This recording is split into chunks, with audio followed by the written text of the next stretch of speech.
I crossed over and became him in Minecraft, and awakened the mod system, allowing me to freely add and modify mods. One day, while idling at home playing single-player Minecraft, I suddenly noticed an extra player in the game. As I approached, I saw that player using Steve's skin. Just as I was puzzled about where this extra player came from in single-player mode, the player turned around. To my surprise, his eyes were emitting a white light. The light instantly grew and engulfed me. When the light faded, I found myself in a wilderness. The open terrain and bright moonlight provided decent visibility despite the nighttime. After surveying the surroundings, I jolted up in shock. Zombies? I saw several grotesque-faced zombies emitting a putrid smell in the distance. Upon noticing me, they immediately started approaching. I was dumbfounded. Who am I? Where am I? How can there be zombies? After pinching my thigh a few times, tears welling up, I finally confirmed that I wasn't in a dream. Seeing the zombies closing in on me, I couldn't help but feel a sense of déjà vu. Blue shirt,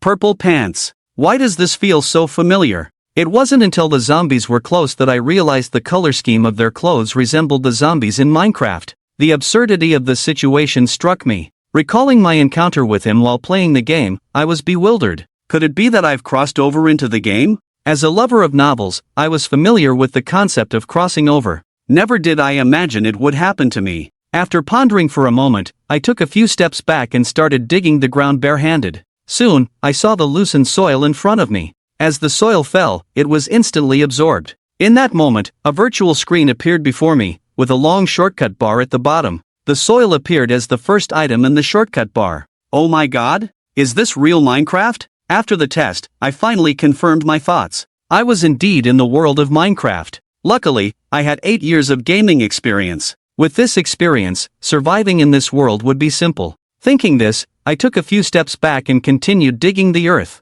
As I dug another piece of soil, several zombies were already closing in on my side. Calmly, I took out a block of soil from the shortcut bar and started building up beneath my feet. Good thing there are no baby zombies, or I'd have to dig 3 and fill 1. Although the game had become realistic, some mechanics remained the same. The height of the zombies was exactly 2 blocks of soil. Standing on the soil, the zombies couldn't reach me. Elevated, I calmly used my hands to deal with the zombie below. Since I didn't have time to make tools, I had to eliminate these zombies barehanded. I must say, there was a big difference between the game and reality. In the game, it was normal to fight zombies barehanded without weapons or tools. But in reality, I hesitated. The soft, sticky sensation, and the occasional crisp sound of hitting bones. These real sensations made my stomach churn. After a few attempts, one zombie finally fell. As the zombie collapsed, a cold mechanical voice sounded in my mind. Ding! Demon Lord system activated. Species killed, zombie skill acquired, numb pain perception. The repeated system prompts caught me off guard.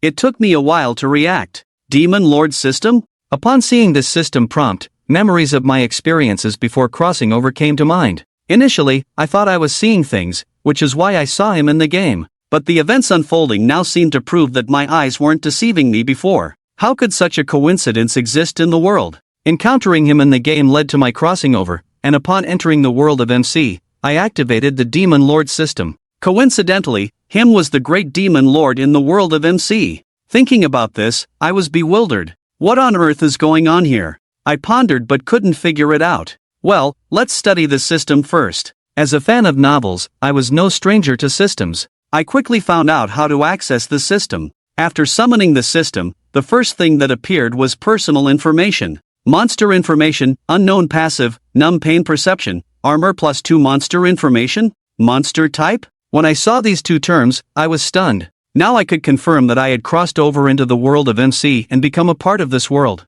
I had thought I would cross over as a player, but I had unexpectedly turned into a monster in this world? What kind of world was this? A real world or a game world? As I pondered, the system prompt in my mind timely answered his question. The host is in a game world. Current global online player count, 1.5 billion. Note, players can resurrect, the host cannot. Seeing this information, I finally understood. I had crossed over into the holographic version of Minecraft game world, and I had become a monster. Thinking about this, I couldn't help but worry. If I appeared as a monster, it meant that in the future, I would have to be enemies with players worldwide. Even with system support and 8 years of gaming experience, facing over 1 billion players globally, honestly, I felt uncertain. Moreover, players could resurrect, but I couldn't. What demon lord can stand against over 10 billion people? As I worried, a screen suddenly popped up in front of me, resembling a human figure. Seeing this screen, I was completely stunned. The screen displayed a male character model.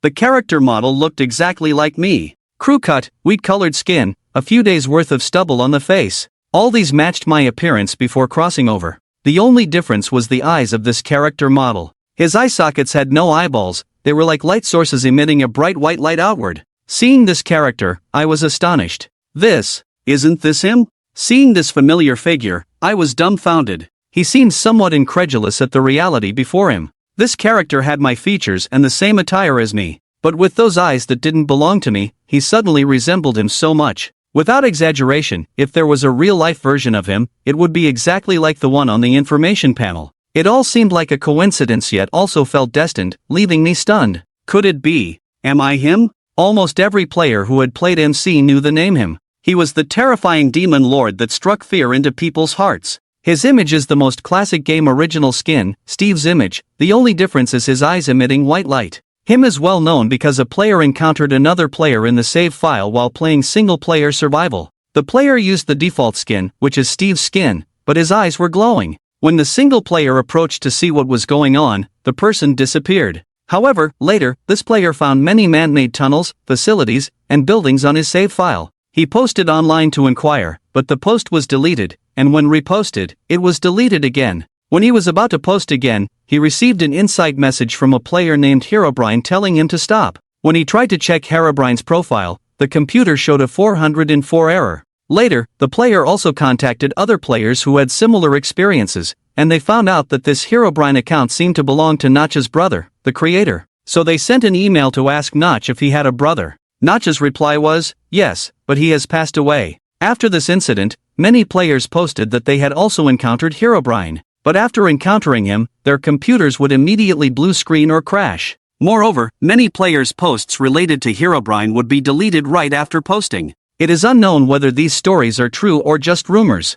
However, these circulated stories undoubtedly shroud the name Herobrine in an eerie, mysterious hue. HIM stands for Herobrine in Minecraft's abbreviation. It is precisely because of these stories that HIM is becoming more and more known. There are countless fan works about him. But in any work, he is the supreme god, and his power is unmatched. God does not bleed, but you will. This quote comes from him, showing his power. HIM should exist in legends. And at this moment, my experience is somewhat similar to those rumors. I did encounter him in a single-player save file, but unlike those rumors, after encountering him, I crossed over. And I activated the Demon King system, looking exactly like him. Perhaps him chose me, or perhaps I chose him. Whether it's a coincidence or destiny. At this moment, the legendary figure him seems to be becoming a reality. Thinking of this, I couldn't help but feel excited. If it's him, I can handle another 1 billion players. It's not that I'm bragging, facing game players, him can indeed easily handle them.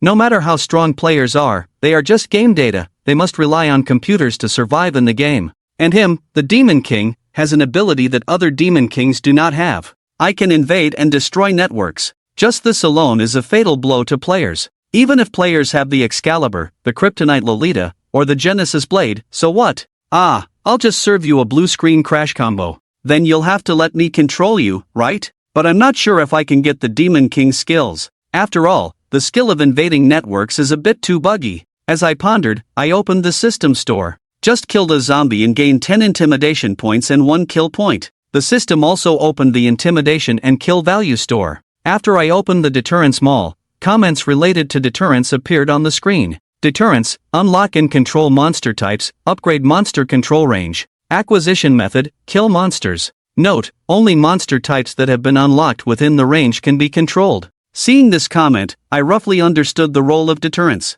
The main function of deterrence is to unlock and control surrounding monsters. The more deterrence obtained, the more monster categories will be unlocked, and the range of controlled monsters will also increase. Although monsters can be controlled, only their actions can be controlled. For example, controlling them to stand still or attack a target. It is impossible to control the monster's thoughts. To control all monsters within a range, it is necessary to unlock all of them. I roughly looked at it. Unlocking zombies requires 10,000 deterrence. Little white is 20,000, little black is 50,000. The more powerful the monster to unlock, the more deterrence is needed. Scrolling down the directory, I glanced at the unlocking requirement for the Ender Dragon. It actually requires 1E deterrence. Seeing this, I couldn't help but be amazed. MCO's the Ender Dragon a face here. Although for someone like me, the Ender Dragon is just a little brother. But as the final boss of MC, the face must be given. After reading the unlocking information of the monsters, I looked at the upgrade of the control range.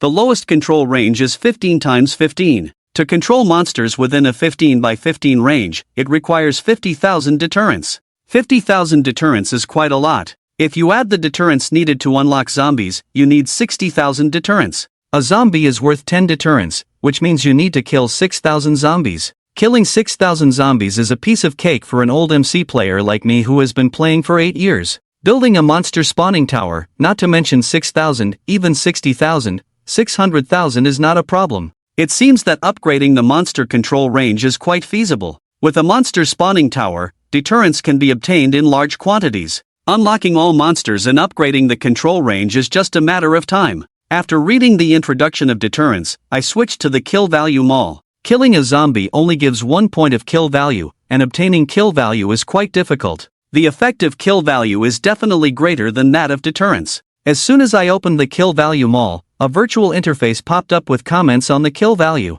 Kill value, upgrade skills, activate mod. Acquisition method, kill players, many, kill monsters, few. Although the system's comments on the kill value are only 2 short lines, they surprised and delighted me. I can actually activate mod? Gameplay in Minecraft is diverse, with various mods taking up half of it. For most players who enjoy Minecraft, exploring different mods is a great pleasure in the game. Mods are like various modules in the game. The mods in Minecraft are truly diverse. Mods can basically be divided into 7 major categories: technology, magic, adventure, agriculture, decoration, utility, and assistance. Within these categories, there is a wide variety of mods constantly being developed and updated. Each category has many well-known mods among players. For example, in the technology category, there are mods like mechanical power, industrial age, and applied energy. In the magic category, there are mods like equivalent exchange, primal cultivation, and plant magic. The adventure category has even more, such as the Song of Ice and Fire, the Void World, Twilight Forest, Epic Siege, Titans, and many more.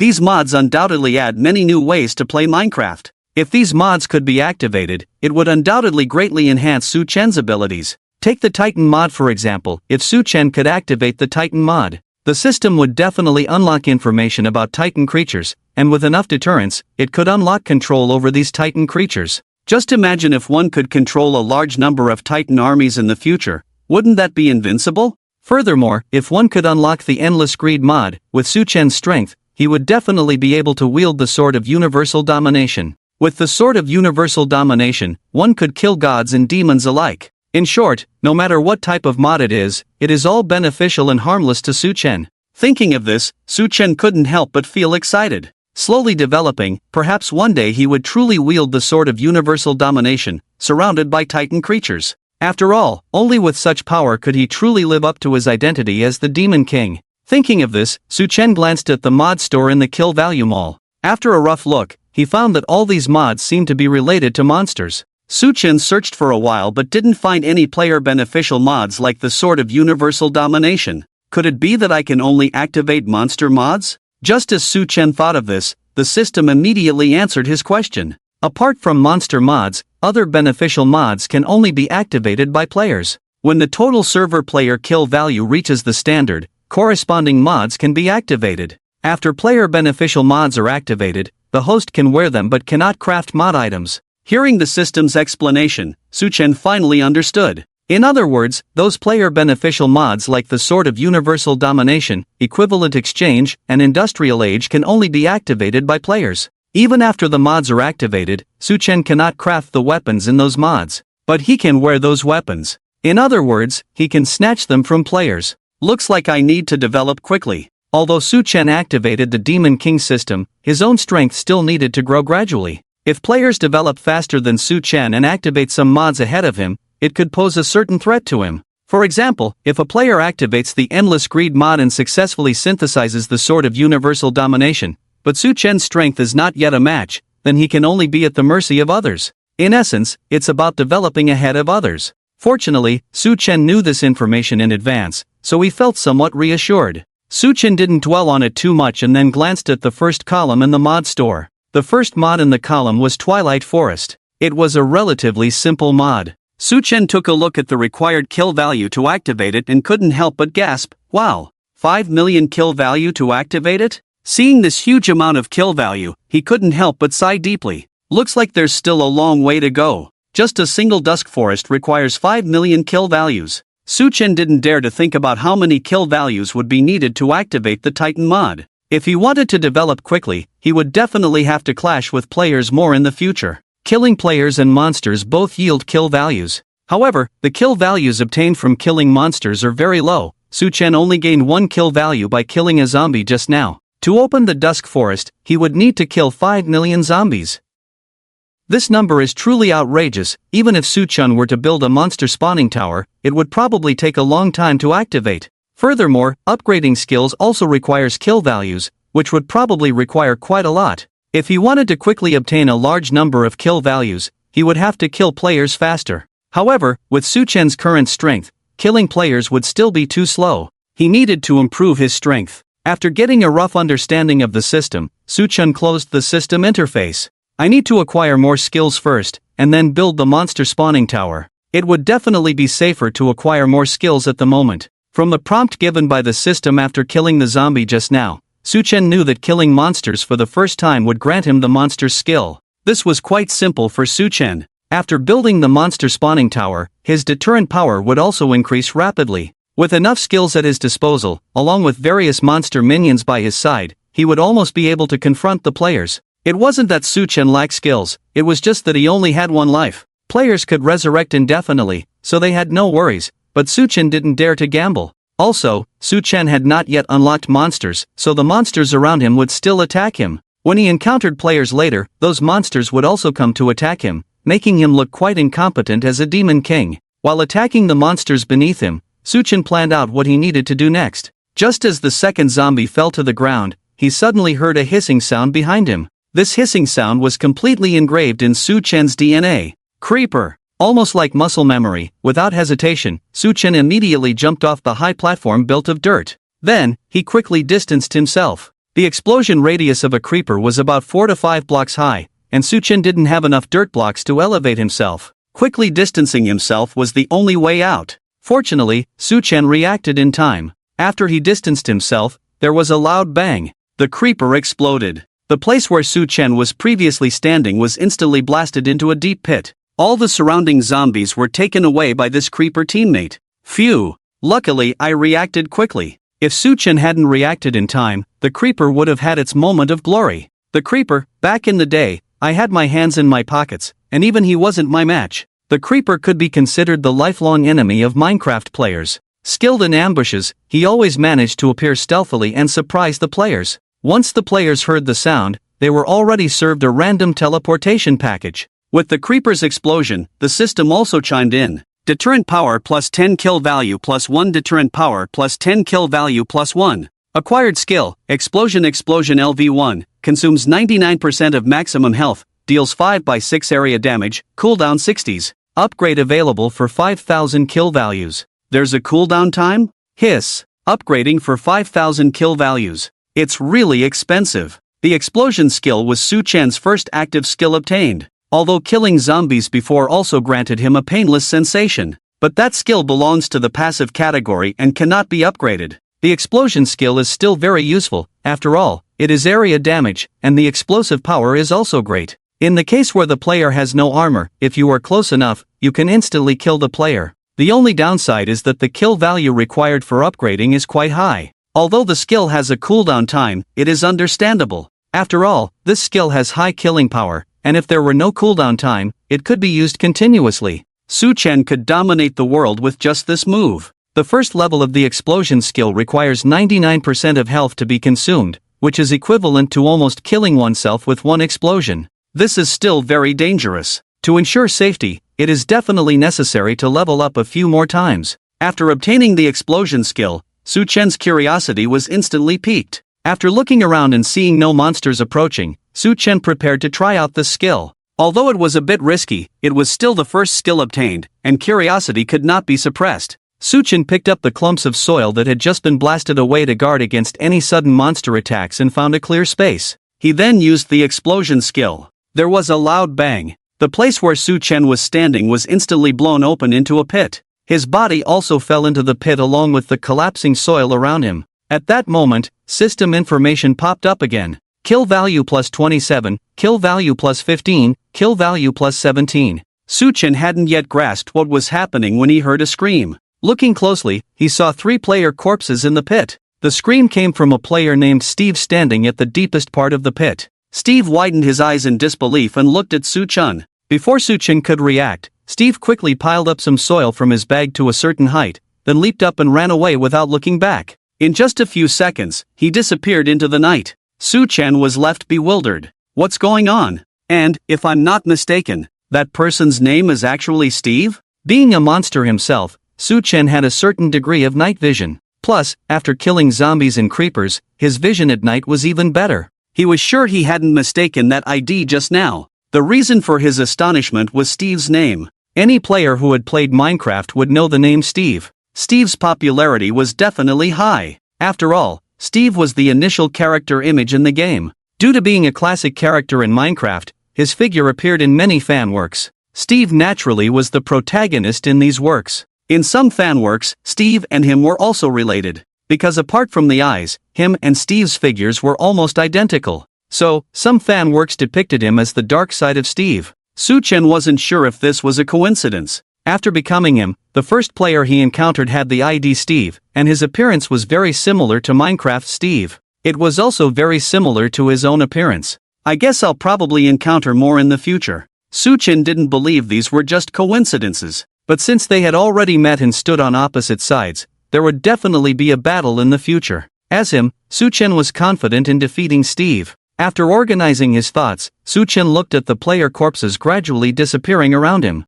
This was Suchen's first time killing players. He had just gained 3 kill values. However, it was strange that the 3 people provided Suchen with different kill values. Suchen was puzzled, but at that moment, the system sound rang in his mind. The more monsters players kill, the more kill points they will receive. After killing a player, that player's kill points will be reset. After hearing the system's explanation, Suchen finally understood. Got it, fatten them up before taking them down. Although the fact that a player's kill points would be reset after killing them was somewhat unfriendly to Suchen, he knew he couldn't focus on just one target. If the points weren't reset, Suchen could easily imprison a player with high kill points and kill them hundreds of times a day. Obtaining kill points would then be easy. After roughly understanding how to obtain kill points, Suchen found an empty space. He dug and filled, slowly regenerating health underground. Suchen was lucky earlier. When Steve saw him, he didn't even think about attacking but just ran away. If Steve had been a bit more reckless and attacked Suchen before he could react,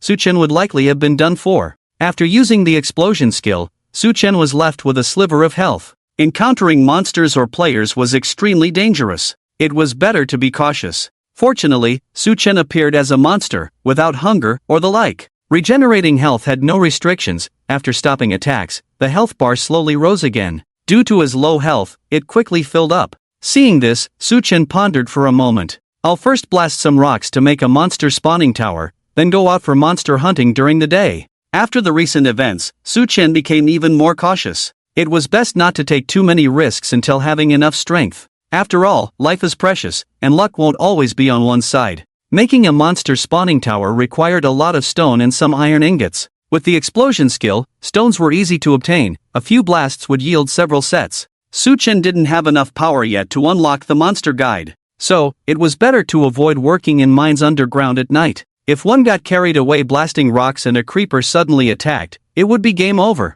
Thinking of this, Suchen immediately took action. Meanwhile, on the other side of the grassland, Steve was running out of breath as he sprinted across the field. He occasionally looked back over his shoulder. After several checks to ensure nothing was following him, he finally stopped. He quickly took out a stone shovel and started digging down. After digging 3 blocks down and covering the top with dirt, he finally breathed a sigh of relief. What was that just now? Steve hadn't recovered from the shock when a series of ding-ding messages from friends rang out. The sudden sound startled Steve. After a moment, he slowly opened the messages from his friends. What just happened? Damn, how did I get blown up while chatting? Does anyone know what happened? Seeing his friend's messages, Steve calmed down slightly. He replied to his friends, "You guys were blown up." Upon seeing Steve's reply, his friends were puzzled. Ha? Blown up? By a creeper? That shouldn't be possible, right? How could a creeper explode out of nowhere? Could it be zombies and creepers fighting and harming innocents?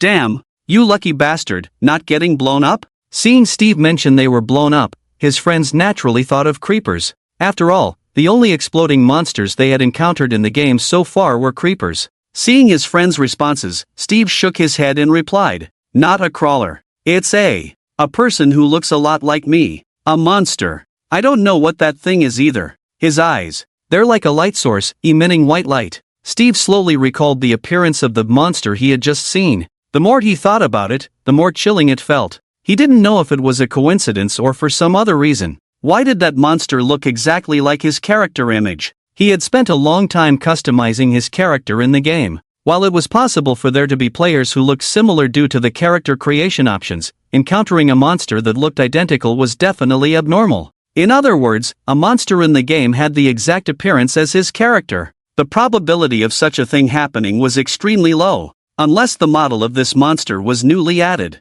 But this possibility could be completely ruled out. Because Minecraft, this game, was developed by the gaming giant 0 Point Company over 10 years before its release. It had just entered public testing a week ago, so that monster couldn't have been a recent addition. What's even more bizarre is that the monster didn't have a name above its head. All the monsters encountered in the game before had names displayed above them. Zombies, creepers, skeleton archers, and so on. But the monster he just encountered, which looked exactly like him, had nothing above its head. So when Steve mentioned it just now, he wasn't so sure, because he didn't know what he had encountered. Upon hearing Steve's words, his friends were somewhat surprised. Ha? Not a creeper? Wait, you're saying that monster looks like you? Dude, are you seeing things? Eyes emitting light? Could it be that we stumbled upon some hidden boss? Seeing the responses from his friends, Steve realized that they hadn't grasped the seriousness of the situation yet. I'm not seeing things, I didn't make a mistake. I spent days customizing this character's appearance, how could I be wrong?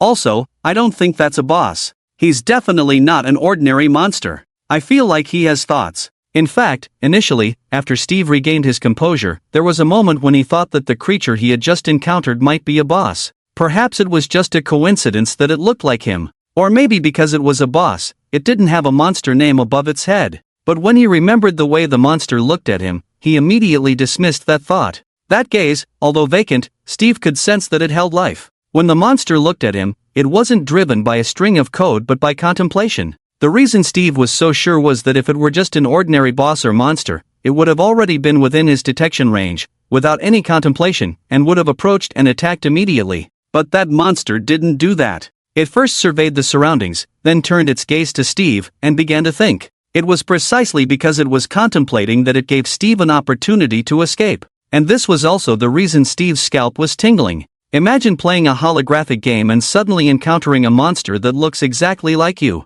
It doesn't have a name above its head, and it's definitely aggressive. It swiftly takes out 3 of your teammates but doesn't attack you. Instead, it stares at you with those terrifying eyes. In such an environment, anyone would feel their scalp tingling. Upon hearing Steve's words, his friends couldn't help but start joking. Ha? Has thoughts? Bro, are you scared silly? Ha, you're too paranoid, it's just a game. What's the big deal? It's just a bunch of code. Maybe it's just a bug. The group of friends, not having seen it with their own eyes, naturally thought Steve was exaggerating. Seeing this, Steve couldn't help but feel a bit frustrated. Alright then, let me ask you guys, if it was a regular monster, why didn't it attack me the moment it came down? Steve's logical argument seemed like a forced explanation to his friends. However, as Steve was their leader, they didn't want to argue with him all the time, so they said, "Alright, bro, I believe you. Let's wait until daylight to go check it out. Indeed, if it's really a bug, reporting it might get us some rewards." Okay, let's disperse. We'll head over there when it's light. Although the group verbally compromised, they didn't really believe what Steve had said. Steve didn't have much more to say, they would believe it when they saw it. After closing the chat window, Steve immediately opened the forum. He then began searching for information about the white-eyed monster. After searching for a long time, he found no clues. Steve had to give up. It seems like I'm the only one who encountered it. The appearance of that monster was etched in Steve's mind. He had many questions about that monster that couldn't be answered now. He would have to encounter it again in the future to unravel the mystery. The night quickly passed. Day and night alternated swiftly in the game world, but it wasn't as short as in the original Minecraft. In this game world, both day and night lasted for 3 hours. Su Chen had almost finished his preparations. He made quite a few discoveries that night. Although he was a monster himself, he was different from other monsters. He could craft and use tools. Also, like the players, he had a backpack and a quick access bar. The backpack space was the same as that of the players.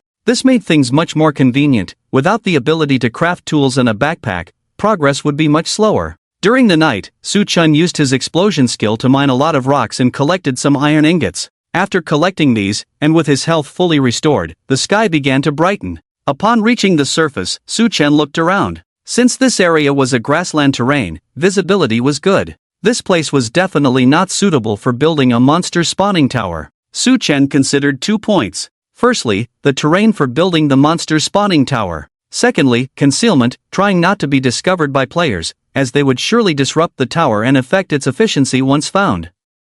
To improve the efficiency of the monster spawning tower, it was best to build it on the sea. In the game, each area had restrictions on the spawning of monsters. If the spawning tower was placed on a plain, there would definitely be many cave spawning monsters within the entire range. As a result, the efficiency of the spawning tower would be very low. The reason for choosing the sea was that the underwater caves were filled with water, preventing an excessive number of creatures from spawning and thus not affecting the efficiency of the spawning tower. With this in mind, Su Chen immediately set out to find the ocean. After about half an hour of walking, he finally saw the ocean terrain. He crafted a wooden boat and set sail towards the ocean. Su Chen was definitely not going to build the spawning tower near the shore. That would be too obvious. After another half hour of sailing, Su Chen finally found a suitable location. Once he confirmed the suitable spot, Su Chen immediately began working. This monster spawner tower I made this time is the simplest water flow type of monster spawner tower. The principle is also very simple. Create a monster spawning platform about 30 blocks above the ground, and then use water flow to push the monsters off the spawning platform to their death. Su Chen doesn't need to make any collection devices. After all, the items dropped by the monsters are of no use to Su Chen. Just as Su Chen was busy making the monster spawner tower, Steve and the others returned to the old place. There are some differences between this game world and the original Minecraft. In the original Minecraft, without any mods, there are no coordinates displayed. When you die, you drop all the items in your backpack and are randomly teleported to any location in the world. This also causes many players to lose their way after dying once. In this game world, for the convenience of the players, there is a real-time map. Players will also drop all items in their backpack when they die. But when they resurrect, they can choose an approximate coordinate. For example, if you died at the coordinates 322, 12, 50 before, you can choose to resurrect near that location. This also avoids the problem of players respawning too far from home. This is why Steve's friends were able to gather so quickly. At this moment, Steve and the others stood in front of the deep pit Su Chen was digging, all lost in thought. I don't remember there being this pit here before, right? This pit doesn't look like it was dug, it looks like it was blasted. This central pillar. It looks like it was built up from below, doesn't it? Could it be the monster that Steve mentioned? Seeing the deep pit in front of them, Steve and the others were all astonished. Before this, others didn't believe Steve's words. But after seeing this deep pit, their beliefs were shaken. Obviously, this pit was not man-made. Normal players would dig stones or mine in a more organized manner, either in a 2x2 pattern or digging straight down. This deep pit gives the feeling that it was blasted out. So it's definitely not man-made. And Steve and the others confirmed yesterday that besides them, there was no one else around. So this deep pit could only have been caused by the monster Steve mentioned. After all, everyone knows that the monster can use explosive skills like creepers. At this moment, facing this deep pit, they had too many questions. Why did it go down? Why did it come back up after going down? Is it looking for something? How can a monster use blocks? These questions swirled in everyone's minds. But no matter what the question was, everyone's view of this monster had changed. They didn't take Steve's words seriously before, but now it seems that this monster is not as simple as they thought. This is too damn eerie, isn't it? Could there be some kind of intelligent AI monster in this game? Impossible, right? If there was such a thing, wouldn't the game be heavily promoted? His behavior is completely unlike that of a monster, more like a player. Could it be some kind of mutated player or something? If there was such a thing, wouldn't it have spread like wildfire on the forums? After analyzing for a long time, everyone couldn't come up with a reasonable explanation, and then they all turned their gaze to Steve. After all, only Steve had seen that monster. Seeing this, Steve pondered for a moment and reassured everyone, anyway, if we encounter him again in the future, we should be more careful. It's just a game anyway, even if you die, you can respawn. As for what exactly it is, we can only investigate slowly in the future. Although this matter was somewhat bizarre, Steve was indeed scared at first.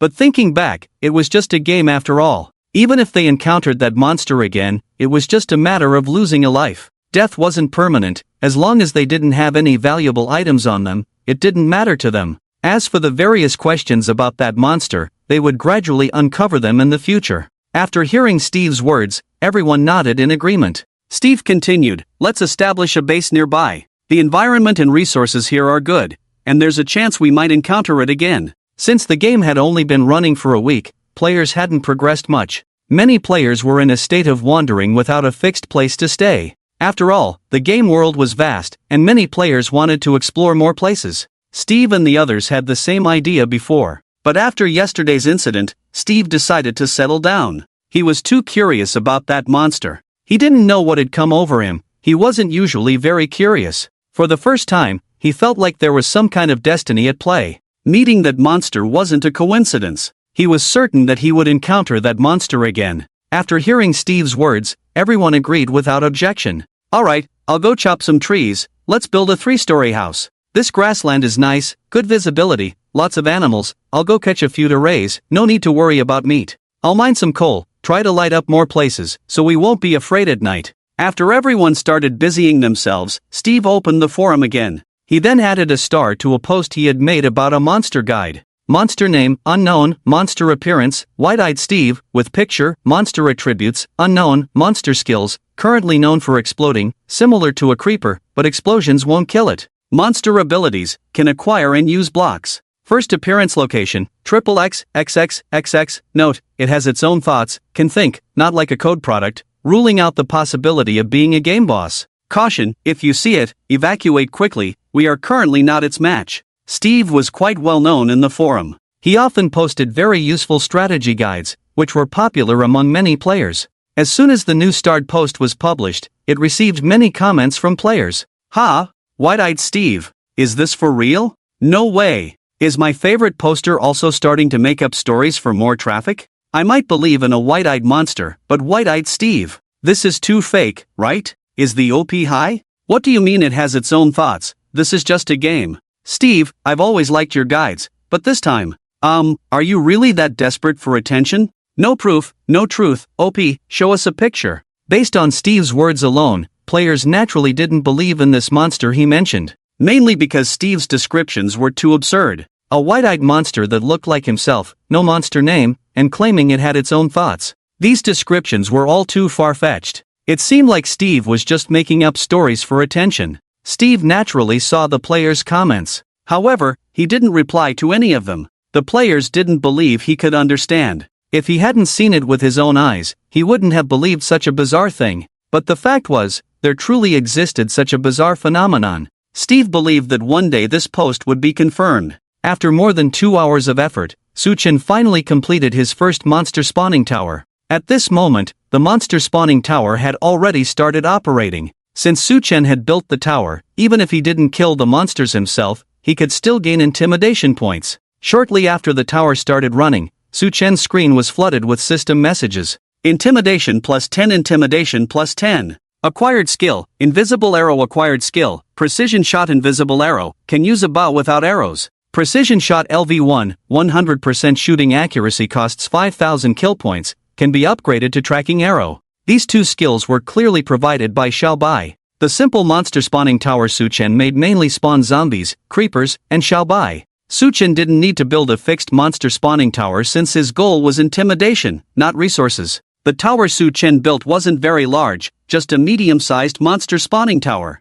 After all, he didn't have skills like flying, which would make building a larger tower too difficult. Although the monster spawning tower wasn't very large, it was sufficient for now. The efficiency was acceptable. Suchen estimated that he could earn about 5,000 monsters per hour, which translated to 50,000 intimidation points. Hanging for an hour would unlock a 15 by 15 monster control range. This efficiency was satisfactory. Seeing the monster spawning tower running smoothly, Su Chen was pleased. Next, it's time to get the first kill of a monster. In the game world of MC, there were 3 main sections: the overworld, the nether, and the end. Each section had its exclusive monsters. Su Chen was determined to get the first kill of all these monsters. But for now, he focused on the monsters in the overworld. After spending a few hours building the monster spawning tower, his greatest need at the moment was to fly. Not being able to fly while building was truly torturous. Thinking about the monsters in MC, the ones that could fly included bats, phantoms, phantom membranes, ghasts, withers, and the ender dragon. Su Chen had encountered bats before when mining, but killing them didn't grant any skills, not even intimidation points. They were purely decorative creatures. After analyzing, Su Chen estimated that only killing monsters with inherent flying abilities could grant him the skill. Creatures like bats, phantoms, phantom membranes, and the ender dragon naturally flew with wings, not through skills. Even if he got the first kill, he wouldn't gain the flying skill. The probability of getting the flying skill from ghasts and withers was higher. However, these 2 monsters were in the nether. Going to the nether was troublesome. It required making a nether portal. The portal needed at least 10 obsidian blocks, and although it could be made using the water and lava method, Su Chen still needed iron buckets and lava. It was too time-consuming at the moment. Forget it, let's just get a teleportation skill for now. To get the teleportation skill, he needed to find Xiao Hei. Enderman, nicknamed Xiao Hei. Because of his dark appearance, players affectionately called him Xiao Hei. With a clear goal in mind, Su Chen immediately set out to find Xiao Hei. Along the way, after killing a few zombies in Xiao by relaxing under the trees, Su Chen encountered a lone spider. After a few strikes, the skill he obtained surprised Su Chen. Acquired skill: Toxin Immunity. Acquired skill: Facade Walking. Acquired skill: Strong Spider Silk. Toxin Immunity, immune to all toxins. Facade Walking, ability to walk on any wall surface. Strong Spider Silk LV1, releases a mass of silk with a hardness of 5 to trap creatures, slowing their movement speed by 30%, cooldown time 60 seconds. Upgrade available with 5,000 kill points. Su Chen never expected that a small spider would provide him with so many skills, and they were all very useful skills. Immunity to toxins goes without saying, it's definitely a useful passive skill. Next, the facade walking skill is extremely practical. Whether it's building structures, mining caves, or traveling, it's very useful. Then there's the strong spider silk skill, which can be upgraded. The upgrade direction should focus on silk hardness and slowing speed. If the silk hardness can reach obsidian, or even -1 hardness of bedrock, and the slowing speed can increase to 100% or 200%, then this skill would be like a binding rope. Once caught, no one can escape. For the first time in my life, I find spiders so adorable. Su Chen was completely surprised. When he played Minecraft before, Su Chen had 2 creatures he disliked the most. The first was silverfish, which, as anyone would know, looked a bit too disgusting. The second was spiders. Mainly because they had too many eyes, which made Su Chen, who had arachnophobia, extremely uncomfortable. At this moment, Su Chen found the spider becoming quite cute. Not long after killing the spider, Su Chen found a little enderman. Approaching the enderman, he placed the wooden boat he had made under the enderman's feet. The enderman cooperated and immediately boarded the boat. This method Su Chen used could be considered the most convenient way to kill the enderman. The enderman could teleport, covering an area of 64 by 64 by 64 cubic units. There were 2 ways to kill it quickly without taking damage. Either build a platform above its head, taking advantage of its height disadvantage so it couldn't attack, or use a boat to restrict its teleportation. Once the enderman boarded the boat, it was like a sitting duck. After a few hits, Su Chen finally obtained the teleportation skill he had longed for. Acquired skill: Teleportation. Acquired skill: Projectile Damage Immunity. Teleportation LV1, teleport within a 64 by 64 by 64 cubic area centered on the original position, and can carry 1 item or creature, cooldown 60s. Upgrade available with 5,000 kill points. Projectile Damage Immunity, reflects projectiles and is immune to projectile damage, including arrows, tridents, snowballs, eggs, llama spit, etc. Seeing the system's summary of the skills, Su Chen was somewhat overwhelmed. It had to be said that the system was very detailed. It even made notes about llama spit. Su Chen glanced at the skills he had acquired so far. They all seemed very practical. The only thing lacking was damage skills, with only explosion, spider silk, and infinite bow and arrows barely counting. But for now, it was sufficient. After getting a few more first kills, spending a night boosting my deterrence, I should be ready to meet the players.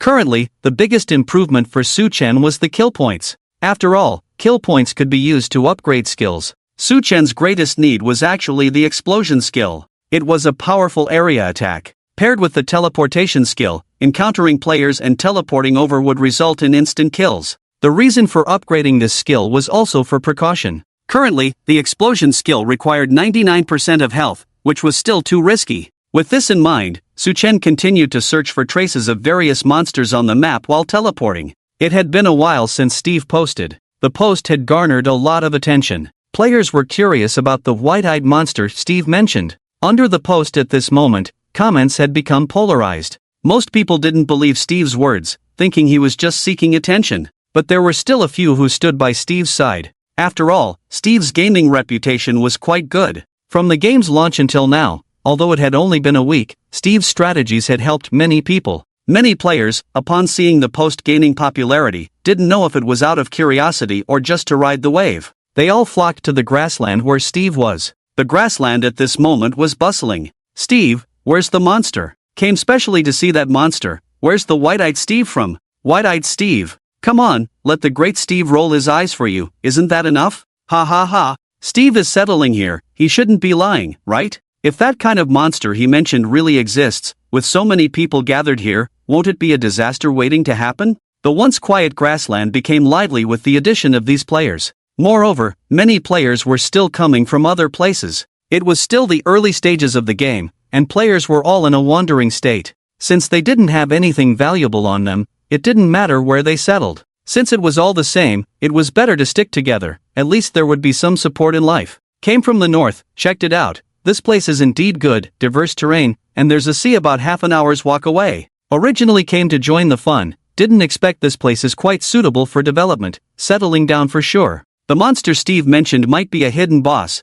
killing it might yield some good loot. It's not bad to camp here. Hey, what are you doing? I claimed this land first. After arriving at this grassland, many players didn't want to leave. After all, the place Steve chose was indeed good, with rich terrain and abundant resources. Seeing matchbox-like houses popping up, Steve felt conflicted. With so many players gathering, he wasn't sure if it was a good thing. While it was true that strength lay in numbers, sometimes having too many people could lead to trouble. But thinking about it now was useless. This land wasn't Steve's, and since the players had come, Steve couldn't drive them away. More people meant faster development if they were united. With this in mind, Steve began to give orders. Try to cut more trees or mine some coal, make more torches to light up the surroundings. This area is a grassland terrain, there will be many monsters at night, so try not to go out at night. Also, since everyone has settled here, I hope everyone will follow the rules and not steal or loot items. The players who came were mostly solo players, and there were bound to be some with lower quality.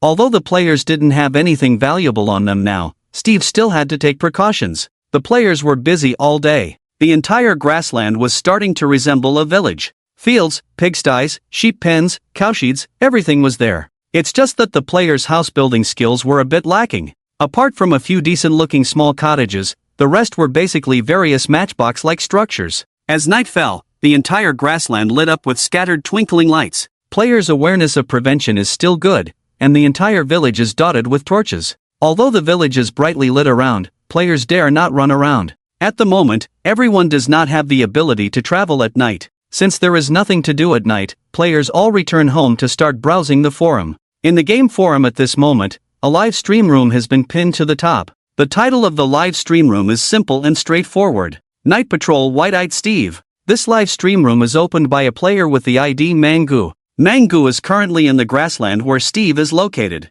From the title of his live stream room, it is clear that he is trying to ride the wave of popularity. Steve's post still has a high popularity in the forum. Many people who come to this grassland are here to ride the wave of popularity. During the day, many people also start live streaming, but those live streams are not very interesting, just showing players farming and building houses. Since players clicked into the live stream room, they must want to see something related to the white-eyed Steve mentioned by Steve. And Manga knows how to cater to their interests, capturing this wave of popularity very well. At this moment, inside Mang-Ge's live stream room, Mangu is seen holding a torch in his right hand and an iron sword in his left hand, heading towards the unlit area in the distance from the village. Brothers, no hype, let's really do it. Today, I'll lead everyone to fight a fake one. Let's see if that monster Steve mentioned really exists. Today, I'll hand over the command to you guys, you tell me where to go and I'll go there. Everyone, send gifts, give some attention. Manga shouts as he walks towards the distance. The live stream room shows Mange's first-person perspective, and since the game is in holographic mode, players feel very immersed while watching. At this moment, the barrage and gifts in Mange's live stream room are flooding the screen. Manga is really bold. Isn't he just giving away the iron sword for nothing by going out like this? Bro, are you new here? Manga is a pro player. He used to live stream wandering the streets at night. Never mind being a pro player, his reaction speed is good. After seeing a monster, he digs and fills holes really fast.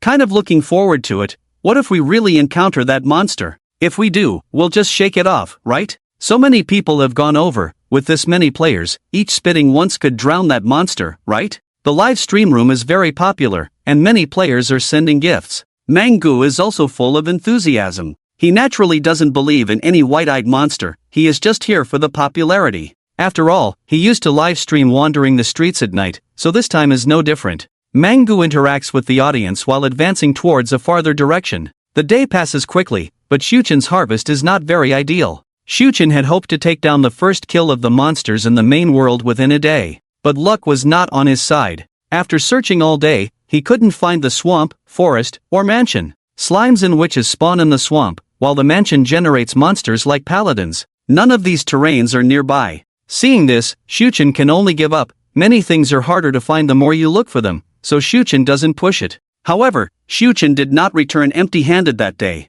After a day of searching, he gained a new skill. Concealment LV1, can hide within rocks. Upgradable by consuming 5,000 kill points. This skill was given by killing pests. It's a pretty good life-saving skill. After a day of searching, Shuchen opened the system panel to check the data. At this moment, Shuchen's intimidation power has exceeded 130,000. The kill count has also reached over 13,000. Shuchen took a quick look and silently calculated. Unlocking zombies, novices, and laborers requires a total of 80,000 deterrence points, plus upgrading the 15x15 control range requires 50,000 deterrence points. It just so happens to need 130,000 deterrence points. It's just right. Just after spending exactly 130,000 deterrence points, Shuchen upgraded the explosion and teleportation skills. Explosion LV2 consumes 89% of own health, deals 6x7 area damage, cooldown 40s, can be upgraded with 10,000 kill points. Teleportation LV2 teleports within a 74x74x74 cube centered on the original position, can carry 2 items or creatures, cooldown 40s, can be upgraded with 10,000 kill points. Since Shuchen only has 13,000 kill points, he can only upgrade 2 skills separately. Otherwise, the optimal choice would definitely be to upgrade the explosion skill first. Seeing that everything was almost ready, Shuchen stretched his neck. Time to go find some players to practice with. After unlocking the control range and upgrading the skills, Shuchen's strength did not undergo a qualitative change, but it was still greatly enhanced. With the teleportation skill in hand, players basically posed no threat to Shuchen. After all, Shuchen had a passive immunity to all projectile damage. So for now, Shuchen only needed to worry about close-range attacks. But with the teleportation skill, even in close combat, Shuchen could immediately create distance. At worst, just blow up the player directly. The cooldown for both skills is still relatively long at the moment, so it's better to be cautious. After enhancing his strength, Shuchen immediately started searching for players on the map. Shuchen was not aimlessly wandering. He had already chosen his first destination, the grassland near where he first encountered Steve. Although Steve and his group might not revisit the same place, there might be other players around. Shuchen naturally went with a trial-and-error mindset. While looking for players, he could also explore the swamp and forest mansion to secure the first kill. Teleporting and hurrying along, Shuchen arrived at the coordinates where he had previously met Steve after about 40 minutes. Just as he was about to continue forward, he heard some commotion ahead. Looking closely, he saw a player. The player's ID was Manga, holding a torch and muttering to himself as if in a soliloquy. Shuchen slowly concealed himself among the nearby rocks. "Brothers, we've been searching for so long and still haven't seen any trace of that white-eyed monster. If we don't find it in another half hour, I'll head back along the way. Whether to go straight ahead to the forest or turn left to the cave, it's up to you guys."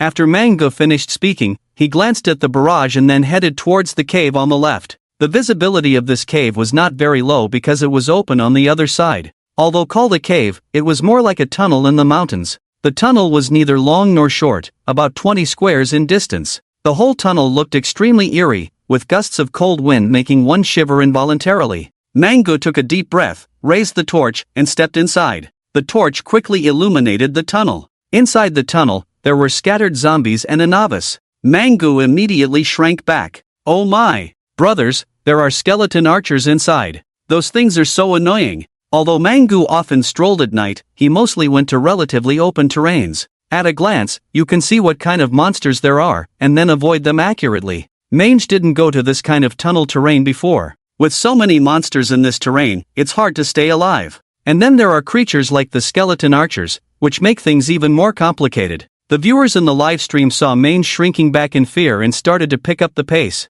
Isn't Mange supposed to be fearless? Why? Scared to go in? Just scared by a skeleton archer? What if you encounter a white-eyed monster? Mange, what do you see behind you? Hiss. Mange, quickly look behind you. When the rhythm in the live stream picks up, the chat is usually flooded. Asking Mange to look behind him is like setting the rhythm in the live stream. After all, as a nighttime streamer, Mange often has viewers intentionally trying to scare him. Whenever Mange gets a little scared, someone always comments, "Look behind you, Mange." Seeing the barrage of comments picking up, Mange couldn't help but laugh and cry. He turned around and raised a torch to illuminate the area behind him. Not far away, several zombies and a creeper were resting under a tree. Come, let me show you what's behind me. See, 3 zombies and a creeper, all peacefully sleeping under the tree. You can't scare me, right? Aren't you tired of playing this prank so many times? Who do you think I am, Mange? There are so many people out here in the grasslands. Who else has the guts to come out at night and hunt monsters like me?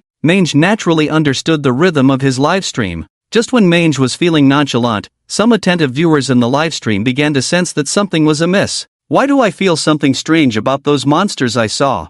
I can't quite put my finger on it. I feel the same way. Something feels off. I've had a strange feeling since he entered the tunnel. Many viewers in the live stream felt that something was off as soon as Mange entered the tunnel and encountered those monsters. But they couldn't quite pinpoint what was wrong. At this moment, Steve was also watching Mange's live stream. Steve was naturally curious about the white-eyed monster, but he wasn't as reckless as Mange. Since Steve had nothing else to do that night, watching the live stream was a way to pass the time. If Mange really encountered the white-eyed monster, it would prove that he wasn't lying. After watching the live stream for a while, Steve, like the other viewers, began to feel that something was off. He carefully observed the screen, recalling everything that happened after Mange entered the tunnel. Suddenly, something clicked in his mind. He stood up abruptly, feeling a chill run down his spine. It's those monsters. Something's not right about them. He's clearly within the monster's detection range, but they haven't attacked him. Steve finally realized the root of the problem. Since Mange stepped into the tunnel, the surrounding monsters had not attacked him. And whether it was his imagination or not, after Mange entered the tunnel, there was a slight drop in the frame rate of the livestream. Although very subtle, Steve noticed it, and a few viewers in the chat also reacted to this issue. This drop in frame rate had never occurred before. All these anomalies instantly reminded Steve of that figure in his mind. Those white eyes. As he thought of this, goosebumps covered Steve's body. He immediately shared his discovery. Those monsters are being controlled. That's why they haven't attacked you. Run! He's right beside you. Since Steve's ID was verified by a pro, his comments appeared in color. Before, Steve had chosen red as the font color. At this moment, the bold red words "Run, he's right beside you" instantly dominated half the screen. Coupled with the eerie atmosphere in the camera, it sent shivers down people's spines. Players, upon seeing the barrage Steve posted, immediately felt their scalps tingling. Hiss! I knew something was off. It's true, those monsters didn't attack Mange. At this distance, in the past, they would have already pounced. What the heck? Getting scared playing a stupid game. Evil spirits, be gone, evil spirits, be gone. Oh my goodness, could it really be that white-eyed monster? What the heck? No way? Why would he do this? Does he really have thoughts? Hiss. Enough, scared the heck out of me. I'm out first. High energy warning ahead. Non-combatants evacuate quickly. The players in the live stream, upon seeing Steve's words, were quite frightened. Although everyone knew it was a game. But because the holographic nature of the game was so well done, watching the live stream was like being in a VR first-person view. Coupled with the rendering of the eerie environment, players felt every hair on their bodies standing on end. Often, the kind of horror that creeps into your mind is more terrifying than direct shock. And what was happening to Mange right now was that kind of creeping horror. Although everyone suspected that all this might be the work of the white-eyed monster Steve mentioned,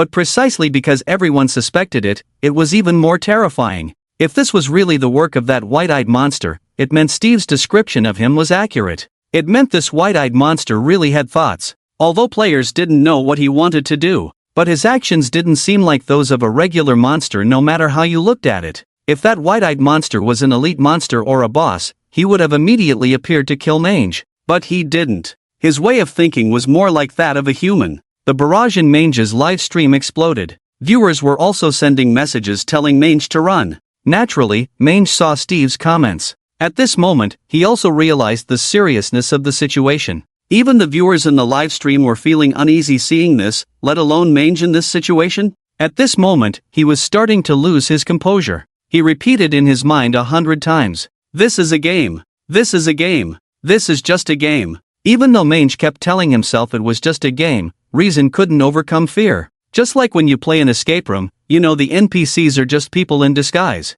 NPCs wouldn't harm you at all, at most they would startle you. But in that kind of situation, you would be afraid. At this moment, Mange didn't care about saving face or anything like that. After making a great mental effort, he took a deep breath. Then he prepared to turn around and leave this place of trouble. Mange had just turned around, not yet able to run, when he froze in place. At this moment, in front of him, a pair of hollow eyes emitting white light scanned him. It was only now that Mange finally saw the appearance of the white-eyed monster Steve had mentioned. It had a face almost identical to Steve's. The only difference between him and Steve was those eyes emitting a bright white light. The white light emanating from the eyes was like the scythe of the Grim Reaper, bringing endless despair to Mange. Just as Mange saw the monster's face clearly, he heard a loud bang. With that sound, Mange's screen also went black. At this moment, in Mange's live stream, the live stream was already in blackout mode, but the players had not left yet. The barrage was still flooding the screen, even more so than when the broadcast started. What was that just now?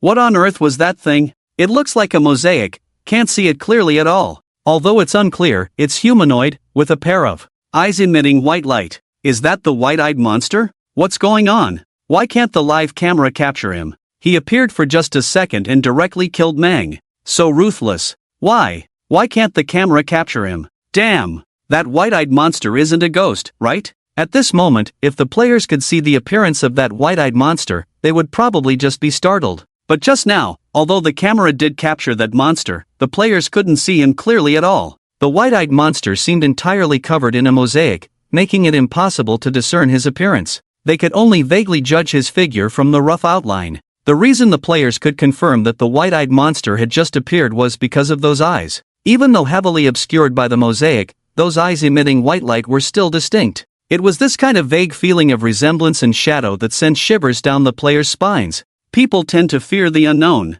At this moment, the white-eyed monster was precisely that unknown fear for the players. Steve, after seeing the recent scene, was also dumbfounded. It took him a good while to slowly regain his senses. At this moment, he was even more certain of his speculation. That white-eyed monster was definitely no ordinary creature. He was a special existence. Otherwise, how could the in-game live system fail to capture him on camera? After thinking about this, Steve dared not delve further. There were too many questions about this monster swirling in his mind. What was he exactly? What other abilities did he possess? What drove his actions? Since he could control monsters, why didn't he directly control them to kill Mang, but instead made them stop attacking? Although faced with this white-eyed monster, there were countless questions, but at this moment, Steve didn't have time to ponder over them. Right now, he, or rather all the players who had moved here, were facing a life-threatening situation. Since the white-eyed monster had come over, he must have a purpose. From his first appearance until now, he had already slaughtered 4 people.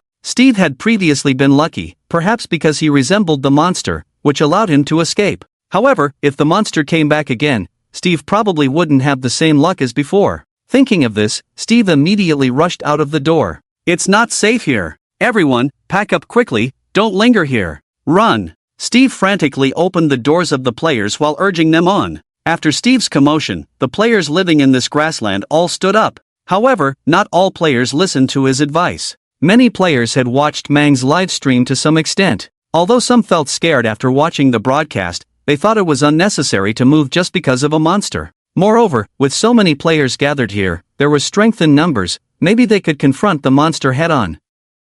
I also watched the live stream. It seems like that monster, besides controlling monsters and causing explosions, doesn't have any other skills. It's just that his sudden appearance is frightening. With so many of us, we shouldn't be afraid of him, right? Yeah, it's just one life, right? We can make mistakes 10,000 times, but if the monster makes one mistake, it's done for. I still want to take a gamble. After all, such a powerful monster, killing it should yield some good loot, right? Instead of running away, why not make some preparations and face it head-on? Take a risk and turn a bicycle into a motorcycle. In fact, the players' thoughts were simple: just take a risk. After all, at the moment, players didn't have anything valuable. Even if that white-eyed monster came looking for them, it was just a matter of life. Anyway, whether facing zombies, skeletons, or the white-eyed monster, death was inevitable. It didn't matter where they died for the players. If they stayed, with the strength of so many people, they might just be able to confront that monster. If they could manage to defeat it, the rewards would surely be substantial. In essence, players relied on strength in numbers. If there were only a few players here, they would have definitely fled by now. At this moment, because most players chose to stay and confront the white-eyed monster head-on, it made the minority players waver. They didn't want to leave either. Naturally, players wanted a piece of the action. Although they had just watched Mang's live broadcast and felt that the white-eyed monster was eerie, they knew their information was definitely not as detailed as Steve's. Although players couldn't quite figure out the white-eyed monster's behavior pattern, they still believed it was just a monster in the game. Perhaps due to a bug or some other reason, they couldn't see its appearance on the live stream. Since it was a monster, they just had to risk their lives to kill it. At this point, almost all players were preparing to stay and fight. Only a few of Steve's close friends remained steadfast by his side. After all, they had seen the deep pit dug by the white-eyed monster before. They were also well aware that even with many people, they probably weren't a match for that monster because it could think.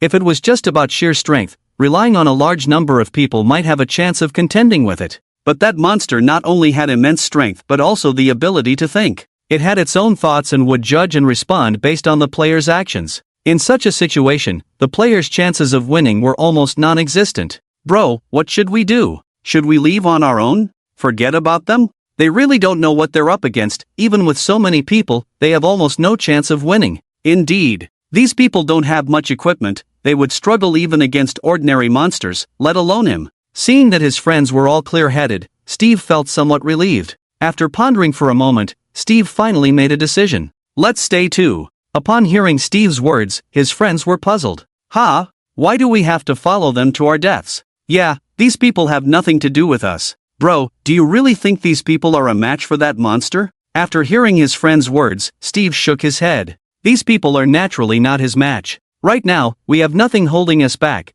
We can leave whenever we want. But in the future, we will encounter him again, and then can we just leave everything behind and go? We will have a day to confront him. It's better to know ourselves and know our enemy. Steve also had his own considerations. Since this white-eyed monster had come back to this land again, there would be more opportunities for clashes in the future. Currently, everyone had little equipment and resources, so it was indeed easy to walk away. But in the future, with a guild, a base, and their own resources, would it be easy to retreat? It was better to take advantage of this carefree time to learn more about that monster. At least knowing what he can and cannot do, whether he has any weaknesses. In this way, one would not constantly find oneself in a passive position. After hearing Steve's words, the friends pondered for a moment and also felt that Steve's words made sense. Indeed, when faced with difficulties and dangers, one cannot just think of escaping, one must find a way to confront and overcome them.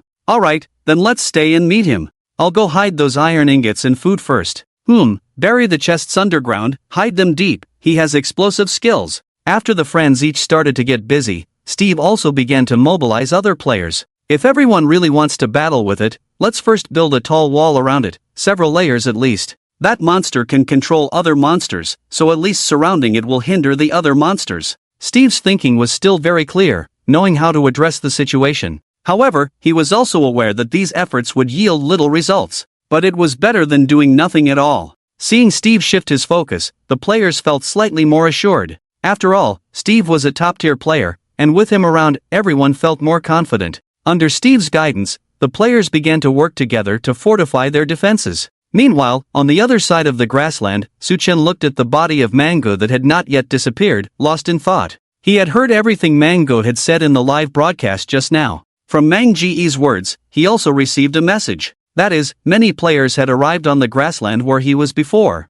This was undoubtedly good news for Suchen. He had been worried about not being able to find players, but unexpectedly, they had come to him. With this in mind, Su-chen immediately set off towards the grassland. Teleporting and hurrying on foot, he covered a distance of over half an hour. Finally, he saw the players' camp illuminated by torches. Su-chen also noticed the players' movements immediately. Are they preparing for my arrival? The players were busy building stone walls, enclosing the camp entirely. Su-chen was not foolish, since he knew Manga had just been live streaming. He must have been seen by many people just now. However, what Su-chen did not expect was that these players were daring to challenge him. But thinking about it, he could understand their mindset. They must have considered him some kind of special monster. Let them experience the dangers of society. Although Su-chen's teleportation and explosive skills had cooldown times, dealing with these players would still be easy. Because Su-chen had a very useful skill at the moment, concealment. He could hide within the stone blocks. Su-chen only needed to use his skills and hide within the stone blocks, then come out when the cooldown was over. The walls the players were building to defend against Su-chen became his best cover because of this skill. Moreover, even without the protection of the walls, Su-chen had no worries. He was very familiar with the terrain of the grassland from before, where there were only 2 to 3 layers of soil, with stone blocks underneath. Su-chen only needed to explode once to hide among the stones below. So even if there were more players, they were no match for Su-chen at all. The busy players at the moment had no idea that the city walls they were building would become their own prison. As Su-chen arrived, the players' city walls on the grassland were almost complete. The walls were about 20 blocks high and had 3 layers. There were also watchtowers on the walls. Although they were just matchboxes with windows, they were still usable. One couldn't help but marvel at the power of numbers. Such a large-scale city wall was built so quickly. Steve also arranged some players with bows and arrows to stand guard on the city walls. After the players completed the construction, they were quite satisfied to see the city wall built with the collective effort of everyone. Many of them followed Mang Ge's lead and started live streaming on the forum, preparing for the white-eyed monster. The battle against the white-eyed monster is about to begin. With the city wall built, we're just waiting for the white-eyed monster to come and offer itself as a sacrifice. In the forum, various enticing live stream titles were flooding the screen. Players in the forum naturally clicked into the relevant live streams.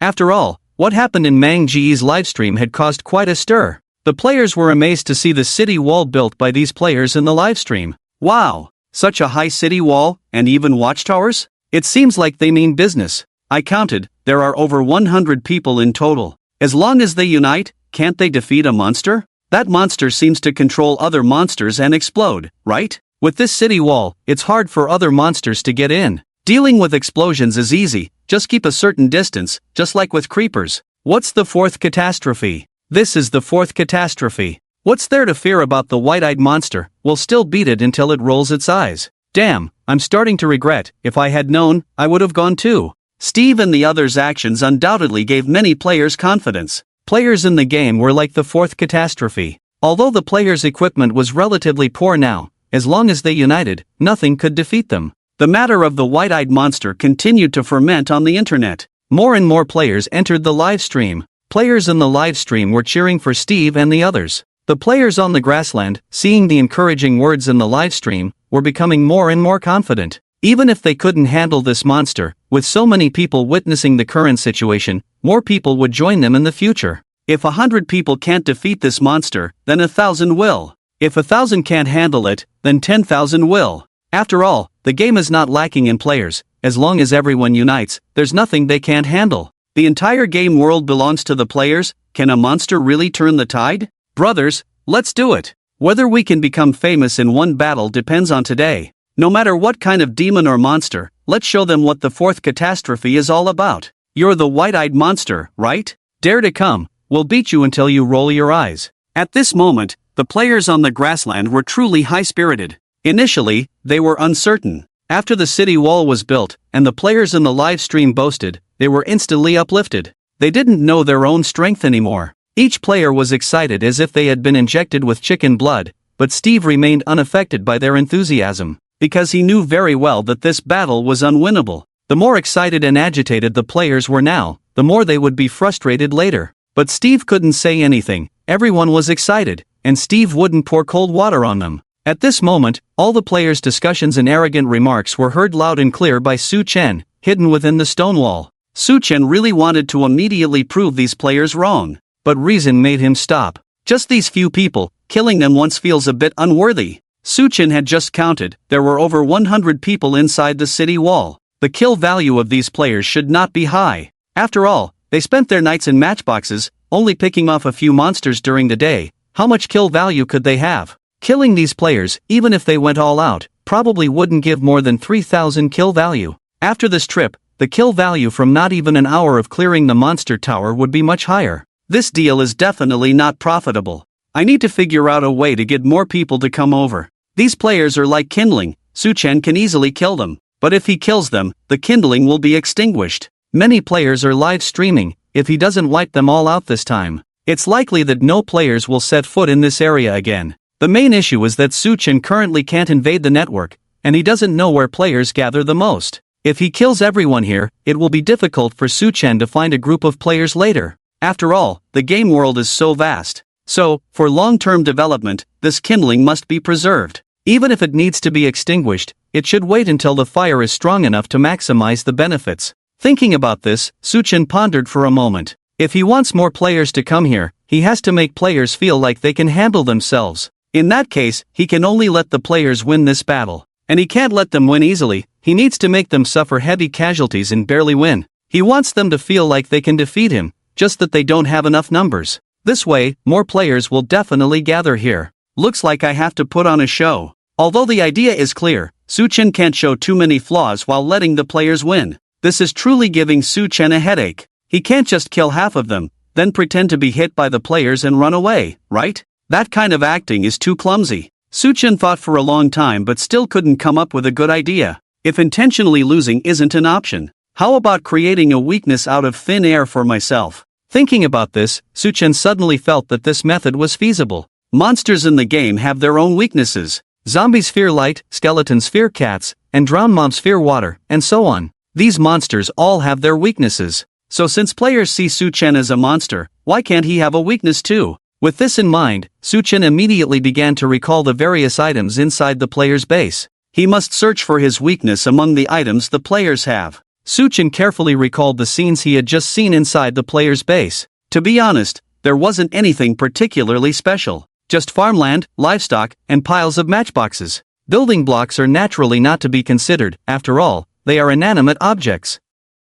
That leaves only the livestock. Suchen, as a great demon king, shouldn't be afraid of pigs, cows, sheep, and chickens, which have no attack power, right? Suchen felt that his image as a demon king had been completely ruined. While he was thinking about this, he suddenly heard two wolf howls coming from inside the city walls. Suchen had a sudden flash of inspiration. I've got it. It's normal for a monster like me to fear wolves, right? In the game, feeding bones to wolves has a chance to tame them. Once tamed, they will follow behind the player and help them fight monsters. Even though they are tamed, they are still wolves, just very obedient. Players can even control them to sit or stand. So players affectionately call them dogs. Since Suchen had already decided to put on a show, he naturally couldn't do without a well-trained wolf as a good actor. Wolves are also fierce animals, so it's normal to fear them, right? Moreover, the actors inside the city walls are limited, and Suchen has no choice. Now that he has made up his mind, Suchen is ready to start implementing his plan. Let's control some monsters to come over and put on a show. Although Suchen will definitely lose this battle, he still needs to play his cards right. Just from Brother Mang's livestream, players should have already guessed that Suchen can control monsters. That's why Brother Mang was so panicked and fled. Since it's a skill known to the players, Suchen didn't need to hide it. It was necessary to bring out some monsters to set the mood. With this in mind, Suchen cancelled his concealment, bypassed the players on the watchtower, and began gathering monsters around him. Although Suchen had activated monster control, the range was only 15 by 15. The range was still too small, so he had to run to several places to gather monsters. Fortunately, this place was vast and filled with monsters. In no time, Suchen had gathered quite a few monsters. After gathering all the monsters nearby, Suchen, accompanied by the monsters, boldly headed towards the wall. At this moment, above the city wall, a player with the ID Wenny was chatting happily with the viewers in the live stream. Brothers, we've been waiting for so long, and the monsters still haven't come. Are they scared? Wenny was boasting proudly, but suddenly, the barrage in the live chat exploded. Mosaic! The mosaic is here! Oh my god! It's here! It's here! That white-eyed monster is here! Hiss! With so many minions behind it? What a lineup! Is it boldly coming over like this? It really doesn't take us players seriously. Seeing the barrage in the live chat, Winnie finally noticed the movement outside the city wall. Outside the wall, a large group of monsters surrounded the white-eyed monster aggressively. Although Winnie was on the watchtower and knew that these monsters couldn't harm him, seeing this formation still made him shudder, and he quickly shouted behind him, "He's coming! He's coming!" He's accompanied by a large group of monsters behind him. The players inside the city wall were startled upon hearing this. Although they were prepared, hearing this news still made them nervous. The scene inside the city wall at this moment was somewhat comical. Initially, this group of people were all boasting about beheading the white-eyed monster. Now that the monsters had really arrived, they were running around like headless flies. After all, these players were all solo players and lacked organization and discipline. Faced with this situation, they naturally didn't know what to do. After hearing Winnie's words, Steve felt that something was amiss. Is it coming like this? Although Steve didn't know much about the white-eyed monster, after a few encounters, he felt that the monster was cautious. From its first encounter with Steve, to not letting other monsters alert the grass when it met Mang, all of this indicated that. But now, this monster was boldly coming over like this? Could it be because it didn't expect the players to resist? While Steve was thinking, he was interrupted by the commotion of the surrounding players. What should we do now? Should we guard the gate or what? Should the archers on the watchtower shoot arrows? Why are they hesitating? Did he also bring creepers? Can our city wall hold up against them? Seeing the players' reactions, Steve couldn't help but furrow his brow. With them like this, they still wanted to deal with the white-eyed monster? I guess a few small monsters coming in would throw them into chaos. Seeing this, Steve sighed and stopped thinking. Regardless, since it had already arrived, they would face it. With this in mind, Steve immediately began to command, "Winnie, report on the situation of the monsters below." Upon hearing Steve's words, Winnie glanced at the monsters outside the wall, hastily counted them, and reported back. There are about 60 zombies, 20 skeleton archers, and 11 creepers below. After hearing Winnie's report, Steve immediately began to command, "Winnie, you and the few people on the watchtower shoot down, use the arrows sparingly. Our primary goal is the creepers. Hey, you, the person you brought is guarding on the steps on the other side of the city wall. Elevate so the zombies can't reach you. Shaoli, make sure your people guard the city wall well. If it gets blown up, quickly find a way to repair it, aiming to only let one monster in each time. The remaining archers, aim at the entrance. Shoot immediately when the skeleton shooters come in." Steve's mind was still clear, and his command was excellent. However, he knew that this could only trap the ordinary monsters. It was impossible to trap that white-eyed monster. But as long as they slowly consumed the ordinary monsters, the white-eyed monster would show up for sure. This way, Steve could also study its abilities. Under Steve's command, this group of scattered players became united. They all stood orderly at their posts. At this moment, the players in the live broadcast room couldn't help but exclaim at the scene. Steve is indeed quite something. Clear train of thought, organized command, truly impressive. This way, the monsters won't be able to flood in and these monsters should be killed soon. Since someone is standing on the watchtower, why not attack the white-eyed monster directly? Just shoot it from a distance. It's not that easy. That monster has some skills, it will definitely dodge the arrows. Indeed, Steve's deployment is currently the best solution. Attacking the creepers can prevent them from blowing up the wall. Steve's command also gained the approval of the majority of viewers. Seeing such clear-headed command in charge, the players were filled with confidence. They felt that victory was almost certain in this battle. After hearing Steve's command, Winnie immediately aimed his bow at the creepers in the group of monsters outside the city wall. Targeting the creeper, estimating the trajectory and distance, he drew the bowstring to full power. With a gentle release, the arrow whistled through the air. The damage of the arrow would vary according to speed and height, at the height where Winnie was positioned. As long as the aim was accurate, it would definitely be able to kill the creeper in one shot. Winnie was most proud of his archery skills. This shot would definitely be able to kill a creeper. After the arrow was shot, Winnie's gaze followed the arrow closely. He was about to hit the creeper in the group of monsters. However, unexpectedly, the white-eyed monster suddenly stood in front of the creeper. Winnie was delighted. Isn't this a gift on a silver platter? But before Winnie's mouth could fully curve into a smile, it immediately turned into a big O shape. The arrow did hit the white-eyed monster. However, this shot did not cause any harm to the white-eyed monster. The arrow was deflected the moment it touched the white-eyed monster's body. Am I seeing things right? He deflected the arrow? Winnie watched in disbelief as the arrow he shot was deflected, leaving him stunned. He seemed to find it hard to believe what was happening before his eyes. The scene just now was naturally seen by the players in the live broadcast room. Although the players couldn't see the appearance of the white-eyed monster clearly, they could clearly see the arrow being deflected. At this moment, the players in the live broadcast room were all stunned, just like Winnie. After a moment, the barrage exploded. What the heck? Deflected? Immune to arrow damage? So strong? Seems like he's wearing an invincible armor, huh? Wow. How many skills does this monster have? It's not surprising that the arrow was deflected. What's hair-raising is that he actually helped the creepers block the arrows. Indeed, this shows he does have a mind of his own. He understands better than us the importance of the creepers in this battle. This battle feels tougher than expected. Although the arrows being deflected surprised many players, the outcome wasn't entirely unexpected. After all, the white-eyed monster was considered a boss-level creature in the players' eyes.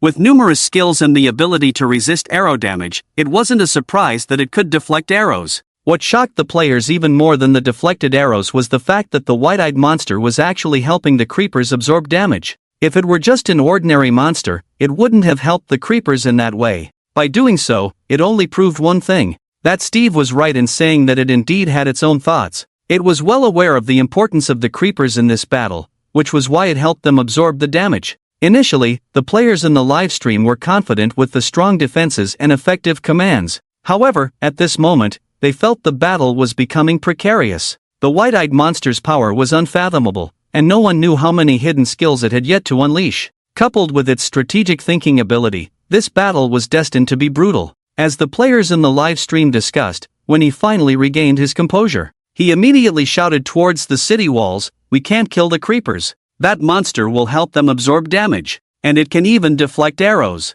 Upon hearing this, the people inside the city walls gasped in shock. It can deflect arrows? If we don't kill those creepers, they'll blast their way in soon. Damn it! This monster is insanely strong. Steve, upon hearing Winnie's words, wasn't too surprised. All of this was within Steve's expectations. The white-eyed monster had its own thoughts and naturally understood the importance of the creepers in this battle. After pondering for a moment, Steve immediately issued orders: those on the watchtower, attack together each time. Even if it can block, it can only block one at a time. It doesn't matter if we can't kill the creepers, just kill whatever we can. There were 3 people on the watchtower, all skilled in archery. Upon hearing Steve's command, the players promptly began to act. 3 arrows shot down simultaneously, landing on a zombie, a creeper, and a small white creature. As expected, the white-eyed monster only managed to block the arrow aimed at the creeper. The zombie and the small white creature were instantly killed by the arrows. Seeing this, the players on the watchtower were thrilled.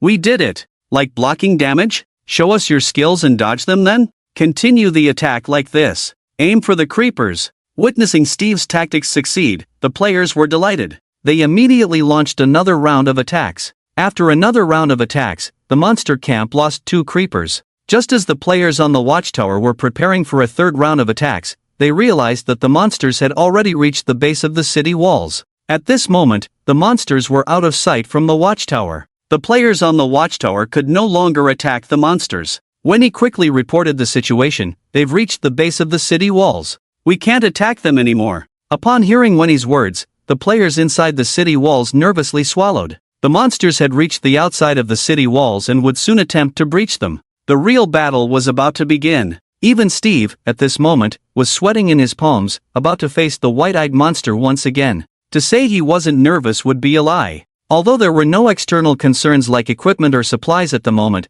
facing such an unknown monster still made Steve anxious. Steve gathered his courage and immediately entered battle mode. Everyone, hold your positions. Don't panic. Pay attention to repairing the city wall. Be quick and alert. Don't be nervous, remember we have unlimited respawns, while monsters only have 1 life. Although Steve knew this battle was unlikely to be won, in the face of an imminent large-scale conflict, he had to boost morale. Upon hearing Steve's words, the players relaxed a bit. Yes, we can respawn infinitely, what's there to fear? We can make countless mistakes, while it can only make 1. Brothers, don't be afraid when you see the white-eyed monsters, just charge at them. Inside the city wall, players encouraged each other, their spirits high. They were all prepared for battle, focusing intently on the wall in front of them. And so, a few minutes passed. Outside the wall, there was still no sign of movement. Many players began to feel uneasy. What's going on? Why is there no movement? Could they have fled? That shouldn't be the case, right?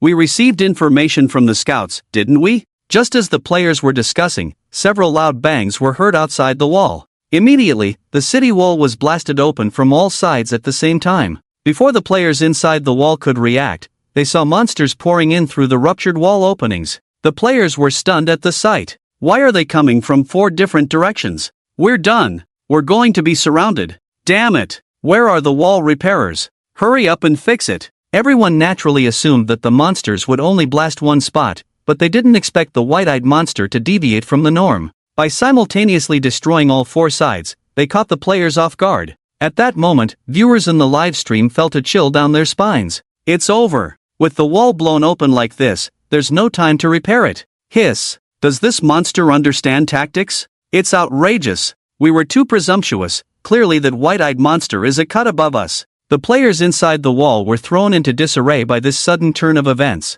They all started to panic. The wall repairers never imagined that the monsters would blast open 4 exits at once, leaving them no time to patch up the holes. This led to more and more monsters flooding in. Steve, frowning, clenched his fists tighter. I knew it wouldn't be that easy. Steve had also made an experiential mistake. He hadn't anticipated the white-eyed monster simultaneously breaching all 4 sides. Ultimately, he had underestimated the monster's capabilities. Its thinking and strategy were indeed superior to Steve's. However, there was one thing Steve couldn't quite understand. If the white-eyed monster knew to breach the city wall from all 4 sides simultaneously, why didn't it choose to attack from 4 directions? This way, the players would have been directly surrounded by the monsters. Wouldn't that have been a quicker victory? Perhaps it didn't occur to it. Just like Steve himself, upon seeing the white-eyed monster breach all 4 sides, Steve realized that the other 3 sides of the wall were left undefended. This was Steve's oversight. Given the urgency of the situation, there were bound to be areas overlooked. Steve stopped dwelling on it and immediately took control of the situation. Don't panic, everyone. Remember your tasks. Players on the steps, don't be afraid. Zombies can't reach you. Archers, prioritize attacking the creepers and skeletons. Wall repairers, get into position quickly. Although the monsters poured in from 4 entrances, they were still coming from one direction. The players just needed to make some adjustments. These casual players are not beginners, just lacking in adaptability. With someone taking charge, they immediately perked up. Soon, under Steve's command, the players orderly began to fight the monsters. After about 10 minutes of battle, the area inside the city walls was filled with monster corpses and dropped items. The players were victorious in this encounter. The monsters in this attack were mostly zombies, with only about 20 baby zombies. The creepers had consumed a lot trying to explode the city walls, so only a few managed to get in. For the players, creepers posed the biggest threat. So, as soon as a creeper entered the city walls, Steve immediately directed the players to shoot it down. The same method was used for baby zombies. Once spotted, they were shot down immediately. After killing these troublesome monsters, only the slow-witted zombies remained. As long as the players stood at a height of more than 2 blocks, the zombies couldn't reach them at all. It was a one-sided slaughter. Although some players died in this skirmish, it was only about 10. It was considered a good result. Seeing the monster corpses and dropped items all over the city walls, the players felt a sense of pride. Great! We've killed all these little pests. We didn't lose many brothers in this battle. We fought well. There are still over 90 of us. Can't we defeat just one monster? Brothers, let's keep up this morale and take down the white-eyed monster. Since it was still early in the game, the players had just started to grasp some basic gameplay. Although they could barely handle monsters one-on-one, when faced with a group of monsters, running was the only option. The players had not yet figured out methods like defeating monsters with critical hits. Therefore, killing so many monsters at once naturally made the players feel proud. At this moment, the players watching the live stream were also ecstatic. Awesome! They've taken care of all these little guys. Looking at it, not many died. Looks promising. More than 90 against 1, the odds are in our favor. Exactly, and with Steve leading, it should be a sure win, right? Seeing the players basking in their pride, Steve couldn't help but sigh. Laugh now. You won't be laughing later. Steve knew very well that these monsters were just appetizers. The real challenge had yet to appear. Once it did, these people wouldn't be laughing anymore. Although he knew they wouldn't win this battle, Steve hadn't forgotten his purpose. The reason Steve stayed here was to learn more about the white-eyed monster. With this in mind, Steve continued to command the others. Don't gather together, spread out. That monster has an exploding skill. Pay attention to movements from all directions. Archers, switch your weapons. Bows are useless against it. Don't be afraid, engage in close combat when you encounter it. Although Steve didn't expect the players to actually be able to handle the white-eyed monster, with so many people, forcing out some of its skills could be considered a success. Only by understanding it better could they find a way to defeat it. After the recent victory, the players trusted Steve even more. They immediately began to follow Steve's instructions. Shortly after, the players formed teams of 2 to 3 people, spreading out all over the city walls. The teams maintained a certain distance from each other, so even if players from one team were killed by an explosion, it wouldn't affect players from other teams. Not long after the players had deployed, they heard a scream. Ah! Before the scream died down, a loud explosion followed. The players turned towards the direction of the explosion. At this point, there were only 2 players' bodies and a deep crater left on the other side. What just happened? Has he arrived? Everything happened so quickly that the players didn't even know what had occurred. Half a moment later, a group of players next to the 2 players who had just been blown up trembled and said, "He's here." I saw it. He appeared out of nowhere. Suddenly. And then he disappeared right after the explosion. Since this group of players was closest to the 2 players who died, they witnessed everything that had just happened. From the moment they spotted the monster to its explosion and disappearance, it took less than 2 seconds. Before their brains could even react, the monster vanished. This scene undoubtedly had a huge impact on this group of players. Coincidentally, one of the players in this group happened to be live streaming. This scene was also captured by the players in the live stream. What was that just now? What kind of skill is that? Teleportation? Invisibility? Damn! With this strength, even if 900 people come, they're all dead. Game designer, come out, is this the monster you designed? After the small victory against those little monsters, the players' confidence had undoubtedly swelled. This made them feel like they could challenge the white-eyed monster. But at this moment, as soon as the white-eyed monster appeared, it silently took away 2 people. The speed of its actions was so fast that the players didn't even see it clearly. In less than a second, it slaughtered 2 people. And this was without the players clustering together. If they had, these over 90 people would probably all be taken down in less than a minute. And it was possible that they would die without even seeing the monster. At this moment, the players realized their arrogance. Facing such a powerful and cunning monster, numbers didn't matter. More players would only delay the inevitable wipeout. After what just happened, the players were suddenly engulfed in panic. At this moment, the monster was in the dark, and they were in the light. Although everyone knew it was just a matter of life, saying they weren't afraid would be a lie. In this situation, anyone would feel fear. Damn it! Where is he hiding? What kind of skill is this? Invisibility? White-eyed monster, come out and face us fair and square. Stop with the sneak attacks. Steve furrowed his brows upon hearing the players' descriptions. The white-eyed monster's strength was unfathomable. Just from a brief encounter, it had used at least 2 abilities. Steve was also unsure where the monster had disappeared to, but it was likely some kind of invisibility skill. Thinking this, Steve immediately directed the players, "He probably has some kind of invisibility skill. Everyone raise your weapons and swing them forward." If the white-eyed monster truly had invisibility skills, he would surely approach the players invisibly before the next attack. If the players swung their weapons, they might just hit him. Upon hearing Steve's command, the players immediately began swinging their weapons in the air. The players thought this method would work. Less than half a minute later, there was another round of screams, followed by a loud explosion. Another team of players perished. This time, the players around the deceased players didn't even catch a glimpse of the monster. It was like a phantom, appearing and disappearing at will. Damn it! How did he appear? My arms are sore from swinging the weapon, and it was all for nothing? Is he immune to sword wounds as well? Isn't this a bit too unbelievable? The death of the players just now also confirmed that Steve's strategy was useless. Even if the players swung their swords and cut off their arms, it would have no effect. They would still have to die. The atmosphere of death permeated the entire city wall. The players' confidence had plummeted to rock bottom at this moment. Finally, the players realized how vast the gap between them and that monster truly was. Not to mention causing him any harm, they didn't even have the qualification to see what he looked like. With this realization, the players' morale completely crumbled. Many players had already started to consider giving up. At this moment, all eyes were on Steve. After all, Steve was the overall commander of this battle, and it was because they listened to him that they systematically killed those little monsters. If even Steve couldn't turn the tide, the players would lose all hope. Seeing the looks the players cast his way, Steve felt helpless. This battle was never meant to be won. The fact that the players managed to kill those little monsters was already quite an achievement. Although he knew this outcome was likely, Steve still felt defeated. He never anticipated that the situation would turn out like this once the monster appeared.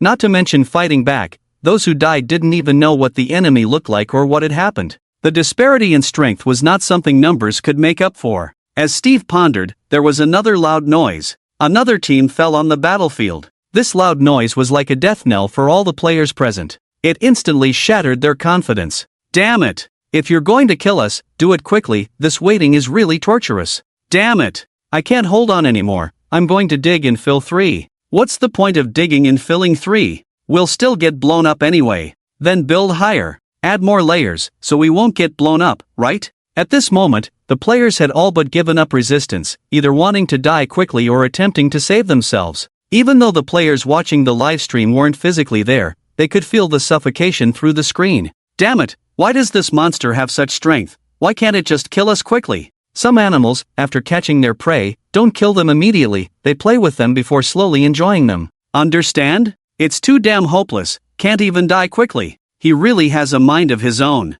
Otherwise, why would he toy with these people like this? This monster has a really twisted sense of humor. Does it really enjoy seeing others in despair like this? Steve also felt somewhat helpless seeing this. They were truly in a deadlock now. It seemed impossible to force out any more skills from the monster. These people simply couldn't pose any threat to the monster with the white eyes. And judging by his killing frequency, it seemed more like he was toying with the players. That was the most unbearable part. At this moment, Steve had already resigned himself to his fate. Just then, a few wolf howls suddenly echoed. The players were startled by the sudden appearance of the wolf howls. Following the sound, they saw that it was a player named Li Wei's tamed wolf, howling at a pile of rocks in front of it. The tamed wolf sniffed the rocks while howling at them. Ergo, have you gone crazy? Why are you howling? You scared me to death. Sit down quickly. Seeing this, Li Wei thought something was wrong with the wolf, so he tugged at its collar, trying to make it sit. However, no matter how Li Wei commanded his ergo, it didn't obey. In the original version of Minecraft, once tamed, wolves would obey commands to sit and stand, and would attack targets alongside players. In this game, tamed wolves have been modified. A monster detection function has been added. If a monster is within 5 blocks of the player, the wolf will sound an alarm. This rationalizes some of the original game settings. Li Wei kept commanding ergo to sit. At this moment, a glimmer of hope appeared on Steve's face. Finally found you. Li Wei didn't understand what was going on and thought ergo was just barking randomly. But Steve, sensitive to the game, knew ergo was not barking without reason. Seeing this, Steve immediately called over other players with wolves. Make your wolves go to where ergo is. Upon hearing this, the players promptly followed suit. When several wolves gathered there, it turned out just as Steve had expected. They all, like ergo, barked towards the pile of rocks. At this moment, some players finally realized what was happening. Could that monster be inside those rocks? I remember tamed wolves detect monsters within 5 blocks of players. He must be in there. Hiss. So he's been hiding inside the rocks all along? Damn, is he a monster or a monkey? At this moment, the continuous howling of the wolves sounded like a song of hope. Although the players were well aware of the power gap between themselves and the white-eyed monster, at least they had found a trace of the monster now, which was better than waiting in despair. Although they had already guessed that the white-eyed monster was hidden among the rocks, the players still dared not act recklessly. They all kept a safe distance from the rock pile and began discussing strategies. We know where he is, but what now? How do we deal with him? Can we handle him? He has an exploding skill, and it's risky to get close. The arrows don't seem to harm him either. This is tough. How about using a swarm tactic? We all go over, guard him, and when he comes out and before he hides again, rush in to attack? What's the use? By the time we get there, he'll hide again. After discussing for a while, the players were at a loss. They couldn't find any strategy to deal with the white-eyed monster. The main issue was that the players knew too little about him, and they were unsure if he had any hidden skills.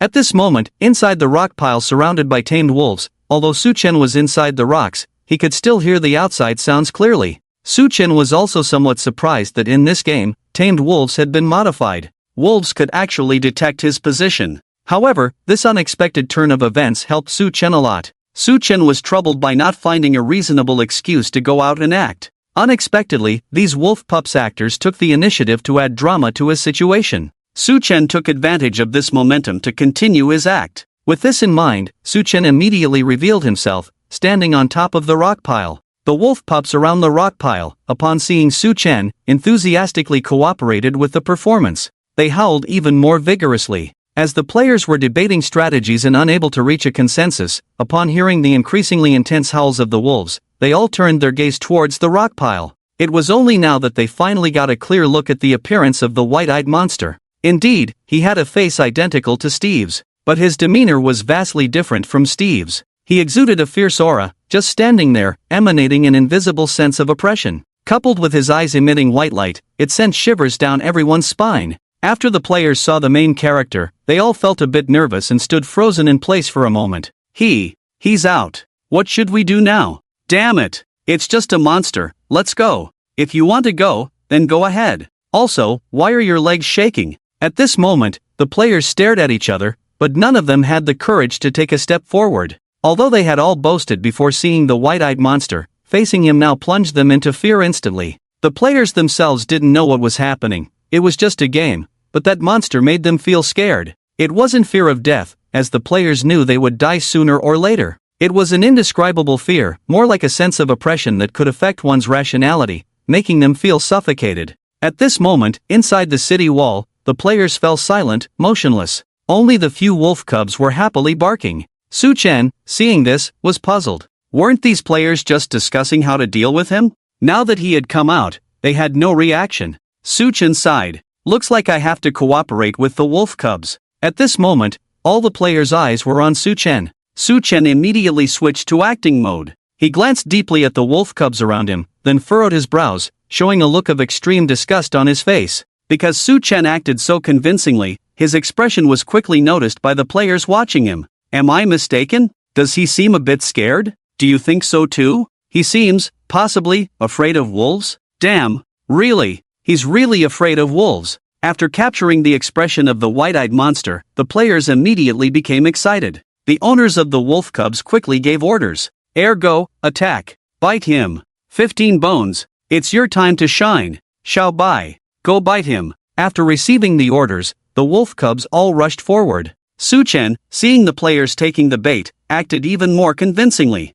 When the wolf cubs came at him, Su Chen immediately teleported away. Conveniently, not far away was the hole blasted in the city wall earlier. After teleporting there, Su Chen left without looking back. The wolf cubs chased for a while before teleporting back to their owners. As Su Chen walked away, the players still hadn't reacted. After a while, someone quietly felt the direction Su Chen had left and looked outside. Seeing nothing outside, they were bewildered. Did he run away in fear? Before this player finished speaking, the players on the city wall erupted. Damn, we won like this? What the hell? This white-eyed monster scared us to death for so long, and he's afraid of wolves? He was taken down by a few wolves? Seems like we're not as good as these few puppies? What kind of plot twist is this? I'm so confused. This victory came too suddenly, right? Since he's afraid of wolves, next time let's prepare more wolf cubs to take him down? The players' reactions undoubtedly proved Su Chen's acting skills were good. At least the audience seemed very satisfied, and there were many positive reviews.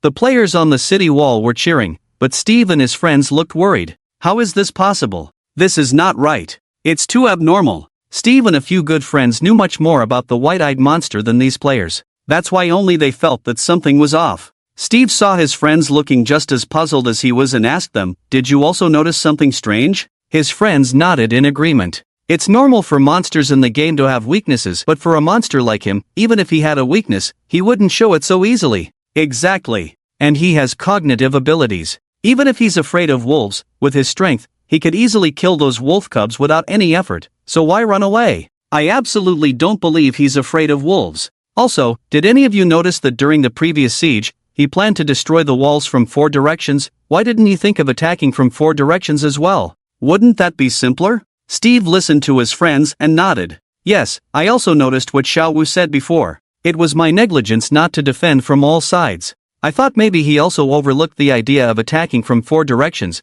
but now it seems there's more to it. Since the white-eyed monster attacked the city, Steve had felt that something was wrong. Initially, he thought it might have been a mistake on the monster's part. But considering the monster fleeing after seeing the wolves, it was likely not a mistake on his part. It was probably intentional. And if that white-eyed monster truly wanted to win, the most suitable method would be to attack alongside the monsters. Since the players couldn't find his whereabouts, with the monsters providing cover, the players were in chaos, scattered all over, making it easier to eliminate them. However, he didn't do that. Instead, he let the monsters in first, waited for the players to defeat them, and then entered himself. This logic was quite illogical. Steve couldn't figure it out. With his strength, he could effortlessly eliminate us, so why go through all this trouble and intentionally lose? His friends shook their heads in confusion. Can't understand. Could it be that before suppressing someone, you have to let them become extremely inflated? Is that necessary? We pose no threat to him at all, why go through all this trouble? Steve and his friends pondered for a long time but still couldn't figure out what the white-eyed monster was up to.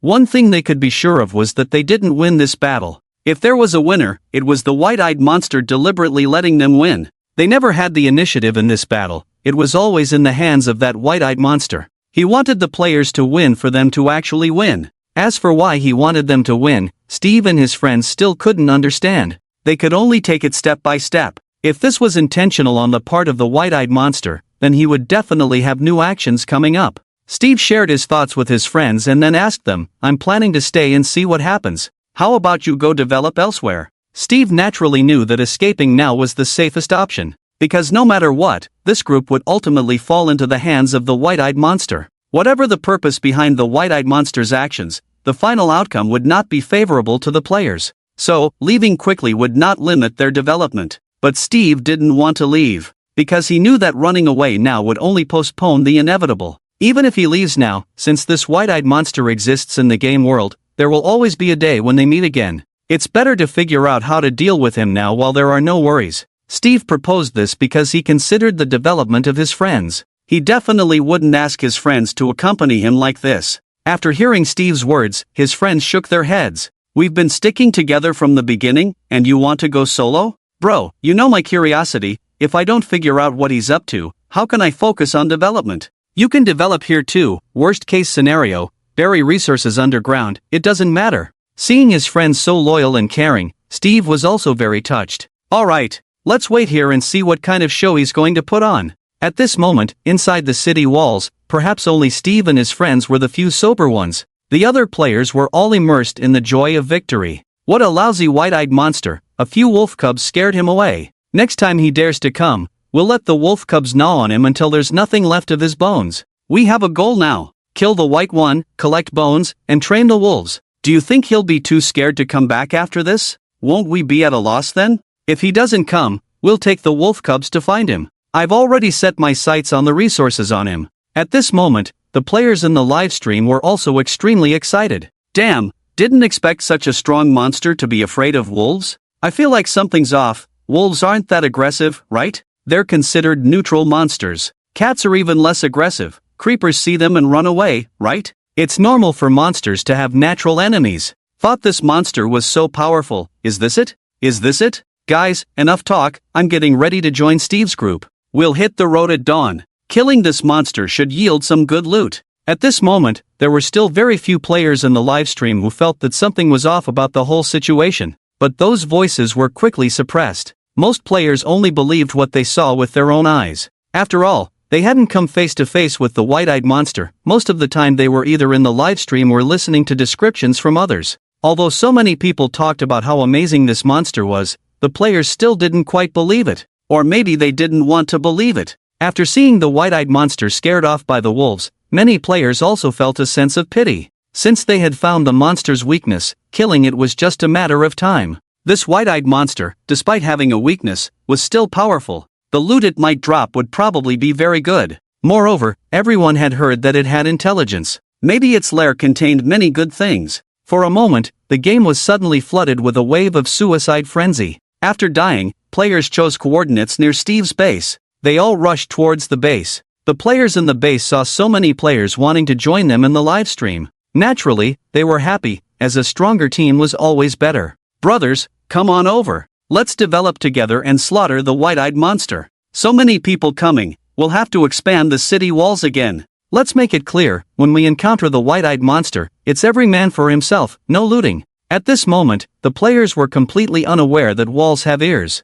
Their words were all heard loud and clear by Su Chen, hidden in a stone within the city walls. Su Chen had left the city walls but didn't go far. Instead, he concealed himself within the walls. Naturally, he wanted to understand the audience's reactions. So far, it seemed that everyone's response was quite positive. At least from the players' mouths, it was clear that many players were rushing over in this direction. It seems like this game of chess is over. In fact, Su Chen's acting just now was really clumsy. Normally, Su Chen had explosive skills, so even if he was afraid of wolf cubs, his first reaction would definitely be to kill them. It was completely impossible for him to see them and run away in fear. However, most players preferred to believe only what they saw with their own eyes. Even if things were suspicious, they would still find ways to justify them. Seeing that the players believed in his acting, Su Chen breathed a sigh of relief. Although setting up these things was a bit troublesome, it was still necessary at the moment. The game world was vast, and the players were scattered. As a result, it became much more difficult for Su Chen to gain kill points.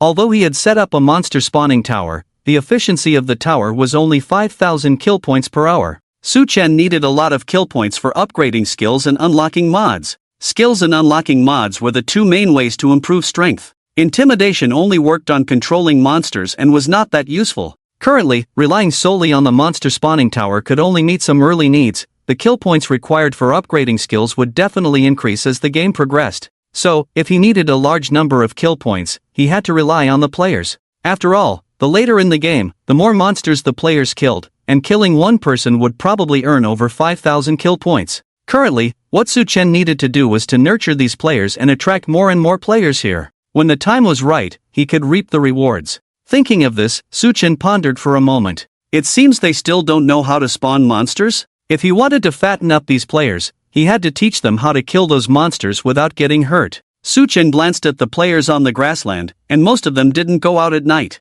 That meant they probably didn't know how to use the foot refining technique or make monster spawning towers. It seems I have to teach them how to use the foot refining technique. In fact, if he wanted players to accumulate kill points quickly, the monster spawning tower was the best choice. But if he told the players how to build the tower, it would undoubtedly speed up their progress. It should be noted that the players' kill points would affect the progress of unlocking mods. If he told the players how to build the monster spawning tower, it would inevitably accelerate the opening of mods. If Su Chen didn't have enough strength, the players' opening mods would still pose a certain threat to him. Just like the weapons in the Twilight Forest, the shield staff. After use, 5 shields would float around the player, each shield capable of helping the player withstand one regular attack. Regular attacks included explosive damage. If the players had this, and Su Chen only had the explosive output skill, then Su Chen wouldn't be able to harm the players at all. In this way, Su Chen would be completely in a passive state. So, the best way to fatten up the players at the moment was to teach them the foot refining technique. This way, the players' kill points would not increase too quickly but also not too slowly. As long as more players gathered here, the kill points provided by this group of people to Su Chen would be sufficient. Of course, the best solution was to make the players dependent on this place. Even if they were killed by Su Chen once, they would continue to survive here. That was the best scenario. However, this was not something Su Chen could decide. Whether the players stayed or left had to be decided by themselves. After thinking about this, Su Chen prepared to implement this plan. First, teach the players the foot refining technique. At this moment, the sky was just getting light. After leaving the stones on the city wall, Su Chen teleported away from the players' camp. After searching around, I saw a cave several meters deep, showing signs of human excavation. It seemed to be the place where players had collected stones before. This place is nice. There was no light inside the cave, and even during the day, it was normal for monsters to appear. Moreover, this was where players had come to collect stones before. Su Chen had heard that a large number of players were rushing over. They would definitely need to expand the city walls again and would surely come back to this place. So, building the foot shed here would definitely be discovered by the players. After finding a suitable location, Su Chen immediately started building the foot shed. In fact, building the foot shed was very simple, not much different from building a matchbox. The only difference was that the stones near the ground needed to be replaced with half bricks. Actually, you could also directly remove the stones near the ground, but that wouldn't prevent spiders and baby zombies. After all, spiders and baby zombies were only 1 block high. So, by replacing them with half bricks, you could basically prevent all monsters. Su Chen quickly made the foot shed in no time. He then dug a passage inside the foot shed. This passage was of no use to Su Chen, but it would be very useful for the players later. After doing all this, Su Chen controlled some stray monsters in the cave and made them gather around the foot shed. Once everything was ready, Su Chen hid among the surrounding stones. All preparations were made, now it was just waiting for the players to arrive.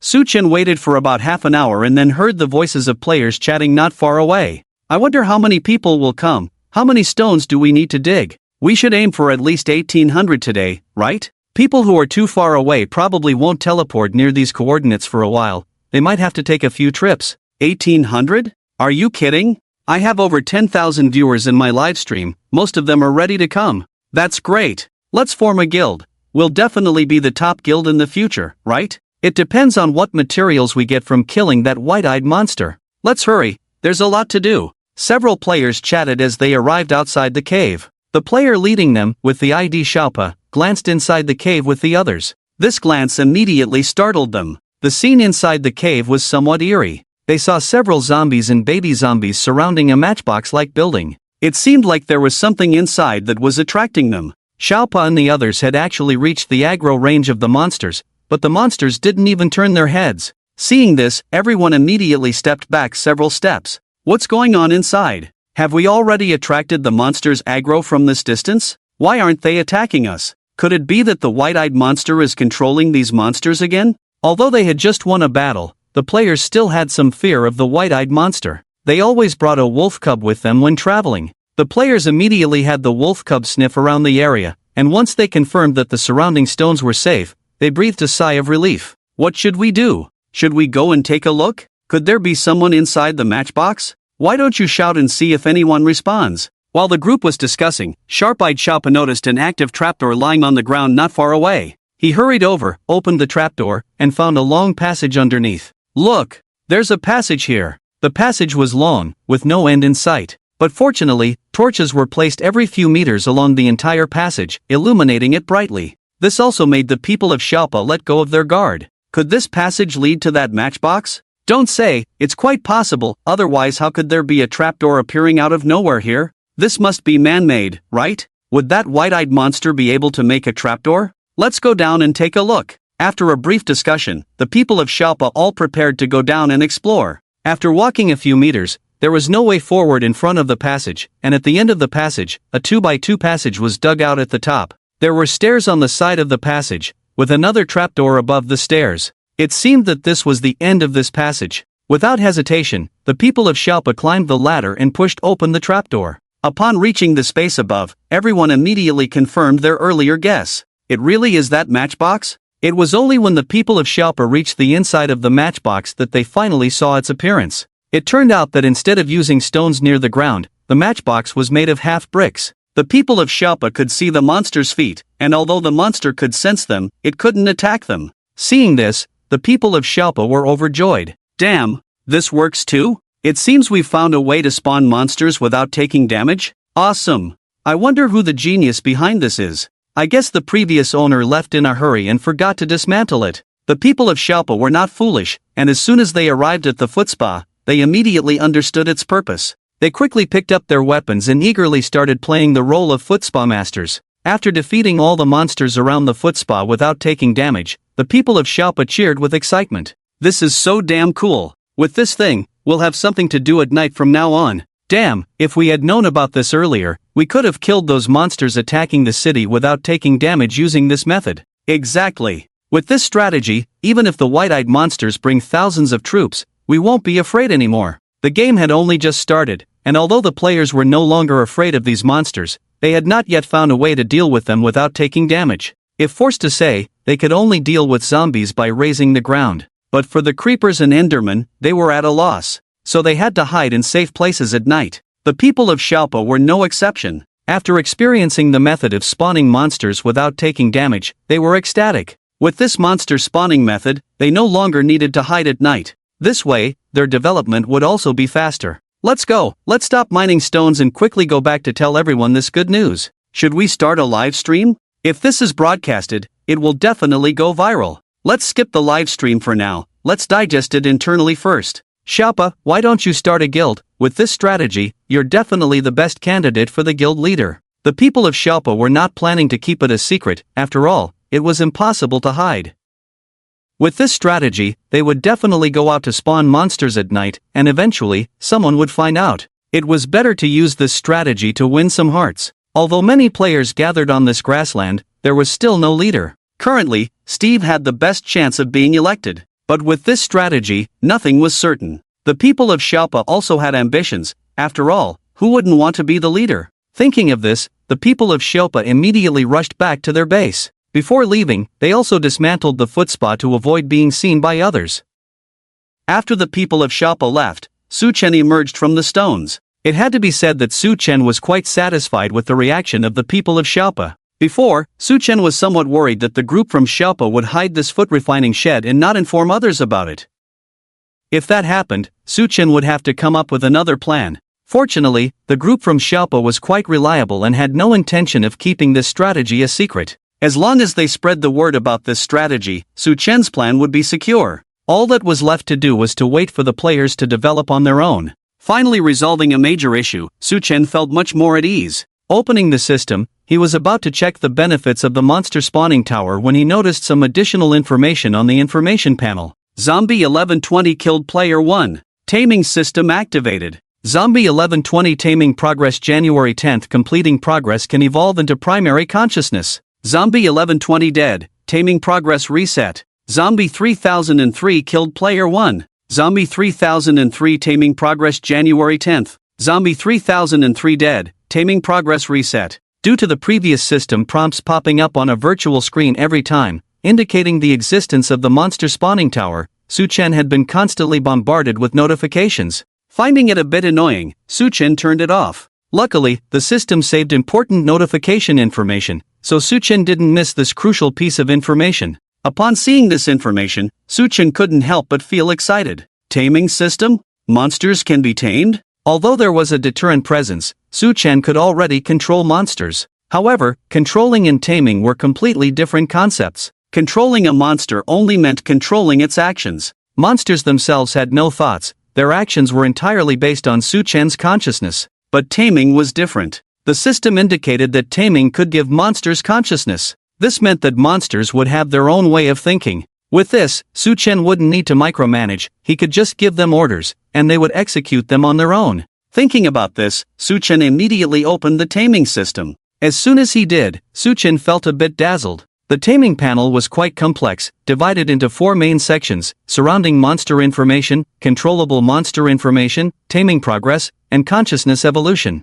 There was nothing much to say about the surrounding monster information and controllable monster information, it was all clear at a glance. Various monster information was listed, with the system thoughtfully assigning a number to each monster, like the previously mentioned Zombie 1120 and Zombie 3003. Then there was the taming progress section, which currently showed nothing. After all, both player 1120 and player 3003 had bravely sacrificed themselves. Upon opening the 4th section of information, the system immediately displayed the annotations for this section. Consciousness evolution. Completing taming progress can lead to consciousness evolution. Accumulate killing 10 players to obtain primary consciousness. Accumulate killing 1,000 players to obtain intermediate consciousness. Accumulate killing 10,000 players to obtain advanced consciousness. Accumulate killing 1 million players to obtain autonomous consciousness. Primary consciousness. Monsters gain primary consciousness, abandoning some original game settings. Note, after monsters gain primary consciousness, killing players will accumulate their own taming progress,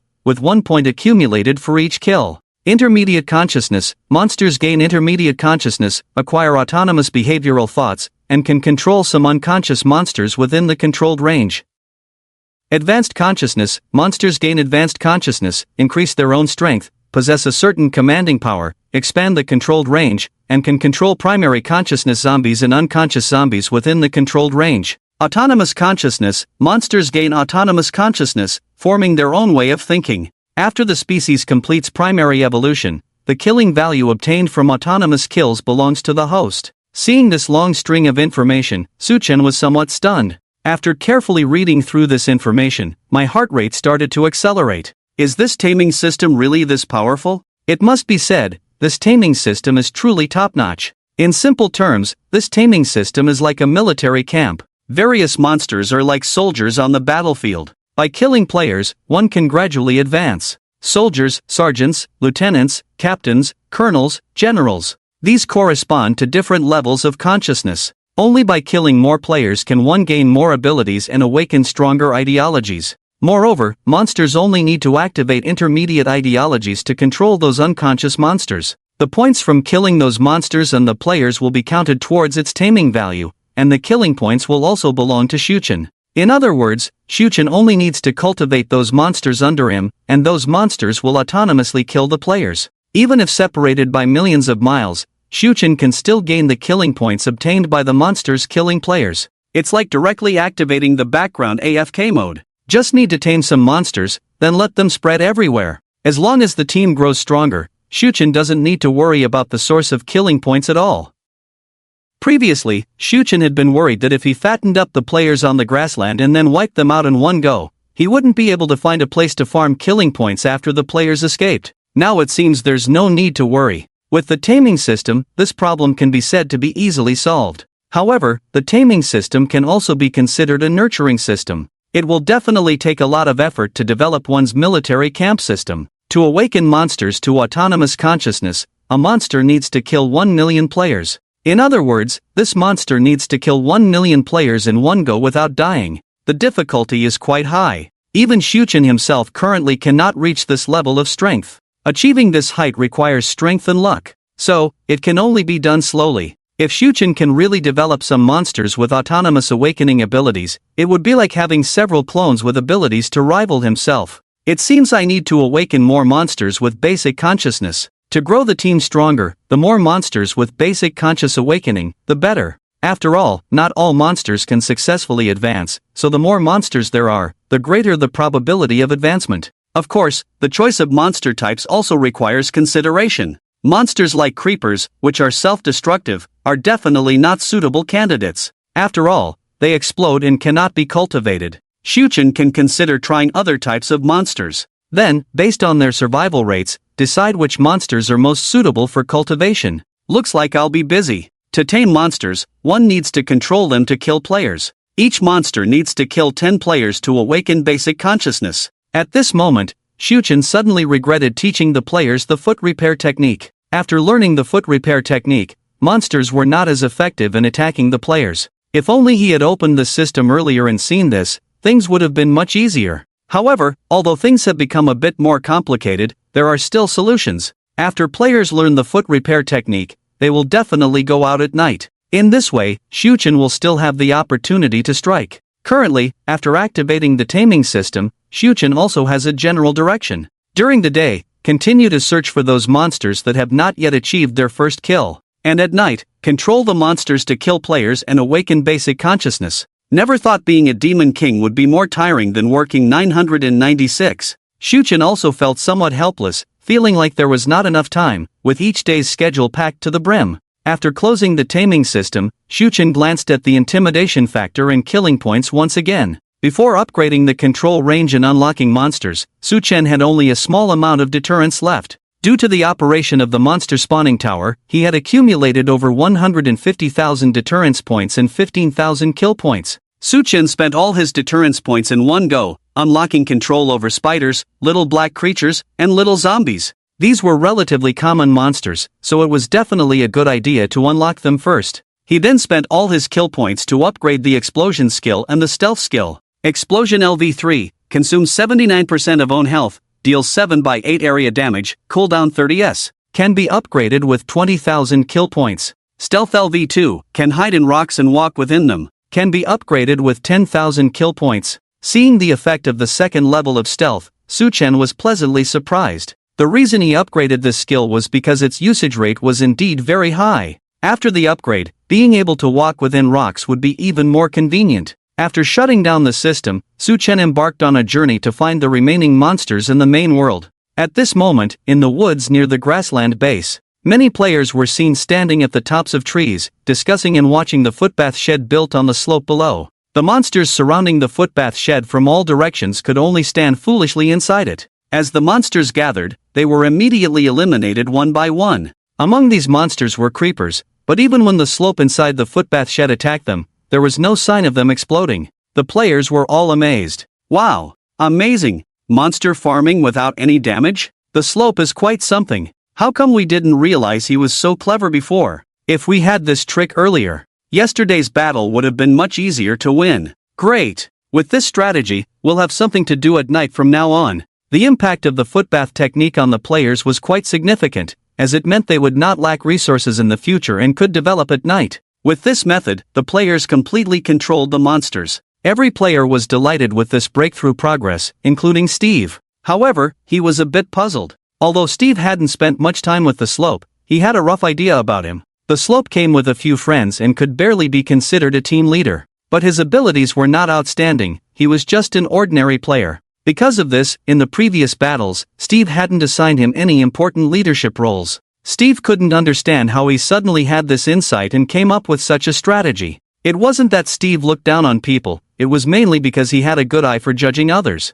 If the Slope had the ability, Steve would have promoted him long ago. At this moment, it seemed that all his friends shared Steve's view. I didn't expect the Slope to have this ability. The way he looks, is he trying to win people over? What's the use of winning people over? Can his abilities control people? How did he suddenly have this insight? I don't know. Today I assigned him to dig rocks, and when he came back, he suddenly had this insight, and he didn't even dig many rocks. Hearing his friends' discussions, Steve immediately grasped the key point. He went out? Where did he go? After hearing Steve's tone, his friends also realized that it was impossible for the Slope to come up with such a strategy. The problem must have arisen when he went out. He went to the place where we dug rocks before. After receiving this news, Steve and his friends quietly left the woods. Shortly afterwards, they hurried towards the direction where they had been digging stones before. About 10 minutes later, Steve and his friends finally arrived at the cave where they had discovered the footshed on the small slope earlier. As soon as they arrived, Steve immediately noticed the shutter door outside the cave and the shutter door inside the cave.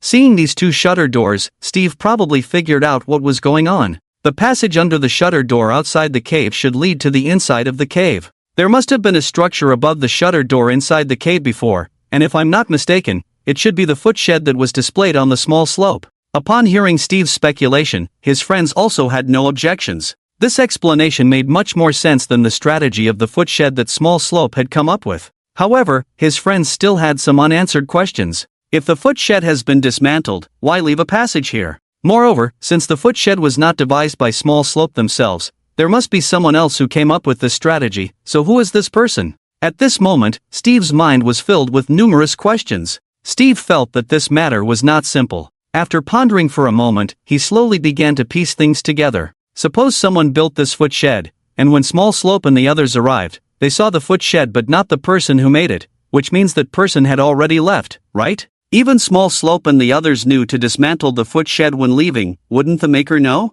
This doesn't make sense. Furthermore, Small Slope and the others must have entered the footshed through this passage to understand its purpose, which means this passage was left by the person before. But why would the person who made the footshed need a passage? If there were monsters, they could just kill them and come out. This is not a base or anything. Why go through the trouble of digging a passage? This is illogical. Upon hearing Steve's words, his friends also found it unreasonable. If it were them, they would use the foot technique. After encountering monsters, they would build a footshed, kill them, and then destroy the footshed to leave. They definitely wouldn't dig a passage. Moreover, this cave is not a base or a fixed monster spawning point. There is absolutely no need to create such a passage. Also, if they learned the foot technique and left the footshed, they would definitely dismantle it. At the very least, if they were in a hurry, they would replace the shutter doors on both sides of the passage with stones. In any case, no matter the reasoning, the current situation is impossible. Steve pondered for a long time but still couldn't figure out the key to it all. Considering the current situation, everything seemed planned. But why would that person do this? Why give away their achievements? Was it intentional or accidental? If intentional, they could have just posted the strategy on the forum. Wouldn't that have been faster? If accidental, then that was too careless, right? Strange. Too strange. Steve couldn't shake off the feeling that this matter was related to the white-eyed monster. It wasn't baseless speculation on Steve's part, mainly because this place was so close to the player's base. Coupled with the live broadcasts of the players at the base, almost all players knew about the base's situation. If a player had come here, how could they not be aware that others might come too? Given this, they wouldn't keep the footshed intact. Therefore, Steve still believed that the white-eyed monster was behind this. But what puzzled Steve was, what was the purpose of doing this? If this was the work of the white-eyed monster, players discovering the footshed would undoubtedly be of no benefit to it. After all, he can control monsters, and the monsters can be considered his henchmen.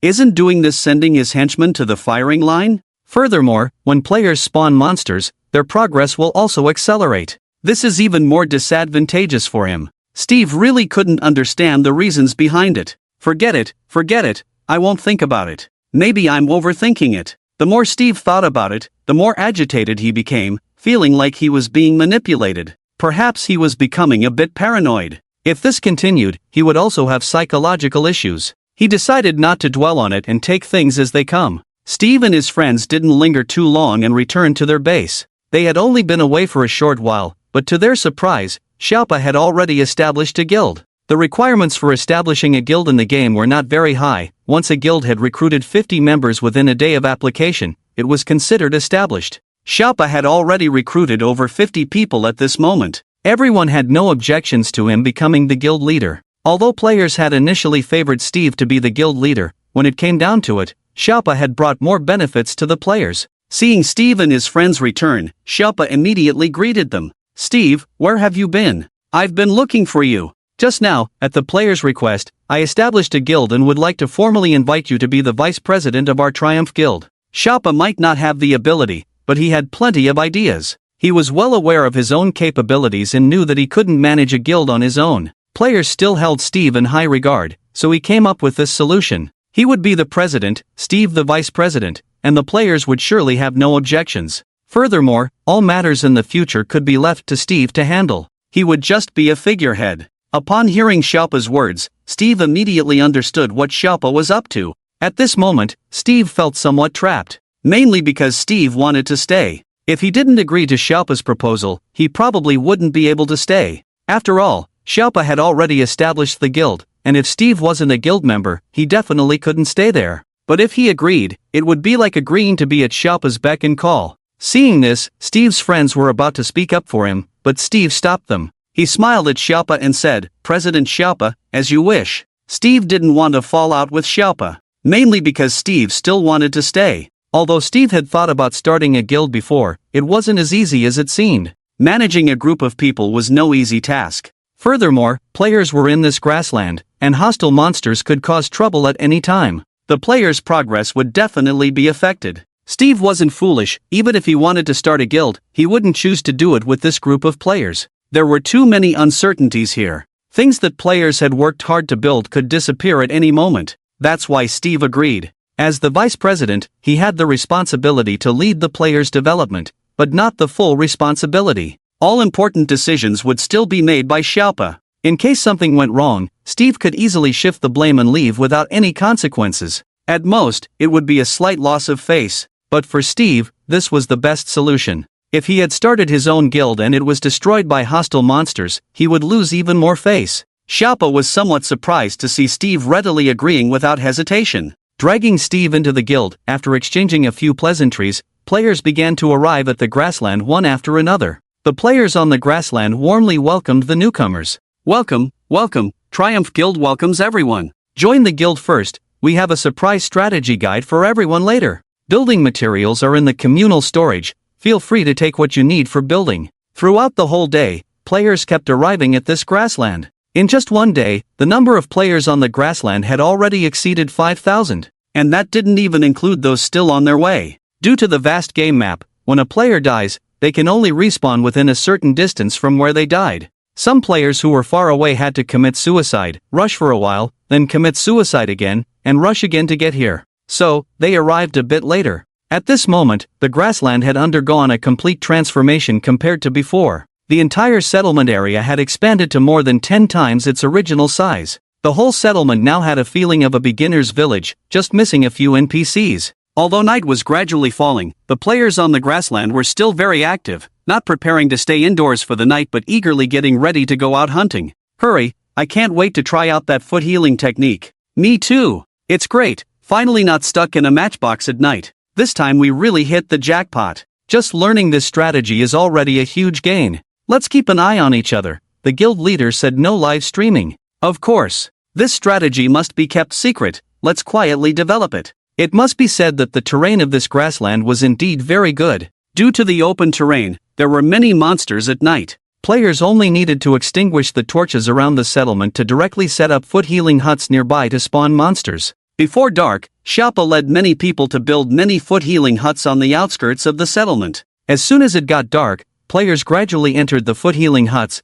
ready to experience the thrill of monster farming without taking damage. At this moment, the players were completely unaware that there were eyes emitting white light in the distance, watching their every move. After a day of hard searching, fortune favored the prepared, and Suchen finally found the witch and the slime. These two things were like rubber bands, impossible to find when you wanted them, but everywhere when you didn't. After getting the first kill of the witch and the slime, Suchen also gained a lot of skills. Potion Throw LV1, can throw poison, weakness, slow, instant damage potions, cooldown 30s. Can be upgraded with 10,000 kill points. Potion Specialization LV1, can use healing potions, fire resistance potions, swiftness potions, water breathing potions, cooldown time 30 seconds. Can be upgraded with 10,000 kill points. These two skills naturally came from the witch. These two skills were quite useful. It was like Suchen had his own supply. Using explosive skills required consuming his own health. With the potion specialization skill, he could heal himself right after exploding, which was very comfortable. Furthermore, the potion throw skill was also very practical. Poison, weakness, slow, instant damage potions were all offensive potions. When facing players, there were more ways to deal with enemies. Also, the instant damage potion was currently a must-have for Suchen. After all, using instant damage potions on monsters would actually heal them. Just then, Suchen activated the taming system. If you want to tame a monster, the monster needs to kill 10 players without dying. For ordinary monsters, this is quite difficult to achieve. After all, players are no longer afraid of monsters and will fight back. As a result, the monster will inevitably get hurt. However, with this skill, things become much more stable. When the monster is low on health, Suchen can quickly use a potion to heal it, making taming much more successful. In addition to the witch's first kill skill, the skill obtained from the first kill of the slime is also very useful for Suchen. It can be said that the skill obtained from the slime's first kill directly complements the Demon King's abilities to some extent.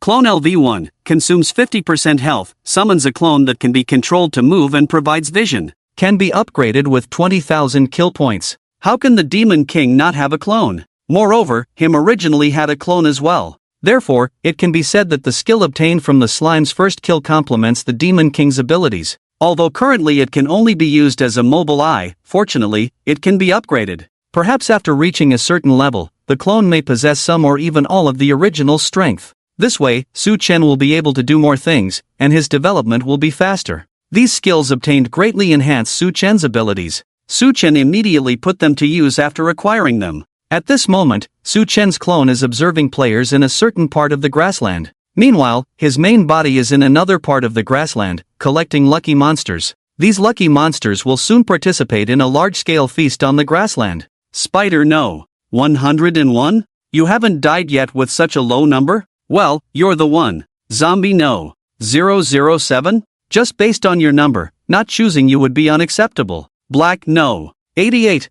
Very auspicious, hope you don't lose your luck too early. There is an art to selecting tamed monsters. Suchen had never understood before how the numbering of nearby monsters worked within the taming system. It was only after asking the system that he learned that the monster's number is the one it was born with. For example, Zombie 001 means that this zombie was the first to spawn in this world. Although there is a possibility of monsters spawning simultaneously. However, this number is precise to hundreds or even thousands of decimal places. To players, it may seem like they spawn at the same time, but in reality, they do not.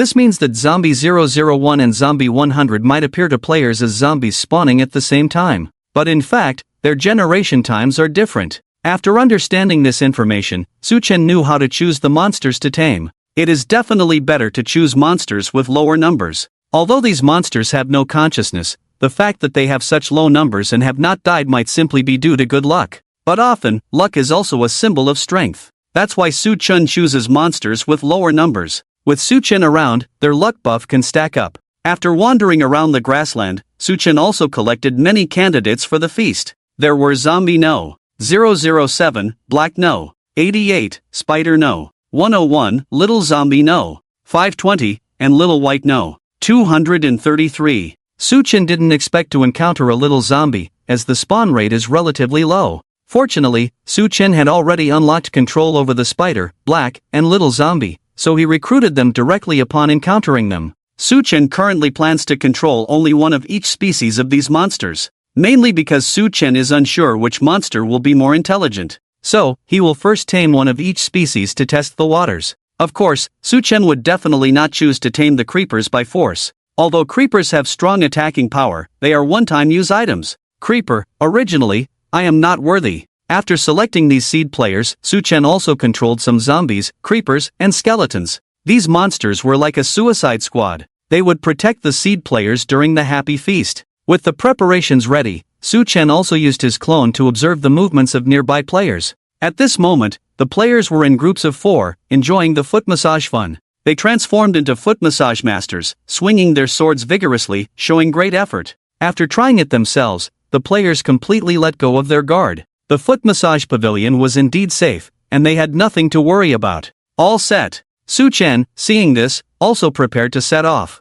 Looks like we can start the feast. Before setting off, Su-chen spent 150,000 intimidation points to upgrade the monster control range to 45 by 45. It had to be said that this intimidation was consumed quite quickly. The 150,000 intimidation points saved during the day were used up again just by upgrading the control range. With the increased monster control range, Su-chen could control more monsters. This way, it was easier to protect the seed players. After preparing all this, Su-chen controlled his clone and moved to a vantage point. The clone's vision could see the overall situation. The main body was hidden under the rocks in the soil. After upgrading the stealth skill, Su-chen could walk among the rocks. This made things much easier. Su-chen didn't need to show himself at all to control these monsters. And with the clone's presence, Su-chen didn't have to worry about lack of vision. The clone monitored the situation while the main body controlled the monsters. Su-chen walked among the rocks underground, controlling the monsters to slowly approach the players' foot massage pavilion. At this moment, the players were immersed in the joy of foot massage, completely unaware of the impending danger. This foot massage pavilion is so cool. Items are dropping like crazy. Just had a stroke of luck and got an iron ingot. At this rate, I feel like I'll have a full set of iron armor in a few days. With the foot massage pavilion, I no longer have to worry about running out of arrows. And bones too. When we have a few wolf cubs on hand, that white-eyed monster will be scared to death, haha. The 4 players in the foot massage pavilion stood at different sides, swinging their stone swords and chatting. At this moment, one of the players, named Li Tu, was responsible for the side of the foot massage pavilion. Suddenly, a creeper slowly approached. Li Tu didn't pay attention, preparing to swing his sword for the foot massage. Then, there was a loud bang. The creeper exploded. Although the rocks blocked the explosion, it didn't harm Li Tu, but this sudden accident still scared him. What the hell? What's going on? The other players in the foot massage pavilion naturally noticed the explosion. Caught off guard, they hadn't reacted yet when a group of zombies rushed in. The few of them were instantly trapped inside the foot massage pavilion. After the zombies came in, they immediately started attacking everyone. Although Li Tu and the others were somewhat scared, they didn't forget to fight back. They instinctively started fighting back with their swords. But with too many zombies coming in, they only managed to kill 2 before they were injured. Meanwhile, monsters kept pouring in through the blown-open entrance of the foot massage pavilion. Just when Li Tu and the others thought it was all over, something strange happened. The zombies suddenly stopped their attack. Li Tu and the others were all stunned when they saw the situation. What's going on? Why aren't they moving? Is it me who's stuck, or is it you, or are they stuck? Just as Li Tu and the others were dumbfounded, a small zombie rushed in from outside the foot shack. With a series of rapid attacks, several people couldn't defend themselves at all and all died at the hands of the small zombie. Li Tu and the others couldn't figure out what had happened until they died. Why did the creepers suddenly explode? Why did the zombies suddenly stop attacking? Shortly after Li Tu and the others died, similar eerie things were happening in other foot shacks on the grassland. These events had almost the same plot. All the creepers suddenly exploded, and then a group of zombies or baby zombies rushed in to attack the players. However, they didn't kill the players but left them with a threat of life. When the players were defenseless, a monster would appear. It could be a zombie, a baby husk, or a spider. These monsters came in to finish the job. The grassland was shrouded in occasional explosions and the players' screams. At this moment, in the guild channel of the Triumph Guild, the players were all in an uproar. What the heck? What's going on? Wasn't the foot shack supposed to be absolutely safe? Why did the creepers explode out of nowhere? It was so damn eerie just now. Why didn't those monsters kill us but left us hanging by a thread for the zombies to finish us off? Did you guys die like this too? We did. Damn it. We got our knees hit by a small zombie jumping up. Us too. We were killed by a baby husk. The guild channel was constantly flooded with players' discussions. The whole grassland was filled with the sound of explosions, making it seem like it was New Year's. At this moment, Steve, who was in the base, saw this information and suddenly realized. I knew the foot shack was related to the Enderman. It all makes sense now. Because they found the foot shack situation too suspicious, Steve and his friends didn't go out hunting this time. Instead, they stayed inside the base observing. Steve was cautious, and sure enough, something happened. His friends were all a bit shaken. It really was him. He deliberately set up a foot shack, making us think we could spawn monsters safely, and then suddenly attacked? I knew he wasn't that simple. Was he really acting when he ran away before? But why didn't he show up this time and instead controlled those monsters to kill the players? And why, when he had the ability to kill us last time, did he go through all this trouble to create so much chaos? Although his friends were sure that the Enderman was behind all this, they still couldn't understand why he did it. He could have wiped them out in one go, so why go through all this trouble, pretending to run away, building the foot shack, only to end up killing the players? Why not just do it straightforwardly? Hearing his friends' questions, Steve pondered for a moment. After a moment, he seemed to understand something. His appetite is really big. He's doing all this to attract more people here. Previously, Steve couldn't understand why the Enderman was doing this, but now he realized the purpose behind his actions. The reason he went through all this trouble was to attract more players to this place. Whether it was pretending to run away or revealing the strategy for the foot shack, both were meant to draw players here. After hearing Steve's words, the minds of his friends suddenly opened up. Yes, everything makes sense now. Wait, so he's still playing a development game? His thinking is terrifying. He can see through the players' minds so clearly. At this moment, Steve and his friends truly realized the terrifying aspect of the white-eyed monster. In reality, the monster itself is not that scary in terms of strength, all the fear stems from the lack of firepower. With good enough equipment, one can handle powerful monsters. However, the terrifying aspect of this white-eyed monster lies in his cunning. He can completely control the minds of most players, setting up ambushes one after another, making players willingly walk into his traps. In the end, players probably won't even know how they died. That's the most terrifying part. After thinking about this, Steve and his friends felt a chill down their spines. The white-eyed monster hadn't caused them any harm, but his meticulous planning made them even more fearful. They were not facing an ordinary monster in the true sense. After thinking about this, his friends seemed to want to retreat. Should we leave? We can't beat him, neither in strength nor in cunning. It's not a good idea to drag this out. Indeed, this group will eventually be slaughtered, and this guild won't prosper. Upon hearing his friend's words, Steve had no objections. So, you guys go first, find a place to develop slowly. I'll stay. When his friends heard that Steve intended to stay, they looked at him with confusion. Steve knew his friends wanted to persuade him, so he explained immediately. He's going through all this trouble just to kill more people. Although I'm not sure why he wants to kill so many people, it's definitely beneficial for him. His seemingly perfect plans actually reveal his weaknesses. He probably can't locate the players, so he designs ways to lure them in. Now that we know his weakness, it's easier to deal with him. In a few days, he will definitely return here. On that day, I will livestream the whole process of him slaughtering players, and I will tell everyone what happened. This way, players will fear him and won't fall into his traps anymore. If no one falls into his traps, his development will be limited. As long as we avoid him and develop quickly, we will eventually surpass him. Steve understood his friend's thoughts, but he wasn't ready to leave. They had already figured out the white-eyed monster's intentions, which wasn't a bad thing for Steve and his group. Since they had spent so much time on this, Steve didn't mind spending a few more days. Since the white-eyed monster had set up this plan, it wouldn't be long before he came to reap the rewards. Steve had no intention of fighting the white-eyed monster recklessly. What he could do was live-stream the battle, showing more people that the players couldn't defeat him at the moment. Steve didn't expect Xiaopa to live-stream the battle. After all, Xiaopa had obtained the strategy for the footshed and wouldn't easily share it with others. Therefore, this task had to be done by Steve. After completing this task, Steve wouldn't continue to waste time fighting the white-eyed monster. Currently, the only option was to restrain his development and focus on their own rapid growth. Only then would it be possible to confront the white-eyed monster in the future. Steve's thinking was clear. This was indeed the best solution for now. It was definitely impossible to confront the white-eyed monster head-on. Now the only way they could limit his development was to prevent more players from being buried in his hands. Upon hearing this, his friends also respected Steve's decision.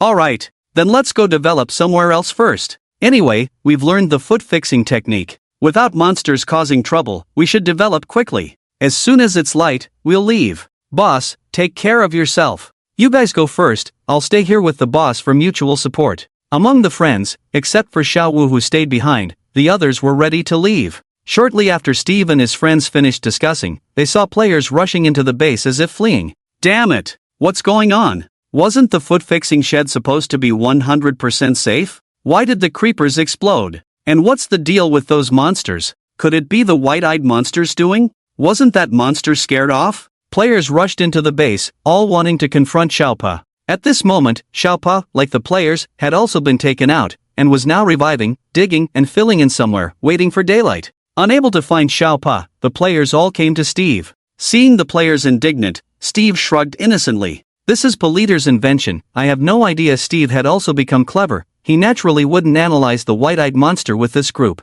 Besides, even if he did, they might not believe him and think he was fearmongering. So he shifted the blame directly. Seeing Steve being evasive, the players were helpless. Steve was right, the foot-fixing shed was indeed invented by Xiaopa. They immediately started bombarding Xiaopa in the guild channel. Politer, what's going on? This foot-fixing shed isn't working. Why do creepers still explode? It's too damn mysterious. Feels like the white-eyed monster's doing. Leader, say something? Xiaopa had also experienced the players' recent ordeal. At this moment, Xiaopa was filled with many questions. He too had suspected the white-eyed monster's involvement, but had no evidence. Moreover, he didn't want to admit any issues with his foot-fixing shed. After much thought, he came up with a reason to evade. My foot-fixing shed is definitely fine, tested it many times. This isn't the white-eyed monster's doing. Everyone saw it before, it was scared off, why would it come back? This explosion should be due to too many monsters, accidentally hitting the creepers,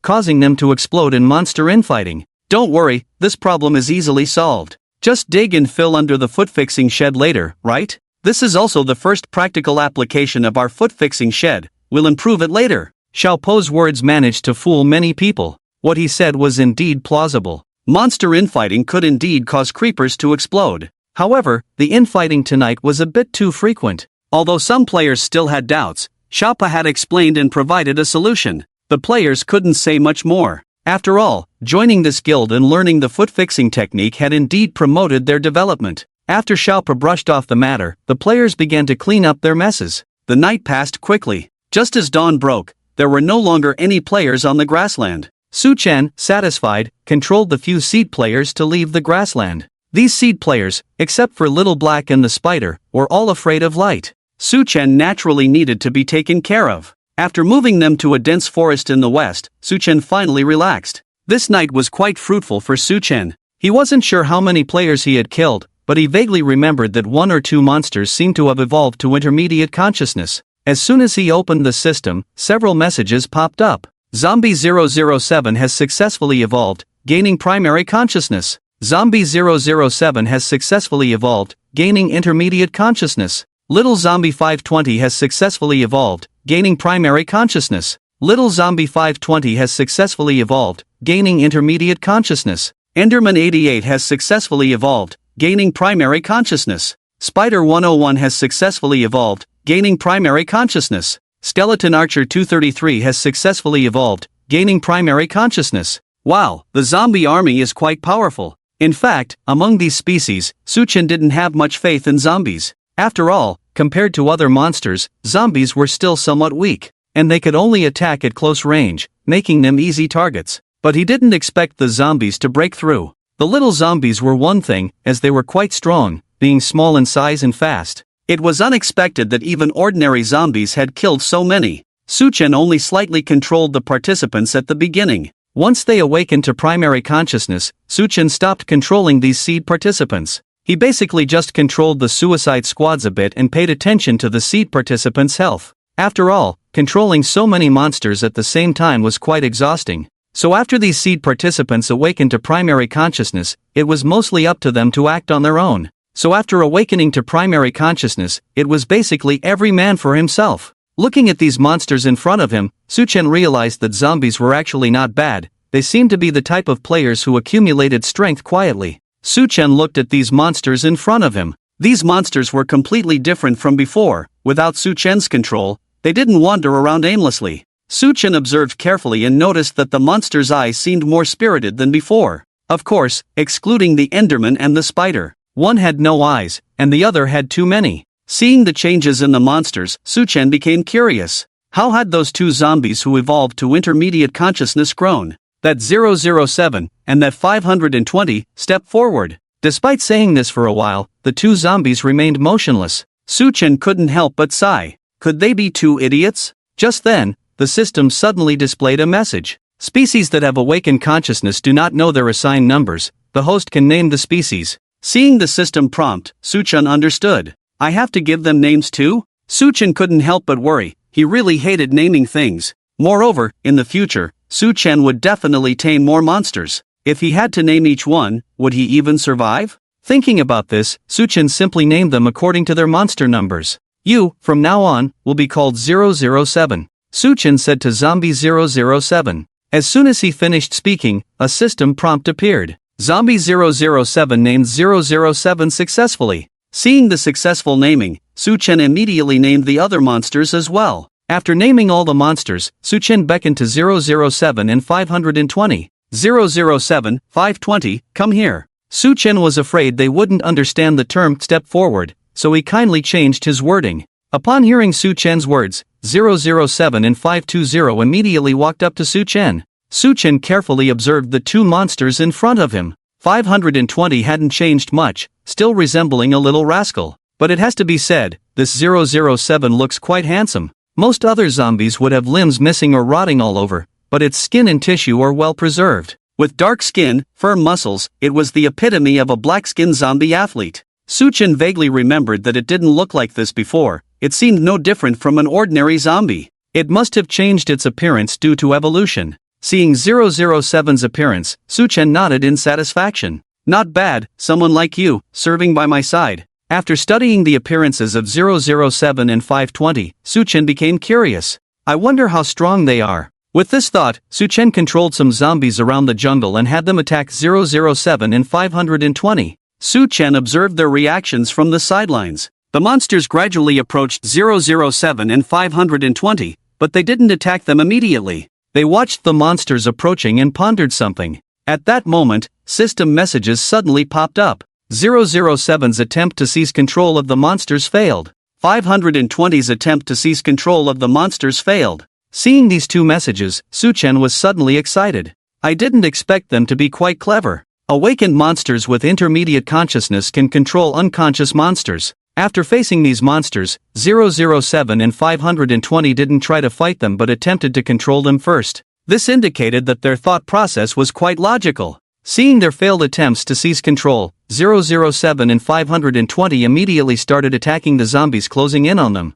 Their moves were not fancy, no special skills were awakened. They mainly relied on regular attacks, but their attributes had definitely been enhanced. 007 was a strength type, easily taking down a zombie with just one attack, while 520 was agile, swiftly moving around the zombies and attacking them. The ordinary zombies couldn't even catch a glimpse of 520. In a matter of seconds, the four zombies controlled by Su-chen were killed by 007 and 520. Seeing their performance, Su-chen was pleased. Their performance had exceeded Su-chen's expectations. Although they hadn't evolved any decent skills, it was understandable. After all, they had only awakened to intermediate consciousness. Having such combat power was already impressive. And most importantly, they had strong logical thinking. Just this aspect made them formidable. With this in mind, Su-chen had 007 and 520 return, then started a brainwashing session for the monsters. Your fate is to kill players. The more you kill, the stronger you become.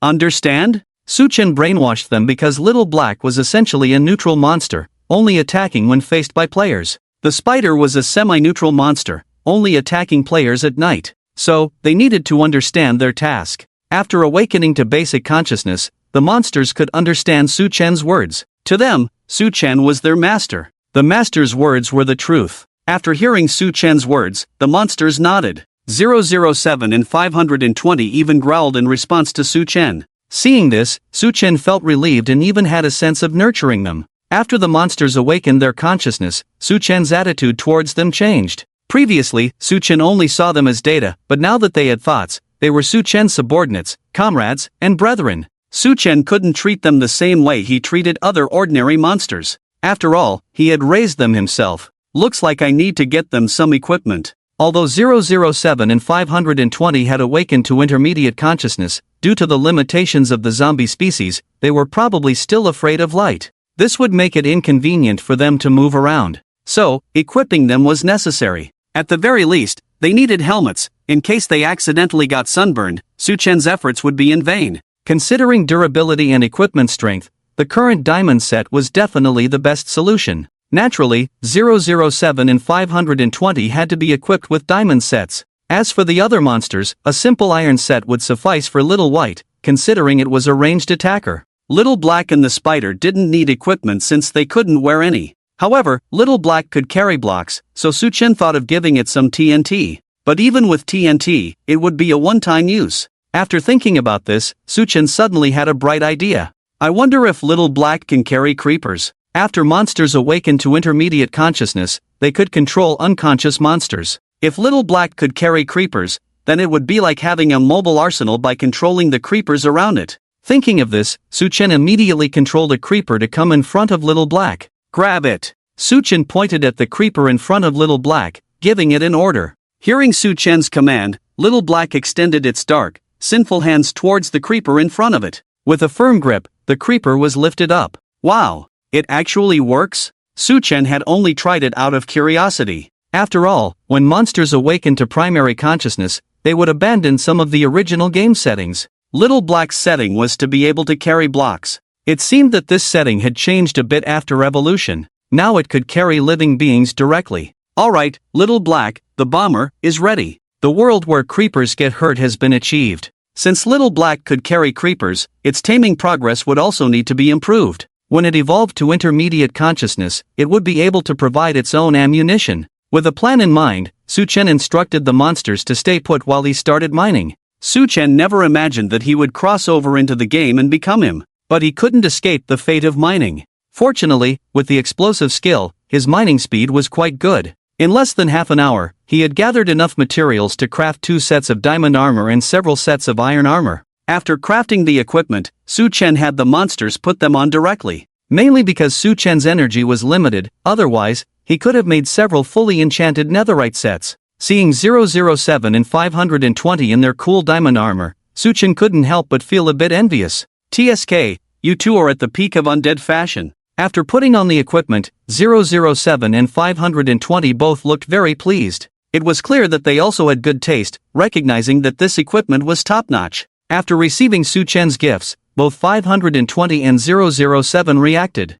520, like a child, immediately rushed over to Suchen and started rubbing against him playfully, like a little kitten. On the other hand, 007 was more composed, showing that he was also happy, but unsure how to express it, just bowing repeatedly towards Suchen. As for Little White, who received the iron armor, compared to the other two, it seemed like it turned into a cold wolf, standing there indifferent without any reaction. But it wasn't its fault, after all, it had only awakened to primary consciousness. After finishing with the equipment, Suchen found a place to sit down and slowly began training the various monsters. 007, once the players reach 2 levels higher, don't get too close, find a way to control the skeleton archers or creepers to attack them. That 233, practice your archery more, your advantage lies in ambush, when someone approaches, immediately create distance. 88, when facing creepers, pick them up, hit them when you put them down, then quickly teleport away to avoid being accidentally injured, got it? Suchen was like a mother, patiently teaching the monsters. After all, these were the first batch of seed players that needed to be tamed. The responsibility of earning kill points would fall on them in the future, so Suchen definitely had to teach them well. Although the monsters had awakened consciousness, they still didn't understand some game settings related to players. For example, players could control monsters with a boat, using the advantage of the monster's height to deal with them. These were methods that players gradually discovered to deal with monsters, which the monsters were unaware of. Suchen could only do his best to tell them all the strategies he could think of for players to deal with monsters. This way, their survival skills would greatly improve. In the end, Suchen would definitely not keep them by his side. He had trained them to gain kill points, so to maximize their utility value, he had to let them go. While Suchen was teaching the monsters, at that moment, players on the grassland also had new actions. After returning to the base, Xiaopa immediately started solving the problem of repairing the foot shack. In fact, this problem was relatively easy to solve. The only drawback of the foot shack now was the fear of monsters fighting each other, leading to the foot shack being destroyed by creepers. To solve this problem, protective measures just needed to be taken inside the foot shack. Simply dig a passage leading to the base from inside the foot shack. Place a trapdoor above the passage. This way, even if the foot shack was destroyed by creepers, the players inside just needed to enter the passage. After all, monsters wouldn't open trapdoors. If still not reassured, just block the passage with stones. Shoppa's solution also sealed off all doubts. With this plan, there were indeed no safety issues, as it was like adding an escape route to the foot shack. After experiencing Foot Shack 2.0, players had no objections. Soon, night fell. Under Shoppa's leadership, players began their monster hunting journey again. However, they were lightly equipped, carrying nothing valuable, just a few sets of stones and wood blocks to make stone swords for hunting monsters. After the events of the previous night, players were cautious. Unexpectedly, the grassland was very calm that day. Despite occasional instances of monsters fighting and creepers exploding, it only happened once or twice. Players immediately jumped down the emergency passage to deal with it. Throughout the night, not a single player died. With the night of battle, the players finally relaxed. It seems the previous issue was indeed monsters fighting among themselves. The 2.0 foot shack is indeed quite safe. It seems no further improvements are needed. Finally, we can hunt monsters peacefully. Ready to start grinding. The peaceful night naturally brought joy to the players. The new players also decided to settle down. With this kind of development, the Triumph Guild would undoubtedly make rapid progress. Seeing the stable operation of the foot shack, Shoppa began to promote it vigorously on the forum. Triumph Guild recruiting openly. Our advantages: superior geographical environment, well-established defense system at the base, guild membership of 5,000 plus, and have defeated the white-eyed monster before. Our biggest advantage: we have the strategy of monster hunting without any injuries. Only available here. Join us, receive the strategy for free, and grow stronger together with us. Base coordinates: XXX, XXX, XXX. Since Shoppa founded the guild, he naturally had the ambition to expand it. After resolving the issue with the foot bath, Shoppa's confidence soared. He instantly believed in himself again, so he started recruiting extensively. Shoppa's recruitment information was immediately pinned to the top. The strategy of hunting monsters without any injuries is an absolute killer move in the eyes of players. As soon as the recruitment information was released, many players were intrigued. What? A strategy for hunting monsters without any injuries? Given for free? Is it real? Isn't this the grassland where Steve used to be? Steve is not the guild leader? My brother is in that grassland, and he told me that Steve is the vice guild leader of this guild. Steve is only the vice guild leader? Is Shoppa stronger than Steve? Really? It seems like he invented a method for hunting monsters without any injuries, and it works for all monsters. All the information above is true. I am from the Triumphant Guild, and these days have been so enjoyable hunting monsters. Triumphant Guild +1, probably everyone will have top-tier equipment after hunting for a while. Well, as a member of the Triumphant Guild, there is also a problem. The problem is that we can't finish eating the rotten flesh, and we can't use up the arrows. Showing off wealth and style? Enough said, I'm joining. Do you have a limit on recruiting? I'm coming right away. Players naturally couldn't resist the benefit of the strategy for hunting monsters without any injuries. Initially, many players didn't believe such a strategy existed, but after the Triumphant Guild players proved it, there were no more objections. A large number of solo players rushed towards the Triumphant Guild base, fearing they would not be accepted if they arrived late. For 2 to 3 consecutive days, the players of the Triumphant Guild were always busy. They welcomed new players during the day and worked hard to improve their skills at night. The scale of the Triumphant Guild was also growing. The base area had already occupied most of the grassland. The number of players in the Triumphant Guild had reached a terrifying 20,000. This was only the number of players who had been recruited, not to mention those who had been sent back. Guilds have level restrictions. A level 1 guild can have up to 10,000 players, and a level 2 guild can have 20,000. Guild levels require players to meet a certain kill count. Players gain kill points by killing monsters. When guild players accumulate enough kill points, a level 2 guild is unlocked. With the support of the foot bath, the players of the Triumphant Guild worked tirelessly every day to upgrade to a level 2 guild. Reaching level 3 seemed like a distant dream. However, considering the current game situation, the Triumphant Guild had developed quite well. At least it could rank in the top 5. Most of the other large guilds were directly transferred from other games. It could be said that as a solo player guild, the Triumphant Guild had reached the pinnacle of solo player guilds. Seeing such achievements, Shoppa was naturally delighted. He no longer saw the guild members as individuals but turned them all into tools. We will adopt a shift system, hunting monsters at the footpath in the forest during the day, and hunting monsters near the base at night. Strive to promote to a level 3 guild soon. Xiaopa naturally hoped the guild would grow bigger with more people. As an ordinary person, he greatly enjoyed the feeling of being surrounded by players. The higher the guild level, the more people he could manage, and the greater his power would be. Players, although exhausted every day, occasionally complain, but they have no major objections. After all, they are already members of the guild, and the honor and disgrace of the guild are intertwined with them. Naturally, they hope the guild will do better and gain more fame. It's a matter of pride. Moreover, the Triumph Guild has indeed brought them many benefits. Because of the strategy of grinding monsters without harm, the players of the Triumph Guild are quite ahead in development. Nowadays, many players are lacking food, drink, and equipment, and dare not go out at night. They, on the other hand, don't have to worry about these issues at all. Some lucky players have almost completed a set of iron armor just by grinding monsters,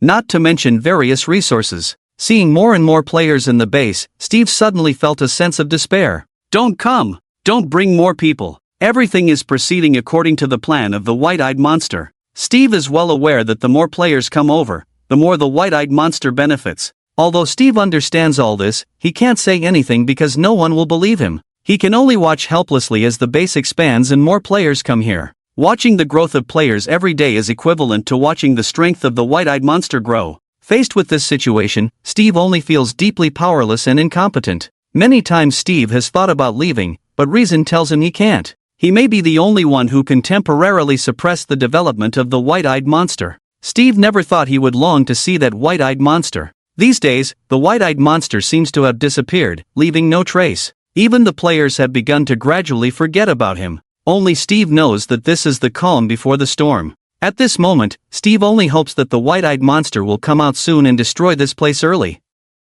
so that he doesn't have to endure this torment here anymore. These days, Su-chen has been living a fulfilling life. After spending more than a day training monsters, Su-chen went to find the Lin family mansion for the rest of the time. After spending most of the day, Su-chen finally found the Lin family mansion. After getting the first kill of the monsters inside the Lin family mansion, he also gained some useful skills. Fatal Axe LV1, pull out an iron axe out of thin air to deliver a fatal blow to the enemy, causing damage equal to 50% of the enemy's maximum health. Upgrade with 10,000 kill points. This skill was naturally given by the paladin. This skill is not very useful for players. After all, Su-chen has explosive skills that can instantly kill players. This skill is more useful against boss-type monsters. Like the Ender Dragon, one hit can cut off 50% of its health. And this skill can be upgraded, so when it reaches 100%, it can directly kill. Ominous Omen LV1, after triggering the Ominous Omen, a team of disaster patrol, including marauders, paladins, marauding beasts, summoners, etc., will be automatically generated around you, with a cooldown of 5 minutes. Upgrade with 50,000 kill points. This skill was obtained by Su-chen by killing marauders. It has to be said that this skill is very useful. This skill is like a summoning ability, directly summoning a team of disaster villagers nearby. With this skill, Su-chen can gather monsters in place. Previously, Su-chen had to search for monsters on the map and control them to gather monsters. With this skill, it's much more convenient. Furthermore, the combat power of the disaster team is much higher than that of ordinary monsters. Fang Attack LV1, Fangs emerge in 16 squares connected to the target, ignoring armor, dealing 20% of maximum health damage, cooldown 60s, cost 10,000 kill points to upgrade. Summon Irritated Ghosts, summon 1 to 2 ghosts to aid in combat, cooldown 5 minutes, cost 20,000 kill points to upgrade. These two skills were provided to Su-chen by the summoner. Both are essentially attack skills. The skill of summoning irritated ghosts should work well with the Ominous Omen.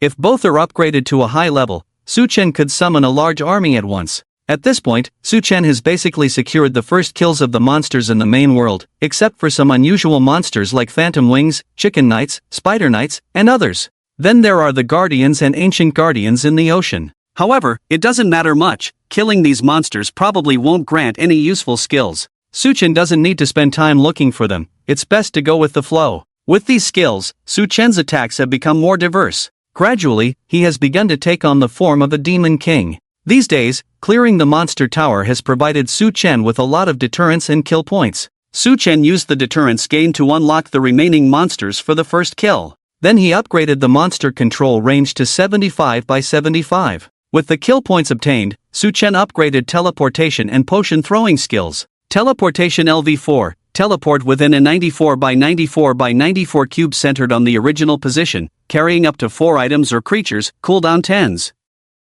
Cost 100,000 kill points to upgrade. Potion throwing LV4, can throw poison, weakness, slow, instant damage potions, cooldown 5s. Cost 100,000 kill points to upgrade. The reason for only upgrading these 2 skills is for convenience. These days, Su Chen has been monitoring the players' actions. Currently, the players of the Triumph Guild have reached saturation, and no new players will join in the short term. Now is the time for harvest. Su Chen doesn't plan to kill these players himself. Since he has tamed these monsters, Su Chen will prioritize the monster's advancement. Except for Little Black's teleportation ability, the other seed players have to walk on their own. Su Chen finds them too slow, wasting time. Hence, he upgraded the teleportation skill so that Little Black can take one, and Su Chen can teleport the rest of the monsters to hurry alone. Upgrading potion throwing is also to ensure the safety of these seed players, as nurturing them is not easy. Su Chen has not taken action these days to let the players grow stronger. If Su Chen causes trouble every few days,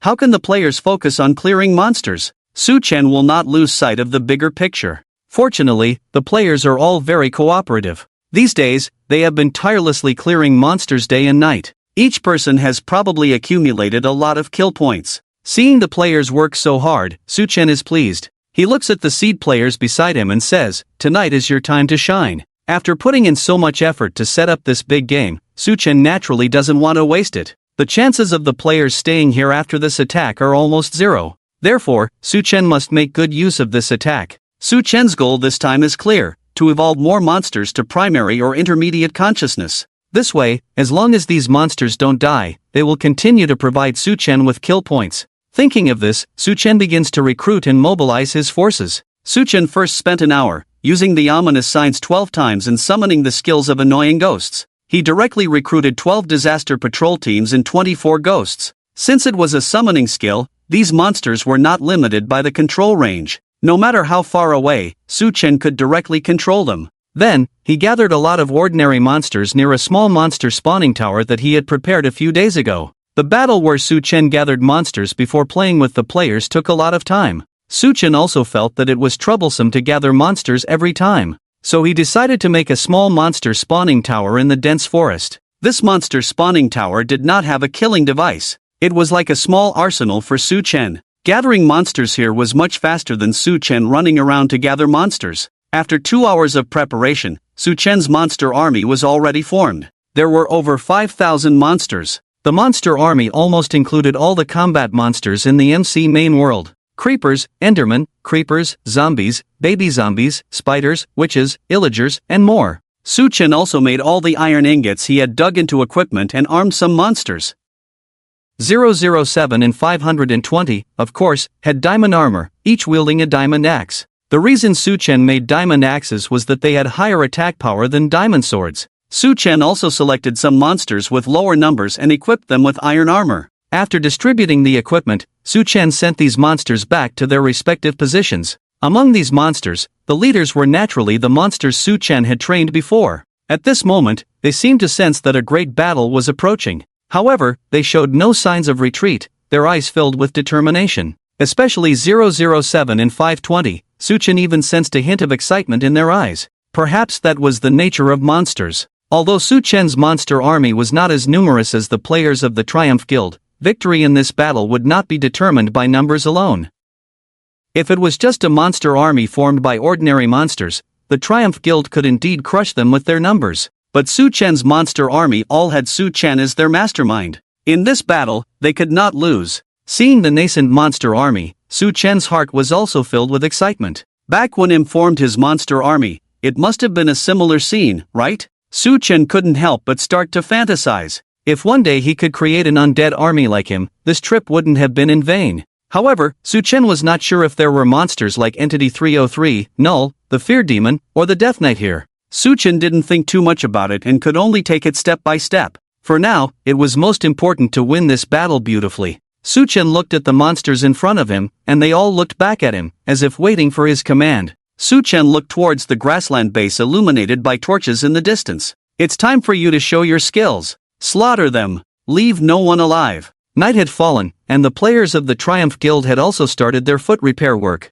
After the small slope was improved, there were no more accidents at the foot repair shed. The players' guard was completely down. Inside each foot repair shed, players chatted leisurely while passing the boring time of foot repair. Hey, Li Gu, you must be one of the oldest to come here, right? I heard you've seen that white-eyed monster? Does he really look like Steve Boss? I've not only seen him, my wolf cub scared him away. That monster is quite strange, indeed looks exactly like the vice president, just those eyes are a bit creepy. Brotherly, no wonder our guild has so many wolf cubs, that monster surely won't dare to come back. I wonder when the guild leader will organize a team to find that monster. There must be a lot of good loot to be had. The guild leader will handle it, we just need to focus on our tasks. As Li Wei worked on feet, he boasted about his achievements to the new players who had just arrived. Li Wei was basking in the praise of the players when he suddenly noticed something amiss outside the foot repair shed. What's going on? Why haven't any monsters come for so long? Several new players with Li Wei also noticed this and shook their heads in confusion. I don't know, we haven't seen any here either. Could it be that there are too many foot repairs going on in the shed, and the monsters can't get through? Li Wei shook his head upon hearing this. That's unlikely, wasn't everything fine a few days ago? Perplexed, Li Wei noticed in the guild channel that many players were experiencing the same situation. Is there a problem with the foot repair shed again? Why are there no monsters? Same here, we've been waiting for 5 minutes and still no monsters. Could it be that we've cleared out all the monsters on the grassland? How is that possible? There must be some issue again, let's wait for the guild leader to resolve it. Seeing more and more players reacting to this issue, Li Wei couldn't help but feel impatient. Being hot-headed, he wanted to know what was happening. Li Wei picked up an iron rod and dug open a section of the foot repair shed to look outside. All he saw was emptiness around the foot repair shed, as if the monsters had vanished into thin air. Li Wei looked towards the distant grassland. At first glance, he was fine, but a closer look almost made him wet his pants. In the distance on the grassland, he saw rows of red dots of varying heights blinking and slowly approaching their location. Due to the distance, Li Wei couldn't make out what was there, but he was very clear about what those red dots represented. They were the eyes of monsters hidden in the night. The number of those red dots was staggering. Just in the visible row, there were thousands of them, and in the center of this group of red dots, 2 extremely bright white lights were flashing. Just seeing those 2 beams of white light made Li Wei tremble. He remembered those 2 beams of white light vividly. A few days ago, he had locked eyes with that white-eyed monster. The dazzling and dangerous white light emanated from the eyes of that white-eyed monster. He's here. Li Wei stumbled and fell to the ground. Seeing Li Wei's shocked expression, the new players were also bewildered. Li Wei didn't have time to explain to them. He immediately opened the trapdoor under the foot repair shed and jumped down the passage. As he ran towards the guild headquarters, he issued orders on the guild channel. All players with wolves, bring your wolves and gather at the headquarters. Hurry, he's here. Since scaring off the white-eyed monster with the wolf cubs last time, Li Wei had gained some merit. He even held a position in the guild. To deal with the white-eyed monster, they had been searching for and taming wolves. They had even formed a special wolf combat team. Li Wei was in charge of this team. It sounded noble as a wolf combat team, but in reality, they were just a group of poop scoopers. At this moment, when the players in the guild channel saw Li Wei's message, they were all puzzled.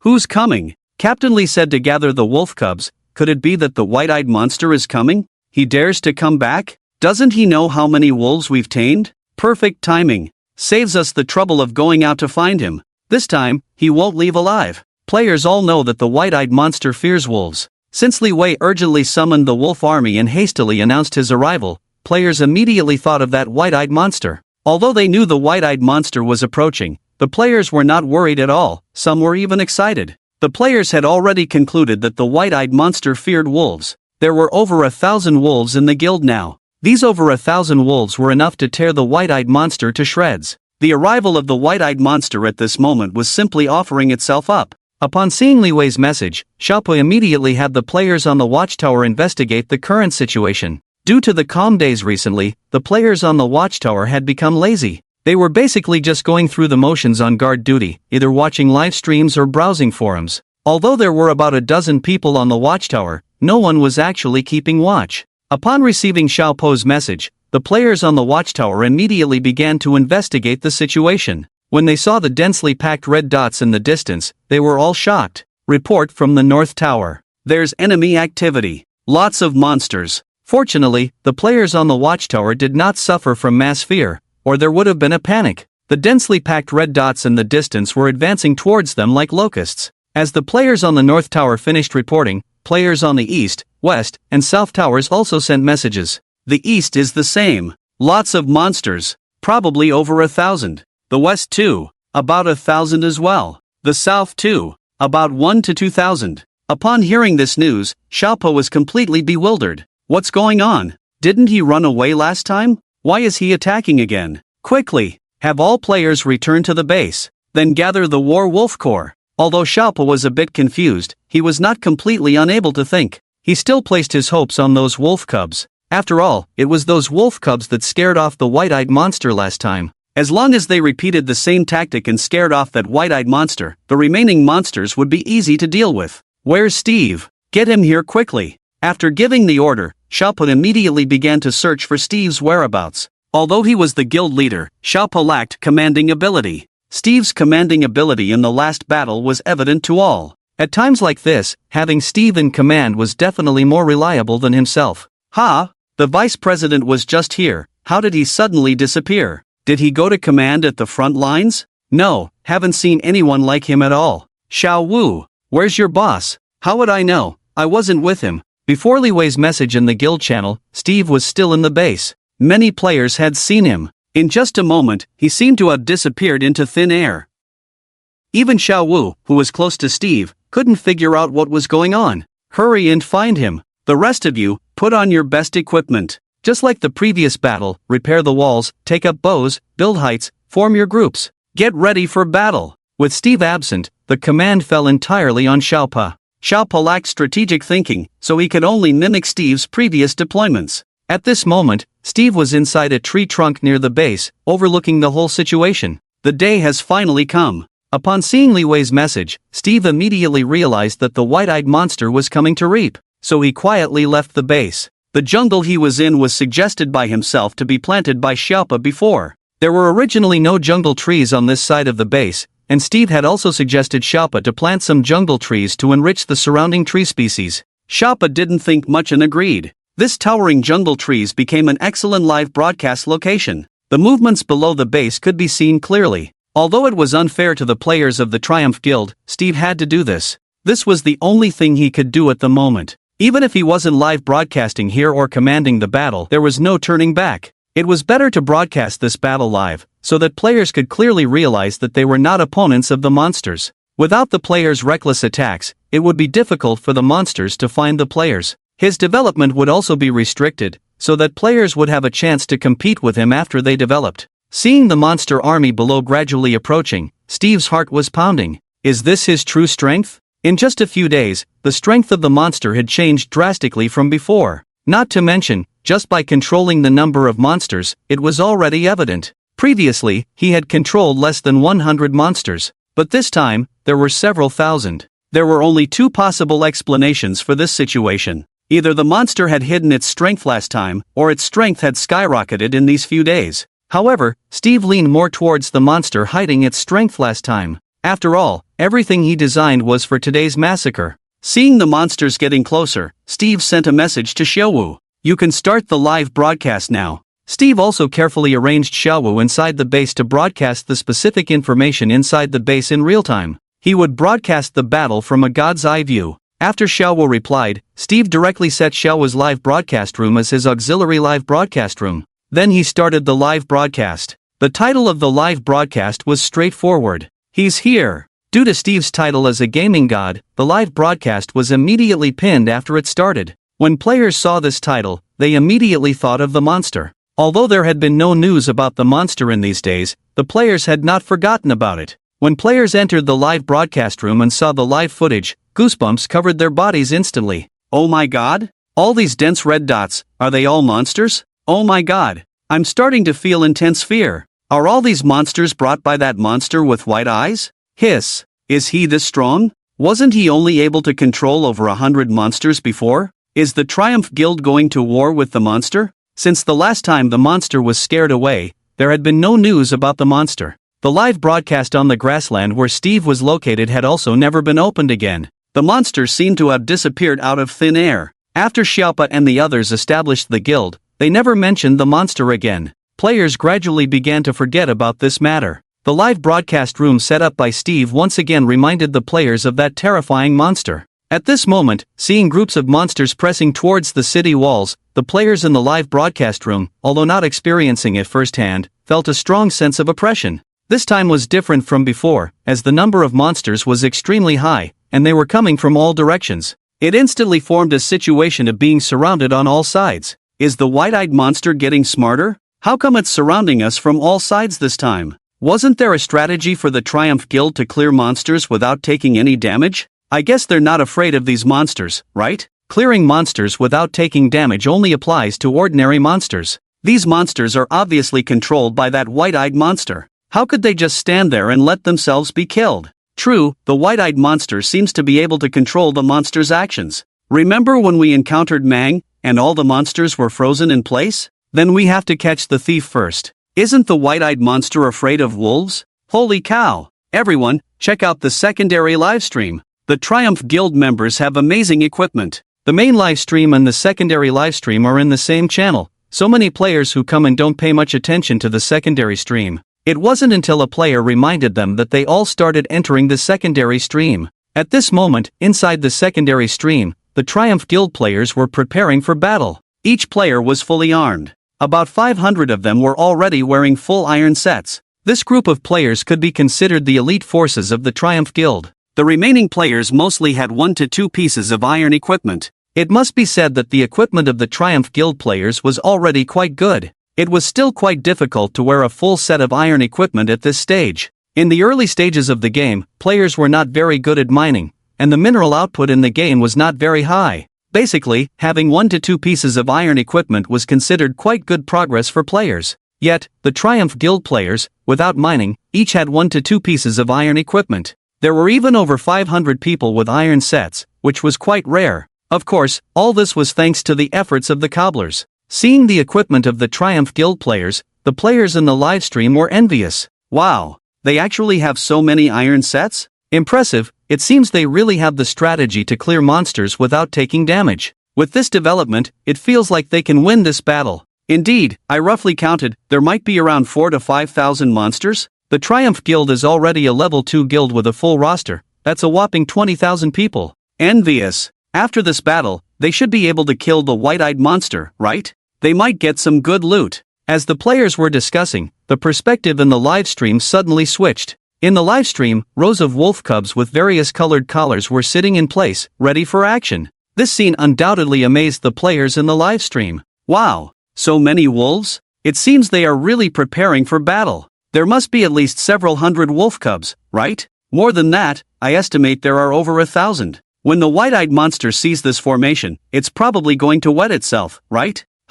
This time it's really going to be scared out of its wits. Seeing the internal perspective of the Triumph Guild in the livestream, the players felt that the Triumph Guild would be the winning side in this battle. After all, they had the advantage in equipment and player numbers. Moreover, the white-eyed monster had a weakness, it was afraid of wolves. In preparation for this battle, the Triumph Guild had brought so many wolves to deal with the white-eyed monster. As the saying goes, catch the thief first. As long as they restrained the white-eyed monster, the rest of the monsters would be like sitting ducks for the Triumph Guild players. This battle would probably be easily won with the help of the wolf cubs. Seeing the situation inside the city walls and the barrage of comments from the players in the livestream, Steve couldn't help but smile wryly. Too naive. No one knew better than Steve that these wolves had absolutely no restraining power over the white-eyed monster. Everything they had seen before was just a show put on by the white-eyed monster. Soon, they would be harshly slapped in the face by the white-eyed monster. Seeing the barrage of comments from players, Steve didn't reveal anything, nor did he need to explain.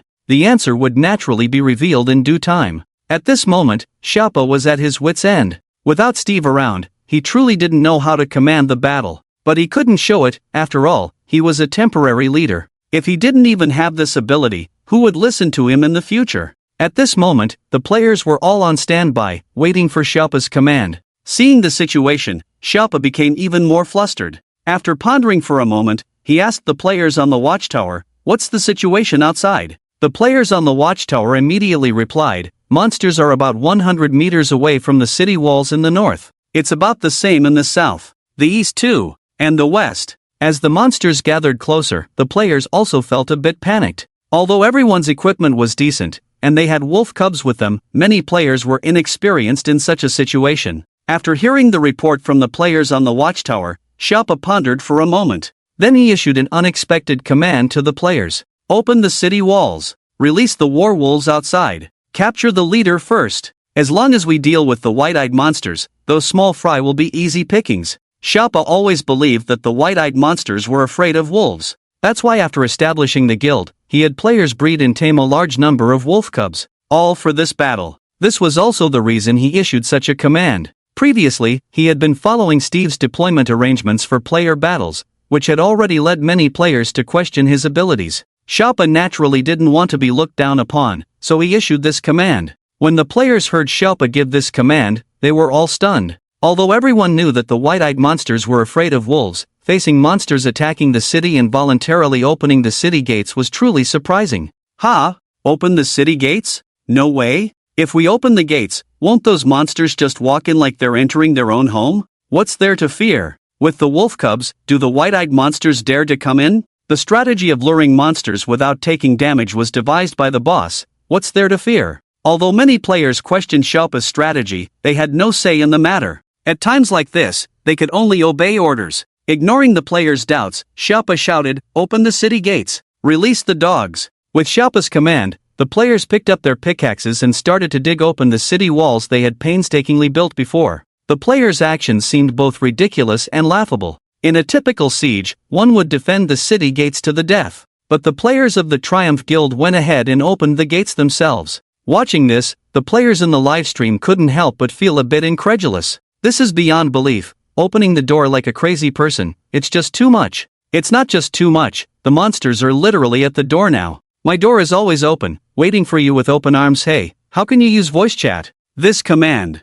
I can only say it's original, unique, and please stop digging. The guild leader of Triumph Guild is operating at a high level, at least I don't quite understand it. Isn't he supposed to be a big shot? His strategy of luring monsters without taking damage was devised by him. His thinking must be different from us ordinary folks, right? He probably wants to take the initiative. After all, with so many wolves and their numerical advantage, there's really no need to huddle inside and fight. I don't understand, but I'm deeply impressed. I'll reserve my comments and see how it plays out. Many players in the livestream were not optimistic about the behavior of the Triumph Guild, but it was widely spread that the leader of the Triumph Guild was very impressive, and everyone knew that it was his idea to come up with the strategy of fighting monsters without getting hurt. The mindset of a pro player was inherently different from that of an ordinary player, so even though players were skeptical, they expressed it in a subtle way. After all, if this method really worked, the joke would be on them. Steve burst out laughing when he saw Shapa's audacious move. He truly didn't expect Shapa to do something so foolish.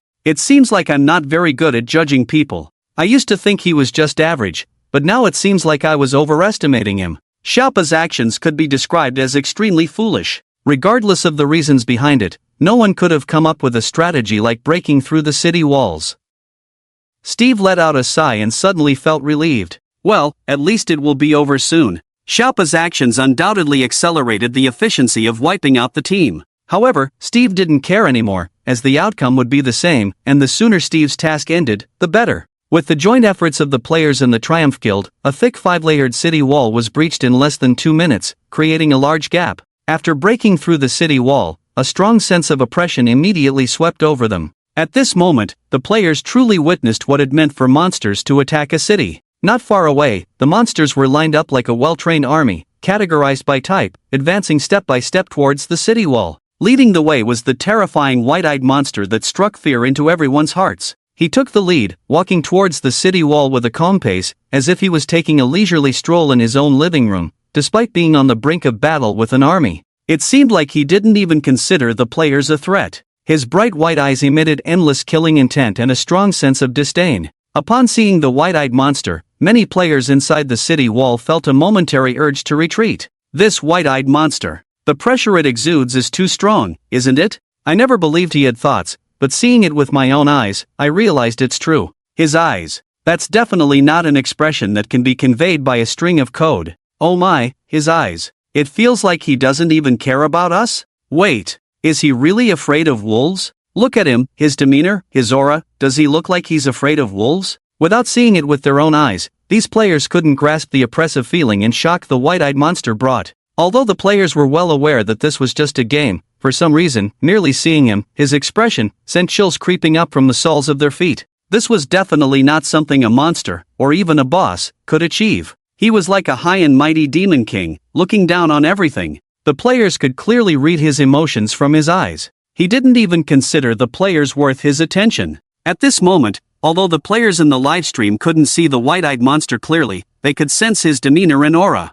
The powerful aura of the white-eyed monster instantly infected the players in the livestream. Wow! This aura! Even through the screen, I feel the pressure. Damn, there's something I'm not sure if I should say, but he looks so cool. He does look kind of cool. Damn, it's making me want to switch sides. Did you guys notice that he feels different from the last time he appeared? I noticed. Even though we can't see him clearly, I feel like his killing intent is much stronger. The players in the live broadcast room, unable to see the appearance of the white-eyed monster clearly, all felt a strong sense of killing intent, especially the players from the Triumph Guild who were in the midst of it all. At this moment, even those on the small slope inside the city walls, upon seeing the appearance of the white-eyed monster, couldn't help but gasp in shock. Although the small slope had seen the white-eyed monster before, it was only now that he felt a chill down his spine. The gaze of the white-eyed monster before and now was completely different. Previously, he seemed restrained, with no hint of hostility. But now, his murderous aura could no longer be concealed, emanating through those eyes shining with white light, closing in directly. This white-eyed monster seemed like a completely different person.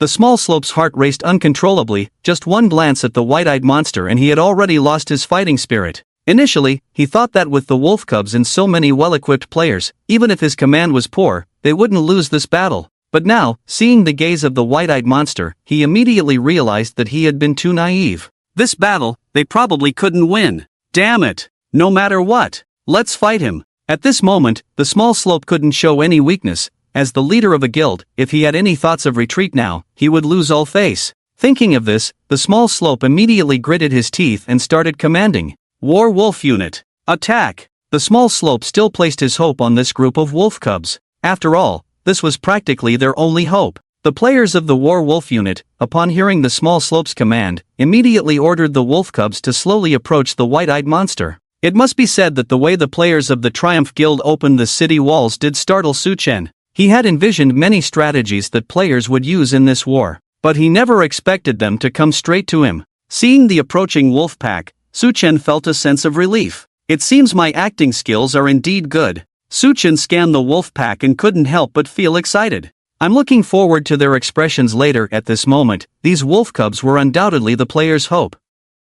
The players were well aware that they were no match for the white-eyed monster in terms of strength, so they placed their hopes on this group of wolf cubs. If the wolf cubs could successfully scare off or kill the white-eyed monster, then they would win this battle. Suchen naturally understood this point. He also knew that the players would use the wolf cubs to deal with him. However, what Suchen didn't expect was that they had brought so many wolf cubs and had them launch an attack right from the start. It seemed that Suchen's previous acting had indeed left a deep impression. Thinking of this, Suchen suddenly felt a surge of excitement. Since you all seem to enjoy watching, it wouldn't be fair if I don't give you another performance. The wolf cubs slowly approached the white-eyed monster, and the white-eyed monster did not stop its advance, leading the monster army towards them. As the distance between the two sides grew shorter, the players' spirits were extremely tense. 20 meters, 15 meters, 10 meters. As the two sides were about to face each other, the white-eyed monster continued to move forward. The players' hearts sank. What's going on? Why is he still moving forward?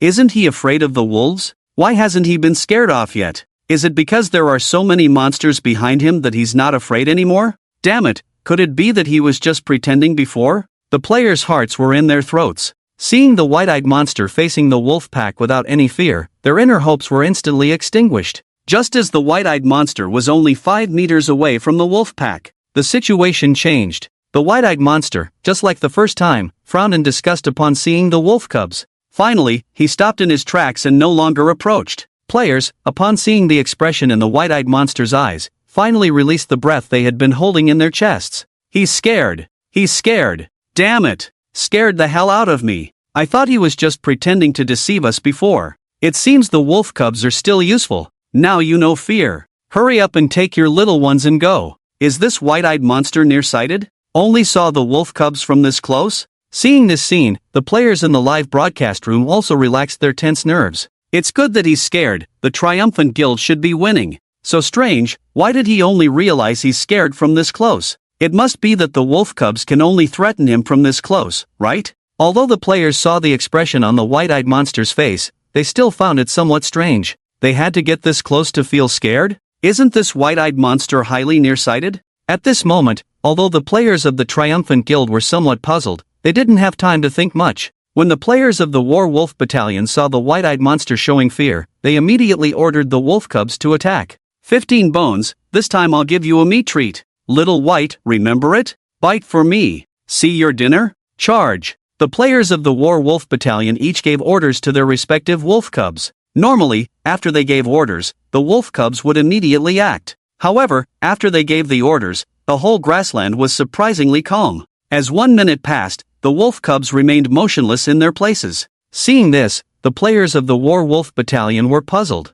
What's going on? Ergo, don't you want to eat meat anymore? Get to it. 15 bones, you white-eyed wolf. Ate so many bones from me and won't work? Just as the members of the War Wolf Battalion were desperately scolding the wolf cubs, the white-eyed monster slowly walked up to the group of wolf cubs. Before the players could react, they saw the white-eyed monster scan the wolf pack and then lower his hand. The group of wolf cubs in front of him all sat down in unison. The players were dumbfounded at this sight, their eyes wide as if they had seen a ghost. What's going on? What's going on? What the hell is going on? What are these white-eyed wolves doing? Damn it! Wasn't he afraid of wolves? Damn! Are these wolves traitors? How is that possible? These wolves were all tamed by us. How could they obey his commands? At this moment, the players in the live broadcast room were also in an uproar. What the heck is this plot? Ha! Ha! Ha! I'm dumbfounded. Wasn't he afraid of wolves? How can wolves listen to him? I feel we've been played by him. The grassland at this moment was eerily quiet. What was happening in front of them had exceeded the players' imagination,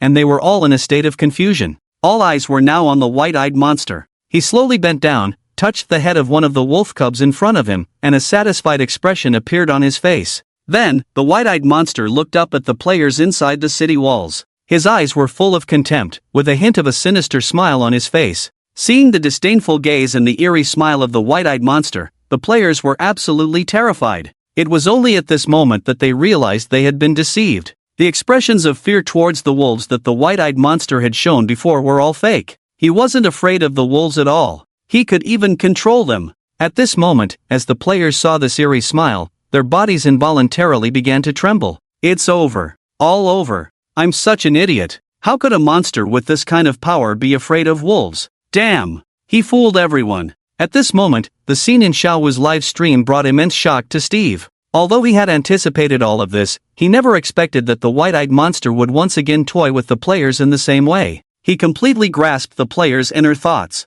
first giving them hope, then mercilessly extinguishing that spark of hope. With his power, he didn't need to stage this act to kill the players, but he still did. And the purpose was simple, to crush the players' fighting spirit, to make them realize that the last hope they thought of was given to them by themselves. And that kind of hope didn't exist at all. Thinking of this, Steve couldn't help but tremble. Imagine if he had also been deceived by him at the beginning, how desperate would he be facing him now? Devil! He's simply a devil. The barrage that was exceptionally active in the livestream just a moment ago was now as silent as death. The barrage was empty for a while. When the players realized, they all felt a chill down their spines. If I'm not mistaken, he was just smiling, right? Yes. You're not mistaken, he was indeed smiling. Although we can't see his face clearly, that expression of his is simply disdainful and contemptuous. It's so damn terrifying. Was the person who was afraid of wolves his own design for himself? I dare not imagine, how desperate would I be if I were in that situation.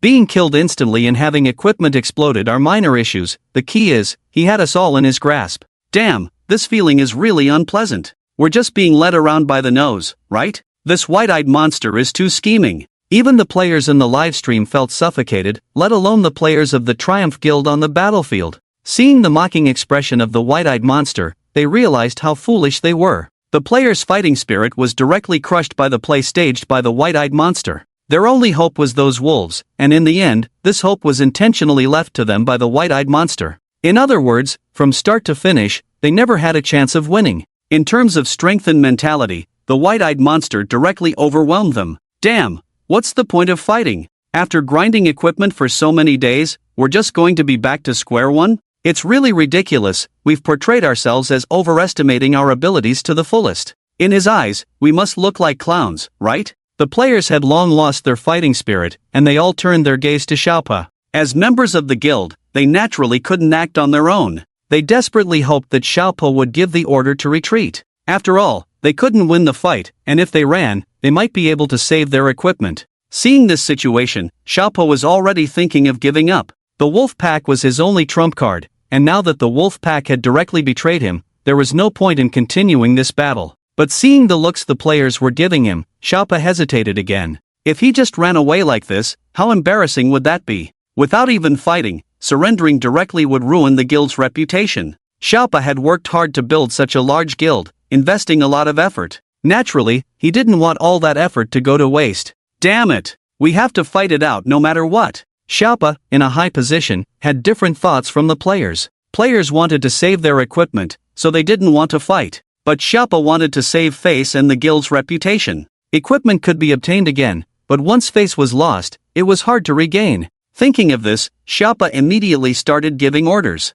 Elite forces, charge ahead for me. You have iron armor on. Explosions won't take much of your health. We have 20,000 people. These monsters can only handle 5,000 at most. Our equipment wasn't obtained easily. Let them witness the might of the fourth catastrophe. After Xiaopa gave orders, although the players were reluctant, they had to obey. They had to make the best of a bad situation. The elite forces in full iron armor took the front line, each wielding a sword and an iron shield. Their combat power seemed decent. After all, the full iron armor provided high protection. Even the laborers couldn't take much damage, especially with the added protection of the iron shields. They could resist the monsters. Seeing the players of the Triumph Guild ready to fight to the end, the players in the livestream also started to get pumped up. Right. We can't give up. With such good equipment, even if we can't defeat the white-eyed monster, we can at least kill a few lesser monsters. That white-eyed monster is too arrogant. We need to humble him. We can't let him win easily. We players are not easy to bully.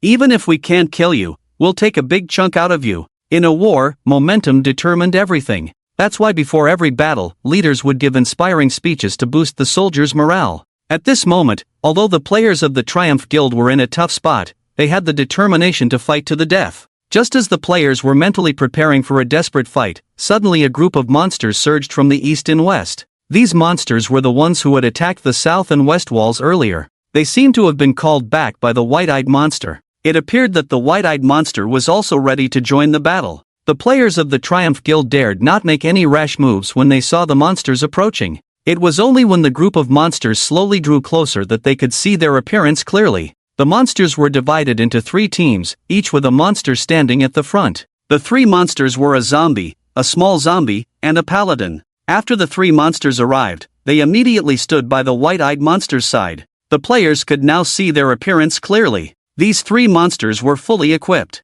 The zombie and small zombie were wearing a set of translucent blue-glowing equipment. The paladin was wearing an iron armor but wielding a blue-glowing axe. The players were stunned at the sight. These monsters, are they also wearing equipment? What is that blue-glowing? What kind of equipment is that? It looks powerful. That looks like diamond equipment? Hiss. Diamond equipment? Monsters have diamond equipment? In the early stages of the game, many players didn't even have iron armor, let alone diamond equipment. Moreover, diamonds were scarce in the game, and very few players had seen them. Most players only knew what diamonds looked like from some posts by top players on the forums. At this stage of the game, having a diamond sword was already something to be admired by all. Not to mention a full set of diamond armor? A single diamond was already a coveted item for players, but at this moment, the monster across from them was decked out in a full set of diamond gear. The players from the Triumphant Guild were stunned into silence. With the presence of the cobblers, they had thought their iron gear was decent enough, only to realize that even a monster lackey's equipment had reached the level they had dreamt of. Damn it! We've toiled for so many days, only to end up worse off than a monster? Diamond gear. That's diamond gear. Even its lackeys are wearing diamond gear. Hee. Seeing their gear, I feel like defecting. Big brother Bayen, how about taking me in? Honestly, is there really a need to go through with this battle? The players from the Triumphant Guild had thought they could barely hold their own with the advantage of their gear. But now, seeing the equipment on these several boss monsters, they felt a desire for death. They had believed they could crush their opponents with their gear, but they hadn't expected to be the ones crushed instead. The two sets of diamond gear shimmered with a dazzling blue light in the night, but to the triumphant guild members, this light was exceptionally harsh. This radiance pierced straight into their hearts. As the three boss monsters approached, the monsters behind them also gradually drew closer. The front row of monsters, aside from those unable to wear gear, were all clad in full iron gear. The little monsters behind them mostly had 1 to 2 pieces of iron equipment. Seeing this, the players from the Triumphant Guild could only shake their heads in bitter amusement. Don't stop me, I'm going to Gotham City to face off with Batman. I really feel ridiculous. I used to be so smug thinking my gear was good. Damn it, after playing so many games, for the first time, I'm worse off than a little monster. Tired. Let it all be destroyed. At this moment, the players in the live stream, upon seeing the gear on these monsters, filled the barrage with question marks and exclamation points.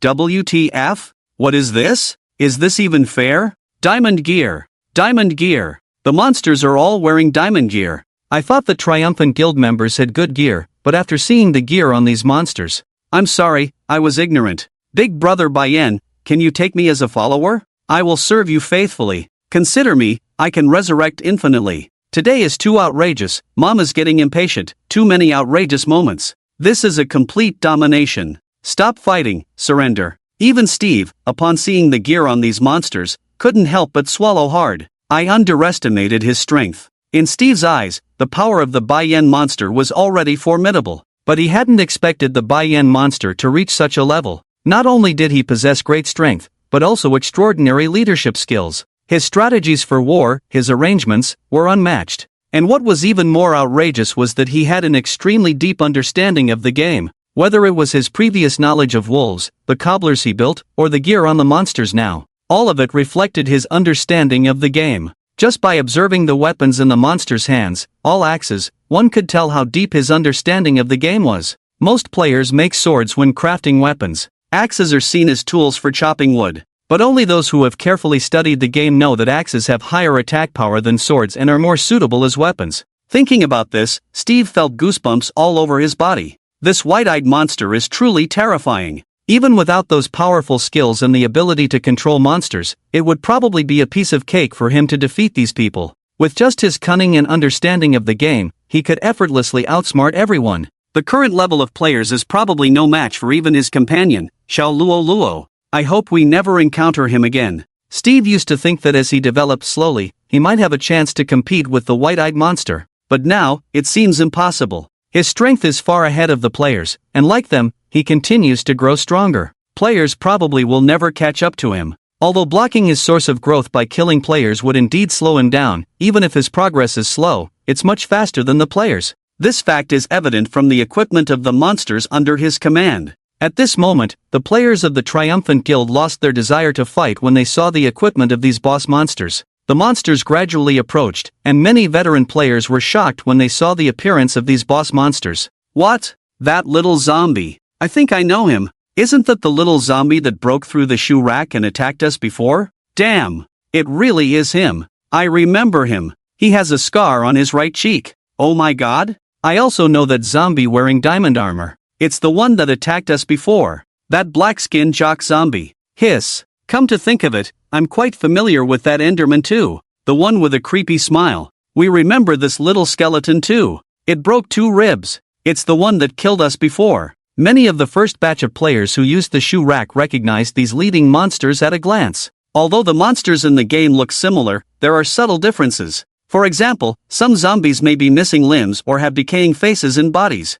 Some have dark green skin, while others have a purplish hue. Due to the bizarre incident with the shoe rack before, many players remember the appearance of the monsters that killed them. At this moment, seeing these monsters again, they finally understand what's going on. The monsters that killed us have become monster leaders. Isn't that too coincidental? He definitely did it before. Since he made a move before, why didn't he massacre the city that day? Why wait until today? Is he training his troops? Damn. So, are we just here to be his minions' sparring partners? Although he didn't say anything, the things he did are so damn insulting. From the beginning, he never really cared about us.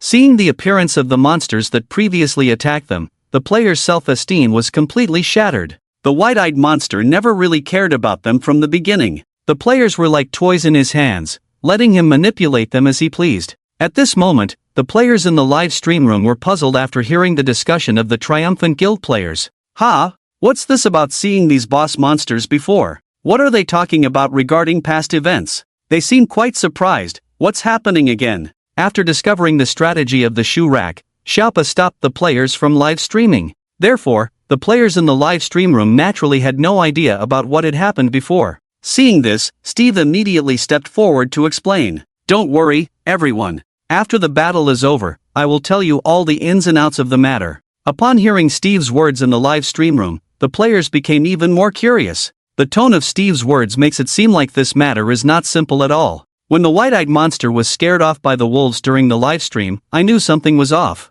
There must be something big going on here. Could it be that all of this was planned out by the white-eyed monster in advance? Gasp. Is that true? That's too terrifying, isn't it? Damn. This is getting creepier the more I think about it. Damn, I'm getting more and more curious. What happened these days that made the members of the Triumph Guild so scared? After Steve finished speaking, many players speculated that this battle was carefully designed by the white-eyed monster. However, they were unclear about the details. After all, the members of the Triumph Guild had never live-streamed, so they didn't know what had actually happened. The only information they could gather was that the Triumph Guild had developed a strategy for monster farming without taking any damage. What they didn't know was that even the flawless monster farming strategy was provided to the Triumph Guild players by the white-eyed monster. Seeing the players' speculations, Steve couldn't help but smile wryly and shake his head. Is that enough to scare them? I wonder how they will react when the truth comes out later. The players were already feeling a chill from just a tiny bit of speculation.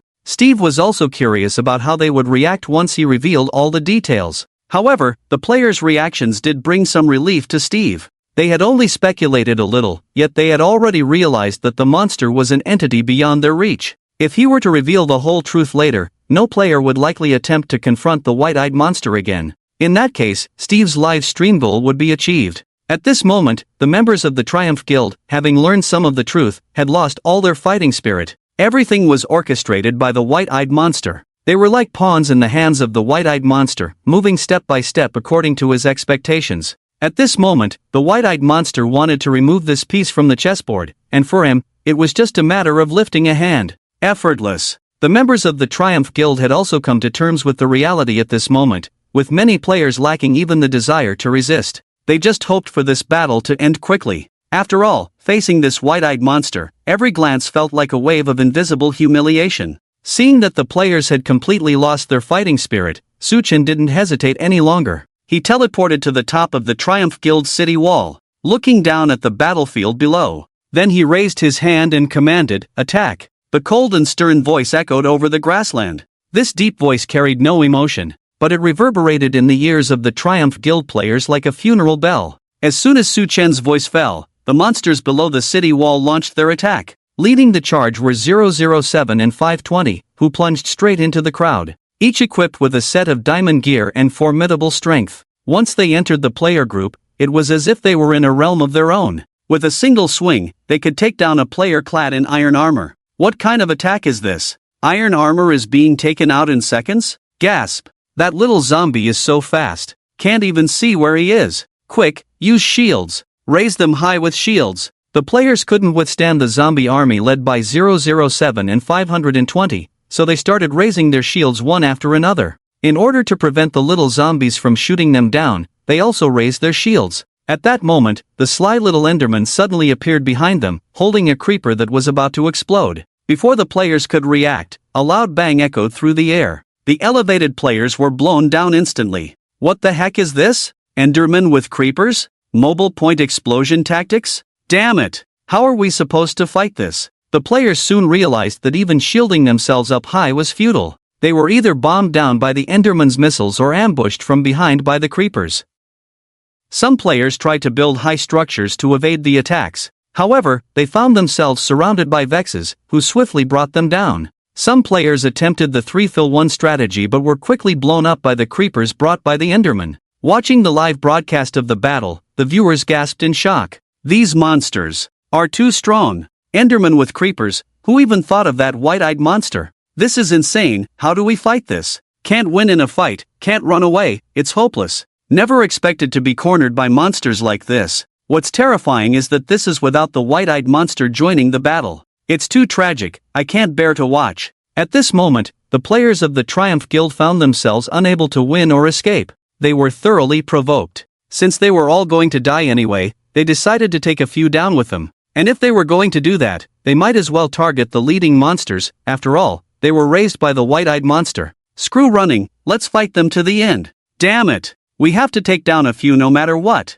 We can respawn, but these monsters won't come back. Brothers, stop hiding. Kill one, earn one. Let's fight them. The players of the Triumph Guild gathered together and surrounded the monsters like 007, 520, 88, and 233. Although they could only withstand one attack from these monsters, their numbers gave them an advantage. By taking advantage of the chaos, they could slowly wear down one monster at a time. As long as they defeated one, they wouldn't be at a loss. United, the players of the Triumph Guild immediately surrounded monsters like 007, 520, and 101, who couldn't teleport. They charged forward, swinging their weapons with all their might. Surprisingly, their desperate efforts paid off. On average, for every 10 players who died, one managed to land a hit on the monsters. Although their attacks on the monsters' diamond armor seemed ineffective, the sheer number of players made a difference. After relentless efforts, they soon saw that the monsters like 007 and 520 were left with only half their health.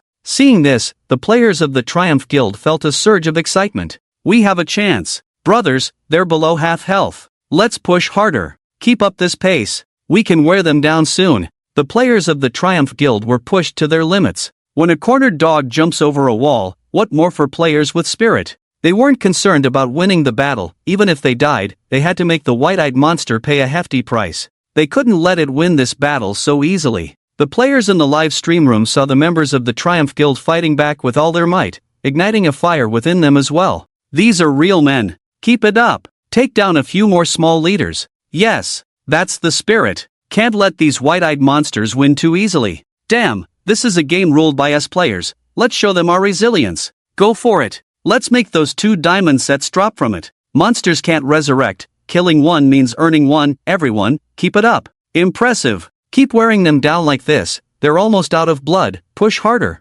As the members of the Triumph Guild saw their strategy working, they became more and more spirited. They continued to use the tactic of overwhelming numbers to slowly deplete the health of these leader monsters. Just as the players were getting more courageous in battle, a glass bottle suddenly fell from the sky. The bottle hit the head of the leader monster they were besieging squarely. The liquid inside the bottle instantly permeated the skin of the leader monster. Before the members of the Triumph Guild could react to what it was, they saw the monster's health instantly restored to full. The members of the Triumph Guild were dumbfounded, looking at each other in disbelief. What was that just now? Was that a potion? It looks like a witch's elixir? Holy crap! Where did that potion come from? The members of the Triumph Guild looked up towards the city wall and discovered the source of the potion.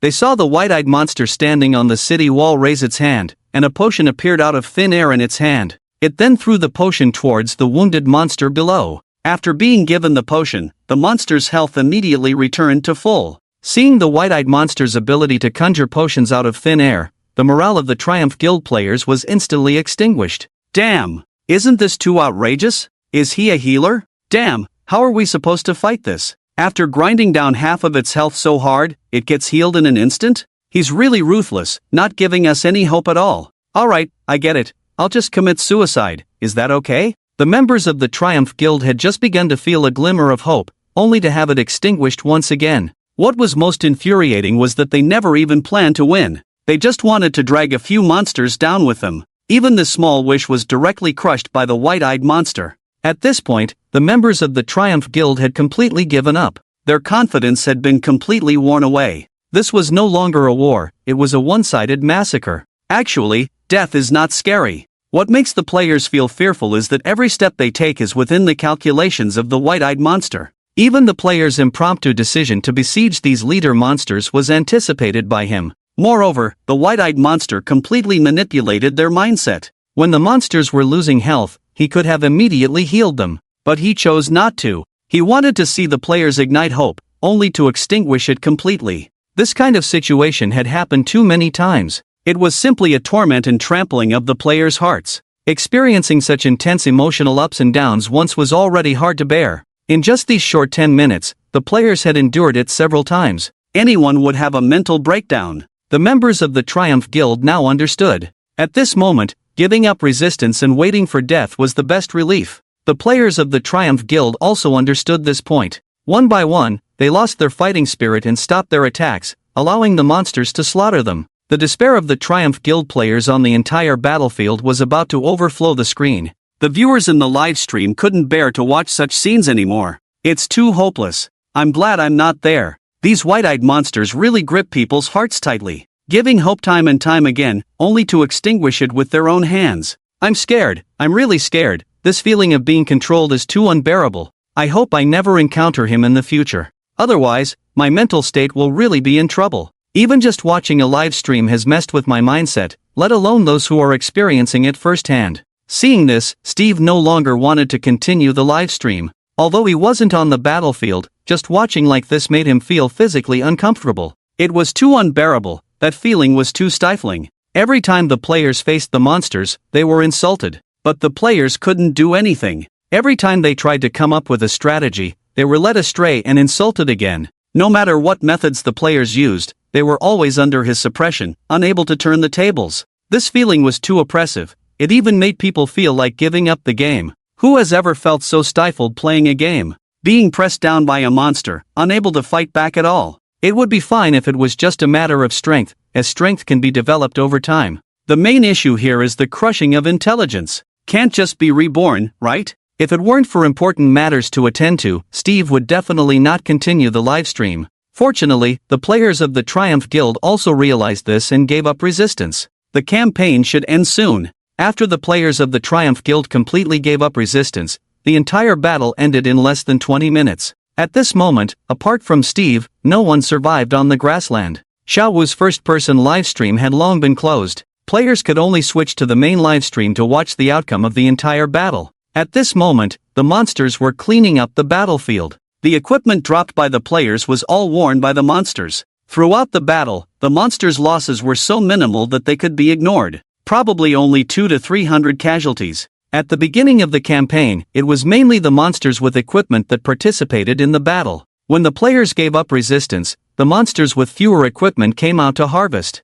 This was naturally the arrangement of the white-eyed monster. He wanted to win with the least losses for the greatest benefit. Seeing the ruins of the Triumph Guild, the viewers in the live stream fell silent. At this moment, they didn't know what to say, as if anything they said would be superfluous. Seeing the battle finally come to an end, Steve breathed a sigh of relief, then switched the perspective to third-person view, his expression solemn. Alright, let's sort things out with everyone. Seeing Steve's serious expression, the players also mentally prepared themselves. Steve didn't step down to command this battle, but came out to livestream, which already made many people feel uneasy. Moreover, Steve had previously stated that he would explain the ins and outs of the matter to everyone. This proved that this matter was far from simple as the players had seen. And this was what made the players feel terrified. Just by watching the livestream, the players already found it shocking enough. The feeling Steve gave was that there were hidden truths and more things they didn't know about this matter. The players couldn't imagine how absurd this matter could turn out to be. After all, the recent war had already shattered their perceptions. Look at the expression on Steve's face. I have a bad feeling about this. Did Steve already know that we wouldn't win this battle? Why isn't he commanding on the field but broadcasting instead? Damn, this is so confusing. Something must have happened during this period. I want to know, but I'm also afraid. We just finished watching that battle. What else can we not handle? If you tell me now that the white-eyed monster is the GM, I probably wouldn't be surprised at all. It all makes sense. Indeed. After watching that battle just now, everything seems to make sense. The players in the live stream obviously haven't realized how terrifying the truth is. They think what they just saw was shocking enough, so whatever Steve says next, they will definitely accept it. Steve took a deep breath and began to speak. It all started with the white-eyed monster I encountered first. Let's just call him that for now. When I first encountered him, I posted a thread saying he had thoughts. Because after meeting me, he didn't kill me right away. I don't know if it was his initial plan or what, but he left me alive. Then I posted a thread, and many people came to this grassland out of curiosity about him. After saying this, Steve couldn't help but feel some regret. If he hadn't posted that thread, probably not so many people would have come. The white-eyed monster wouldn't have grown by killing those players. This made Steve start to doubt if the initial encounter was also designed by the white-eyed monster. Thinking about this, Steve couldn't help but sigh and continued. Then came the well-known Mang livestream incident. The aftermath of the Mang livestream incident was the monster's first siege. Some people livestreamed the whole thing. I believe everyone remembers the situation at that time. Upon hearing this, the players began to slowly recall. Yes, I remember. At that time he didn't have such strong power. He controlled around 100 monsters, right? Wasn't it the time he got scared off by the wolf cubs? Looking back now, his acting was really good. I remember Steve was commanding the battle at that time. All those small monsters were wiped out. Seeing the comments from the players, Steve nodded in response and continued. I was the one commanding the battle at that time. There were a few doubts about that battle. First, due to my negligence, I only defended the north, leaving the east, west, and south empty, and he happened to attack from one side, but he broke through the city walls from multiple points. Since he knew about attacking from multiple points, why didn't he think about attacking from multiple sides? Second, he had the small monsters attack first, and only attacked after the small monsters died. With his intelligence, how could he make such a decision? Third, his strength was so strong that the wolves posed no threat to him, but he was afraid of the wolves. Combining these 3 points, it can be seen that these were all intentional flaws he left behind. In the previous battle, he deliberately let us win. After saying this, the players in the live stream didn't find it surprising. It was something they could already think of. After all, from his ability to control the wolves, it was all an act before. The players just didn't know why he staged this act. What was his purpose in acting? Many players immediately raised their doubts. Seeing the players' questions, Steve immediately answered. His purpose is to attract more people to come here. After saying this, Steve asked everyone in return. Everyone should know that the Victory Guild has developed a strategy for monster farming without taking any damage, right? When Steve asked this, the players were somewhat puzzled. Yes, we know. Why bring this up all of a sudden? Does this have something to do with him as well? What? Could it be that he leaked the strategy for farming without taking damage? How is that possible? Why would he do such a thing? Isn't he harming his monster minions? Steve suddenly mentioned the strategy for farming without taking damage, and many players felt that it should be related to the white-eyed monster. But they also found it too absurd. From the perspective of the white-eyed monster, isn't this behavior like shooting oneself in the foot? Seeing some players raise the issue, Steve nodded and confirmed, yes, he deliberately taught Little Slope the strategy for farming without taking damage. His purpose in doing so is to have Little Slope spread this method, attracting more people to gather on the grasslands and slaughter more people in one fell swoop. Obviously, Little Slope has executed his plan very well. Saying this, Steve sent the picture of the live door passage he and his friends had encountered earlier in the broadcast. He then shared the results of their analysis with the players. With Steve's patient explanation and analysis, the players finally believed his words. After believing, all the players fell silent.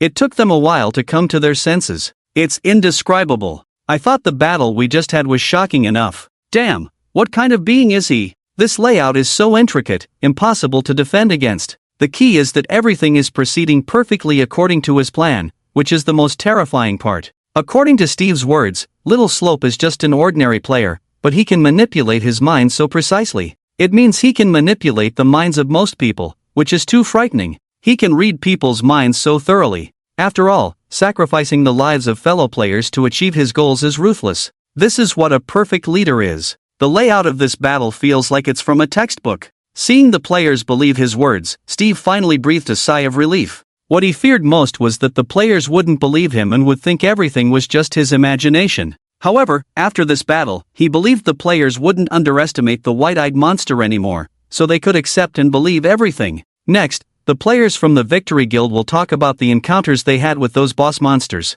This is also part of his plan. He didn't just focus on his own development but on developing his team. Those armored monsters are his trainees. I believe you have already seen the strength of those monsters. Do you think we can be their opponents? When Steve asked this, it was like a question that touched their souls. The players didn't need to think to answer this question. Obviously, they were not a match for the white-eyed monster. In terms of personal strength, strategy, cunning, and understanding of the game, the white-eyed monster completely overwhelmed them. The players couldn't help but imagine what it would be like if they were in the same grassland as Steve. They probably wouldn't even know how much the white-eyed monster had schemed against them. Just think, every step they took was carefully designed by the white-eyed monster, and they were completely unaware. They wouldn't know what was happening until it was too late. This feeling was truly suffocating. Although the players knew they were no match for the white-eyed monster, they were still puzzled. Why did Steve reveal the whole truth like this? Is it just to scare everyone? To make everyone realize how weak they are? There's no need for that, right? He gains nothing by doing this, neither for himself nor for the players. While players were pondering, Steve spoke up to address everyone's doubts. The reason I'm telling you all this is because I've found the weak spot of the white-eyed monster. And this weak spot can only be exploited if we all work together. Steve's words were cryptic, leaving the players somewhat puzzled. Ha? A weak spot? He has a weak spot? What does working together have to do with making it his weak spot? Is Steve trying to recruit soldiers and horses at this critical moment? Unlikely, right? We just said we're no match for the white-eyed monster. As players discussed, Steve finally revealed the answer. His weak spot is that he can't locate our positions. All his planning is to lure us into a trap. This just proves that he can't find us. So, what we need to do is not let him find us, not fall into his trap, that's enough. Since he wants to kill more players, it's in his interest. By not letting him find us, by not engaging with him, we are restraining his growth. Although we can't deal with him now, as long as we slow down his growth, there will come a day when we are strong enough to find a way to fight back. Even though Steve lacked confidence when he uttered the words about facing the white-eyed monster in battle, he had to say them to give the players some hope. These words were meant for the players to hear, but also for himself, to boost his morale. Because no matter what, as long as the white-eyed monster exists, they will inevitably encounter him again. So, it's better to turn him into a personal goal, motivating oneself to grow stronger. After hearing Steve's words, the players also found them reasonable. Indeed, he must rely on killing us to become stronger, so why not just avoid being found by him? Right. Don't overestimate ourselves and try to challenge him. Let's quietly develop and deny him the chance to grow, then we'll have a chance in the future. This is indeed a weakness. As long as we don't let him find groups of players, his growth rate should slow down significantly. After watching this battle, I don't think anyone will foolishly try to compete with him. Let's quietly develop ourselves. Steve's words made sense. All the players could do now was to take care of themselves, develop slowly, and avoid unnecessary risks. This way, the white-eyed monster's growth would also be significantly hindered. The reason the white-eyed monster grew so rapidly before was simply due to the players' arrogance. Once the players realized this, they wouldn't give the white-eyed monster any more opportunities. Seeing that the players were receptive to his advice, Steve finally breathed a sigh of relief.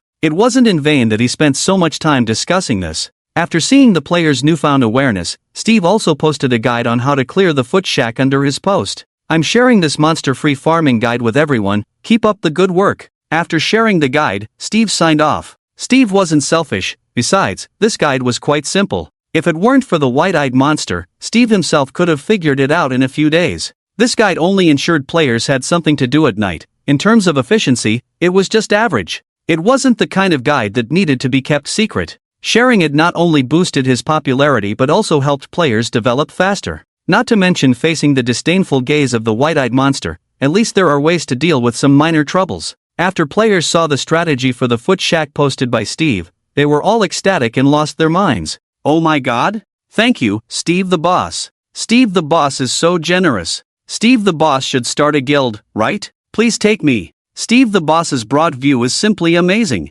Worship. At a loss whether to thank Steve the boss or the white-eyed monster. After Steve's livestream, players had a deeper understanding of the white-eyed monster. Players were also very clear in their hearts that their own strength was no match for it. Although the players of the Triumph Guild did not watch the livestream, they experienced that pain and despair firsthand. Naturally, they would not stay in that grassland and overreach themselves. Furthermore, Xiaopa, after this battle, was ashamed to continue as the guild leader. The foot shack incident was exposed, making him even more embarrassed. He simply disbanded the guild. The Triumph Guild rose overnight and collapsed completely overnight as well. The guild's headquarters, once comparable to the game's newbie village, was now in ruins. It is believed that no player will set foot here again. That night, the white-eyed monster taught all players a lesson. After that night, no player dared to challenge the prestige of the white-eyed monster. Although players were wary of the white-eyed monster's power, after this battle, many players became fans of the white-eyed monster. Although players could not see his true face,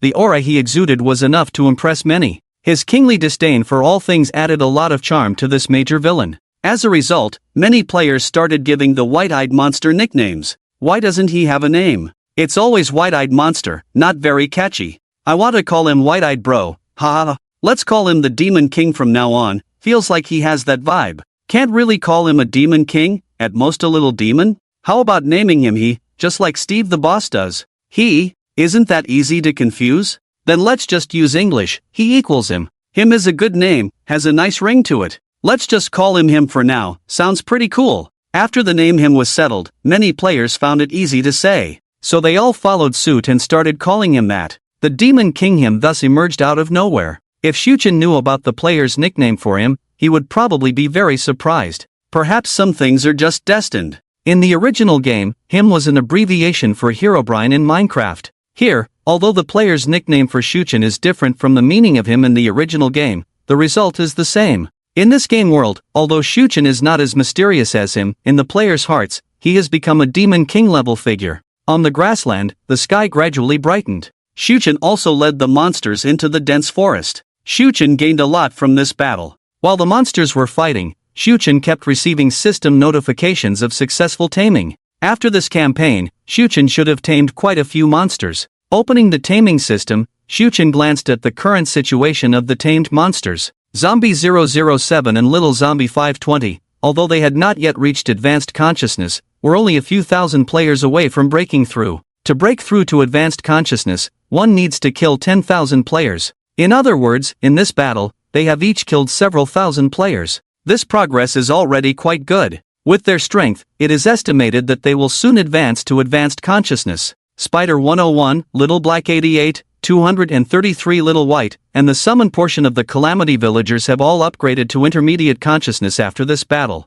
Su Chen can clearly feel a significant difference in their demeanor compared to before. After all, they were the first batch of monsters Su Chen personally taught, so their strength is definitely not weak. They handle players with ease. Additionally, about 2,000 more monsters with basic consciousness have been added. This was intentional on Su Chen's part. When Su Chen let the monsters start the battle, it was all planned out. First, let powerful monsters like Zombie 007 face the players. After completely crushing their consciousness, send in the ordinary monsters to harvest. This way, players won't resist, and monsters can quickly kill 10 players to advance to basic consciousness. The more monsters advance to basic consciousness, the larger the base number Su Chen will gain from their killing value in the future. Currently, Su Chen has over 20 monsters with awakened intermediate consciousness and over 2,000 monsters with awakened basic consciousness. These monsters are like Su Chen's seeds. Just release them everywhere and let them develop freely. As for how they will grow in the end, Su Chen is also uncertain.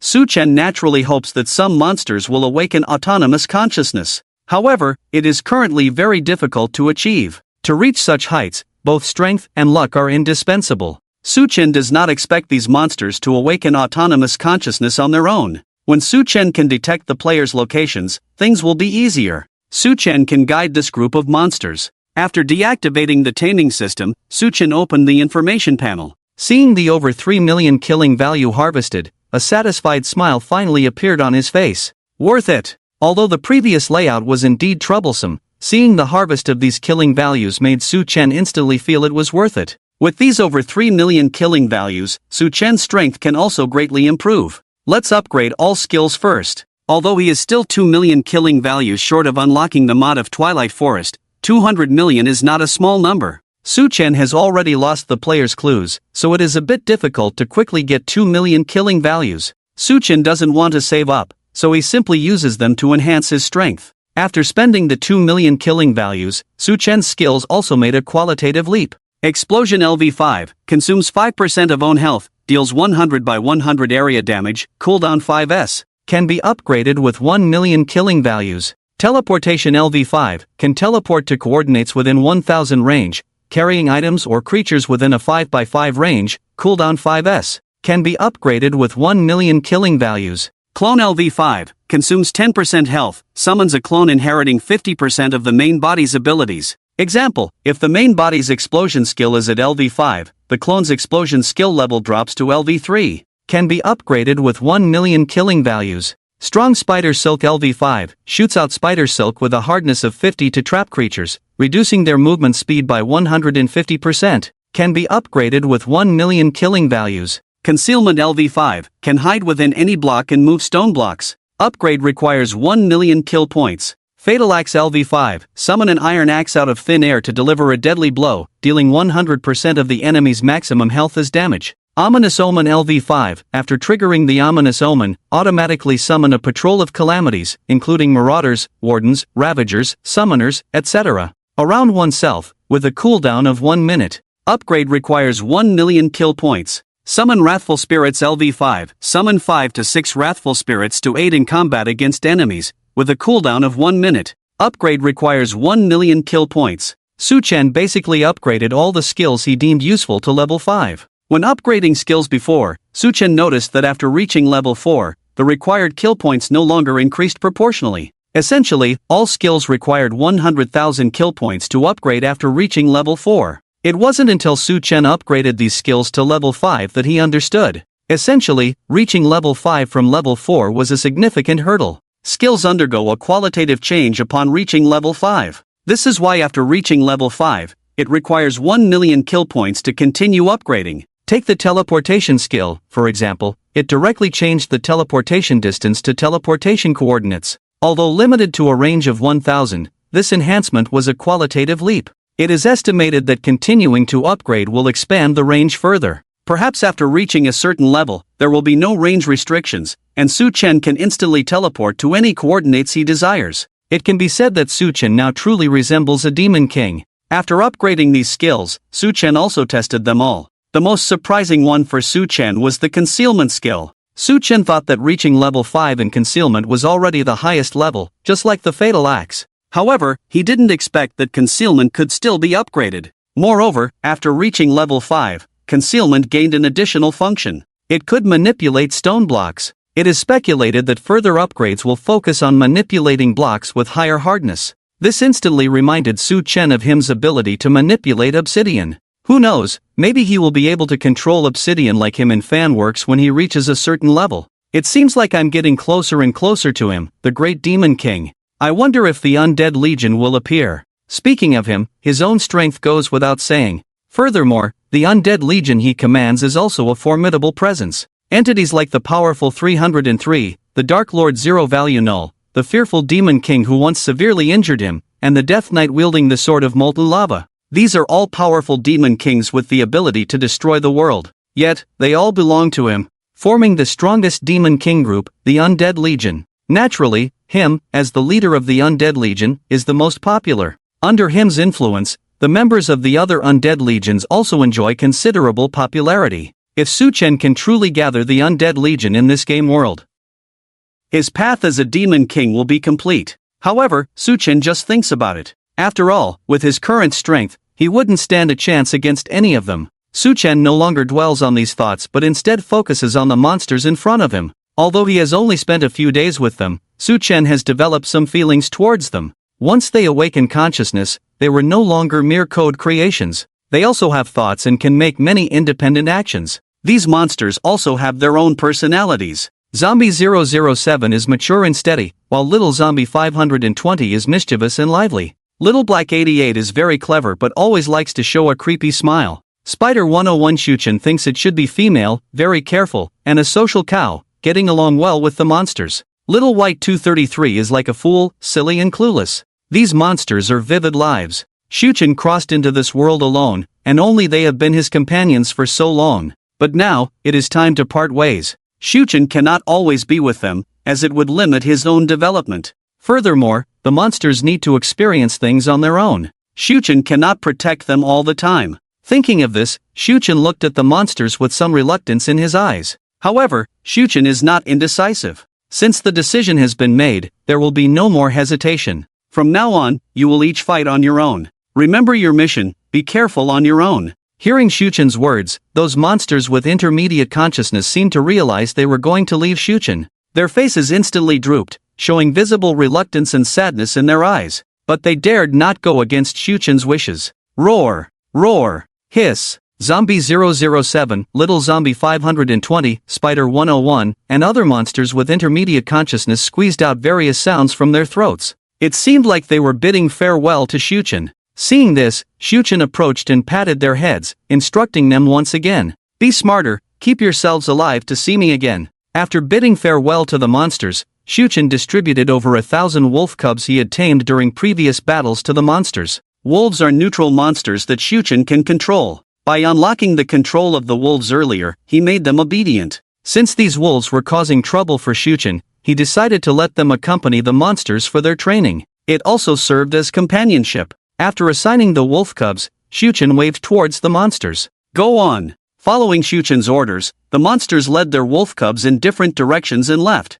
In less than 10 minutes, all the monsters had departed, leaving only Zombie 007 standing in place. Seeing all the monsters gone, Zombie 007 took a few steps forward and approached Shuchen. He scrutinized Shuchen carefully, observing him closely. It seemed like he was afraid of forgetting Shuchen's appearance and wanted to observe him more closely. Seeing this, Shuchen did not stop Zombie 007's actions. Zombie 007 had always been special, with a thought process different from the other monsters. If one were to compare, these monsters were like pets raised by Shuchen, and Zombie 007 belonged to the more human-like type of pet. So, Shuchen usually spent more time with Zombie 007. Unlike the mischievous little Zombie 520, Zombie 007 was calm and quiet, always coming over whenever Shuchen did something, keeping a certain distance. Then he would silently watch over Shuchen. After observing Shuchen for about 2 to 3 minutes, Zombie 007 finally stopped. Then he let out 2 low growls towards Shuchen.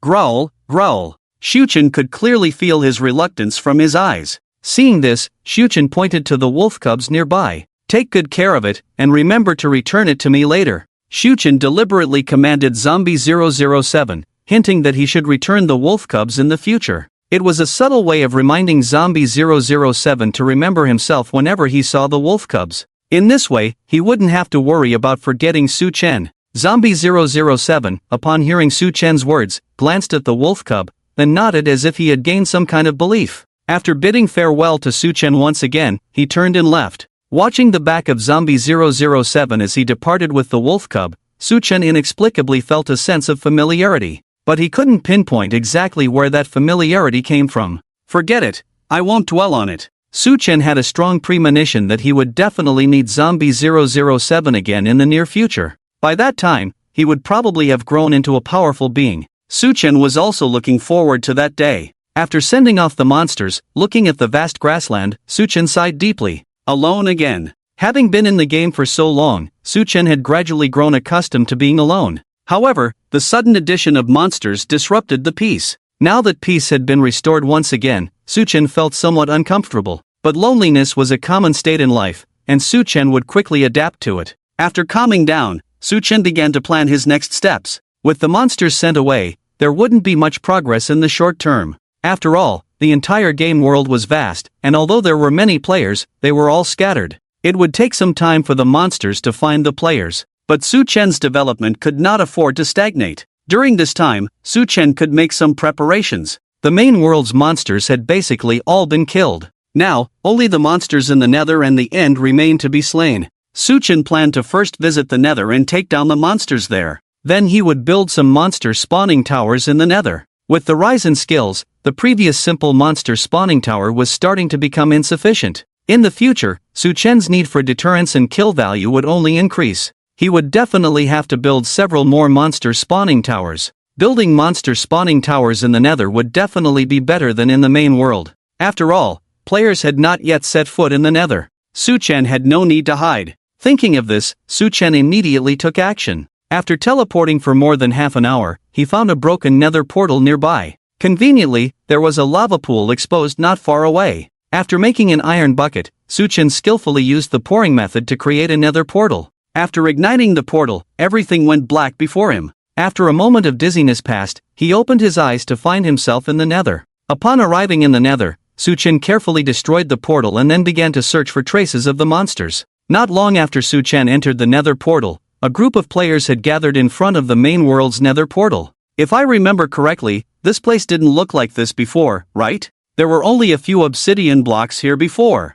How did it suddenly turn into a portal shape? Could it be someone from our guild? Impossible. To set it up, you need obsidian blocks. Who could mine that stuff? Strange. Let's inform the guild leader. The group of players gathered around the Nether portal frame were members of the Cloud Soaring Guild. The Cloud Soaring Guild was considered a relatively well-known guild in the game. Cloud Soaring was a large game studio established some years ago. Since its inception, they had a presence in various major games. Cloud Soaring was also considered one of the top 10 large guilds in the country. they still had some reputation in the industry. Although the Cloud Soaring Guild was currently only a level 1 guild, they were not far from reaching level 2. After Steve released the strategy for the Footshed, they would probably be able to upgrade to a level 2 guild immediately. The strength of the players in the Cloud Soaring Guild was definitely much higher than that of the Triumph Guild. After all, most of the members in the guild were veterans from the studio, all professional gamers. It was quite a coincidence that the location where Suchin opened the Nether portal happened to be where the players of the Cloud Soaring Guild were currently exploring. The players from the Cloud Soaring Guild had just arrived here yesterday and discovered the remnants of this Nether portal. Initially, this group of players didn't pay much attention to these remnants. After all, the players were not yet aware of the existence of Nether portals. However, the changes in the remnants caught the attention of the Cloud Soaring Guild players. The guild members immediately informed the guild leader, Yunfeng, about this news. About an hour later, Yunfeng hurriedly arrived riding a black horse. What's going on? As soon as Yunfeng arrived, the players immediately reported the situation to him. Guild leader, it's like this. We only explored this area yesterday and found several obsidian blocks arranged together, with a chest beside them. We reported this to you before. After hearing this, Yunfeng nodded. The saddle on the black horse was what the players had found in the chest yesterday. The players continued their report. Yesterday, there were only 5 obsidian blocks here, but when we came to see today, we found that they had turned into the shape of a doorframe. The player pointed to the obsidian doorframe behind him as he spoke. Seeing this, Yunfeng pondered for a moment and then asked, "Are there any other players nearby?" The guild members were somewhat uncertain when they heard this and shrugged. In theory, there shouldn't be any. But yesterday was our first time exploring this area, so we can't be sure. After all, it took an hour to reach this place from the guild's headquarters, and the players usually didn't hang around here. So, they couldn't confirm if there were other players around. After hearing the guild members' words, Yunfeng sent a message to the vice guild leader, Yunli. "How long until you arrive?" "About half an hour. I'll wait for you." After closing the message, Yunfeng and the players began to study the obsidian doorframe. About half an hour later, Yunli finally arrived. Yunfeng conveyed the player's description to Yunli. "What do you think?" When Yunli arrived, he carefully observed the obsidian doorframe and pondered for a moment. Then he analyzed, this obsidian couldn't have grown on its own, it must have been man-made. In other words, this person already has a diamond pickaxe, otherwise, they wouldn't be able to obtain obsidian. They went to great lengths to mine so much obsidian and construct this thing, so it must be useful. From the shape, I feel like it's a door. Yunli was Yunfeng's younger brother and the vice guild leader of the Cloud Soaring Guild. Yunli was a talented player with a deep understanding of the game. He was like the brain of the Cloud Soaring Guild. His analysis naturally had no objections. Yunfeng nodded in agreement and then asked, "If it's a door, where does it lead to?" "We just tried going through it, but nothing happened." Upon hearing this, Yunli smiled and said, "It's probably some kind of spatial teleportation door that needs to be activated. As for the activation conditions, we'll have to try them out slowly." After hearing this, Yunfeng nodded and patted Yunli's shoulder. "Then it's up to you." Yunli raised his chin slightly in acknowledgement. While the players of the Cloud Soaring Guild were studying the obsidian doorframe, Suchin also successfully obtained many monster first kills. Magma immunity, immune to fire, magma, and magma block damage. Throwing attack, attack can throw the target into the air. Withering LV1, attack produces withering effect, health turns black, bleeding is not easily noticeable, losing 5% of health per second. Upgrade with 20,000 kill points. Explosive Fireball LV1, launch an explosive fireball that detonates upon hitting the target, with an explosion power of 1, destroying blocks with hardness less than 1, and igniting surrounding 3x3 blocks after the explosion. Upgrade with 20,000 kill points. Fireball launch LV1, shoot 3 fireballs with 50% accuracy and a range of 30. Upgrade with 20,000 kill points. Group attack LV1, when targeting an enemy, piglins and piglin brutes within a 15x15 range will become hostile towards the target. Upgrade with 20,000 kill points. The skills of these monsters in the Nether are quite impressive. The 2 fireball skills are naturally provided by the Wraith and Blaze. It must be said that these 2 skills are very useful. It's like Su Chen gaining 2 long-range attack skills. The explosive fireball provided by the Wraith is equivalent to a long-range area damage skill, which should be quite powerful when upgraded. It's like a long-range cannonball. The skill provided by the Blaze is more like a long-range machine gun, and after upgrading, the number of fireballs, accuracy, and distance should all see significant improvements. With these 2 skills, Suchin doesn't have to rely solely on explosions for close combat anymore. Furthermore, the withering effect provided by the Wither is also a decent skill. It's like a black screen draining health, and the rate of health loss should increase significantly after upgrading. Needless to say, the group attack skill is naturally provided by the piglins. This skill is not very useful for Su-Chen since he can control monsters. Other monsters like the zombie piglins and magma slimes did not provide any skills to Su-Chen. The zombie piglins themselves don't have many skills, and the difference between magma slimes and regular slimes is not significant. They probably provide a duplication skill, which Su-Chen already possesses and cancels out. Although this trip was quite fruitful, Su-Chen still felt somewhat disappointed. The main skill he hoped to acquire in the Nether was a flying skill. He thought that defeating the Wraith would grant him a flying skill, but things didn't go as planned. The Wraith did not provide Su-Chen with a flying skill. It seems that the Wraith is also a type of monster that can fly independently.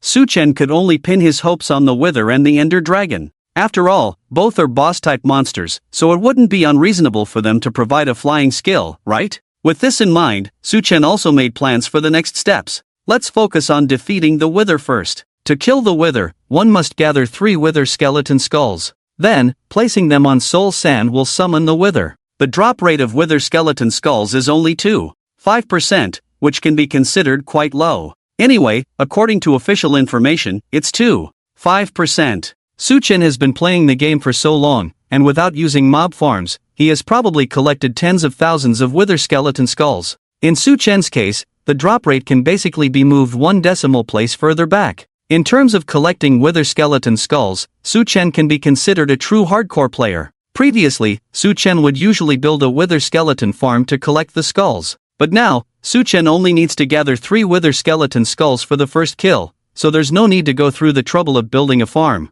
Just collect them honestly. Even if luck is bad, he should be able to collect them all in 1 or 2 hours. With this in mind, Su-Chen immediately embarked on the journey to collect Wither skeleton skulls. After studying for most of the day, Yunfei finally succeeded in finding a way to open the obsidian doorframe. It turns out it just needs fire to activate. As the flames ignited the obsidian doorframe, it suddenly seemed to come alive, with the space in the middle of the frame distorting and emitting a strange purple light. Seeing this, Yunli was excited. It worked! Despite the obsidian doorframe being lit, Yunli didn't rush in. Instead, he turned around and glanced at the players present. Seeing familiar faces, Yunli felt somewhat relieved. You are all members of the elite team and veterans of the guild. I believe you understand the guild's rules, right? Yunli was always cautious, and he considered this obsidian teleportation gate a significant discovery for the guild. To stay ahead of other guilds and progress rapidly, it was crucial to keep things confidential among trusted individuals.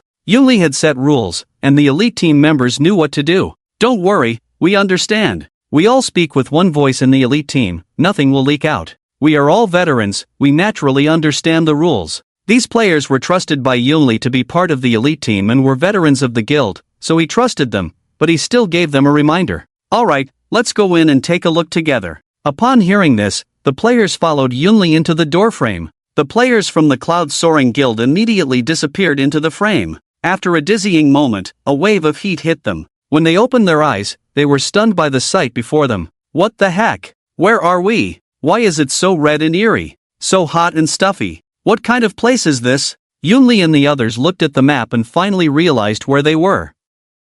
The lower realm? Is this another world in the game? What the heck? This game has such places? Wow. The monsters here must be tough, right? We just came in like this, we might not make it back alive. Yunli and the others were naturally nervous being in the lower realm for the first time, unfamiliar with the terrain and monsters. After assessing the surroundings, Yunli ordered the group, "Get ready to explore, there must be a lot of good things in this lower realm." Since it was a new map that required opening a teleportation gate to enter, the resources here were definitely better than in the main world. Since they had come, Yunli was prepared for exploration. Fully armed, the group began to explore the lower realm slowly. Although they were unfamiliar with the lower realm, the elite team players were skilled. Along the way, they encountered many unfamiliar monsters. But after familiarizing themselves with the monsters' skills, they quickly adapted. They steadily pushed forward. After about an hour of exploration, they came across a magnificent building. As they approached, the building's name appeared on the screen.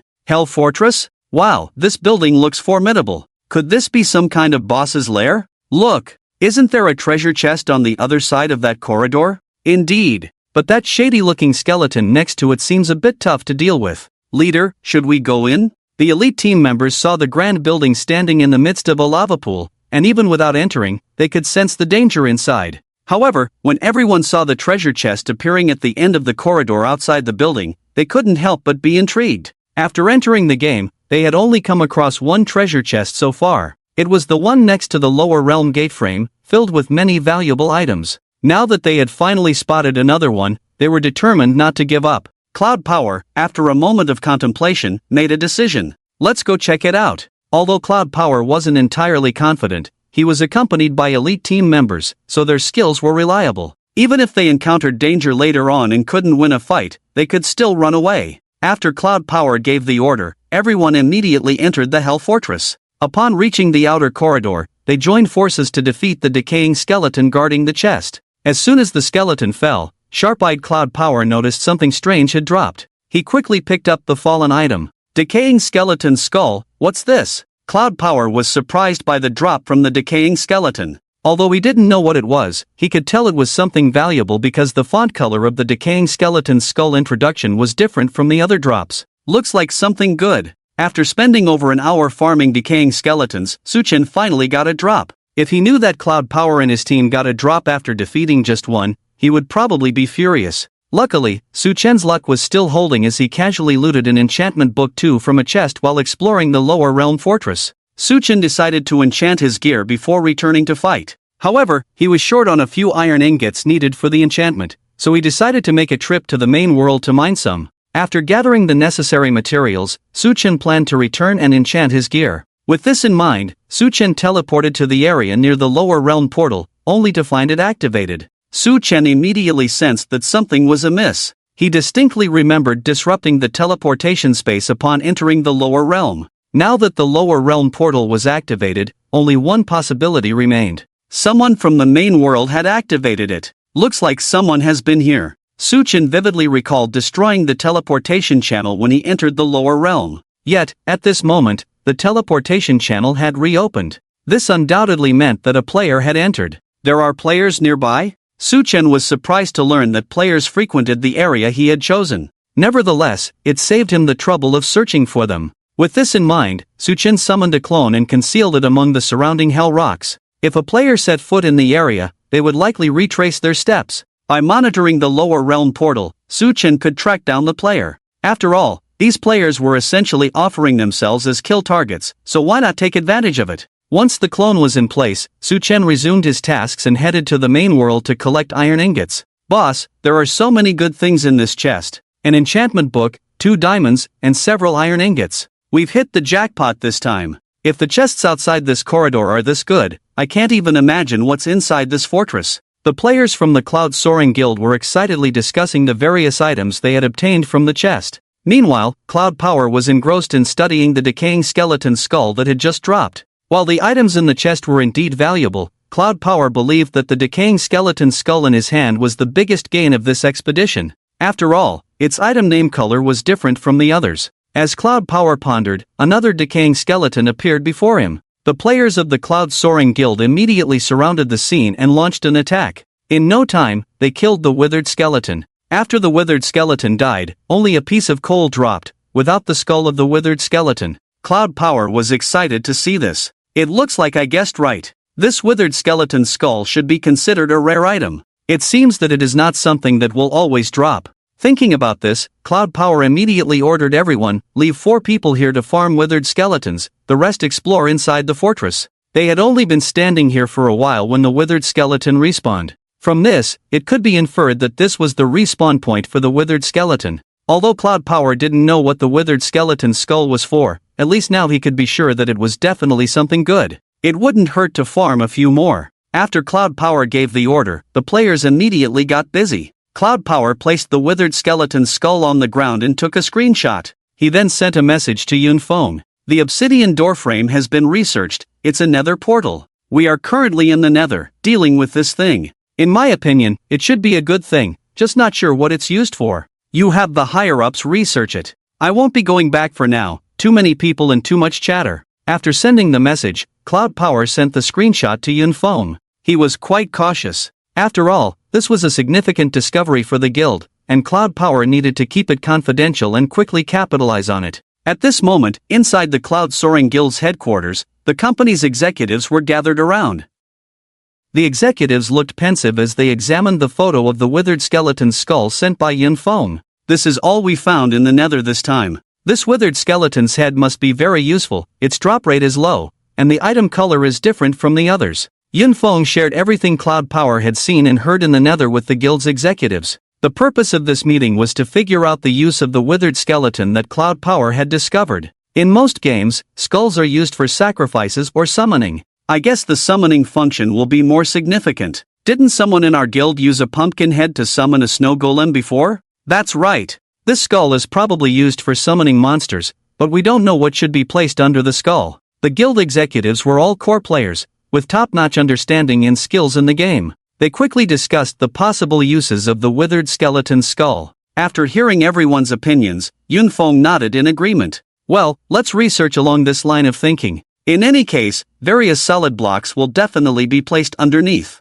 This item is obtained from monsters in the nether, so I think the possibility of placing nether solid blocks underneath is higher. When the time comes, bring more members of the elite team over, collect some nether blocks, and explore further. The executives were discussing when to venture into the nether again when a player hurriedly burst into the meeting room. Yin Feng, feeling a bit displeased, was about to speak up when the player gasped for breath and said, "Guild leader. Something's wrong. That white-eyed. Him is here." The executives were shocked to hear the player's words. He's here? Where is he? Did he find us? Did he discover our headquarters? Has he already attacked our headquarters? The executives looked tense as they gazed at the player reporting the news. The player took a few deep breaths to calm down and then shook his head. No, we didn't attack their base. That's right, I went with a few players to the open cliff mine to the north to mine, and we found him there. Hearing the player's words, the higher-ups breathed a sigh of relief. But they couldn't completely relax, as the mine was only an hour away from their base.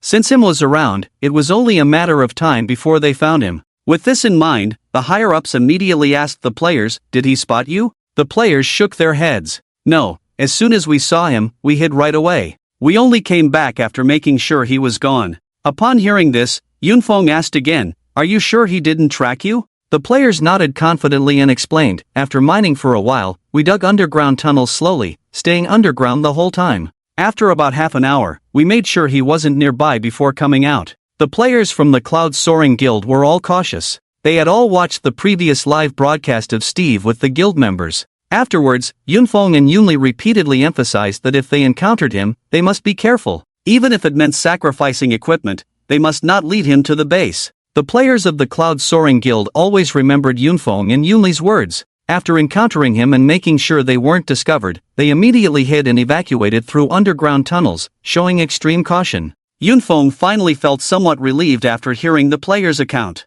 However, now that him was nearby, they had to be on guard. Yun Feng informed Yunli of the news, and after discussing it, they made a risky decision. Let's move the guild base underground first. Although the safest option was to evacuate quickly, the temptation of the resources in the lower realm was too great for the Cloud Soaring Guild. Moreover, they were unfamiliar with the lower realm and didn't know about the pouring method to build the Hellgate. Even if they knew the pouring method, they couldn't be sure if they could find the lower realm fortress after descending. They were unaware that there were many fortresses in the lower realm. The current Hellgate was their only way to access that fortress. So, they couldn't leave at the moment. They wanted to stay, explore the fortress first, as the resources inside were truly enticing. The loot from just one chest was worth all their efforts in the game so far. Yunli and Yun Feng were determined not to give up the resources in the Hell Fortress. After discussing with Yunli, Yun Feng organized the players to start moving the base underground. This way, their target wouldn't be so obvious. Even if him found them nearby, he probably wouldn't notice any flaws. Yun Feng then arranged for a few high-level players to lead a group of elite players who had signed agreements to the lower realm. As soon as they set foot in the lower realm, Shuchen's avatar near the lower realm gate sensed their presence. Once everyone moved away from the gate, the avatar slowly materialized. Seeing the guild name above the players in the distance, Shuchen couldn't help but feel excited. There's another guild nearby? Shuchen had expected to encounter solo players in the lower realm, not a guild. It seemed he was about to gain a lot of kill points. These people couldn't be killed now, it wouldn't be profitable. Shuchen needed their help to locate the guild's base. After thinking about it, Suchen continued to drive his avatar to follow the members of the Cloud Soaring Guild. After about an hour's journey, the members of the Cloud Soaring Guild finally stopped in front of a hell fortress. Is this the coordinates given by the vice president? Yes, it is. Damn, this building is quite impressive. No wonder there are so many good things to be found inside. After arriving at the hell fortress, the higher-ups also sent a message to Yunli. Before long, Yunli walked out of the hell fortress. Seeing that the players had just arrived, Yunli was somewhat displeased. Why did it take you so long to get here? This hell fortress was much more dangerous than Yunli had imagined. He thought that the people he brought could at least explore a bit, but as soon as they entered, they were surrounded by monsters. Fortunately, they ran fast and found a place to hide in the hell fortress, waiting for reinforcements. There's no way, it's too difficult down here, and there are too many monsters. The higher-ups were also unfamiliar with this place as it was their first time in the lower realm, so they were cautious along the way. Seeing this, Yunli didn't say anything more. There are a few spots here where wither skeletons spawn. I've marked them with stones and built footings around them. Some of you go and farm there. The rest of you split into two groups. One group collects various bricks from the lower realm, and the other group follows me to explore the hell fortress. After dividing the members into groups, the players all started to get busy. After hearing Yunli's words, Suchen sighed deeply. It looks like it's going to take a while to get that kill value. Yunli's group clearly came to explore. It definitely couldn't be done in just a few hours. Suchen couldn't just kill them for the kill value. He could only wait for them to finish exploring the hell fortress and then track them back to their base. After hiding his avatar, it didn't take long for the main body to gather the necessary materials. After making a simple iron sword, he enchanted it with the Looting 2 enchantment book on the anvil. Suchen then returned to the lower realm to start farming wither skeletons. Fortunately, Suchen's farming location was in the opposite direction of where Yunli's group was farming, so he didn't have to worry about being discovered by the members of the Cloud Soaring Guild. It must be said that with Looting 2, the drop rate did indeed increase significantly. Suchen farmed for another hour. Finally, he collected 3 wither skeleton skulls. Can't I get lucky just once? I could have built a wither skeleton farm in the time it took to farm these skulls. Suchen couldn't help but complain. His luck in farming wither skeleton skulls was unbelievably bad. With the Looting 2 sword, it took him an hour to farm 2 skulls. It took Suchen nearly 3 hours to collect 3 skulls. This was completely the opposite of being lucky. Sigh, getting a flight skill is not easy. In Minecraft, placing 3 wither skeleton skulls on top of a soul sand in a T-shape would summon the wither. As a boss in the game, the wither was quite powerful. The main reason was that it could fly, and the wither's heads not only had strong attack power but could also destroy terrain. Moreover, after attacking players or creatures, it would heal itself. This made it difficult to defeat. When it was in the air, players found it hard to aim at it. Additionally, when facing it, the terrain would be bombarded with craters, making it even harder to hit. Its skills also included regenerating health. Even if players managed to wear it down to half health, it was still difficult to defeat. After reaching half health, the wither would become immune to ranged attacks and could only be attacked up close.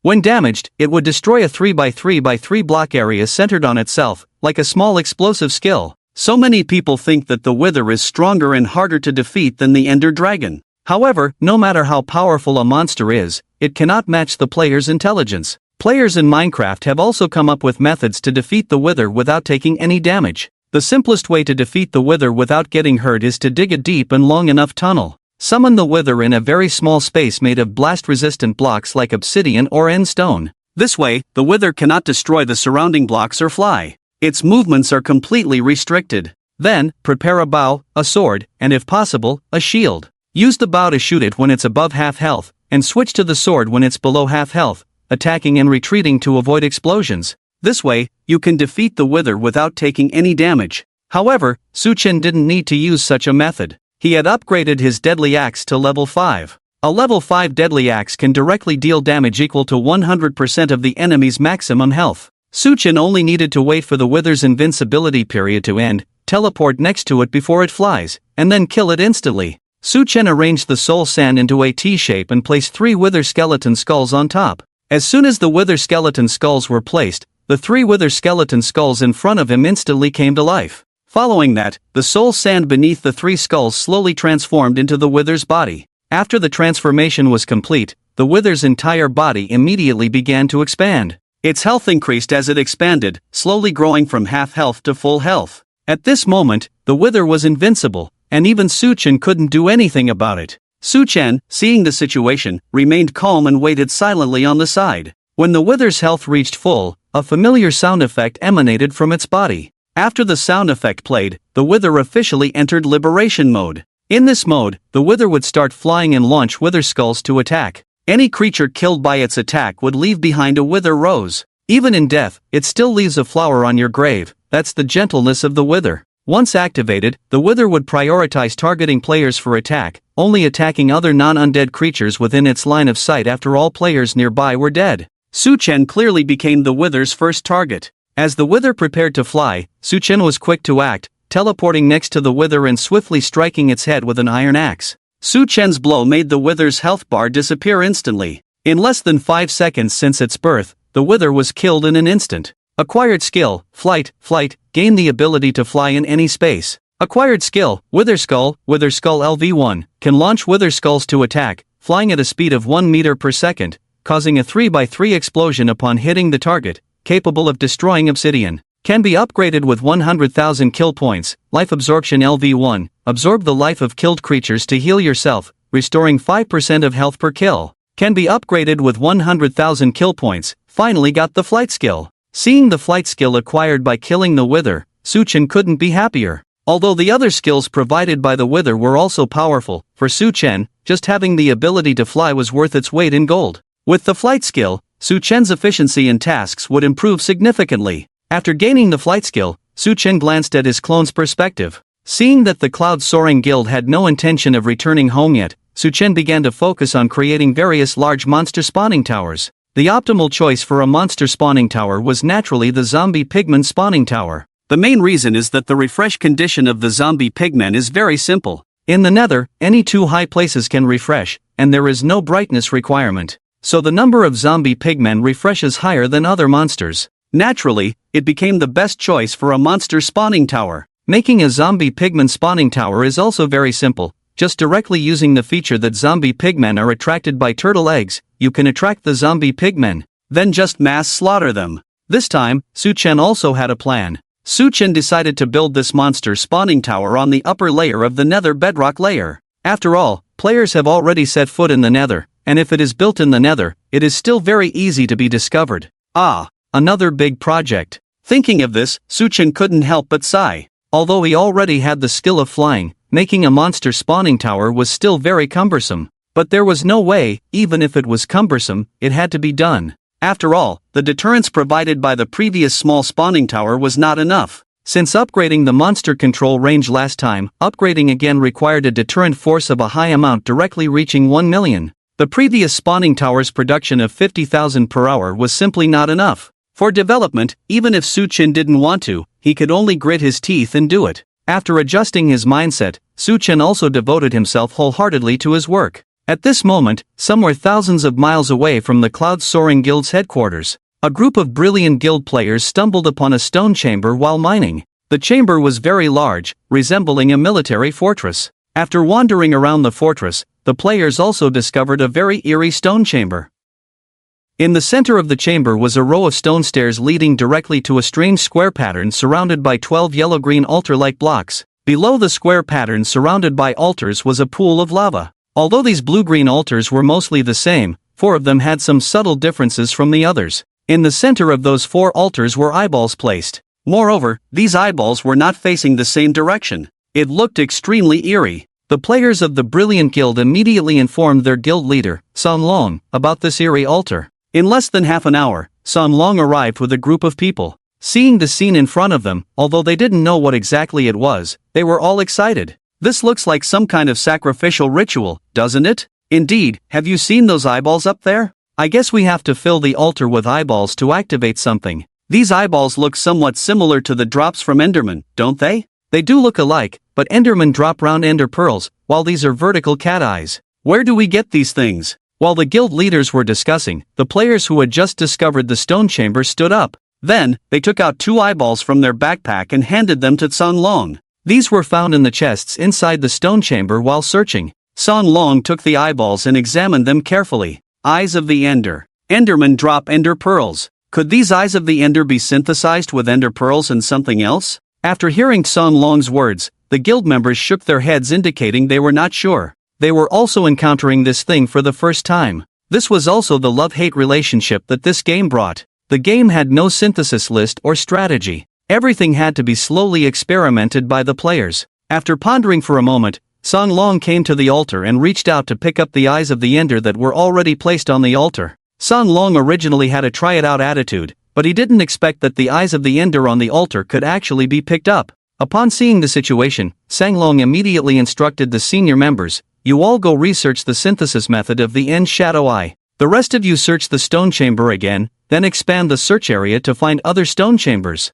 Since this thing is naturally found in the stone chamber, it should exist elsewhere too." Meanwhile, in a dense forest in the game world, a zombie clad in a diamond suit and a wolf with a black collar strolled side by side. The zombie dug out an eyeball from its eye socket and threw it into the distance. The wolf cub swiftly darted out and caught the eyeball midair before swallowing it. The zombie panicked at this sight. Roar! It immediately ran to the wolf cub, shaking it vigorously. Seeing the zombie flustered, the wolf cub looked smug, wagging its tail like a propeller, almost ready to take off, its tongue happily lolling out. The zombie was about to pry open the wolf cub's mouth to find its eyeball when the wolf cub flicked its tongue. The hidden eyeball instantly rolled out of its mouth. The zombie was overjoyed at the sight of the eyeball. Roar, roar! After placing the eyeball back into its socket, the zombie reached out to pat the wolf cub's head. The wolf cub happily rolled on the ground, exposing its belly for the zombie to scratch. The two creatures played a game of tossing the eyeball while making strange sounds as if communicating.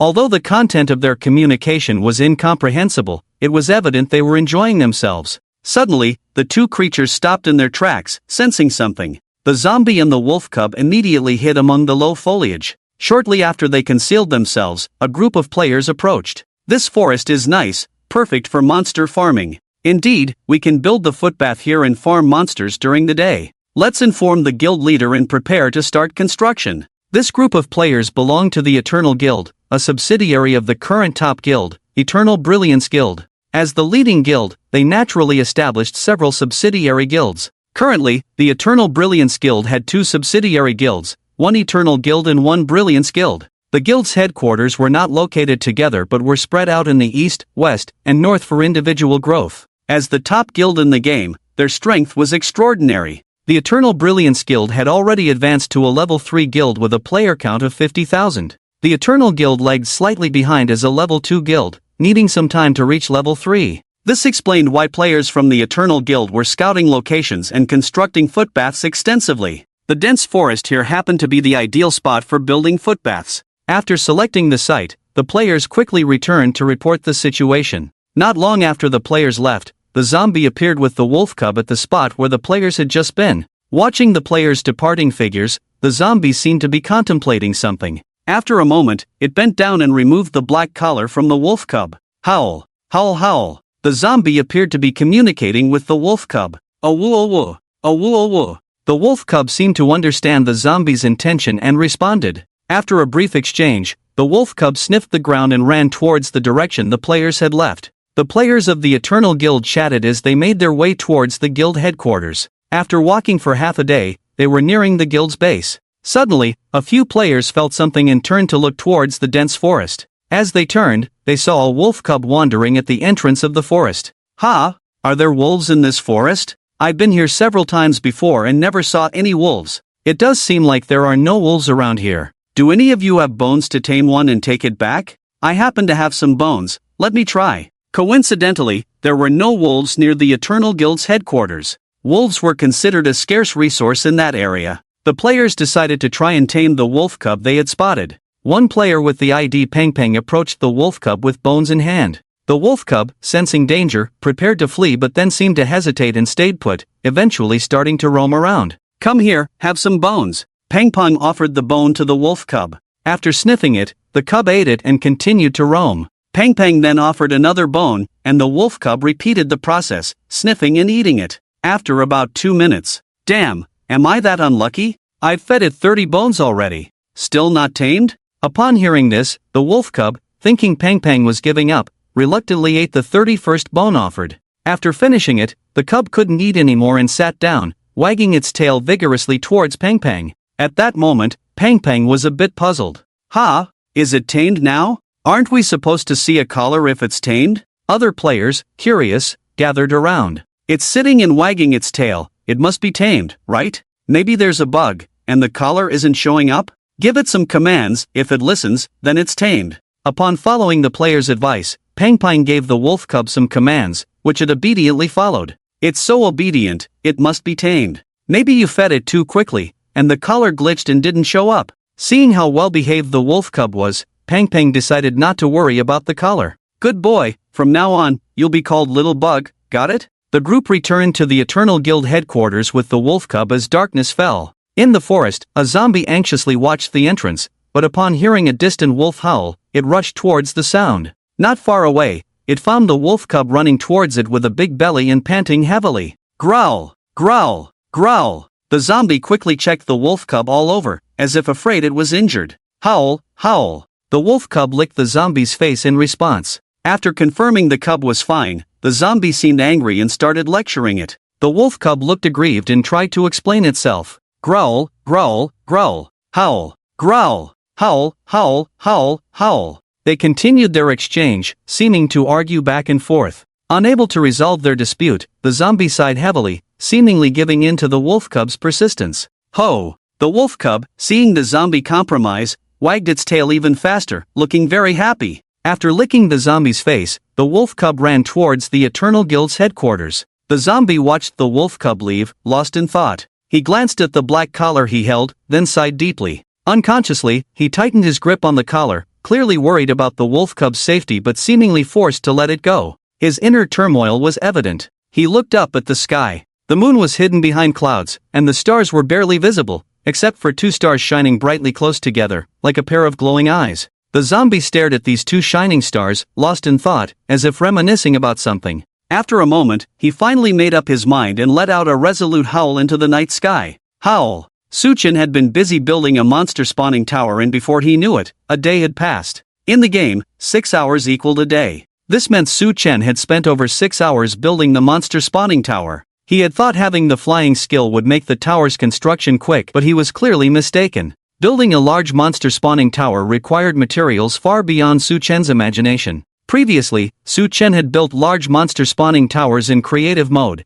where he could easily access materials from his inventory. In survival mode, Su Chen didn't have such a great need, usually building small towers. He hadn't expected the immense effort required to build such a tower in survival mode. However, his hard work paid off. The monster spawning tower was finally nearing completion, needing only a killing device. Initially, Su Chen hadn't planned on making a killing device, but he decided to make a collection device since he had already started. The gold nuggets and ingots dropped by zombie pigmen were useful. He could trade them with the pigmen, tame one to a basic or intermediate level of consciousness, and have it come to collect items. Currently, Su Chen hadn't encountered any villages or villagers. Without a reliable method to gather resources in large quantities, trading with the pigmen was his best option. Su Chen had been keeping an eye on the news from the Cloud Soaring Guild for the past few days. To his surprise, they were all hardcore players, spending 6 hours in the Hell Fortress without leaving. Su Chen couldn't help but comment, 6 hours and they could have demolished and rebuilt this Hell Fortress again, right? As an experienced player, Su Chen was familiar with exploring the Nether Fortress. However, for the players of the Cloud Soaring Guild, each step required caution. Moreover, the Hell Fortress was indeed vast and labyrinthine. The players of the Cloud Soaring Guild had gotten lost multiple times while exploring, let alone doing it quickly. Seeing no signs of the Cloud Soaring Guild leaving, Su Chen continued to monitor with his clone. Meanwhile, he searched for the materials to make the killing device in the main world. After spending over an hour collecting the materials, Su Chen resumed repairing the monster spawning tower. Another hour passed, and Su Chen's tower was finally completed. There was finally some movement from the clone. Finally finished exploring. This Hell Fortress is damn huge, and there are so many monsters inside. Although we're exhausted, the rewards are indeed substantial. We've hit the jackpot. I just hope this is the only Hell Fortress. If there are more, it's beyond imagination. After the players cleared the Hell Fortress, they were excitedly discussing. Yunli walked over and smiled. Everyone has worked hard. This time we gained a lot, and it's all thanks to everyone's efforts. These resources will be distributed to our brothers as needed. As the vice president, Yunli had maxed out the skill of drawing cakes. Upon hearing Yunli's words, the players were thrilled. Thank you, boss. Boss, should we continue exploring in the lower realm or return to the base? Let's go back first. Everyone is loaded with stuff, and it would be a waste if we explode while exploring with so many things. The players were exhausted and naturally wanted to rest. After hearing the players' words, Yunli pondered and said, "Let's put the things in the outdoor laboratory first, then everyone can rest there for a while before continuing to explore." Since its establishment, the Cloud Soaring Guild had always maintained good secrecy. They had set up an outdoor laboratory in a remote location from the guild's base. The laboratory served as a secret base for the guild. Some of the guild's think tanks lived in the outdoor laboratory. The fundamental difference between large guilds like Cloud Soaring and solo player guilds lay in their emphasis on secrecy. If they developed something like the Foot Shack, they would not publicize it like smaller guilds but would quietly develop it first. Upon hearing Yunli's words, the players of the guild had no objections. The guild had always had such rules, and these core players understood the importance of secrecy. After hearing Yunli's words, Shuchen felt a sense of despair. So cautious? It had to be said that there was a vast difference between the leader of a solo player guild and the leader of a large guild. In terms of information security, Yunli had already outperformed Xiaopa by a large margin. Although Xiaopa knew the importance of secrecy after obtaining the Foot Shack strategy, he still publicized it on the forum. Yunli, on the other hand, was much more cautious, handling secrecy meticulously, even keeping it from their own guild members. Only the core members of the guild knew about it. However, Shuchen could understand. When he used to play games, he had also founded a guild and encountered various spies from other guilds. For a guild to grow and thrive, not only was the strength of its members important, but secrecy also had to be maintained. Shuchen had only interacted with solo player guilds like the Triumphant Guild before, so he thought that other guilds were similar to them. He didn't expect himself to be so naive. Yunli and Xiaopa were complete opposites. One didn't think at all, while the other thought too much. Thinking of this, Shuchen sighed deeply. It's hard to earn kill points and even harder to enjoy the rewards. I can only follow along. Shuchen also heard the words of the Cloud Soaring Guild players just now. At this moment, they were not returning to the base but heading to an outdoor laboratory. Although Shuchen couldn't find their base at the moment, he was determined to follow them. After all, they couldn't stay away from the base forever. Although Shuchen knew that their guild's base was nearby, it would be challenging for him to find it on his own. After all, the base could be to the east, west, south, or north. The search area was too vast, and blindly looking for it would only waste time. It was better to follow this group of players, they would naturally lead the way. Shuchen controlled his avatar, tracking the Cloud Soaring Guild players. Meanwhile, his main body had hidden near the lower realm teleportation gate in the main world. After about an hour, the Cloud Soaring Guild players finally arrived near the lower realm teleportation gate. Shuchen watched as the players entered the gate. He wasn't in a hurry either. After waiting for a while, he urged his clone and stepped into the teleportation gate. As soon as he appeared in the main world, Shuchen immediately commanded his clone to hide underground and continue following this group of players. Meanwhile, his main body searched for cover to continue monitoring the members of the Cloud Soaring Guild. Shuchen probably tracked this group of players for over an hour. Finally, he saw the outdoor research room they mentioned. Although it was called an outdoor research room, it was actually a plane with a few matchbox-like structures built on it, appearing to be a temporary residence for players. Around the matchboxes, there were some makeshift footstools. To the north of the plane, about a dozen players were gathered in a circle, seemingly discussing something. When they saw the arrival of Yunli and the others, the players immediately gathered around. "Vice President, you finally arrived. We've been studying the photos of that withered skeleton skull for a while and we think it might be a summoning object.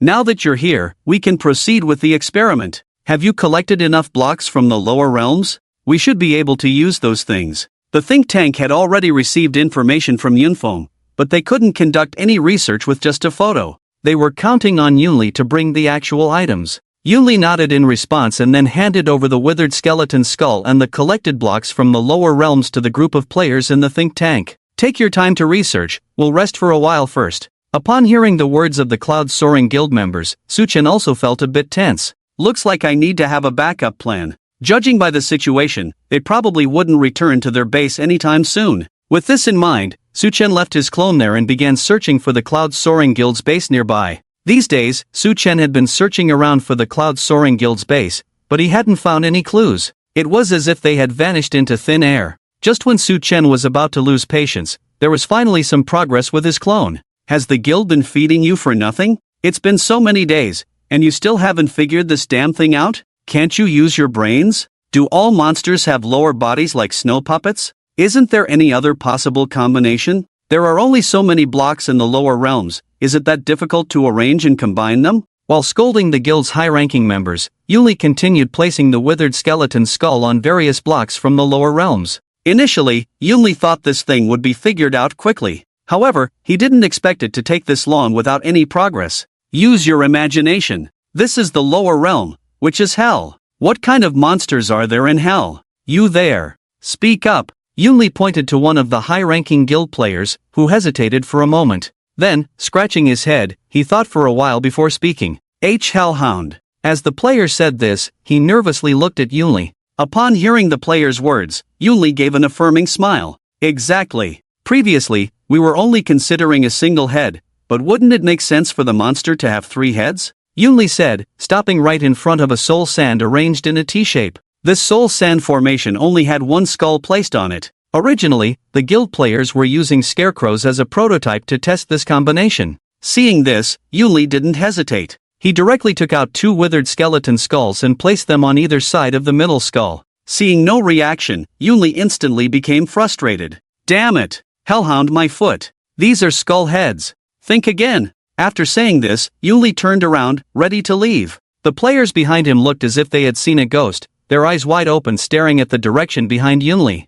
Boss. He's alive. He's alive. It's done. It's done. What the heck? It really has 3 heads? Hearing the player's words, Yunli turned around again. He saw the decaying skull he had just placed down slowly awakening. The soul sand beneath the skull also began to change shape slowly. In just a few seconds, it transformed from several blocks into a bright white chestplate bone with half a spine. Then the entire body rapidly grew in size visible to the naked eye. After the transformation was complete, the body was as tall as 20 blocks. At this point, the monster stopped growing, and its name was finally revealed on top of its head. Decay. At this moment, Decay was just summoned and only had half health. But even though he wouldn't move at this moment, he was in an invincible state. When he slowly recovered to full health, he would explode once and then enter flight mode. Yunli obviously didn't know about Decay's characteristics. Seeing that Decay was summoned but didn't attack him immediately, he was somewhat surprised. This monster looks really strong. Purple-red name? Isn't it supposed to be neutral or hostile? In most games, there is a color difference in the names above neutral and hostile creatures. The names of neutral creatures are yellow. The names of hostile creatures are red. But Decay's name at this moment was purple-red. As a boss, Decay naturally had to be distinguished from other monsters. However, Yunli was unaware of this. The players were also somewhat surprised to see this. We summoned this thing, could it be considered our pet? It's quite possible. It hasn't attacked us. No wonder the skull was so hard to explode. The summoned creature is so cool. Just don't know its strength, it looks pretty powerful. Just by its appearance, this size, it can't be weak. As the players were discussing, they saw Decay's health slowly regenerating. This group of players had no awareness of the impending danger and even gathered around Decay to observe it closely. Seeing the current situation, Su-Chen was suddenly a little panicked. These players obviously didn't know Decay's strength. Decay was not attacking at the moment only because of its characteristics. When it regains full health, it will go on a rampage. Facing Decay, it was certain that none of these players could escape. Just the explosion after regaining full health would be enough to wipe them out. Su-Chen couldn't accept the players being wiped out. After following them for so long, if they were wiped out, the trail would be lost. To keep these players safe without exposing himself, there was only one way: control Decay and make the players think it was just a summoned creature. Thinking of this, Su-Chen immediately opened the system panel. Spend 2 million intimidation points to unlock control permission for Decay? Yes. Unlock successful. Fortunately, the efficiency of the monster spawning tower Su-Chen had spent over a day building was still acceptable. Basically, the output in an hour was 100,000 intimidation points, which meant 10,000 monsters per hour. With this efficiency, the intimidation points were barely enough. After unlocking control over Decay, Su-Chen saw that Decay's health had already fully recovered. It was about to explode, so Su-Chen immediately controlled his clone to take control of Decay on the plane. After controlling Decay, Su-Chen also disabled its self-destruct mode. It was a way to save Yunli and the others from certain death. Seeing that Decay had no intention of attacking them, Yunli and the others moved even closer. They carefully examined the massive creature in front of them, and praises kept coming. This monster is so majestic. Feels like a boss. Is it really a summoned beast? Did the vice president receive any hints or something? Yeah, usually there are hints for taming animals. Hearing the player's questions, Yunli shook his head. I didn't receive any taming prompts. I guess the taming process for monsters and animals must be different, right? Yunli was usually cautious. But now, seeing the huge creature he summoned, which hadn't attacked him yet, he let his guard down. Taking this summoned creature out, how cool would that be? With this thought, Yunli became curious. Although the monster looked impressive, Yunli didn't know its abilities yet. If it turned out to be just a shell, it would be useless. Thinking this, Yunli felt a bit lost. After summoning this monster, there was no summoning beast panel or anything. He really didn't know how to control this massive creature. Yunli looked at the monster and pointed towards a wandering sheep, tentatively giving a command. Attack! Shortly after Yunli's command, decay slowly rose into the sky. From one of the three heads, a black decayed skull-like object was shot out. It swiftly flew towards the sheep. Upon contact with the sheep, it exploded. Before the sheep could react, it turned into a roasted lamb. A deep pit was left where it stood, with a black rose appearing inside. Guild players were amazed. Damn, so strong. Awesome. This monster can fly too? Oh my, it's really gentle, even knows how to give flowers. This attack by Decay undoubtedly shocked the players of the Cloud Soaring Guild. It was the most formidable monster they had encountered since entering the game. It could fly and had strong attack power. The players never expected such a powerful monster to be a summoned creature. With this summon, not to mention the main world, even with the monsters from the lower realms combined, they probably wouldn't stand a chance against it. Thinking this, Yunli couldn't be happier. He immediately continued commanding Decay to showcase its skills. Decay cooperated well, displaying its various skills. A few minutes later, the outdoor research lab of the Cloud Soaring Guild was filled with craters from the explosions. Yunli and the players were not displeased at all. Too strong. Its attacks can even drain life. Although it didn't lose any health, I just checked, and it seems to drain about 5% each time. It's unbelievable. Such a powerful monster being a summoned creature. With this thing, we can dominate both the main world and the lower realms. If Decay faced him, who would win? I think Decay would win. Both have explosive skills, but Decay is ranged and can fly. I agree, Decay has the advantage, plus it can heal. Naturally, the players' discussions reached Yunli's ears. If it weren't for the players' reminder, Yunli would have almost forgotten about him appearing near their base before. Thinking this, Yunli glanced at Decay floating in the air. Then, as if remembering something, he asked Xiaowen beside him, "How many Decay skull heads do we have now?" After counting for a while, Xiaowen replied, "We still have 27. These days, Yunli had people stationed near the Hell Fortress to farm Decay skull heads. The efforts of these days have paid off nicely." Upon hearing this number, Yunli instantly became excited. So many? This battle is worth fighting. Xiaowen, upon hearing this, was somewhat puzzled. Ha? What battle? Seeing Xiaowen's confusion, Yunli smiled and said, "Didn't someone say that him is near our base?" Upon hearing Yunli's words, Xiaowen was stunned. Ha? Vice President, do you want to fight him? Xiaowen was not foolish, he immediately understood Yunli's intention. Yunli nodded and then glanced at the withered one beside him. With Wither here, and under my control, this battle should be a sure win. Yunli was confident in his own strength. Furthermore, Yunli had carefully studied him before. Him's own strength was not particularly formidable. Currently, it was known that he could control monsters, teleport instantly, and had explosive abilities. That was all. In terms of strength, he probably couldn't even compare to the Wither by his side. Just the fact that the Wither could fly was enough to restrain him. The reason why people feared him was because of his strategy and his ability to read minds. Yunli believed that he would not lose to him in this aspect. If he had the same abilities as him, he could definitely do what him did. Currently, he did not possess such special abilities, but he had a powerful Wither as a summon. With such a powerful summon and his own intellect, Yunli felt that he could definitely defeat him. Once they defeated him, they wouldn't have to move from there, and they could continue researching the monster tower in peace. Su-Chen understood Yunli's plan very clearly. After hearing Yunli's words, Su-Chen couldn't help but chuckle. Interesting. Su-Chen admired Yunli's arrogant and daring personality. If everyone in the game were like Yunli, Su-Chen wouldn't have to worry about kill points at all. The main issue was that Su-Chen currently did not have the ability to locate players. Therefore, he had always been in a relatively passive position when it came to gaining kill points. Su-Chen was also unsure if he would gain the ability to invade data like him. Looking at the entire game, it seemed that there were no monsters capable of invading data. If there were such monsters, Entity 303 and Null Value would be examples. However, Su-Chen was not sure if they would appear, how they would appear, and where they would appear. Even if they appeared now, it would be quite difficult for Su Chen to deal with them given his current strength. Therefore, Su Chen could only use some tricks and methods to seize every opportunity to gain kill points. Then I'll spend some time playing with you.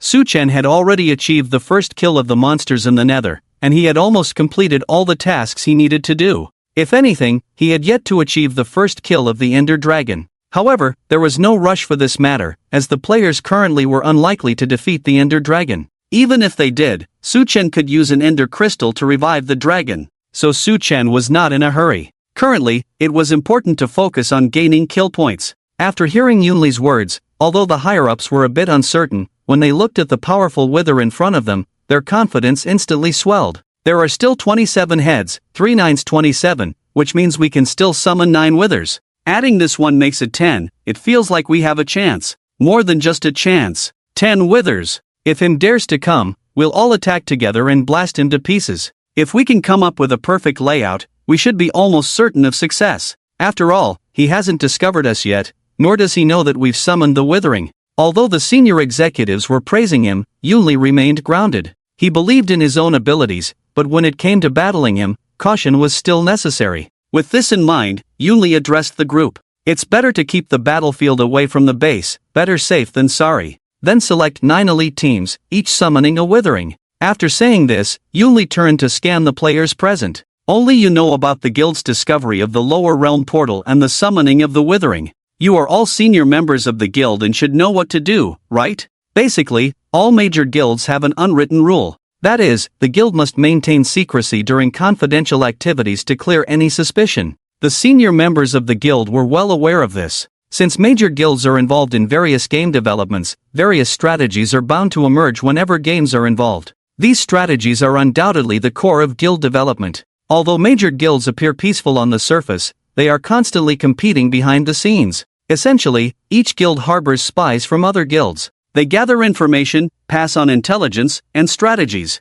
Just like the top-ranked Eternal Glory Guild, they had already advanced to a level 3 guild before Steve's live broadcast revealed the footbath strategy. As the top guild, their strength was not to be underestimated, but advancing to a level 3 guild required a large number of player kill points. Even if players hunted monsters day and night, they might not advance so quickly. Their swift promotion to level 3 was undoubtedly due to their early infiltration of the Triumph Guild to uncover secrets. After discovering the lower realm portal, Yunli had been sending core members to investigate the matter. The other guild members were completely unaware of the lower realm information and the summoning of the withering. Major guilds did not recruit members as openly as smaller guilds did when they obtained a strategy. Such behavior would be like giving away the strategies they had painstakingly researched. The senior members of the Cloud Soaring Guild naturally understood this. Understood, I've set my online status to offline, Vice President. Got it, we've all signed confidentiality agreements, so we understand. We are all senior members of the guild, everyone understands.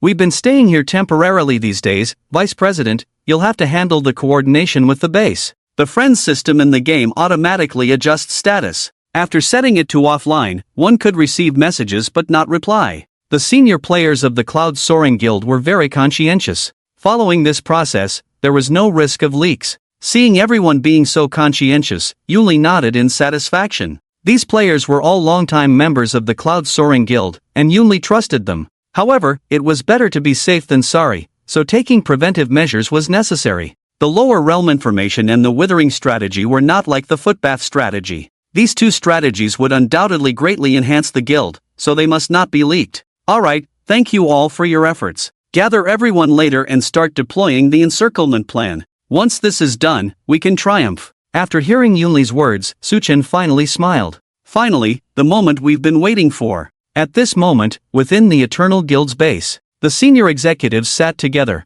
all wearing troubled expressions. When Guildmaster Tianheng saw the senior executives in this state, he could no longer contain his anger. Let you guys find a place to build a footbath, worked on it for 2 days and still couldn't finish it, and lost around 300 sets of iron fittings? Damn it, you guys can't even handle those ordinary monsters? Don't you dare call yourselves members of the Eternal Guild in the future. The guild can't afford to lose face like this. Upon hearing Tianheng's words, the senior members also looked aggrieved. Guild leader. We really can't blame them, those monsters are strange, always launching surprise attacks. Exactly. Those monsters are not ordinary at all. It feels like those monsters are in a controlled state. Could it be him's doing something fishy? In order to accelerate its development, the Eternal Guild has been looking for places everywhere to establish footbath facilities. After all, the superior Eternal Brilliance Guild has already reached level 3. As a subsidiary guild, the progress here needs to be expedited. Although the Eternal Guild and the Brilliance Guild are both subsidiary guilds of Eternal Brilliance, they may seem friendly on the surface, but they have always been competing in secret, always trying to outdo each other. Tianheng had originally planned to expand the footbath facilities these days to make a preemptive strike against the Brilliance Guild for the level 3 guild, but never expected so many strange incidents while building the footbath. Whenever players went to the nearby forest where the base was located, they would encounter monster ambushes. These monsters suddenly became much smarter overnight. They engaged in guerrilla warfare and surprise attacks skillfully. The footbath facilities were simply unable to deal with them. Every time they were built, they would be destroyed by the monsters. These monsters were organized and disciplined like a military force, not at all like ordinary monsters. Players stumbled a lot dealing with these monsters. Even more than 300 sets of iron fittings were lost. All the equipment was picked up by those monsters. As a result, the monsters' equipment kept getting better, making them increasingly difficult to deal with. This was the reason why the Eternal Guild called for a meeting this time. The recent events were just too strange. This made the senior members feel like him was behind it. Those monsters seemed to be under control. This kind of trickery was clearly him's specialty. After hearing the words of the senior members, Tianheng shook his head in frustration. Incompetence is incompetence. Him wouldn't take the blame for this. Him has been lurking near the Yunting Guild recently, and Yunting Guild is millions of miles away from us. How could he come over? Unless he can teleport. Furthermore, if it were really him coming over, with his methods, would he hide and seek with us like this? Tianheng had received information about him lurking near the Yunting Guild a long time ago, so he was angry after hearing the words of the senior members. If it really was him coming over, it wouldn't just be a matter of losing 300 sets of iron fittings. So Tianheng could be sure that what happened here was definitely not done by him. But this approach was indeed somewhat similar to the previous actions of him. After thinking about this, Tianheng asked the senior players, "Did anything strange happen when you first chose that forest area?" After hearing this, the senior members all shook their heads. "It seems not. We had players explore that forest area before, nothing suspicious." Yes, although players were besieged by monsters during exploration, they easily resolved it. After hearing this, Tianheng furrowed his brows, then continued to ask persistently, "Nothing strange happened at all?" Think carefully. Hearing Tianheng's question, the senior members began to carefully recall. After a while, a senior player seemed to remember something. Yes, there was something. Seeing this, Tianheng raised his chin to signal the senior member to continue. "Well, the guild has a player named Pengpeng, who I sent out to survey the forest terrain before. When they checked, nothing happened, but when they were leaving the forest, they saw a wolf. Everyone knows that we've never encountered wolves around here, and we've been to the forest many times without seeing any. Pengpeng found it unusual and decided to tame the wolf. However, strangely, even though it was tamed, the wolf didn't have a collar around its neck. Normally, if tamed successfully, a collar should appear. Pengpeng found it strange at the time, but the wolf obeyed commands, like sit, stand, attack. Pengpeng thought it was a bug and didn't think much of it, so he brought it back. Since the Eternal Guild had never had wolves before, Pengpeng bringing back this wolf did attract some attention. Furthermore, the fact that it didn't have a collar caught the attention of the high-ranking players. Upon hearing about this, Tianheng became instantly alert. He had watched Steve's live broadcast of the battle with the Triumph Guild before. Him could control wolves. It just so happened that their guild had tamed a bugged wolf. This was all too coincidental. With this in mind, Tianheng immediately ordered, "Summon that Pengpeng. Remember, stay away from that wolf." Shortly after, Pengpeng was summoned. Seeing the atmosphere in the room, Pengpeng thought he had done something wrong, so he kept his head low, not daring to breathe loudly. Tianheng, seeing this, smiled to lighten the mood and said, "Don't be nervous. The reason I called you here is because I heard you tamed a wolf before. There are no wolves near the guild, and wolves are considered rare resources, so you have made a contribution to the guild. I heard this wolf is somewhat special?" After hearing Tianheng's words, Pengpeng finally relaxed. When Tianheng asked about the wolf cub, Pengpeng began to speak openly. "Yes, Little Bug took over 30 bones before it was tamed. It's different from other wolves, no collar, they say it's a bug, so I named it Little Bug. It's so clever. It even plays frisbee. One time, I was with it." Seeing Pengpeng rambling without getting to the point, Tianheng interrupted, "Does this wolf have any other special traits?" After hearing this, Pengpeng thought for a moment, then nodded. "Well, now that you mention it, there are indeed some special traits. After we were far apart, it seemed unable to teleport to me. They said it might be because of the bugged collar. Also, it's very playful, always sneaking out to play. Several times I couldn't find it for a long time, but it's still loyal and comes back home. Maybe it's not used to having a home after being wild outside. And it seems to be very afraid of monsters. Whenever it encounters one, it hides behind me instead of attacking. After hearing Peng Peng's description of the wolf, Tianheng finally confirmed his suspicions.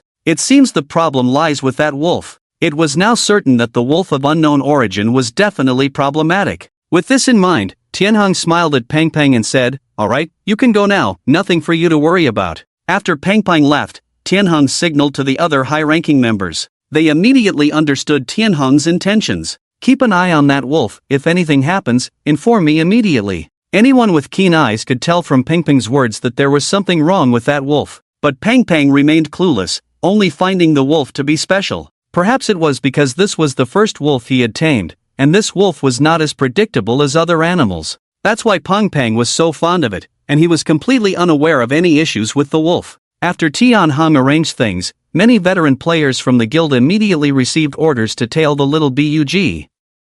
Tianheng deliberately gave out information in front of the little bug about clearing the monsters in the forest early tomorrow morning. Tianheng was also fishing for law enforcement, waiting for the little bug to take the bait. The sky gradually darkened. The players of the Eternal Guild, as usual, started taking turns to repair the footshed. Peng Peng was originally scheduled for the day shift, but the player on duty suddenly said he had something to do. Reluctantly, Peng Peng had to step in to help. "Be good at home and listen. I'll bring you spicy strips when I come back." After a tender moment with the little bug, Peng Peng went out to work. Not long after Peng Peng left, he saw the little bug sneak out. It looked around and, seeing that no one noticed it, quietly made its way towards the entrance of the base. Skillfully avoiding the patrolling players, it crawled along the wall. Its familiar and skillful movements indicated that it was not the first time it had sneaked out. Perhaps because it had sneaked out so many times without being caught, its vigilance had decreased somewhat. It was only focused on how to avoid the danger in front of it, not noticing the few people following behind it.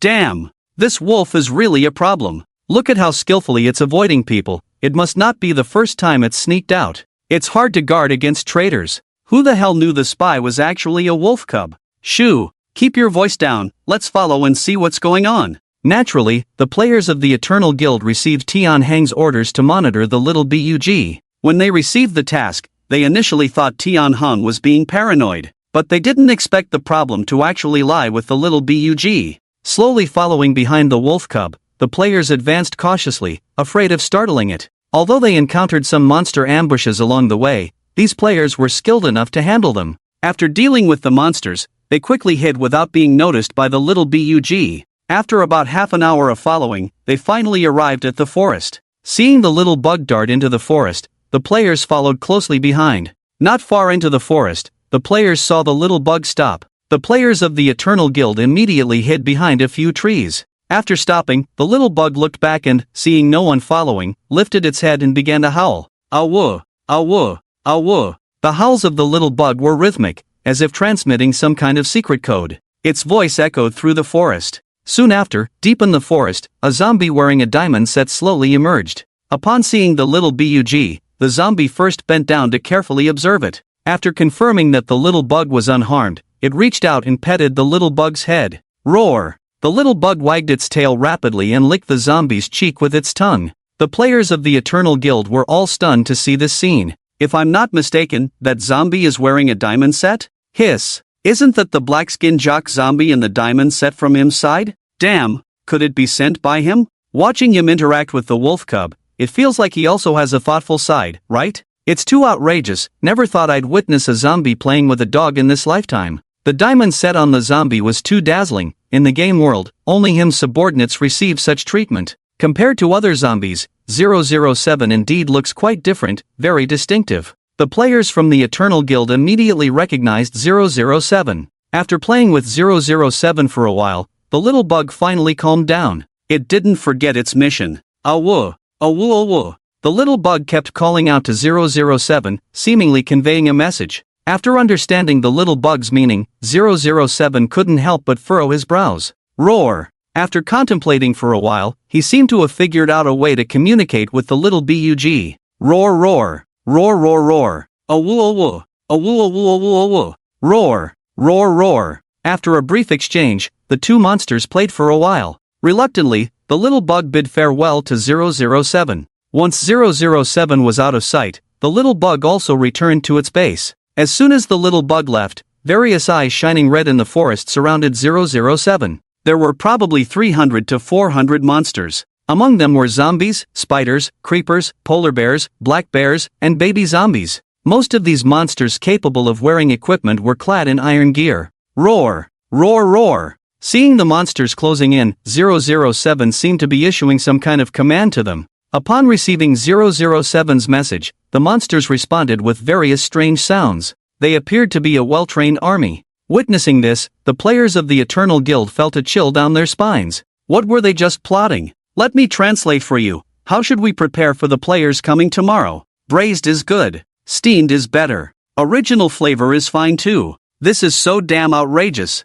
First time in my life seeing monsters having a meeting in a game. Those people who fell before them must have been defeated by them. No wonder they have a diamond set zombie as their leader. No wonder he's him's top disciple. Alright, let's go back and report. If they hadn't witnessed this scene themselves, the players of the Eternal Guild wouldn't have believed that monsters could have thoughts. At this moment, only by seeing this scene with their own eyes did they realize how shocking it was. This was even when they were in the dark, and the monsters were in the light. They couldn't help but imagine the perspective of the players from the victorious guilds before. How shocking would it be for them to know that everything was orchestrated by him? Thinking about this, the players of the Eternal Guild suddenly felt a shiver down their spines. Hope this isn't him's doing. The Eternal Guild players tracking the little bug didn't dare delay after witnessing the scene. They immediately returned to their base and meticulously recounted the events to Tianheng. This is how it happened. We saw the diamond-set zombie clearly, the one that appeared next to him during the siege. Upon hearing this, the leaders of the guild felt a pang of anxiety. Boss, are you sure him is near the cloud-soaring guild? This is too much like him's style. Could it be a trap? From what they're saying, it seems like the zombie in the diamond suit also has thoughts, which complicates things. After hearing the words of the senior members, Tianheng contacted his informant placed in the cloud-soaring guild once again. Only after confirming that him was indeed lurking near the cloud-soaring guild did Tianheng finally speak up. This shouldn't be him's doing. If it were him, after using the wolf cubs to find our base's location, he could have easily dealt with us using the same methods he used against the Triumphant Guild. There was no need for this slow approach. Steve's previous live broadcast made it clear, him's reason for acting with the Triumphant Guild was to gather more people to that grassland. However, the situation with the Eternal Guild was different from the Triumphant Guild. They wouldn't just accept any players. If it was him, after sending the wolf cubs, he would have already known this. So, he wouldn't need to act or do any of this, he could just attack directly.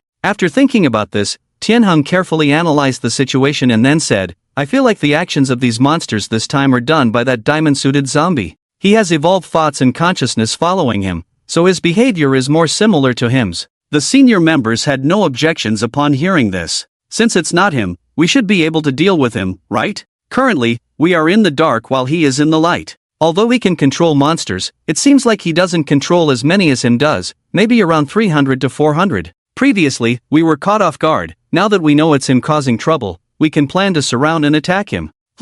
Even though his equipment is good, we are not weak. We can handle a small fry like him. The senior members were discussing how to deal with the diamond-suited zombie, while one senior player seemed lost in thought. Seeing the increasingly heated discussion among the senior members, he couldn't help but speak up. Do we really have to take action against him? As the saying goes, to catch the dog, you have to look at the owner, and his owner is him. With this one sentence from the senior player, the previously lively room fell silent. The senior players then realized they might have missed the point. The main issue now wasn't how to kill the diamond-suited zombie. It was whether they could kill him. It was common knowledge that the diamond-suited zombie was him's underling.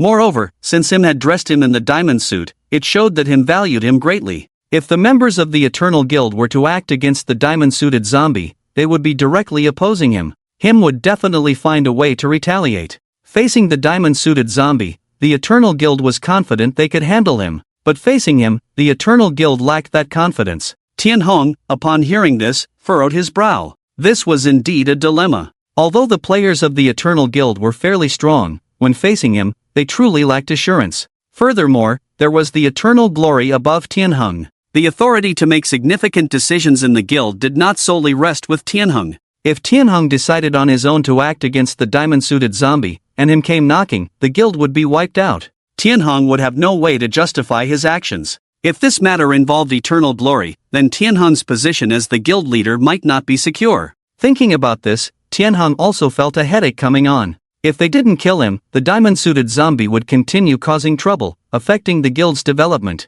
If they did kill him, they would offend him, and the guild might have to start from scratch. The only compromise was to find a way to drive away the diamond-suited zombie. But this is obviously impossible to achieve. The diamond-set zombie is sentient, how could he just leave casually? Damn, playing a game and still have to consider a monster's mood. This is so damn frustrating. Tianheng has played numerous games, never encountering such a situation. It's his first time experiencing having to consider a monster's mood. The feeling is beyond frustrating.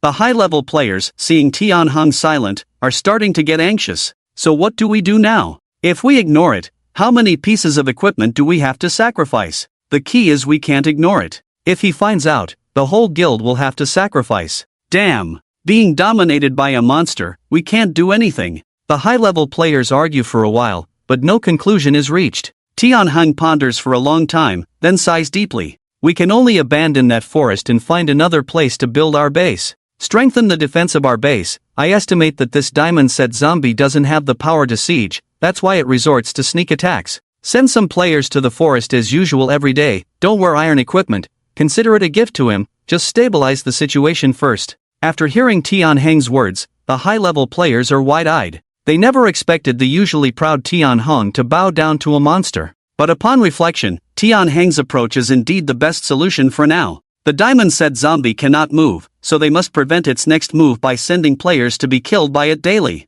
This way, the Eternal Guild can develop elsewhere. As for whether or not to deal with the diamond-set zombie and how to do it, Tianheng must consult with the glorious Eternal President, Young Wei. This decision cannot be made by Tianheng alone, and he doesn't want to bear that responsibility. Currently, this is the most prudent method. Although the high-level players understand Tianheng's reasoning, they are all deeply frustrated. Damn! Serving a monster like a lord in a game for the first time. This diamond-set zombie is treated so well, it's like a buffet served right to his mouth. Oh well, it doesn't matter, there's no loss without equipment. Even the underlings of him get this treatment, I feel like rebelling. A small compromise for a greater plan. Sigh. Compared to Yunli, Tianheng is much smarter, he knows he's not yet a match for him. But it's also because Tianheng currently lacks powerful cards to play. If it were Tianheng summoning the decay, his decision today would likely be completely different. He might also attempt to challenge his authority like Yunli. After Tianheng's orders are issued, the players of the Eternal Guild hear about this outrageous decision.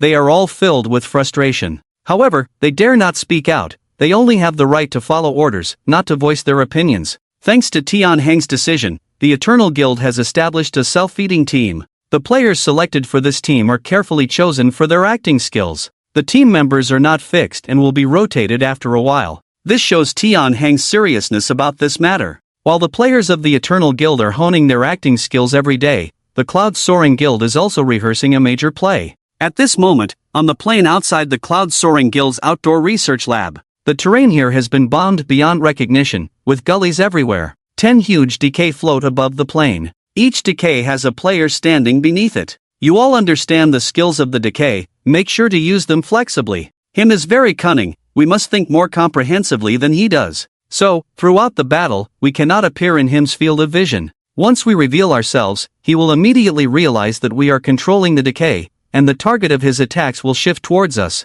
Once we die, the threat of decay to him will be eliminated. Yunli imparted his wisdom to the elite members of the 9 elite groups in front of him. He was well aware that, apart from deploying the decay, they were no match for him at all. Only the combined brains of these elite members along with the strength of the decay would stand a chance against him. Therefore, this battle must be strategically planned. They must hide in the shadows, swiftly kill him without him noticing them. Otherwise, if him discovers that the decay is being manipulated by them, he will definitely attack them first. So, they must remain hidden where him cannot find them. The members of the elite groups were not to be underestimated, their operations were flawless. They were well aware that this battle was a gamble for the entire guild. It was a matter of either you die or I perish. The members of the elite groups naturally did not dare to be negligent, Each word spoken by Yunli was etched in their hearts. Seeing the determined eyes of the elite players, Yunli felt more confident. These elite group members were carefully cultivated by the guild, and those selected by Yunli were truly the best of the best.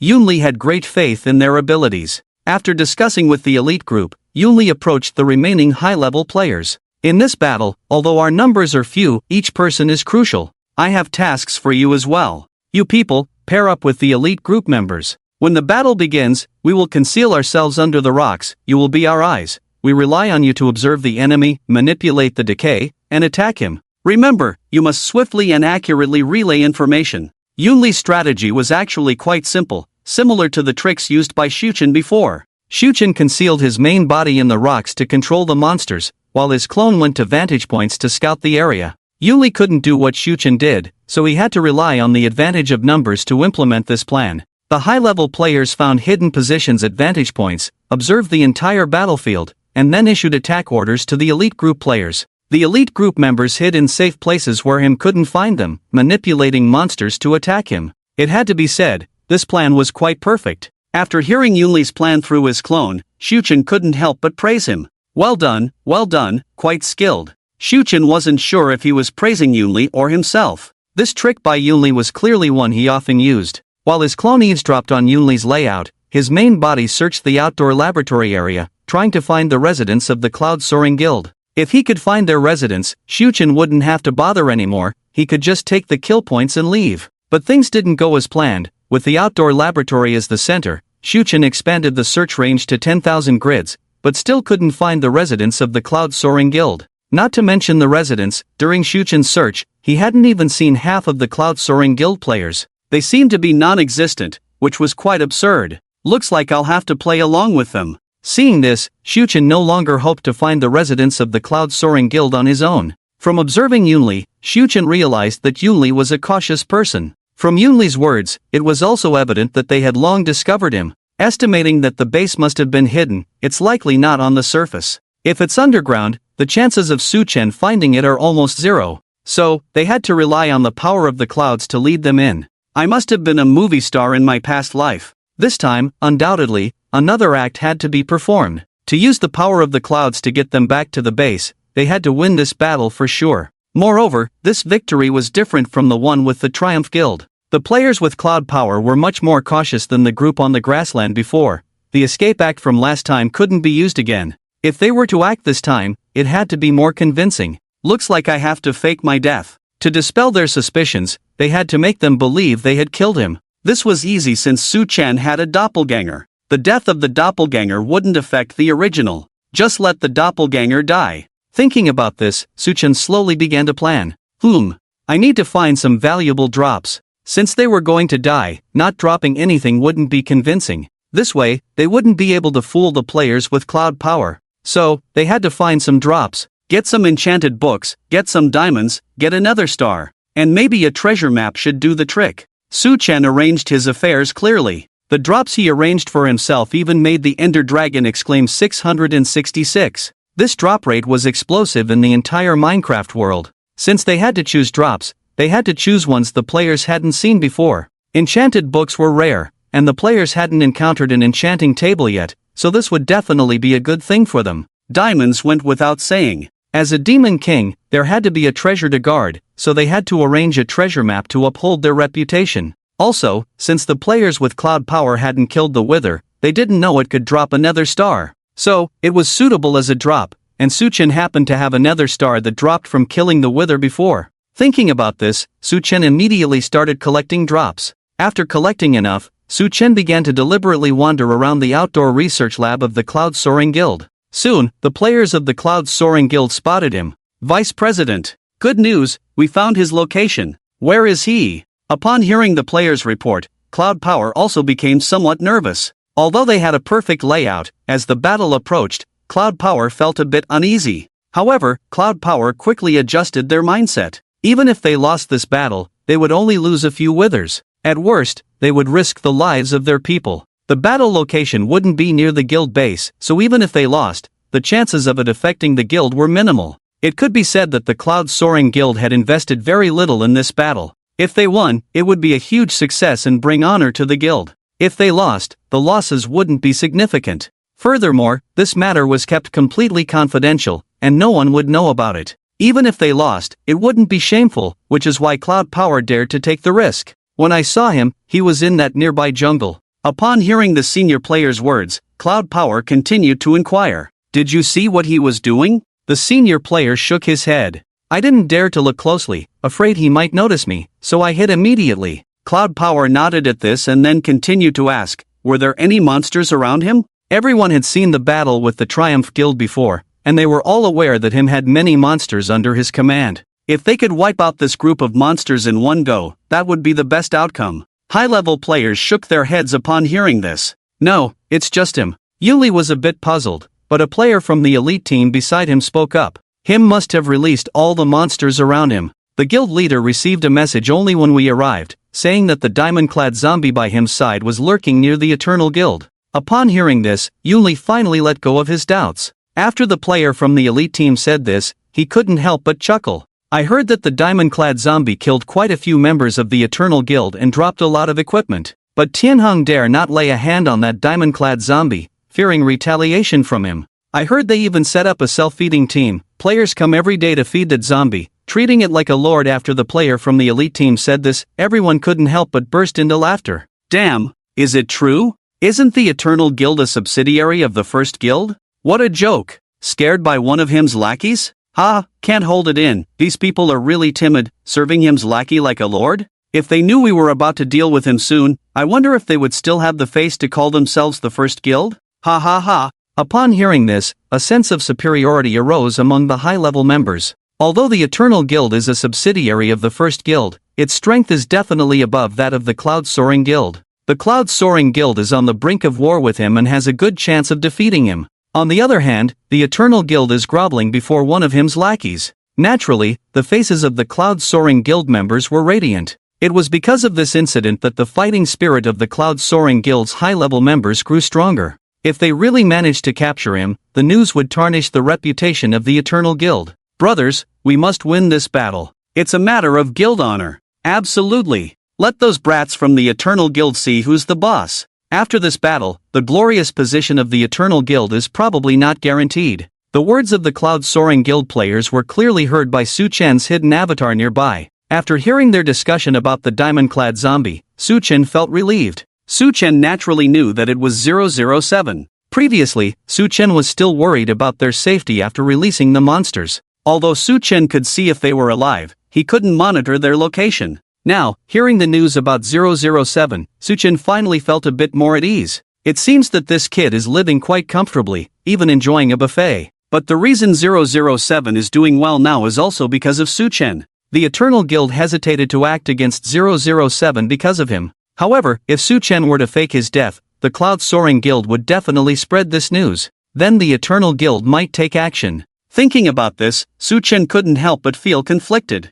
If he didn't fake his death, he would have been wasting his time. If he did fake his death, 007 might be in danger. After much contemplation, Su Chen finally made up his mind. 007 also needs to gain experience. He can't always live under my protection. Su Chen decided to stick to the original plan. It's not that Su Chen is selfish. He does have feelings for 007. But Su Chen cannot always protect 007. He must become stronger himself to face all dangers and survive better in this world. This could also be considered as Su Chen's test for 007. He must rely on his own strength, he must have his own title. Instead of always living under him's protection, always being called him's little brother. After making up his mind, Su Chen stopped thinking too much. Instead, he began to arrange the things in front of him. After joking around for a while, Yunli and the others also started to make arrangements. You guys first tidy up this bumpy area. Then go plant some vegetables, bring some animals to raise, make it look like someone lives here. Under Yunli's command, all the players immediately started to work. In less than half an hour, the players had finished fixing up the area. Seeing this, Yuli nodded in satisfaction and then continued to give orders. You five, form a team and take a walk in the woods. Remember, you must act as if you are pioneers from the past, don't show any flaws. Don't worry, him won't harm you, he will definitely track you. When the time comes, just come back directly. Yunli had put effort into studying him. He knew very well that him had big ambitions. He liked to set traps for big catches. That's why he used the same method to deal with him. but he failed to recognize who the real fish was. He had already taken the bait without realizing it. Following Yunli's instructions, the guild members began to move into the woods. Yunli, along with 9 elite members, hid in a secluded place. For safety, they even surrounded themselves with a circle of highly explosive hell rocks. Decay was hidden in a newly built matchbox. Once all players were ready, Yunli set up a private voice room for easy communication. Those tailing, pay attention and report the situation at any time. When he arrives, attack immediately. Seeing Yunli's well-organized plan, Su Chen immediately began to act according to Yunli's script. Several high-ranking players from the Cloud Soaring Guild arrived in the woods and started wandering aimlessly where him had been spotted before. Su Chen deliberately revealed a flaw. He instantly appeared within the sight of one of the players. Su Chen was a bit far from the player, his back facing them. The player could see him at a glance, but both were at a very safe distance. As soon as Su Chen appeared, the high-ranking players from the Cloud Soaring Guild noticed him. He's over there. What should we do now? Shoo, make some normal noise, then turn around and leave. Upon seeing him, the high-ranking players immediately switched to acting mode. They raised their voices, chatting while cutting down trees around them. This place is nice, quite a lot of resources here. Yeah, and it's very close to our guild's headquarters. Oh, my backpack is full, is yours full too? Mine is full too. Shall we go back to make some space and then come back? Alright, let's go. Back to the headquarters. These high-ranking guild members were afraid that him wouldn't hear them, so every time they mentioned the guild headquarters, they unconsciously raised their voices. Seeing their poor acting skills, Su Chen couldn't help but shake his head. Only someone like Su Chen, who knew the script, would fall for such awkward acting. Upon hearing the players' voices, Su Chen also pretended to turn around and look towards them. Su Chen didn't expect the player who had discovered him to still be looking at him. The two locked eyes instantly. The player immediately made a deliberate effort to avoid eye contact. Even the poorly acted Su Chen was starting to find it unbearable. But it doesn't matter, it's all just a show anyway, as long as the goal is achieved in the end. When the players from the Cloud Soaring Guild saw him turning around, they exchanged glances with those around them. We've been fooled. Let's go back. The players of the Cloud Soaring Guild immediately turned back towards the outdoor research room. Along the way, the players from the Cloud Soaring Guild kept reporting the situation to Yunli and the elite members.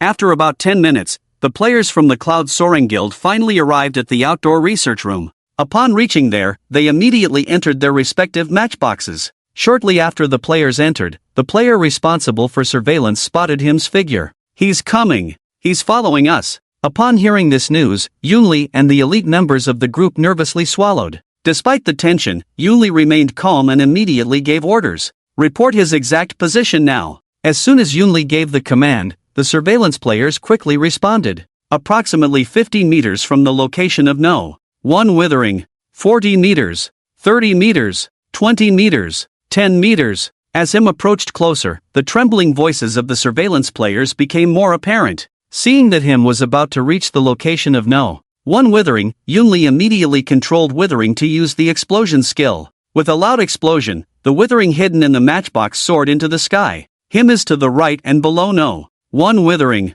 The surveillance player saw withering in action and immediately reported him's position. Yunli then raised his voice. Withering! Target locked! After summoning withering, although it was under Yunli's control, there was no system panel or anything on Yunli's side. Withering seemed to only accept voice commands. In preparation for today's battle, Yunli had experimented for a long time to determine the distance and volume needed for withering to receive his commands. Yunli carefully calculated the distance and his volume. At the current distance and volume of his command, withering could hear him perfectly, but others couldn't. That's why Yunli dared to control withering underground. After Yunli gave the command to withering, the surveillance players immediately provided feedback. Withering is facing him. It should be locked on. Upon hearing this news, Yunli finally breathed a sigh of relief and then ordered the elite members. Let all the witherings come out, lock onto him. As soon as Yunli's words fell, several loud bangs were heard on the ground. The remaining 9 witherings all appeared in the air, their gazes fixed on him.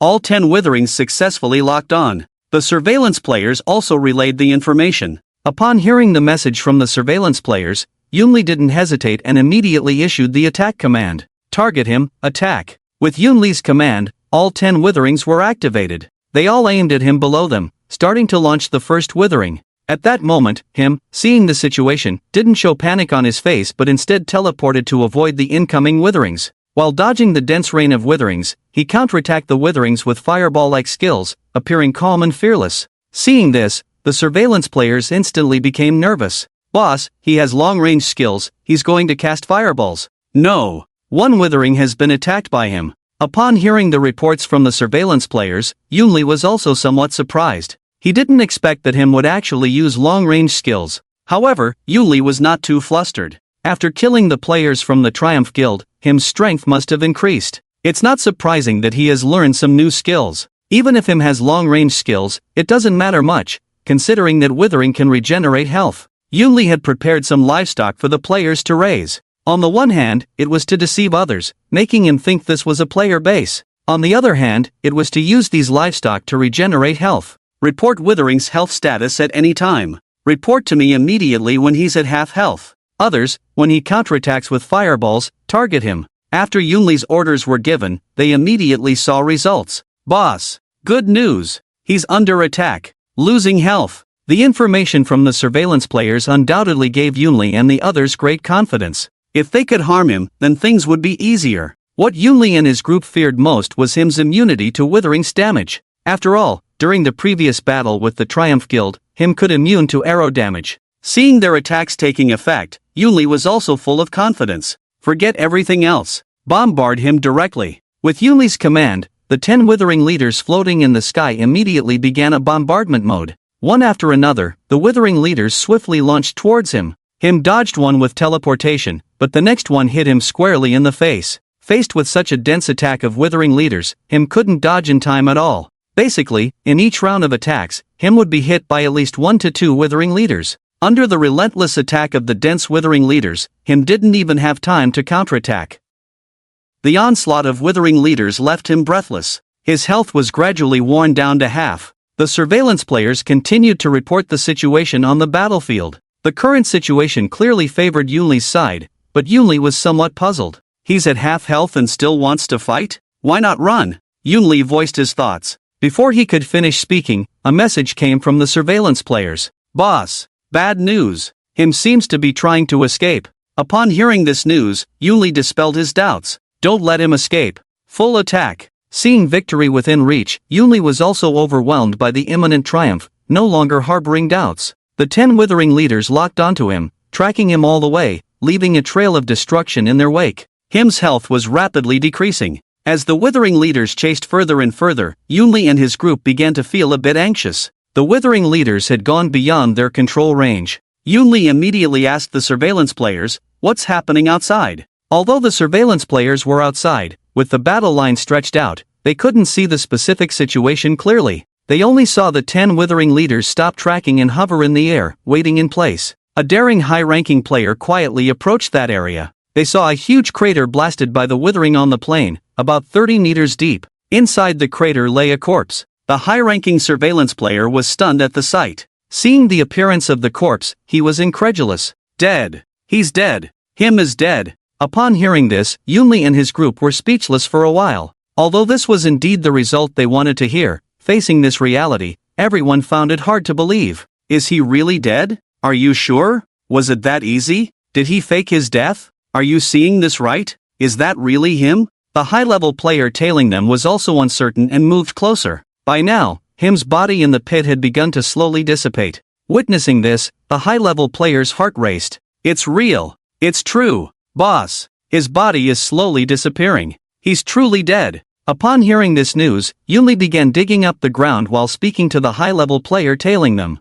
Quick, record this. It was evident that Yunli emerged victorious in this battle, even though the fight itself wasn't broadcasted. However, the outcome of the battle would surely be shared. After all, this was him, the great demon king him, an entity players avoided at all costs, yet he fell at the hands of the Cloud-Soaring Guild. With this battle alone, the Cloud-Soaring Guild was bound to rise to fame. Upon hearing this, the high-level player tailing them immediately started recording. Once Yunli and the others dug up, they gathered around the deep pit. At that moment, him's body had completely dissipated, leaving behind some loot in the deep pit. 5 diamonds, an ender star, a treasure map, and a few enchanted books. Initially, Yunli couldn't believe that him had died so easily. However, upon seeing the loot, all doubts were dispelled. So many items exploded? As the players gathered around, they were thrilled to see the loot.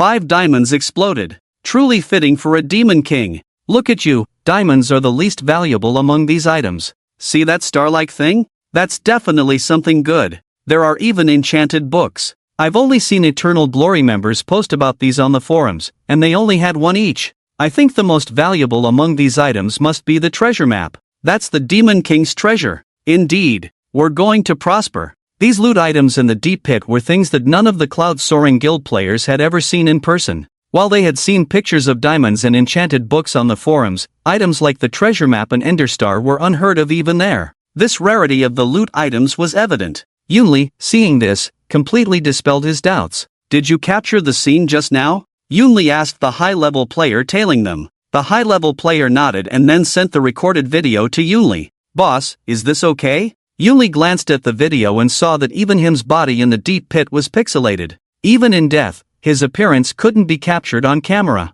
However, this was good as it proved that they had indeed killed him. If the video had shown him clearly, Yunli might have had doubts. Satisfied, Yunli collected all the loot from the deep pit and then opened the forum. He directly posted the video with a simple and direct title, The Fall of the Demon King, Minecraft No More. After releasing the video, Yunli promptly closed the forum. He didn't need to promote this post, he believed it would gain traction immediately. Everyone worked hard in this battle. Let's go, let's celebrate. But let me say one more thing, let's continue to keep the information about Wither and the End confidential. Upon hearing this, the high-level players all nodded. Boss, rest assured, we understand. Why hasn't the boss's post gained popularity yet? I really want to see how people react. What's the rush? It'll probably be on the top in a while. With this post, our Cloud Soaring Guild will probably consider itself second. No one dares to claim first place, right? That's for sure. Ha ha ha. As the players walked towards the Cloud Soaring Guild headquarters,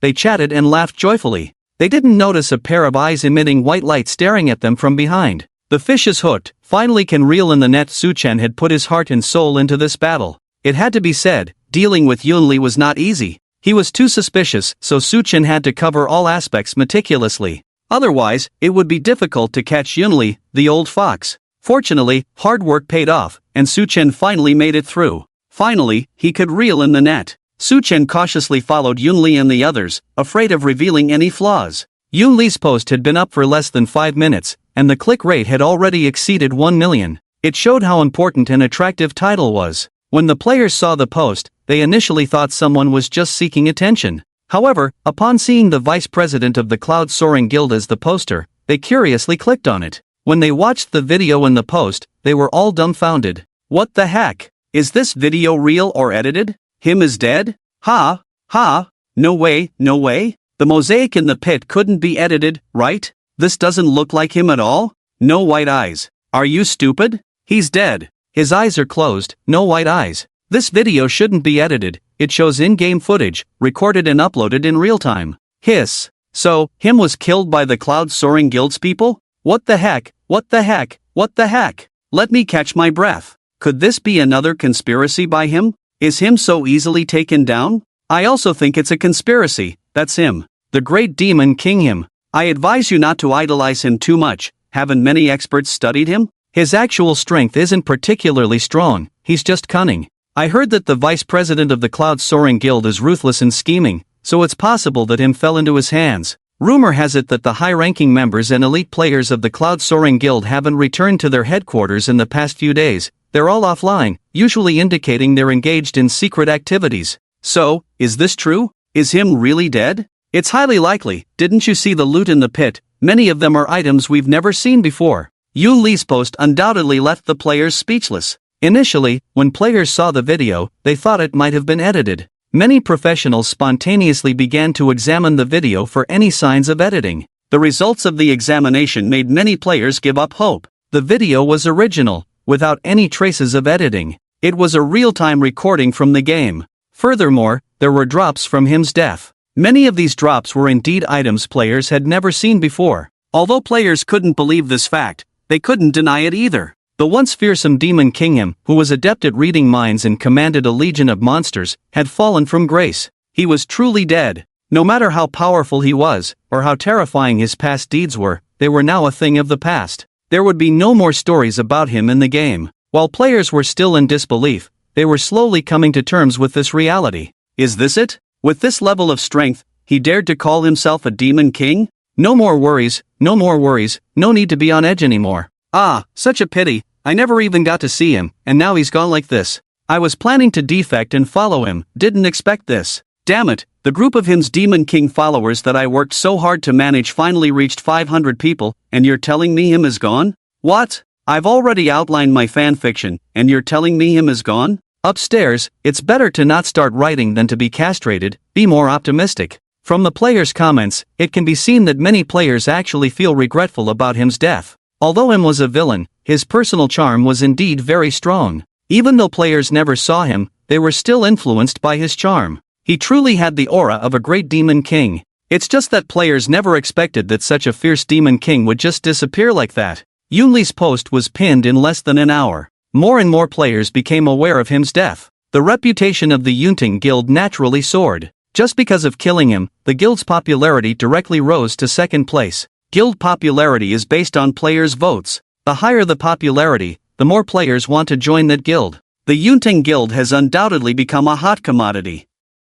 After all, it's the guild that killed him, and relying on the drops from him, the guild's future looks bright. Many players also want to join the Yunting Guild. Since the Yunting Guild is considered a large guild, their recruitment standards are quite high. They don't just disclose the guild's location casually. Players who want to join can private message the high-ranking members, and only after assessment can they enter. Players are aware of the Yunting Guild's recruitment process and contact the high-ranking members through various channels. However, they found that these high-ranking members never replied to them. Many players, seeing this, couldn't help but start complaining on the forums. The Yunting Guild is so arrogant, they don't even reply to private messages. They release videos to recruit people. What's with the pretense? I'm not the only one. The Yunting Guild's threshold is really high. My brother and I are fully geared. Message them, and still no reply. Pretentious, who cares, forget it. At this moment, in the jungle near the Yunting Guild's headquarters, over 5,000 yards away, several players in full iron gear were discussing. Long, did Yuli reply to your message? No, I see many people on the forum complaining that the Yunting Guild doesn't respond to messages.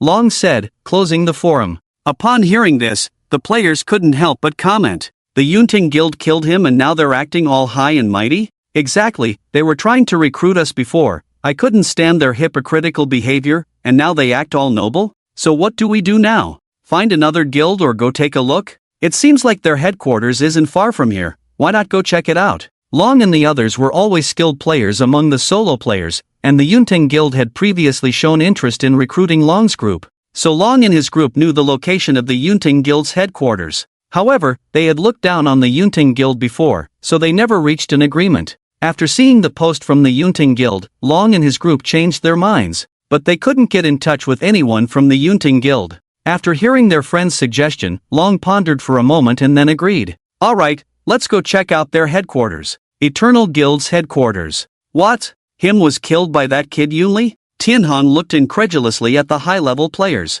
Yes. The post Yuli made an hour ago has now been pinned at the top. Players in the guild who can verify the authenticity of videos have confirmed that the video is indeed real. That kid hasn't returned to the base in the past few days. Seems like they've developed some kind of powerful weapon, and him actually fell into their hands? I saw that post too. Him dropped a lot of items upon death, including a treasure map. Him's treasure must have some good stuff. Damn it, just because of this, now the Cloud-Soaring Guild is ranked above us. In the meeting room of the Eternal Guild, there was a sour atmosphere filling the room. It felt as if someone had spilled a few bottles of vinegar. Hearing the words of the high-level players, Tianhong was instantly filled with rage. Damn it! Quickly gather everyone and go eliminate the diamond-set zombie for me. With him around before, Tianhong had to give him face. They had been feeding the diamond-set zombie well, providing it with food and drink. Now that him was gone, if news of them feeding the diamond-set zombie got out, the Eternal Guild's reputation would be tarnished. Tianhong had been holding in his anger from feeding the diamond-set zombie every day these past few days.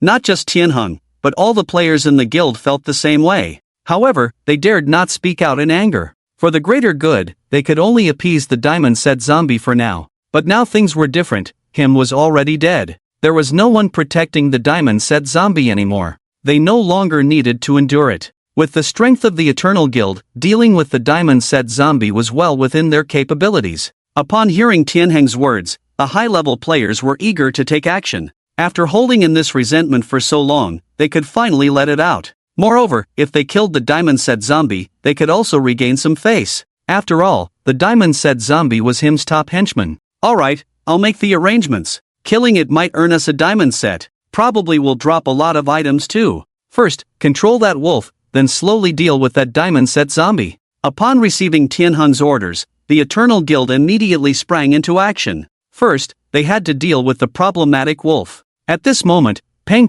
was happily playing with a little bug in his matchbox. Suddenly, several high-level players rushed in. Without a word, they grabbed the little bug by the nape of its neck and dragged it out. What are you doing? Don't grab it like that. It will hurt. Where are you taking it? Normally, Peng would never dare to speak to these high-level players like this. But seeing them treat his little bug so roughly, Peng disregarded his fear. The high-level players paid no attention to Peng's protests, pushed him aside, and forcibly took the little bug outside. Seeing this, Peng hurried to follow. The high-level players brought the little bug to the square. By now, all the players of the Eternal Guild had gathered there. Seeing this scene, although not clear on what was happening, Peng felt a sense of unease. The high-level players dragged the little bug to the center of the square. Sensing something, the little bug suddenly bit the high-level player dragging it. The player winced in pain, then flung the bug away with a swift motion.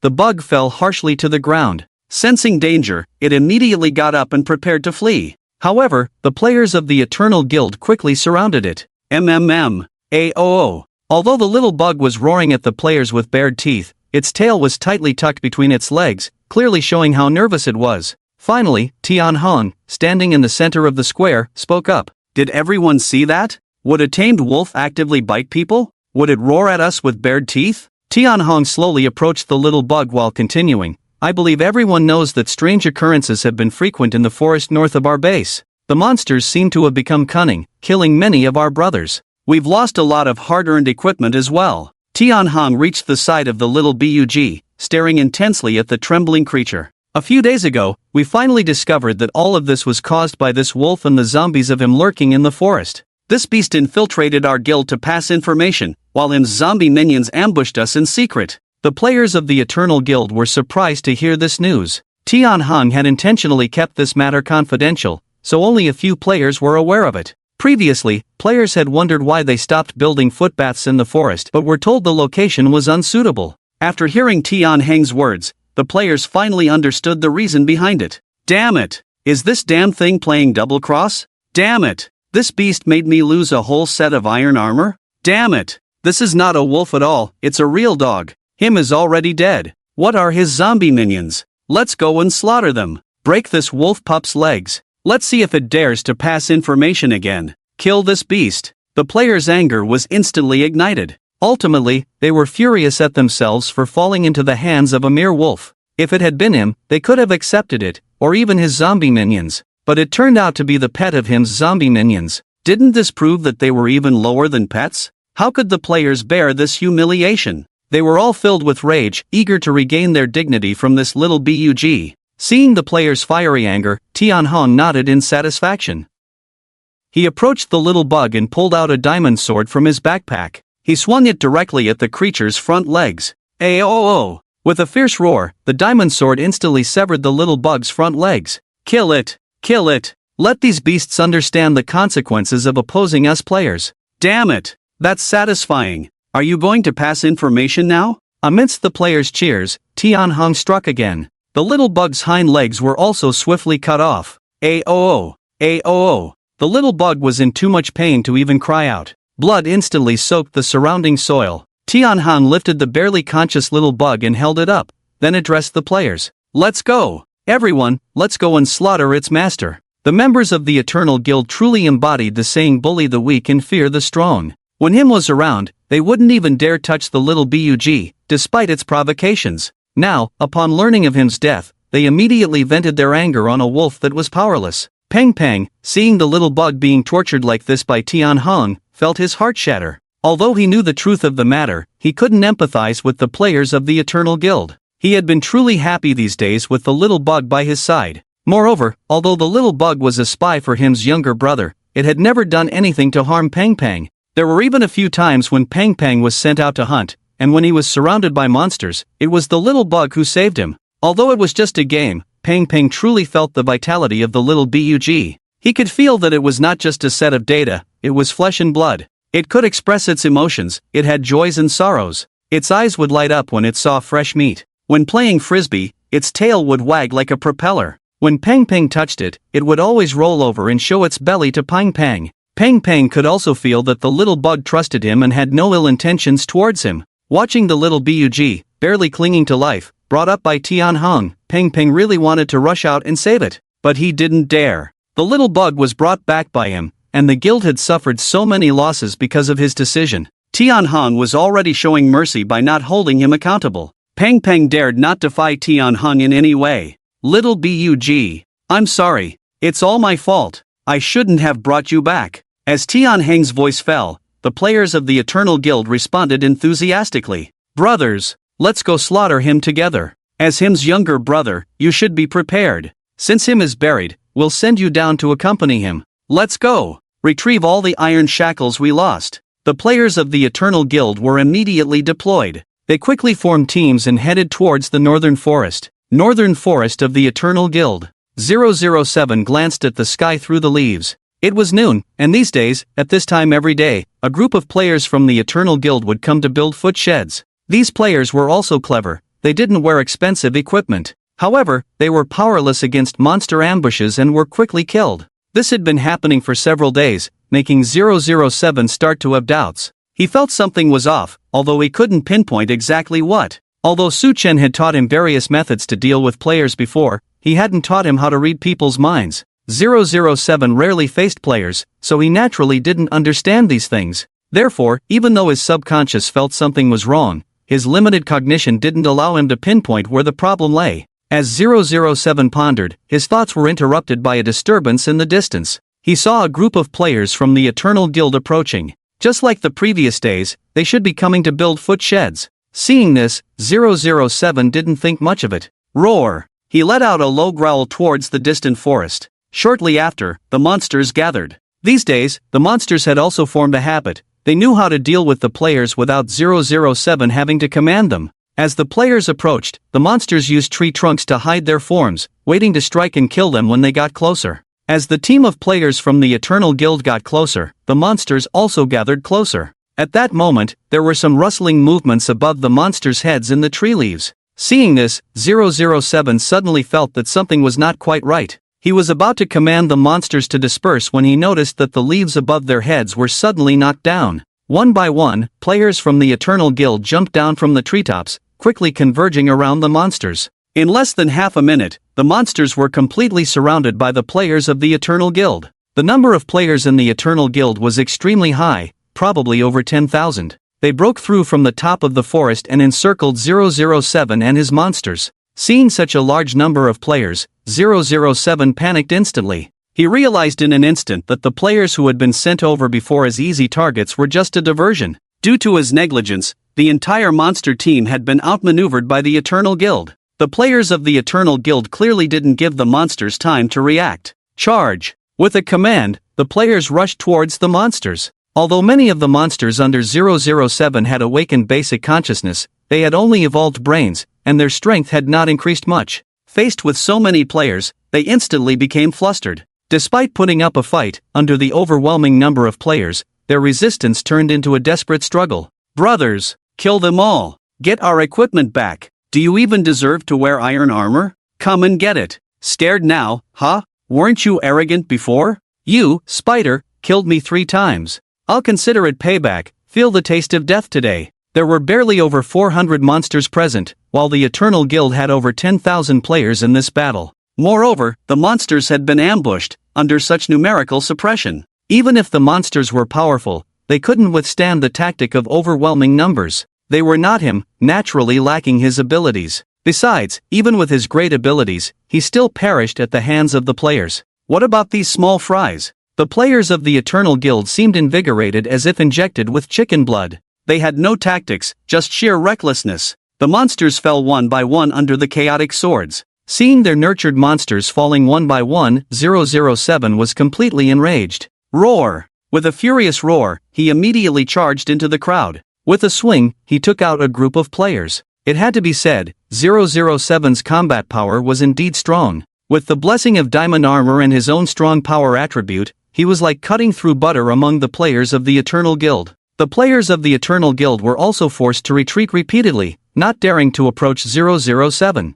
Damn, is this diamond-armored zombie so reckless? He seems even stronger than during the battle with the Triumphant Guild? His diamond armor's damage resistance is too strong. We can't break through his defense at all. I refuse to believe it. Can't we, over 10,000 people, defeat one of his lackeys? 007 was on a killing spree, his combat power growing stronger. Wherever he went, players fell with a single wave of his hand. Even players wearing full iron armor were instantly taken out. Strangely, while attacking the players, 007 was also checking their feet, as if looking for something. Tianheng immediately noticed this detail. Just as they saw 007 about to break through and escape, Tianheng finally stepped forward. He threw a severely injured little bug with a broken leg in front of 007. Are you looking for this? 007 saw Tianheng throw a bloody creature in front of him. He stopped his attack, approached, and upon closer inspection, he recognized it instantly, a wolf with a severed foot, drenched in blood. Roar! A deafening roar echoed through the entire forest. Seeing his dying companion, 007 had completely lost the desire to fight at this moment. He immediately went to the side of the little bug and picked it up. The little bug was already very weak at this moment. After being picked up by 007, its nose twitched, as if trying to discern a scent. After sniffing 007's scent, it struggled to open its eyes. Even though its body was completely powerless, its tail still unconsciously wagged a few times upon seeing 007 in front of it. Roar! Roar! At this moment, 007's voice began to tremble. He could feel that the little bug's life was about to dissipate. His hands trembled as he held the little bug. To him, the little bug was a companion, a friend, a loved one, and above all, a trust bestowed upon it by its master. Watching the little bug grow weaker and weaker, 007 suddenly felt helpless. He didn't know what to do, and he didn't have the ability to do anything. Recalling the moments spent with the little bug, a sob escaped from 007's throat. This scene undoubtedly greatly shocked the players of the Eternal Guild. Too pitiful. Can this be said? Damn it, why do I have sand in my eyes? We can't be saints, we can't be saints. They have killed many of our players. Even if we die, we can respawn, it's just losing some equipment. People who keep pets really can't bear to see such things. With the last ounce of strength, the little bug stuck out its tongue. As usual, it licked 007's face. Just this lick had already exhausted all its strength. After the trembling tongue touched 007's cheek for a moment, it immediately drooped down. Roar! Roar! The little bug had held on for so long just to see 007 one last time, to lick his cheek once more. Of course, if it had the strength, it wanted to play the eyeball throwing game with 007 again. It wanted to see the panicked expression on 007's face when he thought the eyeball had been eaten. It wanted 007 to pat its little belly again. But it couldn't. And at this moment, 007 seemed to understand the little bug's thoughts. He plucked out his own eyeball and stuffed it into the little bug's mouth. Roar! Roar! Roar! 007 vigorously shook the little bug's body, as if trying to make it get up and play with him. The eyeball kept falling down, and 007 kept stuffing it back in. He repeated this action over and over. Roar! Roar! Don't you like my eyeballs? I'm giving them to you. You don't have to give them back to me, he seemed to be saying. At this moment, 007 finally felt the pain in his heart.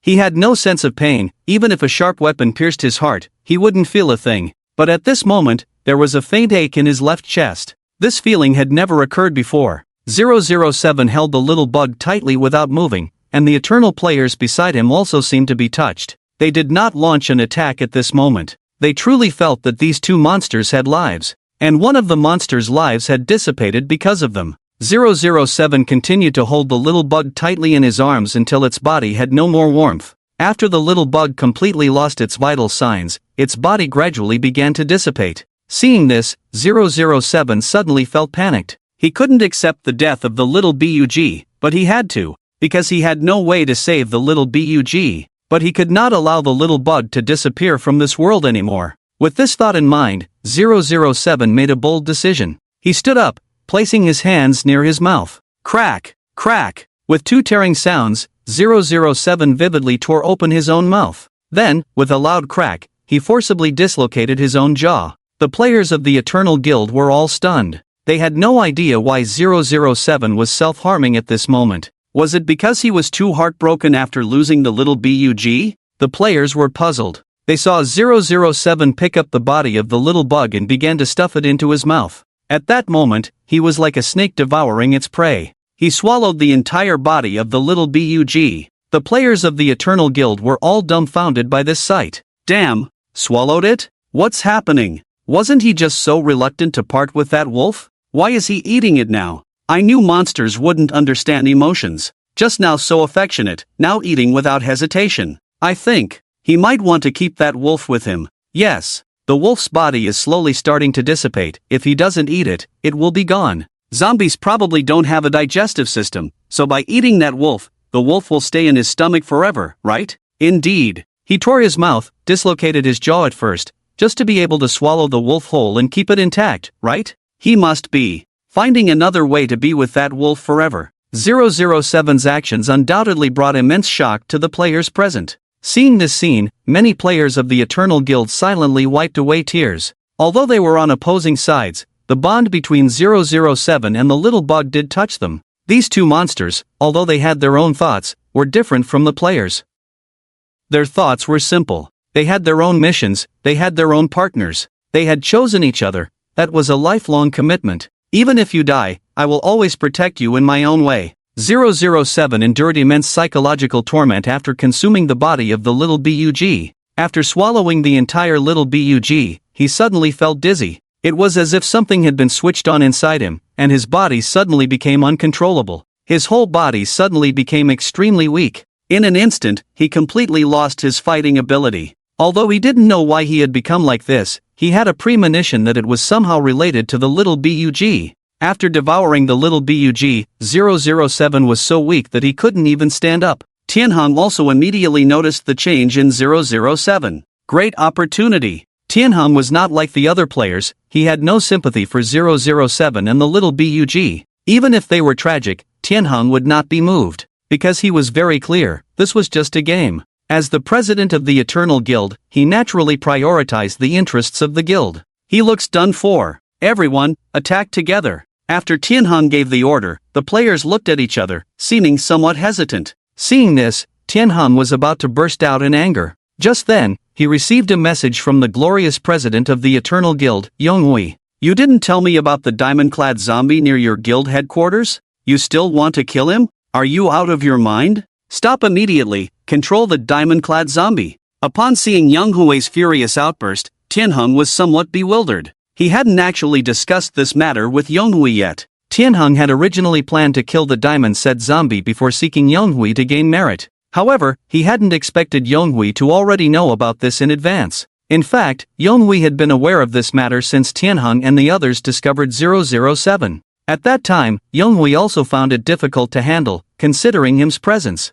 If Tianhong and the others really took action against 007, the Eternal Glory Guild would likely face more harm than good. Yongheng's approach was also approved by Yonghui. The reason for not knowing was simply due to saving face. It was too embarrassing to provide food for monsters, so Yonghui chose to feign ignorance. However, Yonghui never expected that Tianhong would actually consider killing 007. Yonghui was also aware of the news of him's death. Tianhong's idea was to quickly eliminate 007 for rapid development. By dealing with 007, the guild could somewhat salvage its reputation. Although it couldn't compare to the cloud-soaring guild killing him, it was still considered a blow to him's top henchman. Tianhong's idea was indeed reasonable, but he only focused on immediate benefits without considering the long term. This was why Tianhong was only the president of an affiliate guild. Yonghui's perspective on this matter was completely different from Tianhong's. Now that him was dead, the cloud-soaring guild had gained immense popularity due to this incident. If Tianhong killed him's henchman, it might seem like the guild's reputation was being restored on the surface.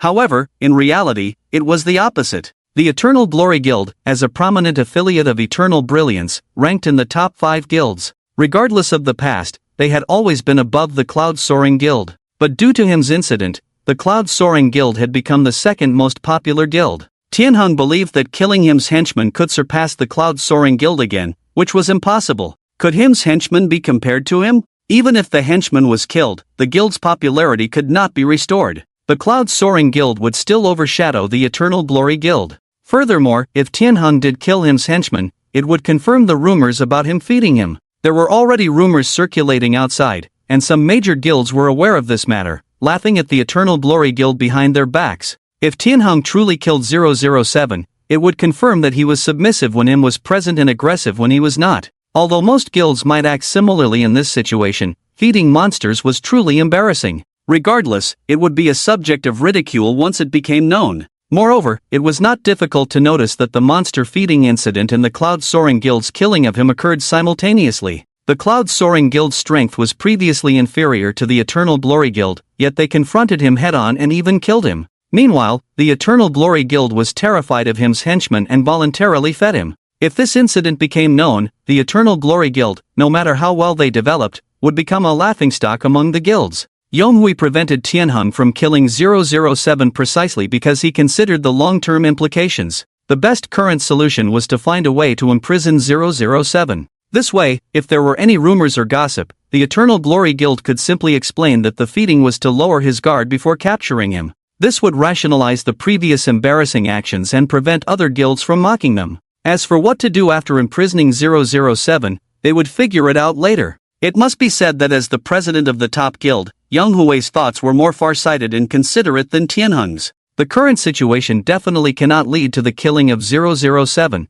or else the guild's image would be ruined. Tianheng, upon seeing the message from Yang Hui, although somewhat puzzled, still dared not go against Yang Hui's words. Tianheng glanced at the weakened 007 in front of him and for some reason, after swallowing a small bug, he became so weak that he couldn't move. At this moment, 007 was completely at the mercy of others. Thinking about this, Tianheng pondered for a moment and then said to the players, "Have someone bring back some lava in an iron bucket and then create an obsidian cage at the base. Take him back, lock him up first and then we'll see." Although 007 is currently at the mercy of others, it doesn't mean he will always be like this. Tianheng also needed to be cautious. The most prudent approach at the moment was to create an obsidian cage to lock him up and wait for further instructions from Yonghui. After giving the order, the players began to prepare. Even though 007 was too weak to move, it still took a lot of effort to transport him. Fortunately, there were no hitches along the way, and they safely brought 007 back to the Eternal Guild's base.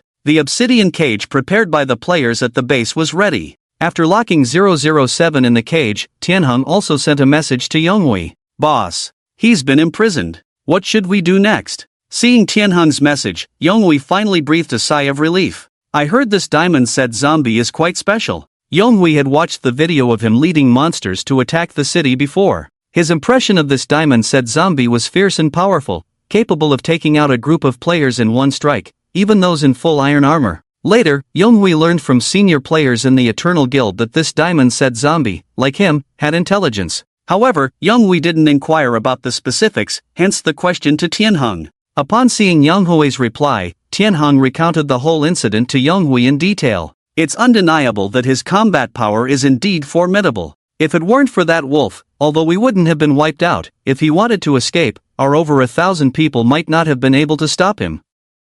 Before the confrontation with 007 just now, Tianheng was cautious enough to disable the small bug. Otherwise, with 007's strength, although the Eternal Guild wouldn't have been wiped out, he could have easily broken through the encirclement and escaped. His exceptional strength was evident. After the recent events, Tianheng even felt a bit scared. If he hadn't disabled the small bug, the guild would have suffered significant losses. After seeing Tianheng's reply, Yonghui pondered for a moment. He initially thought that him's subordinate strength was only slightly higher than that of ordinary monsters, enhanced by equipment to appear formidable.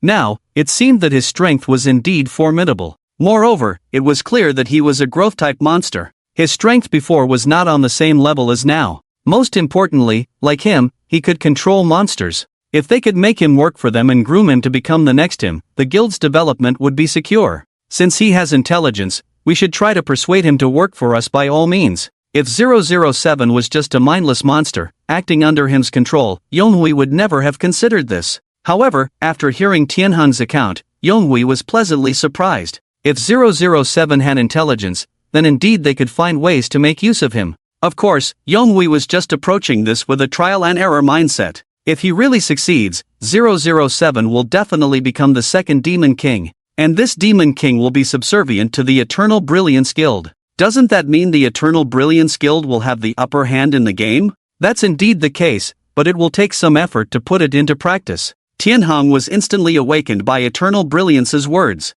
This method is feasible. Tianheng had been sending players to feed 007 all along, so he was quite frustrated by this matter. That's why he wanted to reclaim his position. He never thought he could bring 007 over to his side. Although the idea of recruiting monsters sounds absurd, isn't it even more absurd to have intelligent monsters like him in the game? So, there might still be a slight possibility. Anyway, now that him is gone, maybe they can brainwash 007 and provide him with some benefits. He might even end up working 996 at the Eternal Guild. After thinking about this, Tianheng immediately devised two plans. One was to offer a toast, the other was to impose a penalty. If he couldn't negotiate with 007 in a friendly manner, then he would have to resort to penalties. After closing the chat window, Tianheng made immediate arrangements. First, he would try to educate 007, and if that didn't work, he would have to mentally torment him. After finishing the conversation with Tianheng, Eternal Brilliance opened a chat window with the guild leader, Sanglong. How's it going? Is the Ender Dragon taken care of? Earlier, the Brilliance Guild had discovered the End Fortress and knew they needed to collect Ender Eyes to activate a strange ritual device. These days, the Brilliance Guild had been sending players everywhere to search. Finally, they gathered all 12 Ender Eyes. When they placed all the Ender Eyes on those strange altars, they realized it wasn't a ritual device but a portal. The space within the frame was vast like a starry sky, endless. No one knew what was inside. The players of the Brilliance Guild closed their eyes, took a deep breath, removed their equipment, and jumped in. When they opened their eyes, they found themselves in the end. As soon as they arrived, they heard a dragon's roar not far away. Looking up, they saw a huge dragon soaring in the endless void. The dragon didn't attack them but hovered near some obsidian pillars. There were iron cages on the obsidian pillars, containing something that looked like amethyst. The dragon seemed to be drawn to these crystals, circling around them. The players of the Eternal Brilliance Guild were quite sensitive to the game. In most games, dragons exist as bosses. As soon as the players arrived in the end, the dragon's name, Ender Dragon, appeared above their heads, along with a purple health bar below. From these factors, it could be determined that this dragon was definitely not simple. It was undoubtedly a formidable boss. This was essentially the only boss encountered by the players of the Brilliance Guild after entering the game. Sanglong immediately informed Eternal Brilliance of the situation. Naturally, Eternal Brilliance wouldn't miss this opportunity. He immediately ordered Sanglong to kill the Ender Dragon. When the Cloud Soaring Guild killed him before, they obtained many valuable items. Eternal Brilliance was very envious. If Sanglong and his team could kill the Ender Dragon, they would probably get some good loot as well. After receiving Eternal Brilliance's message, Sanglong let out a long sigh. At that moment, he was in the end. Seeing the equipment scattered all over the ground, he felt a sense of helplessness. Eternal Brilliance only knew how to give orders, but he didn't know how difficult it was to kill this Ender Dragon. After much trial and error, they discovered that the amethyst on the obsidian pillars needed to be destroyed. Otherwise, it will regenerate the health of the Ender Dragon. After finally destroying those purple crystals, the players discovered that this boss was exceptionally strong. Protected by tough dragon scales, arrows couldn't even scratch it. Players waited patiently for it to land and settle on the ground. However, it would flap its huge wings, preventing players from getting close. And even if players managed to approach it, it would spew dragon breath. The players were truly tormented by it. It was evident that this Ender Dragon was beyond their current capabilities. Initially, Azure Dragon also considered challenging it, but after being wiped out several times, Azure Dragon gave up. He truthfully reported the situation to Yonghui. "Boss, we can't defeat this thing. It's immune to ranged attacks. It's hard to get close to it, and when we finally do, a breath attack wipes us out." Azure Dragon sent the previous battle video to Yonghui. After watching their battle video, Yonghui gained a rough understanding of the Ender Dragon. Although the Ender Dragon was powerful, it was not invincible. Ranged attacks were ineffective, but Yonghui noticed that when the Ender Dragon crawled on the ground, a player using an iron sword managed to inflict some damage. Yonghui also observed that after players hit it, its health showed a slight change. This meant that players could harm it. As long as it could be damaged, it could be killed. Yonghui always upheld this principle in all games. If one person out of 1,000 could chip away at the Ender Dragon's health, then by increasing the number, say to 10,000 people, they could surely take down a bit of its health, right?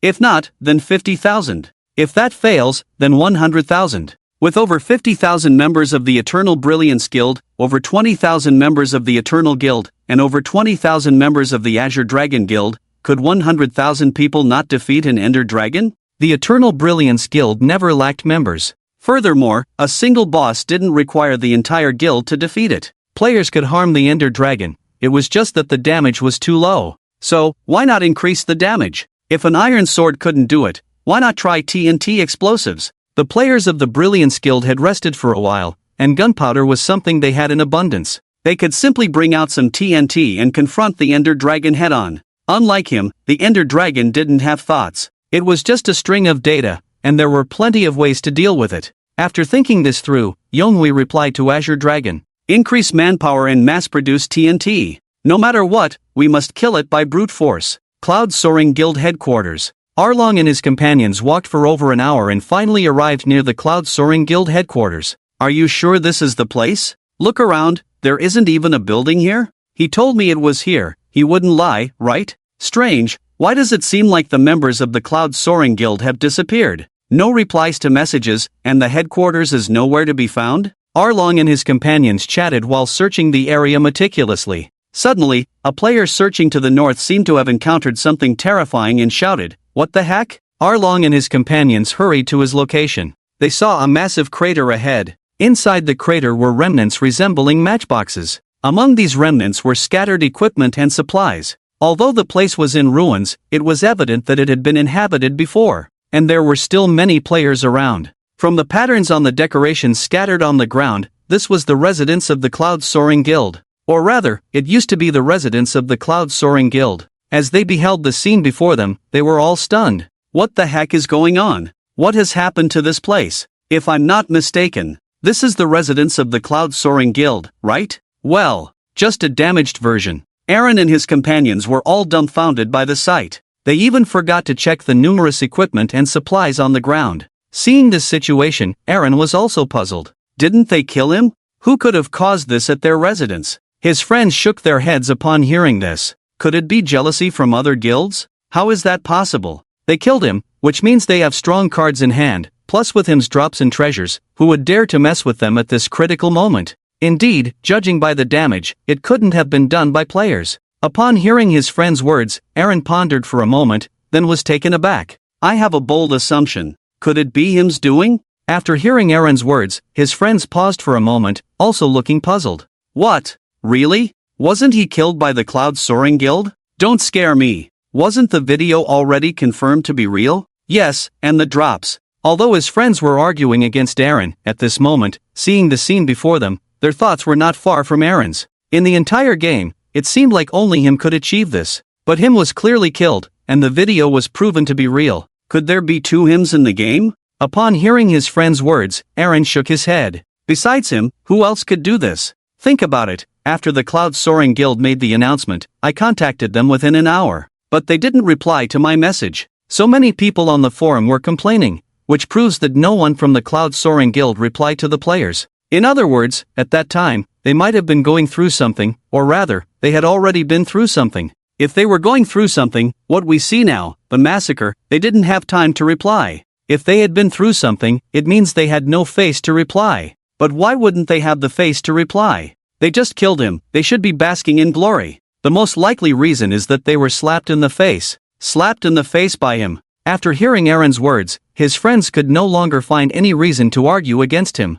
In fact, they had already suspected that this matter might be related to him. But they didn't want to believe it. Aaron's analysis was indeed logical and reasonable. Although they didn't want to accept the fact that him hadn't died, everything in front of them pointed to this fact. If it's really him, could he still be nearby? Damn, could he be watching us somewhere? Don't be so jumpy. Does him care about us small fries? Indeed, I guess whoever killed the Cloud Soaring Guild members must have left by now. So what do we do now? Loot some gear and leave? After hearing his friends, Aaron pondered for a moment, then said, "You guys loot, I'll start a live stream." Aaron was definitely going to inform the players about this incident. The players of the Cloud Soaring Guild remained silent, indicating that they were definitely hiding something. This would lead other players to mistakenly believe that him was already dead and lower their guard. Arlong actually agreed with Steve's point of view. At this stage, players needed to avoid him, restrict his development, and only then would they have a chance to defeat him in the future.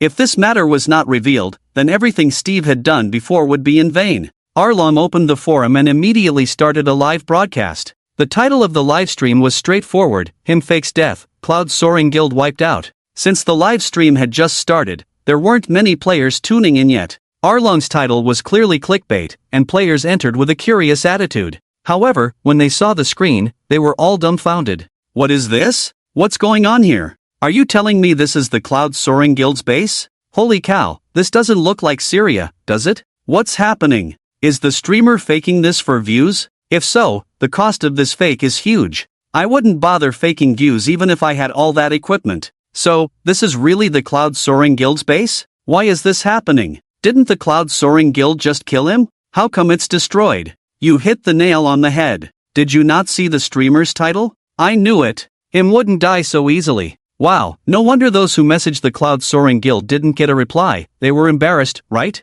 I knew it. They must have wanted to attract attention with the video, but after posting it, they disappeared. Turns out they were wiped out. Many players had intended to mock Arlong based on his title, but seeing the ruins of the Cloud Soaring Guild, they swallowed their words. Anyone with a brain could tell that this live stream couldn't be faked. There were so many items on the ground, along with the Cloud Soaring Guild's flag. The cost of faking this would be too high. Considering the complaints on the forum about the Cloud Soaring Guild not responding to messages, players now understood that Him's death was just a farce. At this moment, inside the Cloud Soaring Guild's guild channel, which was usually lively, there was now complete silence. The players were scattered all over, even though the massacre had happened over half an hour ago. They still hadn't recovered. Him, wasn't he dead? Then, Decay, isn't it the Vice Guild leader's summon? How could they obey him?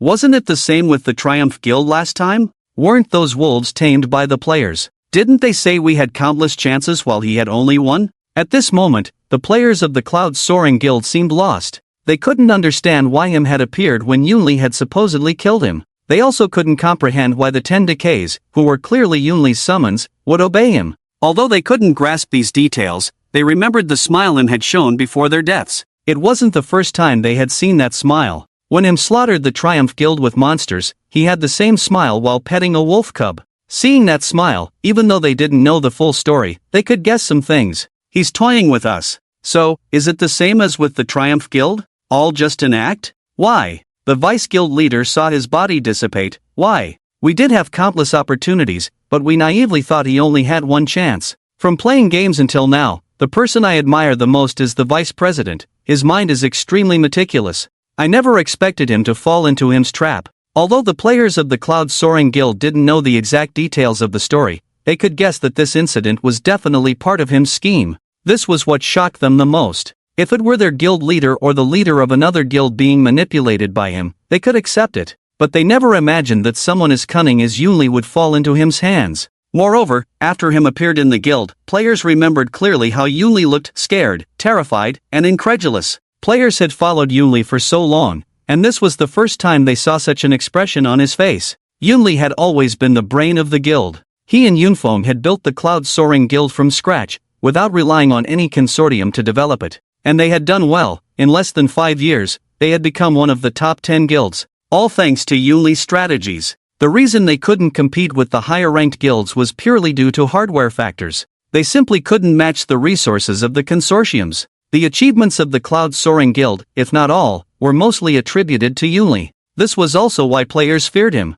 Even someone like Yunli had fallen clearly into his trap. Only at the brink of death did he realize he had been manipulated. Yunli was staring at the guild channel in a daze. He was trying to recall which detail had gone wrong, but he couldn't figure it out. From planning to execution, he hadn't sensed anything amiss in any step of the process. Being such a cautious person, he always considered everything thoroughly. In Yunli's eyes, this plan was quite perfect. He couldn't understand where the flaw lay. This was what terrified him. He didn't even know when Him had started planning all this. He had fallen into Him's trap without realizing it. After playing the game for so long, he felt defeated for the first time. And this defeat was brought by a monster. Damn it. I'm done playing. Yunli couldn't bear this feeling. As long as Him existed, he would constantly remember the disdainful look in his eyes. He felt completely suppressed by him, in strength, strategy, and intellect. How could the usually proud Yunli endure this? Moreover, the fact that the opponent was not even human but a monster.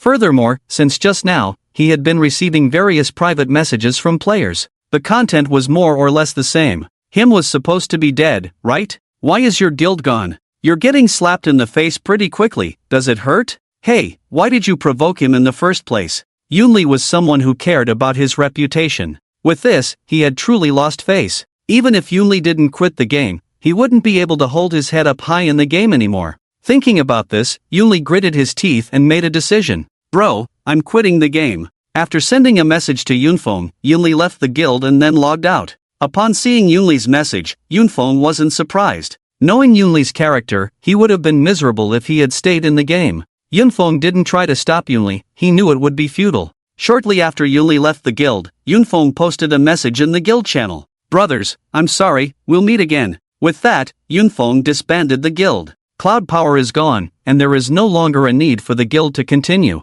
Furthermore, all the equipment and resources accumulated by the guild were gone in an instant. All the efforts of these days have gone to waste. The reputation has been tarnished by this incident, and the players' hearts have scattered. There is no need for Yunfeng to stay any longer. It's better to find another game to start over. After Yunfeng disbanded the guild, the players were all kicked out of the guild by the system. Although the players were somewhat surprised, it was actually within their expectations. The incident of him's death had spread throughout the server. Shortly after, the Cloud Soaring Guild was wiped out. Even if Yunfeng did not disband the guild, they would have left on their own. It was just too embarrassing. It's a good thing it's disbanded. It would have been even more embarrassing to leave on our own. Sigh, I don't feel like playing anymore, starting over again. Why did the vice president provoke him for no reason? Didn't we learn from past mistakes? Cloud Soaring Guild's many veteran players also quit the game with Yunli. The remaining players went their separate ways and started anew. After Yunli left the game, although it was his own decision, he was still filled with anger and didn't know where to vent.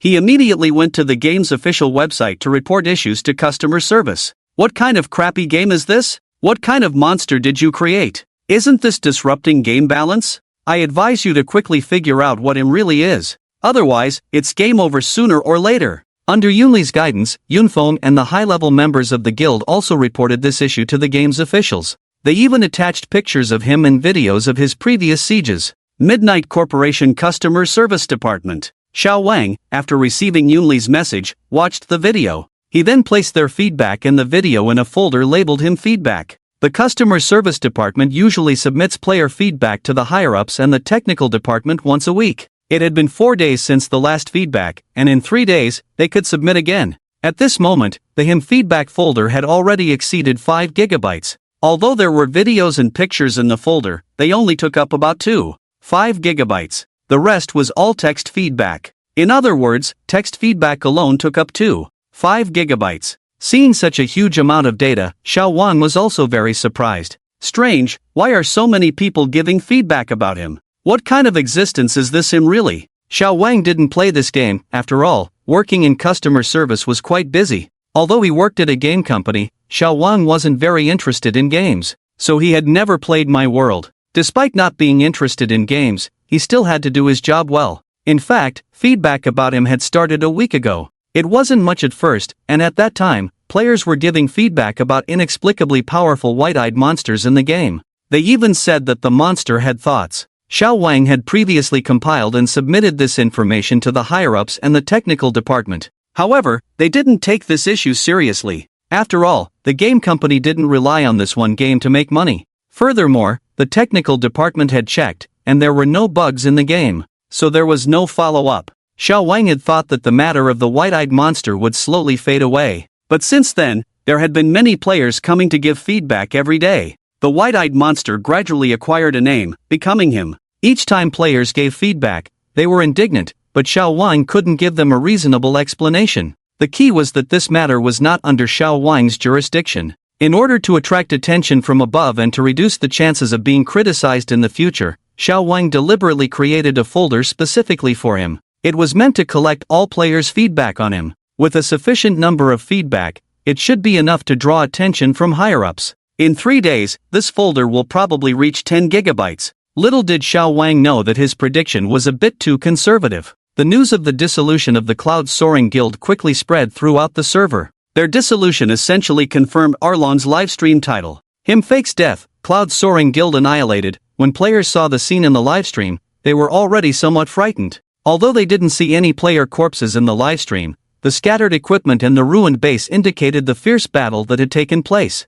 It was evident that it was a completely one-sided situation. The members of the Cloud Soaring Guild seemed to have been powerless to fight back. Initially, players had some understanding of his strength and knew he was formidable. So, most players were wary of his power. However, after this incident, players' fear of him escalated to a psychological level. Him had only truly clashed with players twice, once with the Triumphant Guild and once with the Cloud Soaring Guild. The outcomes of both encounters were surprisingly similar. The Triumphant Guild disbanded on the spot, and the same fate befell the Cloud Soaring Guild. Players also heard that both the guild leader and vice leader of the Cloud Soaring Guild had retired from the game. The disbandment of the Triumphant Guild was expected, as it was a casual guild. The guild leader, Xiaopa, was just an ordinary person, lacking strategy and intelligence, merely a pawn of him. The dissolution of the Triumphant Guild was inevitable, but the Cloud Soaring Guild was different. It was a top 10 guild. Most players were aware of Yunli's strength. He was brave, strategic, and meticulous, the brain of the Cloud Soaring Guild. Even someone like Yunli, after just one encounter with him, chose to abandon the entire guild and retire from the game? Imagine, someone who built a guild from scratch, gained fame and prestige, and then retired after that battle. How desperate must he have been to make such a decision? Did him push him to such a point to make that decision? When players thought about this, they shuddered. Although they were unsure of what had transpired between the Cloud Soaring Guild and him, they were certain that Yunli must have been in utter despair at that time. It's really unbelievable to be forced to retire just like that. That's Yunli. Yunli has always been the strongest brain of the Cloud Soaring Guild. Now he's done for the zombie ate your brain. Honestly, although I'm curious about what really happened, I'm also a bit scared. Every time something about him comes up, it's chilling. Rumor has it that in this battle, him didn't bring any lackeys. He single-handedly slaughtered over 20,000 members of the Cloud Soaring Guild. How powerful is he now? Any Cloud Soaring Guild members willing to step up and share? We promise not to mock you. Half an hour ago, I was in the Cloud Soaring Guild. Him's strength. Honestly, I couldn't see clearly, but from his appearance to wiping out the entire guild, it probably took only 1 minute. 1 minute? So him is that fast? Not. I don't understand, but I'm deeply shocked. As players fervently discussed, many former Cloud Soaring Guild members found themselves commentating on their downfall. Although they didn't know exactly what had happened, they were clear about the massacre. Unlike the last Triumphant Guild, there was no strategy this time. Him somehow found the base without anyone knowing. There was no hesitation from him. After a barrage of attacks, he left. The entire battle lasted less than a minute. Since most players basically disappeared as soon as they saw him, they couldn't make sense of it. But it was precisely this lack of detail that shocked players who wanted to know the specifics of the battle. Because there were no details in the fight, it was all one-sided slaughter.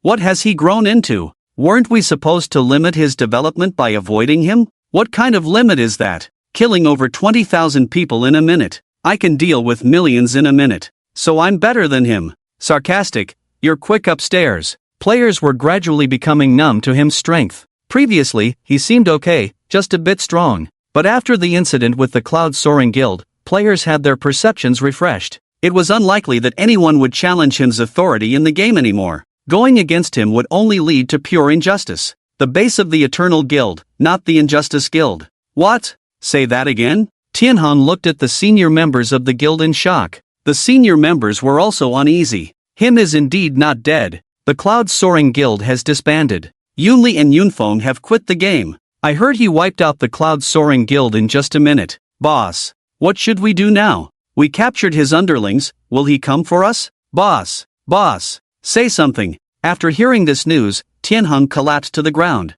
This news was a bolt from the blue for him. After gathering himself, Tianheng immediately opened the chat with Yonghui. Boss. Him is not dead. What should we do now? Boss. Boss. Say something. Tianheng was also in a panic. He had planned to dominate the game with Yonghui by controlling 007. But he never expected him to still be alive and even stronger than during the last Triumphant Guild incident. Tianheng naturally feared that him would come for them because of 007. Yonghui also received the news that him was alive. Normally composed, he was now also a bit flustered. He immediately messaged Sanglong. How is it going? Sanglong's reply gave Yonghui a glimmer of hope. There's progress. TNT's attacks are much higher than players, so we should be able to wear it down slowly. But it will take some time. After giving the order, Sanglong continued to follow Yang Hui's plan to fight the dragon. Surprisingly, there was progress. TNT could indeed inflict considerable damage on the Ender Dragon, although the execution was a bit more challenging.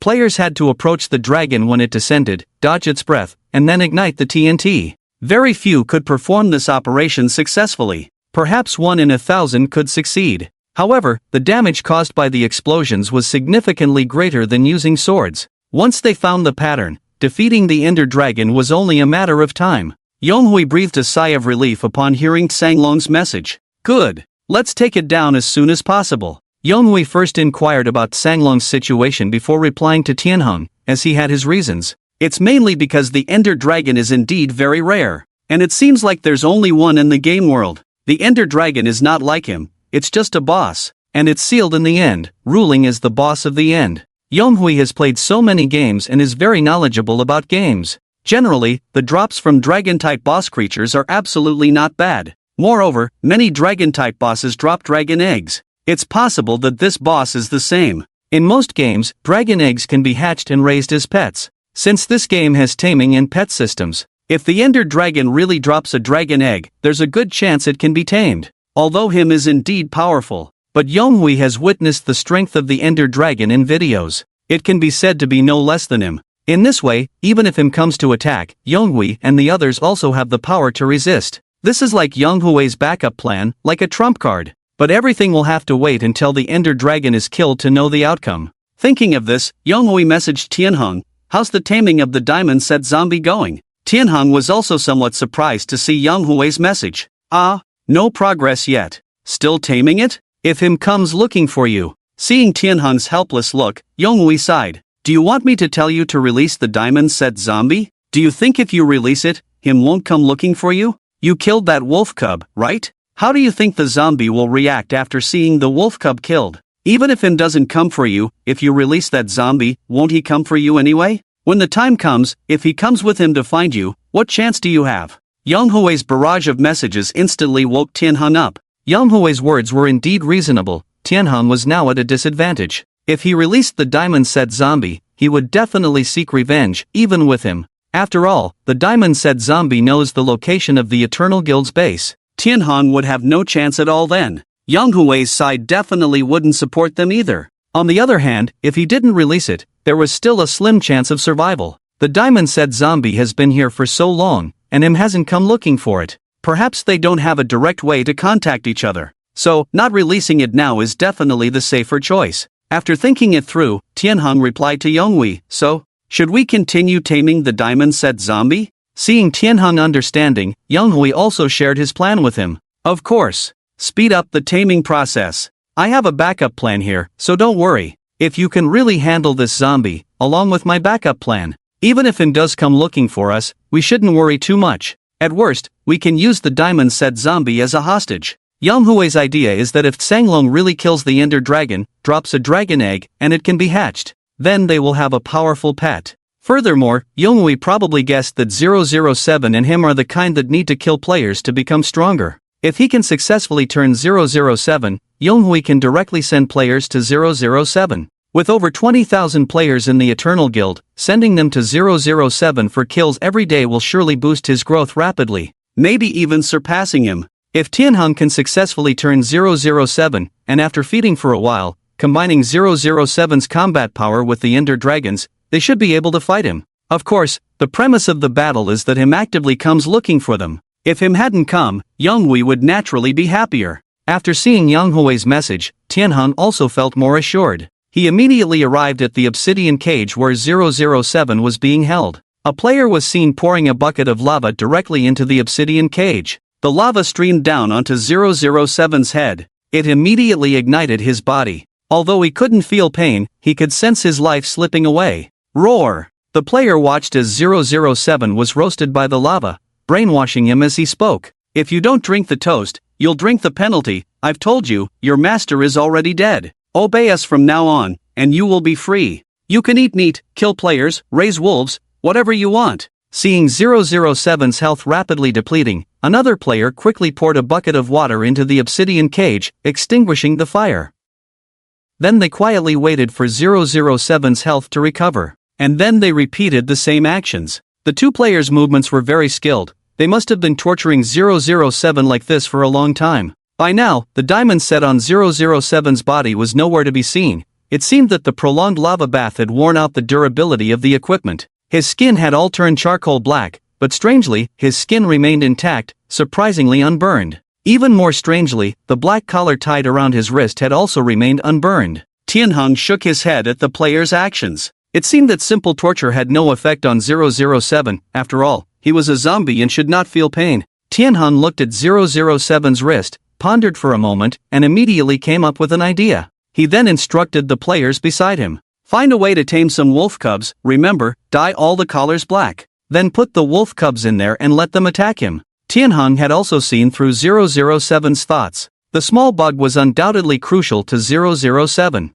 So to tame him, they had to focus on this point. Tianheng deliberately had the players bring over wolves with black collars to stimulate 007. If he didn't attack the wolves, they would kill him. If he wanted to survive, he had to kill the wolves entering the cage. And the wolves in the cage looked so much like the small bug, or rather, exactly the same. Once this happened, he would repeatedly recall the appearance of the small bug's death. Over time, his mind would also collapse. At that moment, it would be the best time to brainwash him. It had to be said that Tianheng indeed understood brainwashing. First, torture until your mind collapses, then when your consciousness is blurred, instill the thoughts you want to instill. In this state of mental confusion, there was indeed a chance of successful brainwashing. However, this method only applied to creatures with thoughts. If 007 were just an ordinary zombie, no matter how Tianheng brainwashed him, it would be useless, unless the data was tampered with. But 007 happened to have thoughts, so this method might actually work. After hearing Tianheng's words, the players immediately began to implement them. Although wolf cubs hadn't been found near the Eternal Guild, it wasn't difficult to obtain them. With the strength of the Eternal Guild, asking other guilds for a couple and nurturing them for a while would soon result in a large group. Although the speed of breeding animals in the game was not as fast as the original MC, it was enough. After Tianheng's order was given, in less than 6 hours, there were already about a dozen wolf cubs in the guild. The wolf cubs immediately began their standby work. At this moment, inside the obsidian cage, the wolf cubs wearing black collars entered the cage. 007, who had been lying paralyzed in the corner of the cage, immediately stood up. Seeing the wolf cub in front of him wearing a black collar, 007 seemed visibly moved, emitting a few mournful cries from his throat. Howl! Howl! Monsters have their own ways of recognizing each other. Although the wolf in front of him wearing a black collar and the small bug look exactly alike, 007 is very clear that it is not the small bug. While he understood this, the appearance of the wolf cub in front of him reminded him once again of the image of the small bug lying in his arms. The small bug's blood flowing in his hands, the sensation of the small bug's tongue touching his cheek for the last time, the tail of the small bug struggling to move, and the gradually fading warmth. He also remembered the feeling of swallowing the small bug alive. The metallic taste of blood, the almost bursting pain in his left chest, and the heavy feeling of the small bug in his stomach. Perhaps he would forget many things in his life, but this was something he could never forget. Howl! Howl! He continued to emit a fierce howl, a sound that sounded like crying. Just as 007 was filled with sorrow and anger, the wolf with the black collar in front of him charged and bit 007's leg in one go. With that bite, 007's blood level dropped by a small amount. Howl! 007 subconsciously prepared to resist, but his raised hand hesitated in mid-air and then dropped. His eyes showed a multitude of emotions: anger, sadness, and most of all, reluctance. Even though he knew that the wolf in front of him was not the small bug, and despite the fact that the wolf had attacked him, he couldn't bring himself to retaliate. He knew the small bug was gone, and he would never encounter another small bug again. But he didn't want the wolf in front of him, so similar to the small bug, to die. Because he didn't want to experience that heart-wrenching pain over and over again. The wolf with the black collar continued its relentless attacks on 007, but he did not fight back. He kept dodging its attacks. However, the space in the cage was limited. Where could he hide? With each attack from the wolf cub, 007's blood level decreased. In no time, only a trace of blood remained in 007's body. If the wolf cub attacked once more, 007 would perish immediately. At this moment, the player controlling the wolf cub outside the cage was also somewhat surprised to see this scene. Why isn't he fighting back? The wolf cub's attacks were controlled by the player, and under Tianheng's orders, the player would not let the wolf cub actually kill 007. This was also to test whether Tianheng's method was effective. Just as the player was worried, 007 finally made a move. It seemed like he had made a significant psychological preparation and finally made up his mind. Howl! After a fierce roar, he swung his hand and killed the wolf cub. Killing the wolf cub seemed to have exhausted all of 007's strength. Seeing the wolf cub collapse on the ground, 007 also sat down heavily on the ground. He looked at the wolf cub's body, panting heavily. A hint of redness appeared in his originally pitch-black eyes. At this moment, his heart was enduring immense torment. He had to hold on to this life because his master had told him, "Keep your life to meet me." His master had also told him to take good care of the wolf cub and return it to him in the future. He could no longer do that. So, he had to keep this life to atone for his sins. Even if he suffered greatly, he had to keep this life to atone for his sins. Done. The player outside the cage, seeing the extremely painful expression on 007's face after killing the wolf cub, immediately reported this news to Tianheng. Tianheng immediately let the players continue their actions. The players did not dare to delay after receiving the command. They quickly released another wolf cub with a black collar into the fray. The end. Quick, put in more effort. The Ender Dragon is almost out of health. Where's the TNT? Hurry up and bring more TNT over. Forget about the TNT. Charge up, even if it's barehanded, we must take it down. Watching the Ender Dragon with just a sliver of health left, everyone was too excited to speak. It had been 2 days since they discovered the Ender Dragon, not in-game days, but real days. That's 48 hours. Over 20,000 players from the Glorious Guild had been battling the Ender Dragon for 48 hours. Fortunately, their efforts were not in vain. They were finally about to defeat this tough opponent. At this moment, the players were pumped up like never before. They had hardly slept in these 2 days, logging in every day just to fight the dragon. They were exhausted, but the end was in sight. Damn it! Let's do this! Quick, quick, quick! Don't let it control us, kill it with all we've got. Damn it, this is so hard, if we don't have a big explosion, we won't make it. Ah, so excited! We're about to slay the dragon. We're definitely going to get some good loot. As the players swung their weapons like they were on fire, the Ender Dragon's health finally hit rock bottom. Its body slowly floated up into the air. There seemed to be some immense energy inside its body. Purple glows burst out from its disintegrating form. Then its entire body started to dissolve and disintegrate. And then it exploded. Bright white light shot out in all directions. The Ender Dragon in the sky looked like a dazzling firework, ending its life in such an explosive manner. In Minecraft, the Ender Dragon, as the final boss, already had a spectacular death effect. In this holographic game mode, it was even more magnificent. It was a truly shocking experience. It felt like witnessing the fall of a legendary ruler. The players from the Glorious Guild were stunned by the sight. Wow! This death effect is amazing, isn't it? Wow! This grandeur, it feels like we've really accomplished something extraordinary. Ah! This scene looks like a big explosion. Rubbing my hands, I'm ready to pick up the loot. After the explosion of the Ender Dragon's body, a burst of colorful fireworks appeared. Large and small green orbs fell from the sky. Due to the distance, the players couldn't quite make out what they were seeing, but they felt a strange sense of familiarity with these falling green orbs. What's this? Why does it look so familiar? Is this what the Ender Dragon dropped? So many? Oh my god? Green orbs everywhere? Could this be dragon crystals? Does your dragon crystal look like this? Although the players couldn't quite see what the drops falling from the sky were, they were still excited. Judging by the number of green orbs, the Ender Dragon must have dropped a lot. If these green orbs were indeed something extraordinary, then the Glorious Guild was sure to prosper. The players looked up, quietly waiting for the green orbs to slowly descend from the sky. After a moment, the first green orb finally landed on the ground. Seeing this, Sanglong was the first to rush over. As he approached the fallen green orb, it was instantly absorbed into his body. The experience bar below also rose significantly.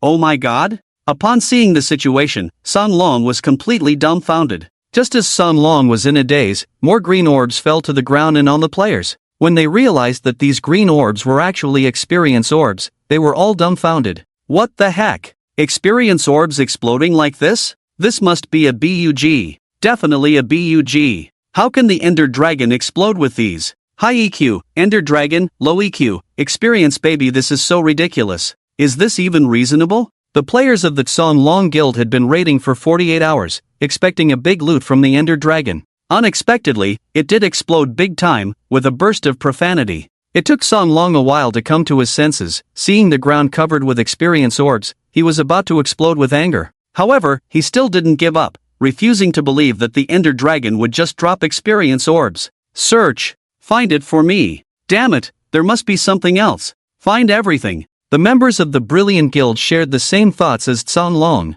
Even before Chan Long gave the order, they started searching in advance. Before long, they actually found something. Boss, we found it. It's a dragon egg. Upon hearing the player's words, Chan Long immediately approached. Sure enough, he found a black dragon egg lying on the end stone. Chan Long's heart raced at the sight. He quickly went over to inspect it. The dragon egg was immediately absorbed into his backpack. The setting of the dragon egg has been slightly modified here. Ender dragon egg can hatch into an ender dragon. Hatched ender dragon is in a tamed state. Seeing the annotation on the ender dragon egg, Chan Long's heart raced even more. Great stuff! Chan Long immediately shared this good news with Yonghui. Upon receiving Chan Long's message, Yonghui was also thrilled. Great! Just as I expected. Now we just have to wait for good news from Tianhun's side. After exterminating the Cloud Soaring Guild's base, Shuchen proceeded to the lower world to dismantle the Wither Skeleton spawning tower. He then moved the execution device from the Wither Skeleton spawning tower to the Zombie Pigman tower.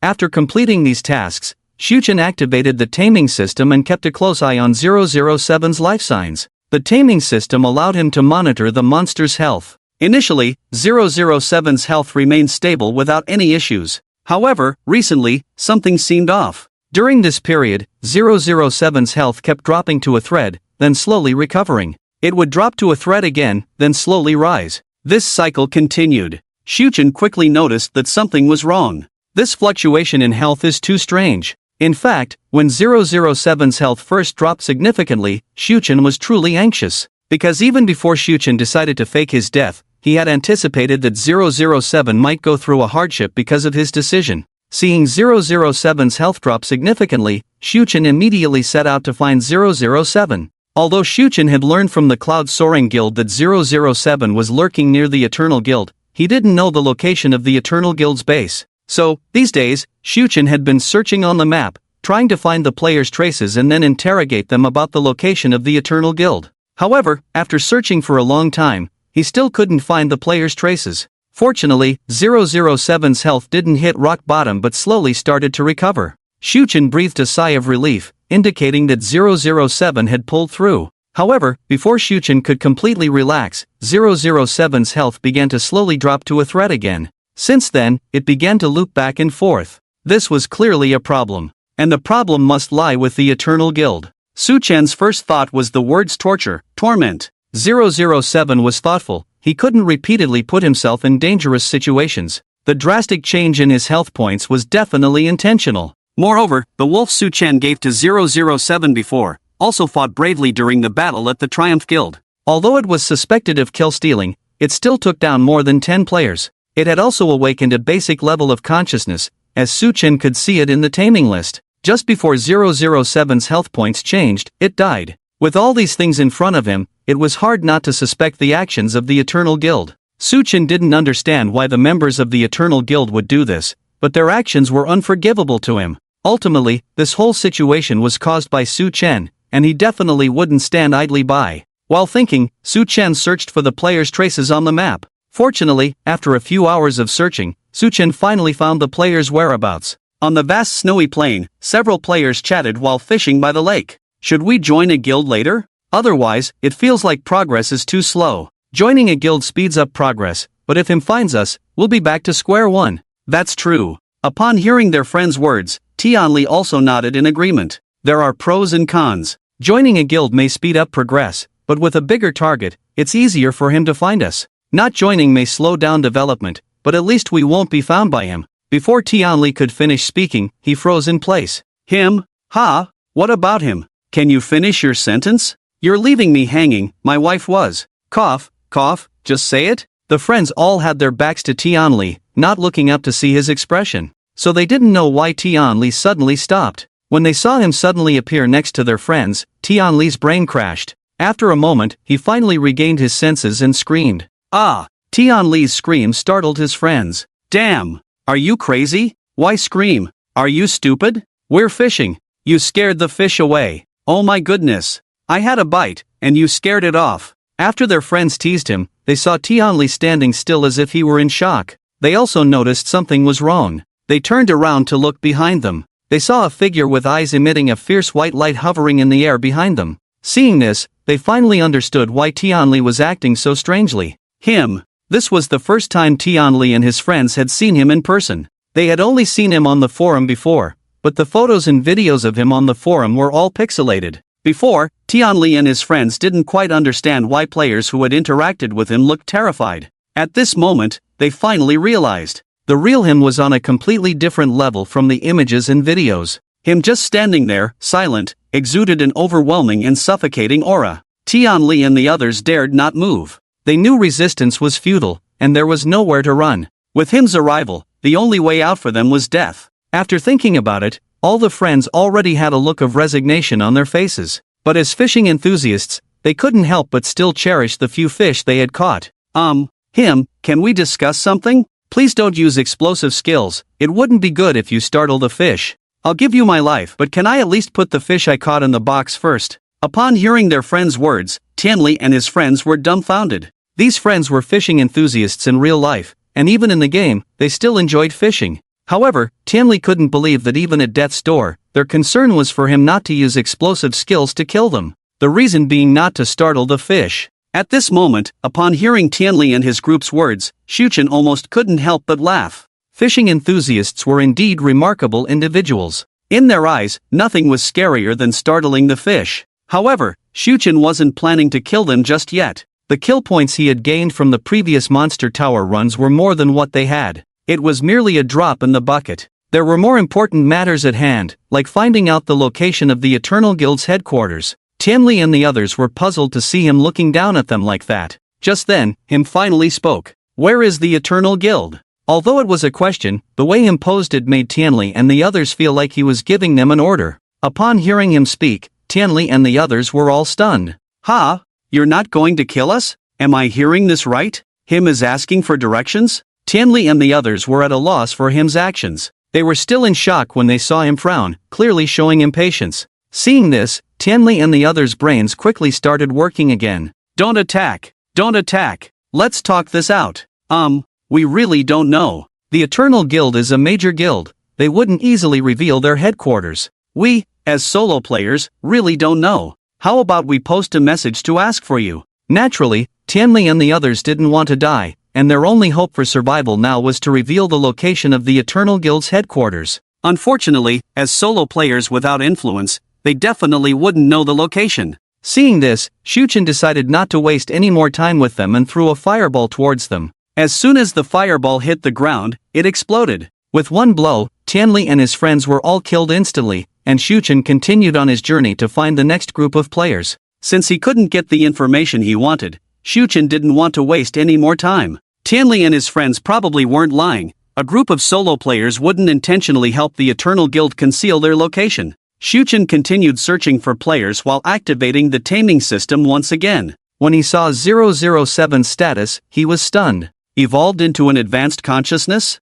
Shuchen was also surprised. 007 was clearly trapped, yet he had evolved into an advanced consciousness. Did he escape? Shuchen immediately began observing 007's health status. After observing for a while, he became even more puzzled. 007's health status remained the same, going from a threat of health to full health in a loop. This proved that he hadn't escaped. Forget it, everything will be clear once I find him. Shuchen stopped pondering further. He was determined to find 007. Then everything would make sense. The headquarters of the Eternal Guild. Next to the obsidian cage, two players were discussing. I remember this zombie used to have black eyes, right? Now they've turned red? Could it be a case of red eye disease? You look more like a case of red eye disease. Clearly you've been driven insane. Alright, so I guess we can consider this mission accomplished. Yeah, you go report to the guild leader. I'll take a nap. Damn, I'm exhausted. Ever since the players discovered that wolf cubs could provoke 007, they have been continuously throwing wolf cubs into the cage.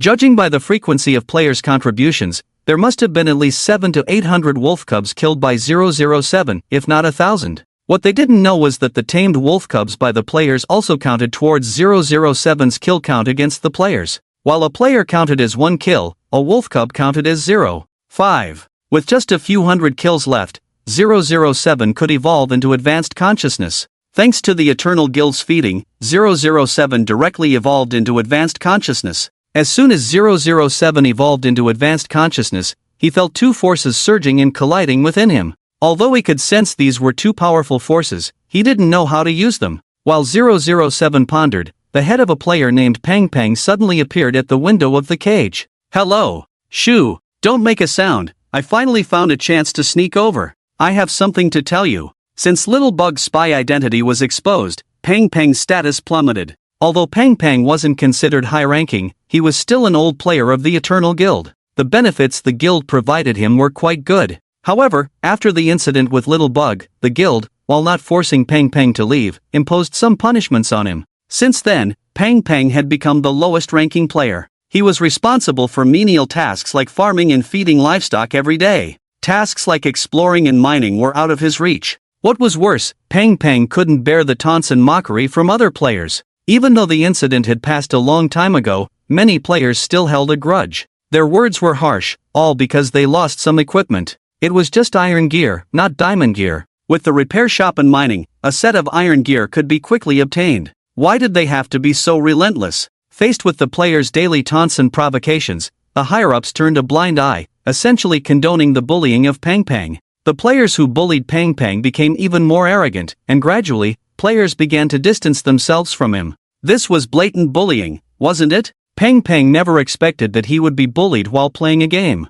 He couldn't stand for it. This lousy guild wasn't worth staying in. Pang Pang had long wanted to leave the guild but hadn't acted on it, mainly because he had endured so much, and if he left just like that, wouldn't it be unfair to him? To make those in the guild pay for their actions, Pang Pang immediately thought of 007. In a way, he and 007 had a connection. They were both related to Little Bug. Pang Pang knew everything that Tian Hong had done to 007. He was even responsible for breeding the black-collared wolves. Pang Pang had once owned a dog and lost it during an outing after 7 years of companionship. When he found it again, it had been skinned and hung on a butcher's stall. Even after all these years, Pang Pang still remembered that scene and never dared to have another pet. But coming into the game, Little Bug helped him step out of the shadow. Unexpectedly, the previous tragedy happened to Little Bug again. It was precisely because of these reasons that Pang Pang couldn't bear Tianheng's abnormal behavior. He couldn't do anything to the dog traffickers or the dog meat stall owners.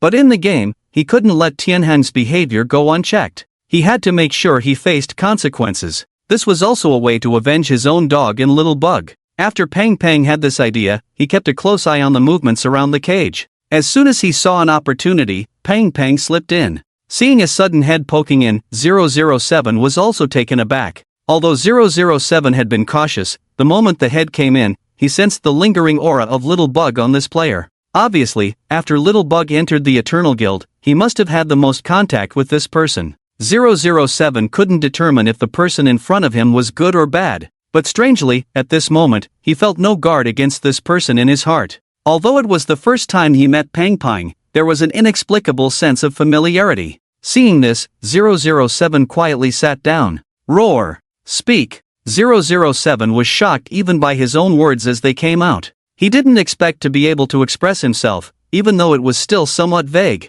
Hearing this, Pang Pang was also startled. But he quickly recovered. After all, he was him's little brother. Since him could speak, it wasn't a big deal that 007 could speak too. Thinking of this, Pang Pang also slowly sat down and started chatting with 007. I am Little Boo.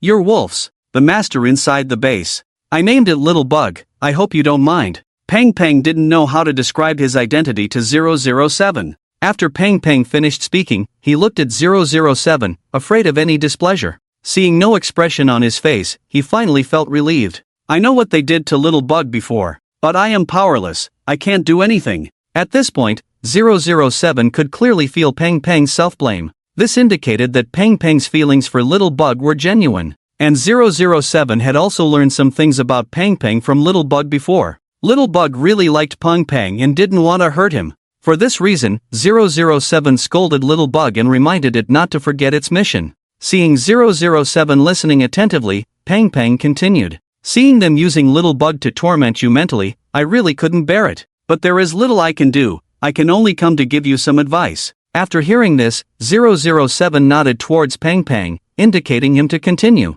Currently, the most advantageous method for you is to voluntarily submit. They are treating you this way just to tame you, to use you for their own purposes. Why not turn the tables, just like when you sent Little Bug to infiltrate in the first place? Your most important task now is to lower their guard, and once you are strong enough to strike back when you step out of the cage. Peng Peng's words made sense. This was indeed the best solution for 007 to escape and seek revenge. Just like when he sent Little Bug into the Eternal Guild, he needed to make the guild believe he had been tamed, so he could deliver a fatal blow at the right moment.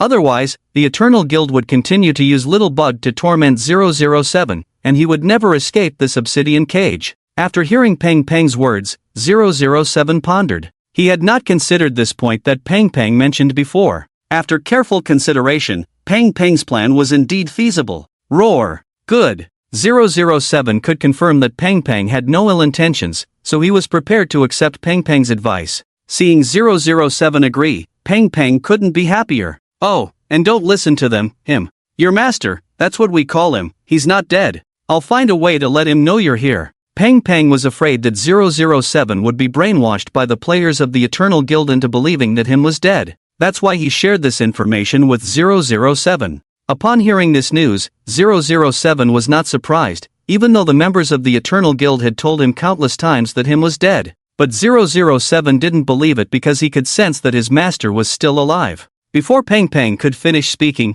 he heard some commotion outside. I'll go first. Take care of yourself. With that, Peng Peng quickly dug a hole to hide. As soon as Peng Peng concealed himself, he heard Tian Heng's voice from above. Has he gone mad? The player who had been dozing off heard Tian Heng's voice and immediately stood up. Yes, President, look, his eyes are red. Upon hearing the player's words, Tian Heng glanced into the cage. At that moment, 007 seemed to be acting like a madman, continuously banging his head against the wall. Tian Heng, satisfied with what he saw, said, let's start brainwashing him next. Tell him that we are his masters, his orders are to obey us, and he must pledge allegiance to us unto death. After giving orders to the players, Tian Heng immediately informed Yonghui of 007's progress in being tamed. Yonghui naturally felt delighted upon hearing this news. Heaven is helping me in the eternal glory. Shortly after receiving news from San Long, Yonghui received a message from Tian Heng. Progress was smooth on both sides.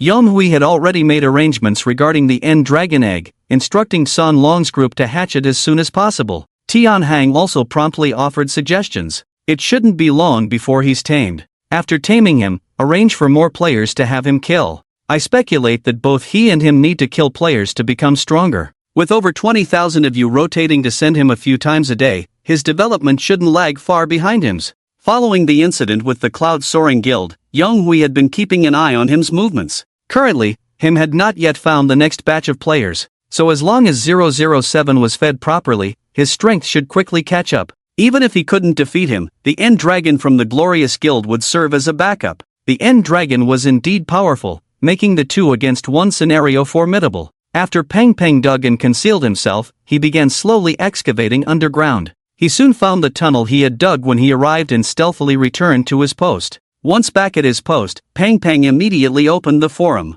He began searching for posts about him. His promise to 007 was not made lightly. Peng Peng had seen 007's strength before and knew it was definitely not on par with him's. Therefore, for revenge to succeed, it was essential for him to come. Peng Peng had also watched Steve's livestream before and knew that him was currently having difficulty finding players. Furthermore, only a few insiders and guild leaders knew the location of the Eternal Guild's headquarters. Therefore, Peng Peng had to spread this information. After searching for mentions of him, over 1,000 pages of posts immediately appeared. This showed how high the interest in him was. Seeing this, Peng Peng quickly sorted the posts by the most recent. Shocked, him actually asked me for directions? Does anyone know where the headquarters of the Eternal Guild is located? I'm asking for him. Can you believe it? Him flipped my card. And he's asking around for information too. Seeing these post titles, Peng Peng immediately clicked on them. The content of the posts was surprisingly consistent. Basically, it was all about him suddenly appearing next to them or behind them,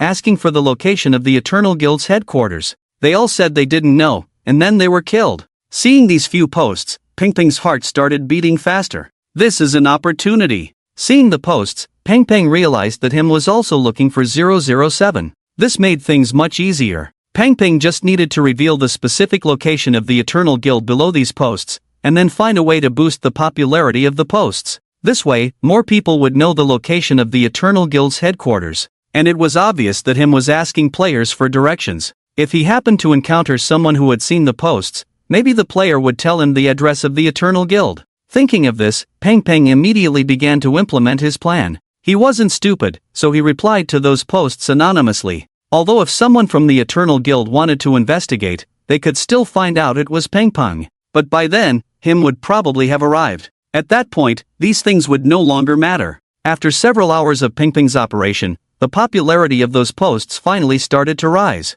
And it was noticed that more people were discovering him. It was believed that soon, him would obtain the address of the Eternal Guild's headquarters. Seeing this, Peng Peng finally smiled. Revenge is a dish best served cold. Little Bug, just wait a little longer, I'll help you get your revenge soon. Time flew by, and before they knew it, 2 days had passed. In the game, 8 days and nights had gone by. At this moment, in the Tianheng Guild Square, only 007 stood in the center of the square, while the players of the Tianheng Guild took off their equipment one by one, lined up, and walked to 007 to meet their end. To help 007 kill faster, Tianheng even gave him an iron sword, allowing him to perform area attacks. He really did, I'm crying. Although this time, like the last time, it was self-feeding. But at this moment, the players all had smiles on their faces. Kill more, strive to surpass him. Don't go easy on us, zombie brother, see my head, hit it here. Hey, you should have surrendered earlier, life would have been so much easier.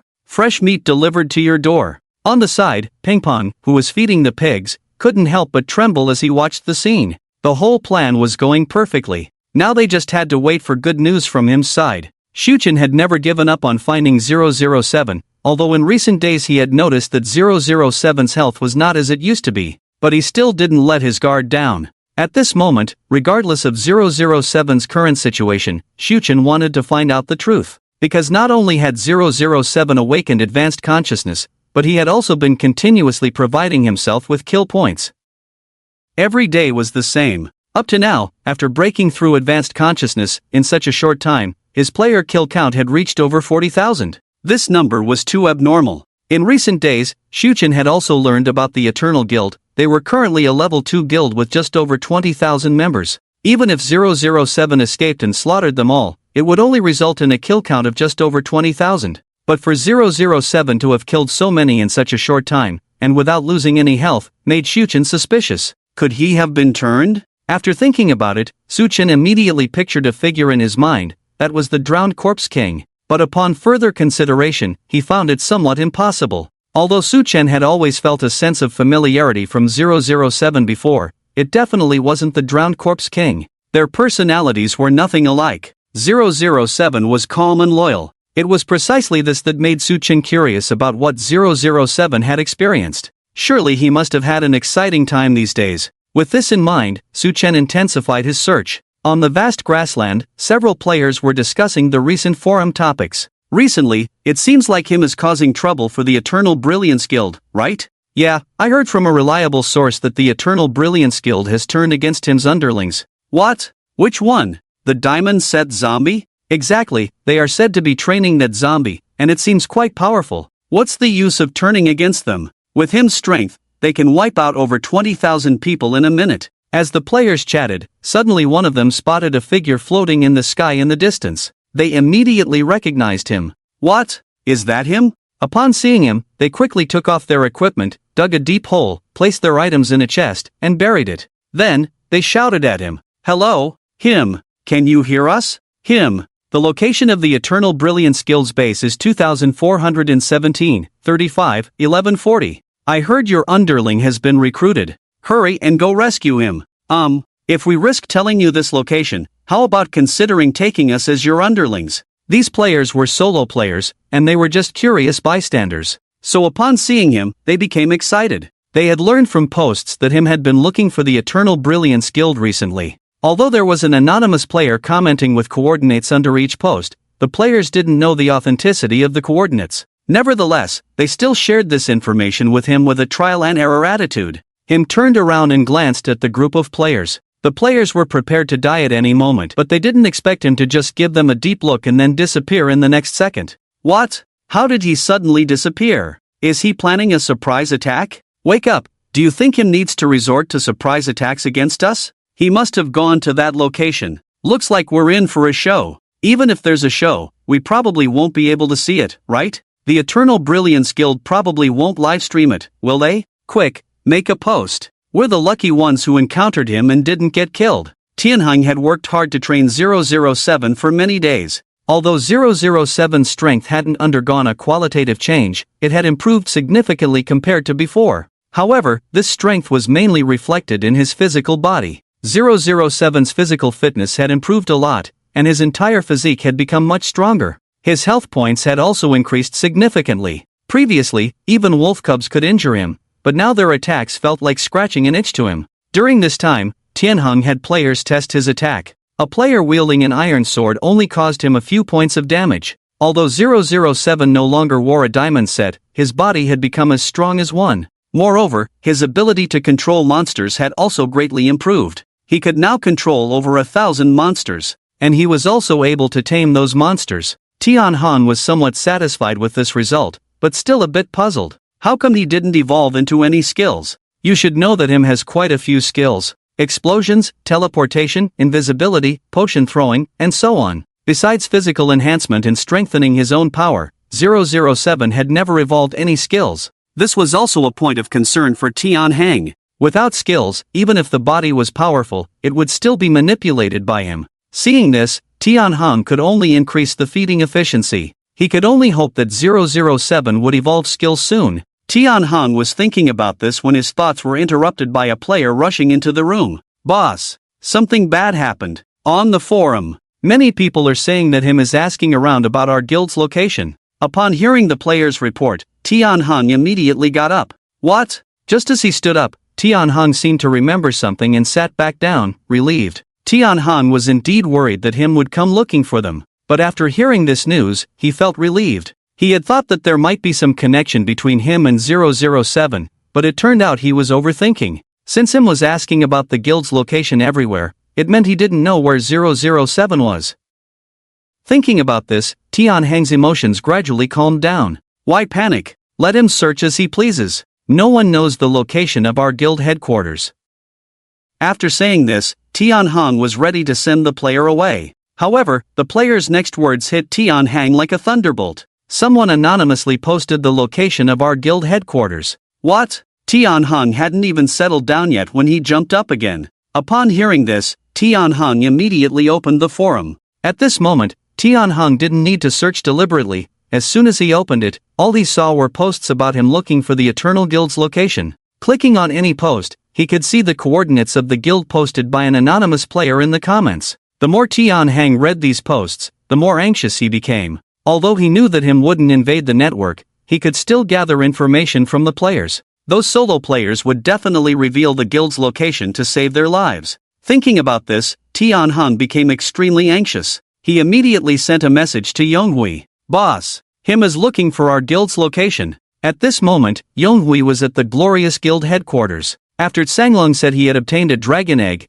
Yonghui led a group of people to the Glorious Guild headquarters in a hurry. Although both Eternal and Glorious Guilds had powerful weapons, it was clear that Yonghui was more interested in the Ender Dragon. During his time here, he had helped Tsanglong a lot. After obtaining the Ender Dragon egg, Tsanglong didn't know how to hatch it. It was Yonghui who suggested placing it on magma, which successfully hatched the Ender Dragon egg. The Ender Dragon was still in its juvenile stage, but its size was already comparable to that of an adult cow. It just had a slightly larger appetite. The members of the Tsanglong Guild had to prepare a lot of animal meat every day to feed the Ender Dragon baby, but the Tsanglong Guild could afford it. Yonghui had been paying attention to the growth of the Ender Dragon. Although the Ender Dragon was still in its juvenile stage, its scales were gradually hardening. Yonghui had tested it with people. Even in its juvenile stage, the Ender Dragon's defense couldn't be broken by arrows. It was just a bit lacking against close-range attacks. However, Yonghui wasn't worried about this issue at all,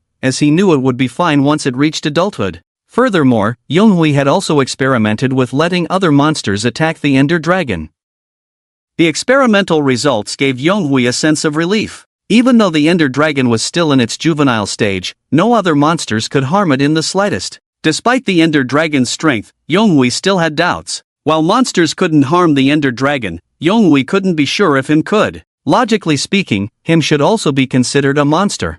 Younghui couldn't experiment with him, so he focused on 007 instead. In a way, 007 and him belonged to the same type of monster. If 007 couldn't harm the Ender Dragon, then him probably couldn't either. With this in mind, he immediately replied to Tianheng, "Why panic? Didn't I say I have a trump card? How strong is the zombie now?" Tianheng quickly responded, "Apart from not evolving any new skills, its physical body and strength are already formidable. Boss, what is your trump card? Our guild's location has been exposed. Him might come looking for us soon." Tianheng was also anxious as Younghui had always mentioned having a trump card but never revealed what it was. After reading Tianheng's reply, Younghui turned to Tsanglong beside him, "Gather everyone and follow me to the Eternal Guild. Looks like we're in for a big fight." Tsanglong had heard from Younghui about Tianheng taming 007. However, Tsanglong naturally looked down on 007. No matter how powerful, it was just a zombie minion of him. Moreover, it hadn't evolved any new skills yet.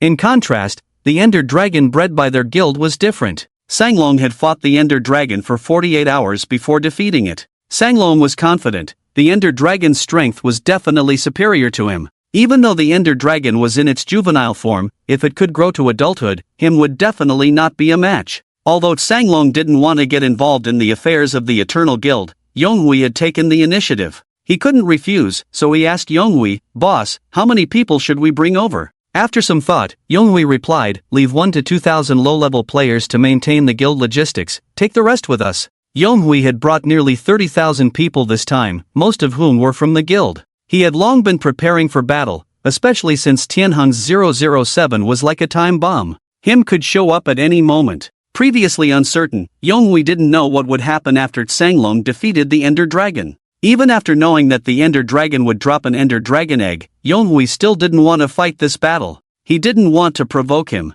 Younghui was aware of the incident with the Yunting Guild. He knew Yunli, and understood his character well. If someone like Yunli was forced to retreat, it showed how formidable him was. However, at this moment, him was already searching for the Eternal Guild's location. Even though Younghui wanted to stay out of it, he had to intervene now. Ignoring it would ruin the guild's reputation. So, this battle had to be fought. Fortunately, the Ender Dragon's strength was considerable, giving them some confidence in this battle. After Tsanglong's preparations, he and Younghui set off with their people towards the Eternal Guild's headquarters. At this moment, on the forum, a post titled "Come and see the only man in this game who has encountered him peacefully" was gaining popularity. The content of the post was simple: the OP in a group encountered him, revealed the location of the Eternal Guild's headquarters, and surprisingly, him let them go this time. Upon seeing the post, players immediately began speculating. "Damn! OP is bold, actually telling him the coordinates? Damn it! You beat me to it, I was planning to snitch on him next time too.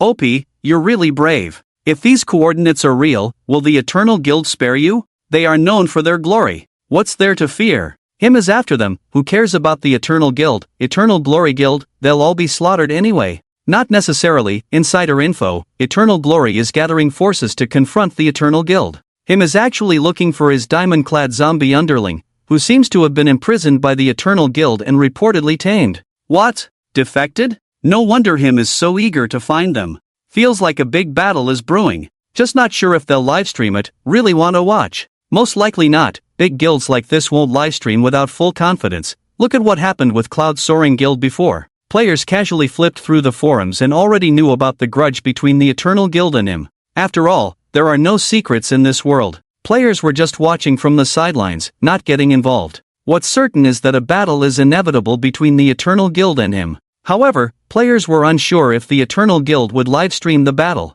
Rumors spread among players that him's diamond-clad zombie minion had been turned by the Eternal Guild. It would be a shame if this battle wasn't livestreamed. In recent days, Pang Pang had been closely monitoring the forum activities. Upon learning that a player had leaked the guild's coordinates, Pang Pang was ecstatic. His plan was working well. He believed that him would soon arrive. Seeing players' comments about wanting to watch the battle live, Pang Pang wanted to reply. This battle would definitely be livestreamed. However, he couldn't respond. He had to stay in the guild until the day of the big battle. He planned to livestream the entire battle and bring down the Eternal Guild's reputation. Ideally, he wanted to exit the game like the Cloud Soaring Guild did. Upon receiving the Eternal Guild's coordinates, Su Chen immediately set off in that direction. Initially, the coordinates were close to the Cloud Soaring Guild's coordinates. However, after days of searching, the distance had grown. Even with flying and teleportation, it would take an estimated 2 days. During this time, 007 provided Su Chen with around 5 million kill points. Su Chen reluctantly spent 5 million kill points to upgrade his teleportation skill to level 7. Teleportation LV7 can teleport to coordinates within a 3000 range, carrying items or creatures within a 30 by 30 range, cooldown 3s. Cost, 2 million kill points to upgrade. Su Chen had hoped that the next upgrade would allow unlimited teleportation to coordinates, but he realized he was expecting too much. At this rate, he would probably need to reach the maximum level to teleport without restrictions. Therefore, Su Chen decided not to waste any more kill points and continued on his journey. He was no longer as anxious as before. 007 was now stable, no longer experiencing the blood loss issues from before, indicating it was safe. After over 10 hours of travel, Su Chen and his group finally arrived at the Eternal Guild's headquarters. Fortunately, the Brilliant Guild's headquarters and the Eternal Guild's headquarters were not very far apart. There were no major mountains or rivers blocking the way. Basically, they could walk straight without having to take detours. As the group from Eternal Brilliance continued on their journey, they didn't forget to feed the Ender Dragon baby. At this point, the Ender Dragon was already in its teenage years, with a significantly larger size. It was over 50 blocks long and more than 20 blocks high. Its dragon scales were even darker, shinier, and tougher. Even a strike from an iron sword could only leave a slight scratch on its scales. The teenage Ender Dragon was now able to fly and, like an adult Ender Dragon, could breathe dragon breath. However, its breath was more like dragon phlegm, as it could breathe but only in small amounts. As the group from Eternal Brilliance arrived at the Eternal Guild, all the players' attention was drawn to the Ender Dragon. Wow! Is this the big weapon the leader was talking about? Hiss. A dragon? Has our guild really tamed a dragon? Wow! This dragon is so cool, isn't it? Impressive, we've got dragons now. Looks like we're going to get serious with him this time. Eternal Brilliance had done a great job keeping it a secret, so the players from the Eternal Guild had no idea that the Ender Dragon had been tamed by the Azure Dragon. Although they were unaware that the Ender Dragon was a boss from the end, any player who had played the game knew. The dragon race in the game had absolute dominance. Even though this Ender Dragon didn't look very big, its appearance was full of dominance. Its black scales shone, and it had eyes emitting a dark purple light. Although still in its teenage years, the Ender Dragon already exuded the aura of a ruler. Seeing the Ender Dragon circling in the sky, Tianheng was also shaken. So this is the trump card the leader was talking about. Before seeing the Ender Dragon, Tianheng had little confidence. Now, his concerns were greatly reduced. Although he didn't know the Ender Dragon's strength, since Eternal Brilliance considered it a trump card, its power must not be weak. After traveling for so long, Eternal Brilliance and the others had no intention of resting upon arrival. He immediately ordered Tianheng, bring out that zombie and let it have a showdown with the Ender Dragon. Although the Ender Dragon was indeed powerful, Eternal Brilliance was unsure if monsters like him could harm it. That's why they were eager to have them face off. Upon hearing this, Tianheng immediately had his men bring 007 up. Eternal Brilliance and the others finally saw the true appearance of 007. His skin was dark gray, his body extremely strong, and his eyes emitted a strange red light. He held an iron sword in his hand. Holding an iron sword was not unusual, but what felt strange was the way he held it. Most people wielded swords with the blade facing forward, but 007 held the iron sword with the blade facing backward. It didn't look like he was holding a sword but more like a dagger.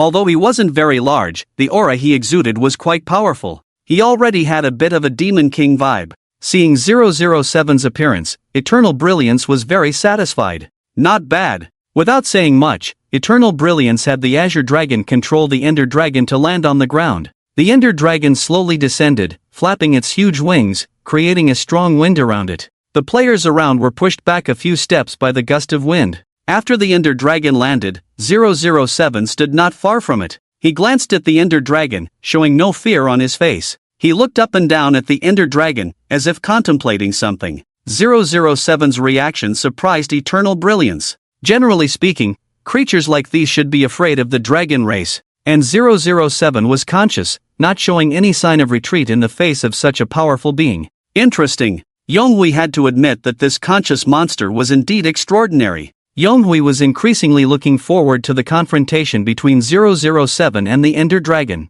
As soon as Yonghui nodded, Tianheng immediately issued the attack command. Attack! 007 took a step and arrived in front of the Ender Dragon, jumping up more than 10 blocks in height with a bounce. Then, with a swing of his arm, the sword in his hand stabbed towards the Ender Dragon's eye. Yonghui was stunned by the scene. Stop, stop, stop. Yonghui never expected that 007 would attack the Ender Dragon in this way. He thought 007 would attack the Ender Dragon's body, but he quickly identified the Ender Dragon's weakness and went straight for the eyes. At this moment, witnessing 007's actions, the players were also shocked. Wow, is this zombie so smart? Damn, does he even know how to attack weak points? The scales on the Ender Dragon are hard to deal with, so he went for the softest spot, the eyes. He truly is him's #1 henchman. Now he's our #1 henchman. Fortunately, Sanglong had been controlling the Ender Dragon all along and, seeing 007's actions, immediately made the Ender Dragon raise its head.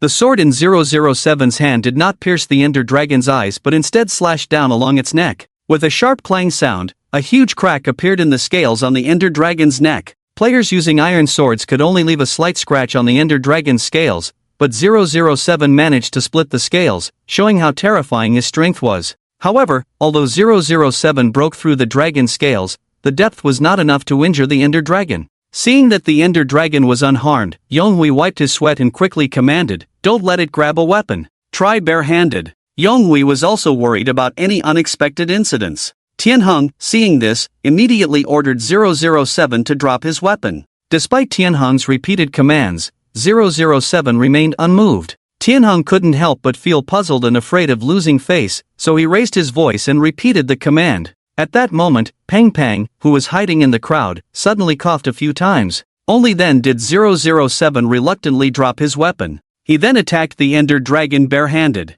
After the recent events, Tianheng emphasized to 007 not to attack the eyes. Once again, 007 attacked, landing 2 punches on the Ender Dragon's scales. Although 007 was strong, the Ender Dragon's scales were as hard as steel plates, and he couldn't cause any harm. Yonghui, excitedly, cheered, "Great! It seems he can't break through the Ender Dragon's defense barehanded." Yonghui was so happy because he knew that him didn't have any weapons. Although he made armor and weapons for his henchmen, he seemed not to carry any weapons himself. According to Yonghui's observations, him didn't seem to be a strength-based fighter. The reason 007 could break the Ender Dragon's scales was simply due to his strength. Him had mainly relied on skills before. Yonghui had previously experimented and found that the skills of other monsters were no threat to the Ender Dragon, causing no harm. Therefore, when facing him in battle, Yonghui only needed to protect the Ender Dragon's eyes. Seeing the battle between 007 and the Ender Dragon, Yonghui felt more confident about this fight.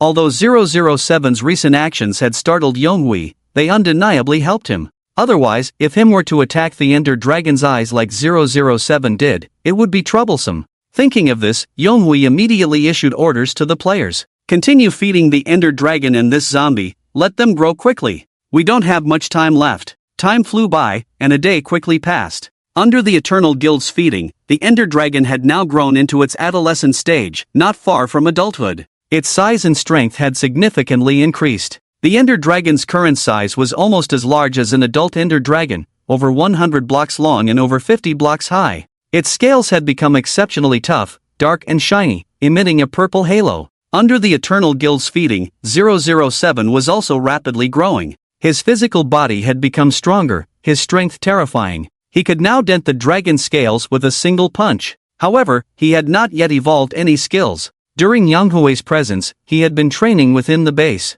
Despite having the Ender Dragon and 007 as powerful assets, players would surely participate in the upcoming battle. They couldn't rely solely on these two monsters. Tianheng was discussing methods with the high-ranking members to help 007 evolve skills. Suddenly, a player burst in and reported, "Boss, we found the player who anonymously leaked the guild coordinates. It's Peng Peng." The high-ranking members were outraged upon hearing this news. Damn, it was him. Like father, like son. A whole family of traitors. A wolf raised by a wolf, truly despicable. I said before, kick him out, and we wouldn't have had so much trouble. Tianheng found the name familiar but couldn't recall who it was until the high-ranking members discussed it. However, Tianheng wasn't very angry. With the Ender Dragon and 007 as a trump card, even if him intervened, it wouldn't be a big deal. Tianheng didn't want to waste time on such people and said, just kill him first, then kick him out of the guild. No need to waste time on such a person. In reality, Tianheng couldn't do much to Pang Pang. As a player, even if he died, he could respawn. They could only loot his equipment and kick him out of the guild to vent their anger. Tianheng couldn't go after Peng Peng through the internet. Upon hearing Tianheng's orders, players quickly found Peng Peng. They dug a deep pit and filled it with lava. Then they brought Peng Peng and pushed him into the pit. Peng Peng knew very well why he was being taken away. Once in the lava pool, he stopped struggling and let the scorching lava burn him. Suddenly, a dark figure flashed from a distance. With 2 swift strikes, it killed the players around the lava pit. Seeing this, Peng Peng was shocked to realize it was 007. He didn't know where 007 had come from, but it was clear he was trying to save him. However, Peng Peng couldn't allow it. After all this time in hiding, he couldn't risk exposing himself now. As 007 was about to attack the third player, Peng Peng shouted, "You're not human. Even a zombie knows to protect the players of our eternal guild. How could you treat me like this?" The remaining player, initially puzzled by 007's actions, finally understood upon hearing Peng Peng's words. He hurriedly spoke up. "This is a command from the leader of Tianheng. Have you forgotten? You must obey the leader of Tianheng." 007, upon seeing this, stopped his hand halfway in the air. After giving Peng Peng a deep look, he left. Seeing 007 calm down, Peng Peng finally breathed a sigh of relief. Although 007's actions were risky, Peng Peng was quite happy. Ironically, after playing the game for so long, a monster showed more care towards him than the players of the Eternal Guild. Damn it, I might as well follow him and become a monster. After Peng Peng died, he was also kicked out of the guild. However, this did not deter Peng Peng's revenge plan. After resurrecting, Peng Peng hurriedly made his way back to the vicinity of the Eternal Guild. He then began searching for the best spot to start his live broadcast. Initially worried about being killed by him midway through the live battle, Peng Peng no longer had that concern. Now, all he needed to do was find the best location. It didn't take long for Peng Peng to find a suitable spot. Suddenly, he saw a figure hovering in the air at the entrance of the Eternal Guild's headquarters. He didn't know when this figure appeared, as Peng Peng had just looked and not seen anyone. Although the person had their back to Peng Peng, he knew without a doubt that it could only be him, the Demon King. Seeing him appear outside the Eternal Guild's headquarters, Peng Peng couldn't be happier. "You finally arrived." Without hesitation, Peng Peng opened the forum and started the live broadcast. Descends upon the Eternal Guild, the great battle is about to begin. Due to the highly enticing title, many players immediately clicked to watch. At that moment, was facing away from the camera in the live stream, with a majestic building in the background. The area around the building was divided into various zones like livestock areas, farmland, and wells. Surrounding the building was a 40-grid-high city wall with watchtowers and flags displaying the emblem of the Eternal Guild. The players watching the live stream were all extremely excited. "Oh my god! Is really here! The headquarters of the Eternal Guild is so magnificent. Let's take a screenshot to remember it. It's probably going to be in ruins soon. Wow. It's only been a short while, and can fly now? I wonder how strong he is now, kind of looking forward to it. Oh my god, oh my god, oh my god, look what I found. There's actually a live stream? I'm going to share this, such an exciting live stream must be shared." Players were eager to watch the spectacle and quickly boosted the popularity of the live stream. This attracted more and more players to tune in. At the Eternal Guild's headquarters, a player on watch at the watchtower was dozing off when suddenly a figure appeared in front of him in midair. The player was startled, and upon recognizing the figure, goosebumps covered his body. Him. The player was dumbfounded for a moment before realizing his duty. They immediately opened the guild channel. Is here. Is here. Attention! This is not a drill. Has really arrived. In preparation for this battle, Yonghui had made significant arrangements. To prevent a surprise attack from him, he instructed players to stay in deep underground areas. They were not allowed to venture out for exploration or farming in recent days. Additionally, the font color of the guild channel for the players on watch at the watchtower was set to red by Yonghui,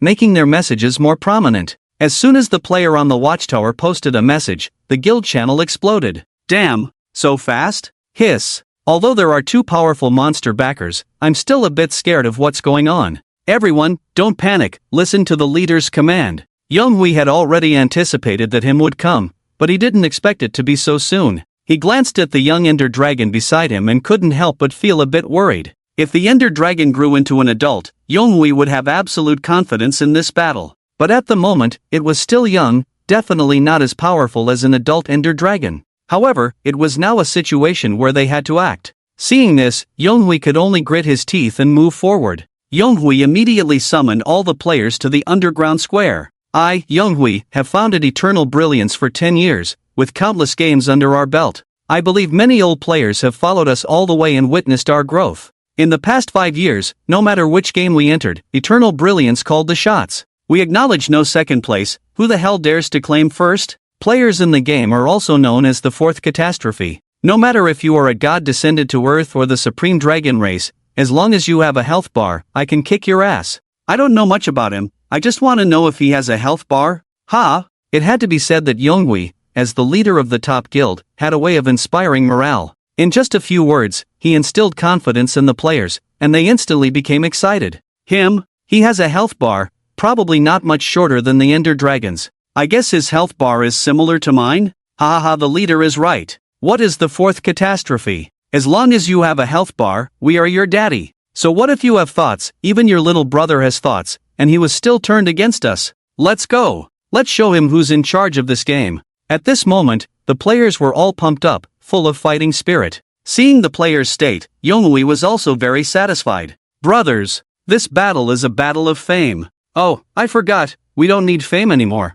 Then this battle is a battle of disgrace. Let's erase the name from this game forever. With Yonghui's command, all the players rushed into the tunnel that had been dug out. The players quickly advanced through the tunnel and soon reached the surface. Players appeared around the base one after another, a total of over 60,000 players, surrounding him in the middle. Every player was fully armed, the front rows clad in full iron armor, holding iron shields, and some even wielding diamond swords. The players in the back, although not all in full iron armor, were only missing a few pieces. It was evident of the top guild's strength. Once the players were in position, a dragon's roar pierced the sky. Yonghui and the Azure Dragon rode the Ender Dragon into the sky. After soaring into the air, the Ender Dragon circled in the sky before landing not far from him. The players in the live stream were all dumbfounded. It was their first time seeing a dragon. Damn, this game has dragons too? Hiss. No wonder Eternal Brilliance dared to challenge. They've actually tamed a dragon?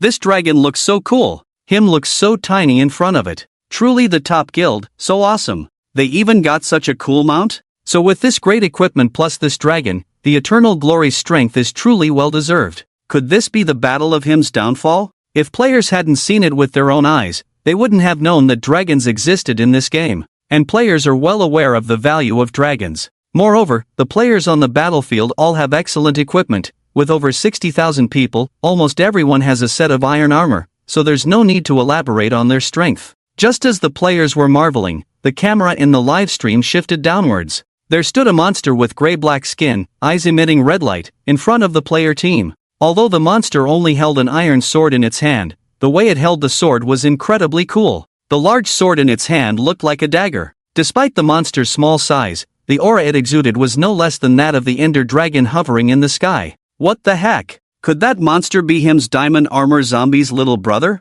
Hiss. Has it been transformed like this by the Eternal Guild? Has it been turned? No wonder him is causing trouble for the Eternal Guild. I feel this monster is so strong, coupled with this dragon, him probably. Seeing the Ender Dragon hovering in the sky, Suchen was also somewhat surprised. He hadn't expected the players to find the end so quickly. What made Suchen even more curious was that the Ender Dragon could actually be tamed. However, Suchen quickly noticed that this Ender Dragon seemed a bit smaller in size. He wasn't sure of the reason, but it didn't matter. Suchen had never paid much attention to Ender Dragons. Suchen just glanced at the Ender Dragon and didn't look at it again. Suchen's expression was quickly captured by Yonghui and Sanlong, and the two were somewhat puzzled. What's with his expression? Why did he only look over here for a moment? I don't know. Maybe he doesn't recognize it? Didn't he also not care much about the Ender Dragon the first time he saw the zombie? Maybe. Regardless, the Ender Dragon's size was there, and being a dragon, even if him didn't recognize it, he had a mind of his own.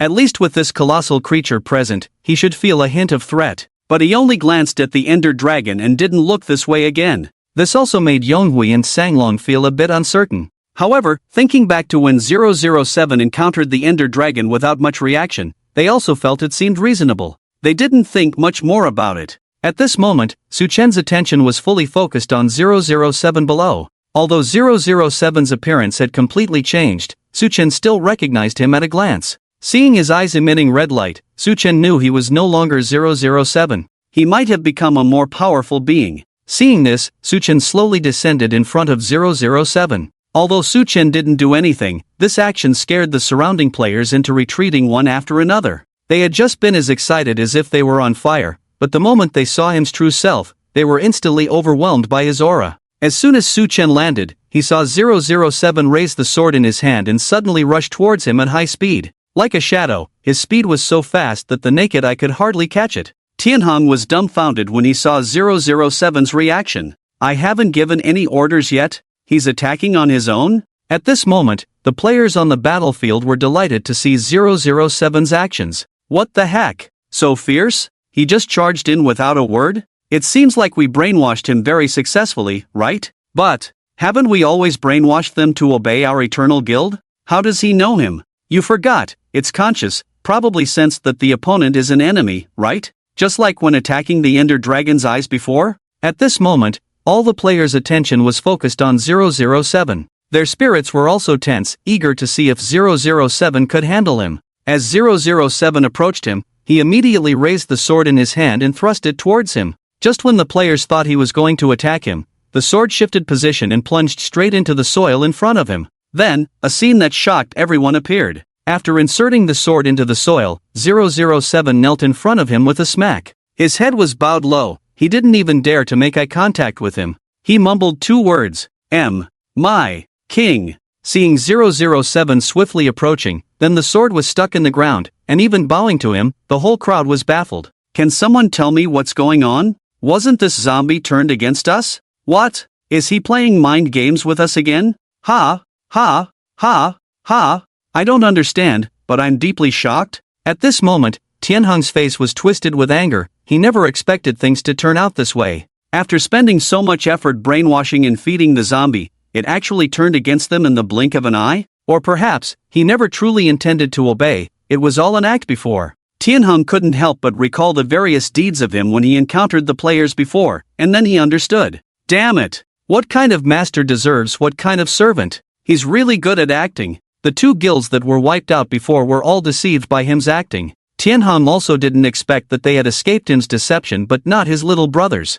Just as the players were shocked, Suchen was somewhat dazed. When 007 uttered the words my king, Suchen seemed to be connected to something. Suddenly, a virtual screen appeared in front of him. The screen played various clips like a slideshow, showing fragments of all the important moments from when 007 first became conscious to now. The beginning of these scenes was when Suchen named 007. You'll be called 007. Roar. Then it moved on to Suchen's speech to them. Your destiny is to kill players. The more you kill, the stronger you'll become. After that, it showed Suchen giving 007 a diamond set. Then it came to the moment of parting. Keep yourself alive to see me. Take good care of it, you'll have to give it back to me later. Seeing this, Suchen couldn't help but feel emotional. In these scenes, he was present in all of them. 007 also participated in the Battle of the Triumph Guild, where he fought bravely, but that battle did not appear in his memory fragments. For him, all the important memories were about Suchen. Suchen's heart couldn't help but tremble, then he continued to scroll down. In the memories after parting, although Suchen's figure was absent, the wolf cub Suchen gave to 007 was present throughout. They hiked together, played games of throwing eyeballs, and rolled around carefree on the ground. This memory, even the frame of the picture turned golden. It was evident that for 007, he was very happy during this time, the only regret being his master not being by his side. The next scene was about their discovery of the players from the Eternal Guild. The wolf cub seemed to have turned into a spy, helping 007 gather information about the guild. Everything seemed to be going well, but one day, they were suddenly surrounded by members of the Eternal Guild. When 007 saw the wolf cub again, it had already been mutilated by the members of the Eternal Guild, lying on the ground barely alive. Seeing this, Suchen couldn't help but clench his fists. Next, the wolf cub's body gradually dissipated, while 007 tore open his own mouth, dislocated his jaw, and swallowed it. After that, for some reason, he became extremely weak. It was only at this moment that Suchen realized. Death Knight, it's you! Seeing the backs of 007 and the wolf cub leaving before, Suchen had a familiar feeling. Now, he realized belatedly that 007 was actually the Death Knight. He was the first to follow him and the most loyal subordinate by his side. He had eyes emitting red light, a wolf-like appearance, and a unique sword stance. Just like the current 007. Suchen suppressed his excitement and continued watching the memories of 007. He really wanted to know what happened to 007 after that. However, the following scenes shattered Suchen's understanding of the dark side of human nature. Lava baths, brainwashing, these physical tortures were uncomfortable enough. Suchen never expected that the Eternal Guild would use the death of the wolf cub to torment 007 mentally. Seeing this, Suchen glanced at the players present. An evil thought was slowly taking root in his mind. Thank you for giving me a good suggestion. Indeed, mental torture can be more painful than death. It took about a minute for Suchen to finish watching all of 007's memories. Before knowing the situation, Suchen thought that 007 must have been having a great time recently. Now, it seemed like these were the darkest days of his life. Although all this was pushing 007 to grow into the Death Knight, it was still too cruel for him. He was originally just a carefree and happy zombie. All of this naturally had Suchen's reasons. If he hadn't faked his death, there probably wouldn't have been so many things happening. Perhaps it was accidental, or perhaps it was inevitable. Since it had already happened, Suchen couldn't change it. Now, all he could do was compensate 007. Let 007 endure the pain he had suffered during this time, and double it on those beasts. Suchen was thinking about this when he was interrupted by 007's words. My king, please, punish me. Little bug is dead. Suchen remembered what 007 said, but he didn't act on it. He hadn't taken good care of Little Bug, so 007 had to endure this life just to see his master again and ask for forgiveness. At this moment, although it was a very touching scene, Suchen almost couldn't help but comment when he heard the name of the wolf cub. Little Bug? Who the hell came up with that name? At this moment, Pang Pang, who was live streaming, suddenly sneezed for no apparent reason. Pang Pang also couldn't help but facepalm when he heard 007's nickname for Little Bug. Maybe for him, who has just learned to speak, Little Bug is hard to pronounce. 007 knelt on the ground, head bowed low, like a child who had made a mistake, waiting for Suchen to punish him for his mistake. But at this moment, Suchen just shook his head and said, "It's not dead." Hearing Suchen's words, 007 looked up in surprise. Really? Where is it? After 007 uttered those words, Suchen immediately felt a certain connection with two spiritual elements. These two elements originated from the same source but were currently in a disordered state, not yet fully integrated. It wasn't until Suchen saw fragments of 007's memories that he understood the reason. The little bug hadn't actually died, rather, it had found another way to be with 007 forever. Despite enduring daily torment in the lava baths, 007's skin remained uncorrupted, all thanks to the little bug silently protecting him. 007 had never sensed the presence of the little bug because he was consumed by grief over its supposed death. This prevented their powers from fully merging. Realizing this, Suchen looked at 007 and advised, "Let go of your obsession and truly feel it." Upon hearing this, 007 was instantly awakened. Previously lost in sorrow, he had been consumed by thoughts of avenging the little bug. Even with Ping Ping's help to escape the obsidian prison, revenge was still his sole focus. Since the little bug's demise, he had avoided reminiscing about their time together, unable to accept its death or his own guilt towards it and their master. Only after hearing Suchen's words did he come to his senses. With that, he relaxed his mind, closed his eyes, and began to recall and feel the presence of the little bug. As 007's heart settled, a voice reached him. Hey, big dummy, can you hear me? You fool, I've been calling you for days, why can't you hear me yet? Humph, I should have let you burn in the lava. I won't protect you anymore. So boring, all because of you, you big dummy. Upon hearing this voice, 007 was startled. Although unfamiliar, it felt oddly familiar. He sensed it was the voice of the little bug. Roar, I'm here. At that moment, upon hearing 007's voice, the voice seemed surprised and took a while to respond. Just as 007 was about to say something, the voice reappeared. You finally heard me. PR.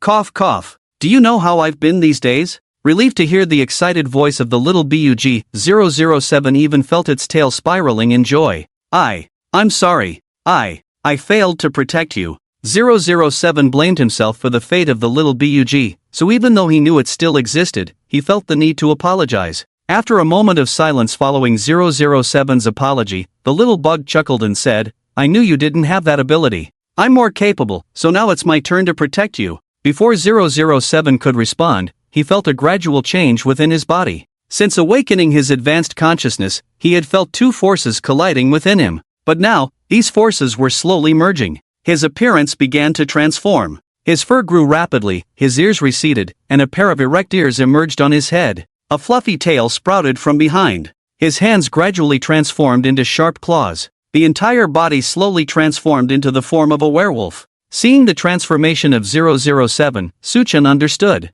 The first and most loyal follower who accompanied him, the Death Knight, had awakened. At this moment, all the players on the battlefield were dumbfounded. They hadn't even recovered from 007's betrayal when they witnessed his transformation, leaving them utterly bewildered. What on earth is this? Is this a new transformation skill? Wolf. Werewolf. I turn into a werewolf for you. Burn with madness for you. Hiss. The color scheme of this wolf. Why does it resemble the one that died before? Oh my god, oh my god, oh my god? Wolf spirit? What kind of game is this? How can such a thing appear? Are they merging? At this moment, Pang Pang, who was live streaming on the side, became excited and even trembled upon seeing the completed evolution of 007. Little Bug. It's great that you're still alive. Although Pang Pang didn't know the reason behind 007's evolution, he was certain that he had merged with Little Bug. Moreover, he had just heard him say that Little Bug was not dead. Thinking about this, Pang Pang's eyes welled up instantly. It's good to see you're okay. I wonder if you still remember me. Thinking about this, Pang Pang couldn't help but feel a bit melancholic, as he had genuinely cared for Little Bug. After Little Bug merged with 007, he didn't know if Little Bug still retained his previous memories. Just as Pang Pang pondered these thoughts, he saw 007 suddenly look in their direction as if sensing something. With just a single eye contact, Pang Pang burst into tears. You remember me. With just this one look, Pang Pang felt that everything he had done was worth it. At this moment, the players in the live stream room were all dumbfounded upon witnessing this scene. This game is amazing. Monsters can even transform? Damn, zombies turning into werewolves? They've directly changed species? According to the rumors, this zombie initially had a pet wolf, which he sent as a spy to the Eternal Guild. It was discovered and then slaughtered by the Eternal Guild. Hiss. Does that mean this wolf is the soul of that pet wolf? It must be a fusion. I have to say, this game is really amazing. Isn't him amazing? Before him appeared, there was never any transformation like this. Indeed. And just now, when him saw the zombie attacking, he didn't even try to dodge. It feels like he predicted everything.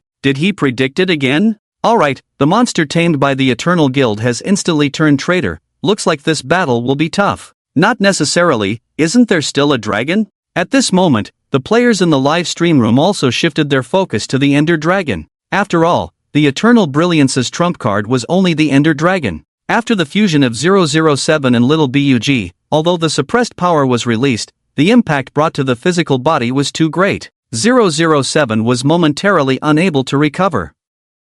He had not yet reached his best combat state. However, he still forced himself to stand up. My king, please hand over that dragon to me. Before 007 could finish his sentence, Suchen interrupted him. No rush, there are more important matters for you to attend to later. Suchen could also sense that 007 had not yet adapted to this new body. Although the Ender Dragon was the only trump card for eternal brilliance, in Suchen's eyes, the Ender Dragon was just a younger brother. At this moment, 007's body hasn't fully adapted yet, so dealing with the Ender Dragon is still quite challenging. It's not a matter of strength, but mainly because the Ender Dragon can fly, while 007 cannot. 007 has no advantage in the air. With this in mind, Shuchen teleported to the sky opposite the Ender Dragon in an instant. Seeing him appear in the opposite sky, Yonghui and Sanglong, who were sitting on the dragon's back, felt a sudden tightness in their hearts. They had witnessed 007's transformation just now. From the moment 007 knelt down and called out my king, Yonghui and Sanglong knew that they could only rely on the Ender Dragon now. Fortunately, after 007's transformation, he was in a weakened state and had no combat power yet. Otherwise, even though the Ender Dragon was strong, they would probably be in trouble facing a 2-on-1 situation. Damn it! Let's fight him! Sanglong, let the Ender Dragon breathe fire! Yonghui was at the point where he had to act now. Sanglong immediately ordered the Ender Dragon to breathe fire towards him. As soon as Sanglong gave the command, the Ender Dragon opened its mouth, and purple flames gathered in its throat, forming a purple fireball. The purple fireball was at least 5 blocks high. The huge fireball quickly flew towards him in the opposite sky. The distance between him and the Ender Dragon was not far to begin with. With the fast speed of the purple fireball, him couldn't dodge in time and was hit by the purple fireball. After the purple fireball hit him, it immediately dispersed, forming a cloud of purple potion. This was the so-called Dragon's Breath. Seeing the Ender Dragon attack him, Yonghui and Sanglong were overjoyed. However, at this moment, him's reaction hit them like a slap in the face.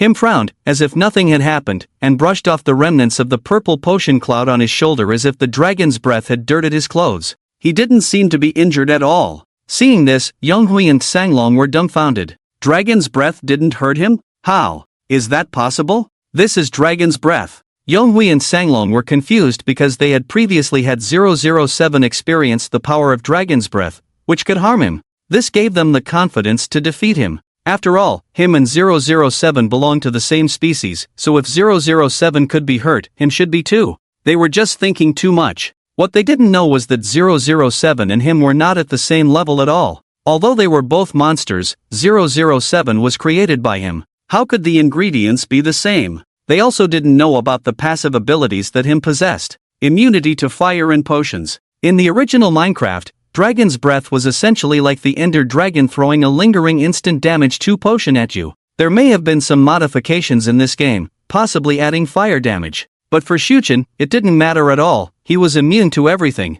It was fortunate that Shuchen didn't lose any health. If he had, when the Dragon's Breath hit him, he might have been healed by the instant damage effect of the purple potion cloud. Even Yonghui and Sanglong, who didn't lose health, were shocked. If they saw him heal from a Dragon's Breath, they didn't know what expression would be on their faces. Even 007, who was watching from below, was shocked by the scene just now. He had experienced Dragon's Breath before and had been burned by it. Initially, he was worried about his master's safety, but now, he realized he had been overthinking. In just a short time, his master's strength had grown to such an extent. It seems that my worries were completely unnecessary. The master alone could slaughter everyone here. At this moment, the barrage in the live broadcast room was filled with question marks. Immune to Dragon Breath too? Wasn't it only immune to arrow damage before? How long has it been? Now it's even immune to Dragon Breath? Although I don't know how powerful Dragon Breath is, judging from its posture, its huge size, and the dazzling special effects, it's definitely extraordinary. I never thought it wouldn't harm him. So, the question is, how can we hurt him? Good question, then we can only call the GM. Shuchen patted the Dragon Breath cloud on his shoulder and glanced at the Ender Dragon in front of him. After pondering for a moment, he activated the intimidation system. Upon seeing an additional option of Young Ender Dragon in the system bar, Shuchen finally understood. I knew the Ender Dragon couldn't be tamed. It's probably hatched from a dragon egg. Since it showed a young Ender Dragon, there was only one possibility, that the dragon was hatched. After all, Ender Dragons drop dragon eggs, although it's different from the original MC setting. But this setting is indeed more reasonable. As the final boss, if the Ender Dragon only dropped an ornamental dragon egg with no use,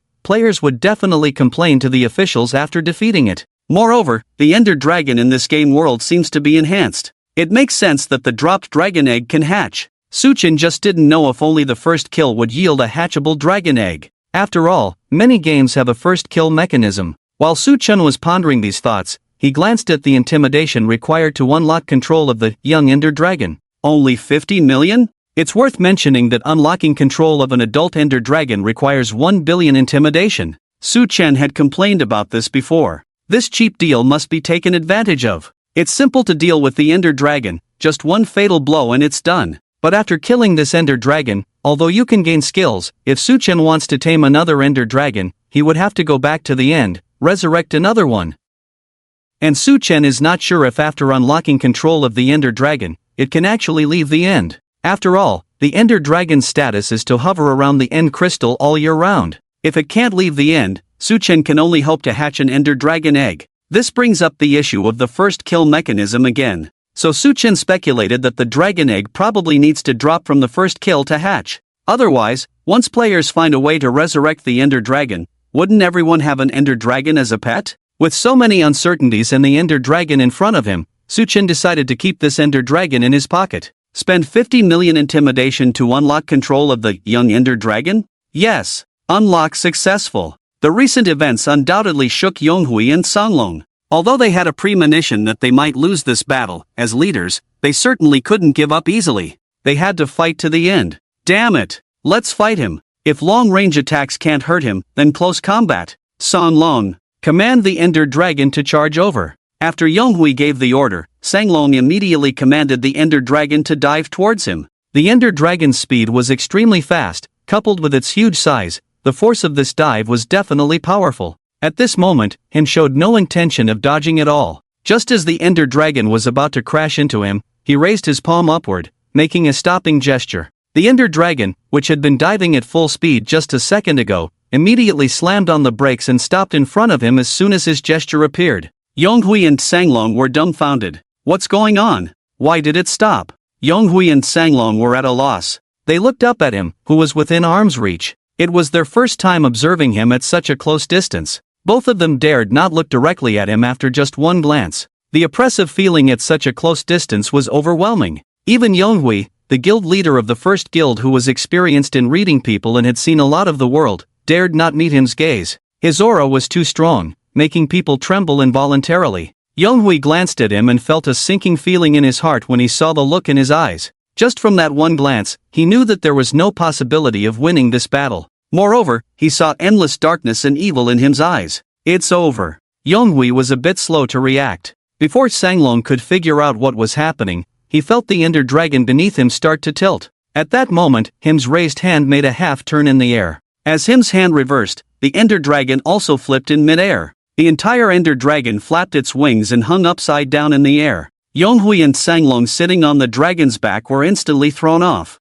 In the live stream room, players gasped at the scene. What the heck? Him can control dragons too? Unbelievable. Him, how many surprises do you still have up your sleeve? History is surprisingly similar, except last time it was a pack of wolf cubs against him. In just a short time, the opponents have become powerful dragons. At the beginning of the battle, I thought, wow, Eternal Brilliance is awesome, facing two such powerful monsters, but now, oh, sorry, it turns out they are all under him. I really underestimated the situation. Him, didn't expect that, did you? Your trump cards are all my lackeys. So brutal. Simply too brutal. Falling from this height, they must be smashed to pieces. I wonder if the game has this kind of special effect. Yonghui and Sanglong were falling rapidly, having given up resistance. They closed their eyes, waiting for death. Just as they were about to hit the ground, they stopped in mid-air. Opening their eyes, they saw him appearing beside them. Before they could understand what was happening, the scenery in front of them suddenly changed rapidly.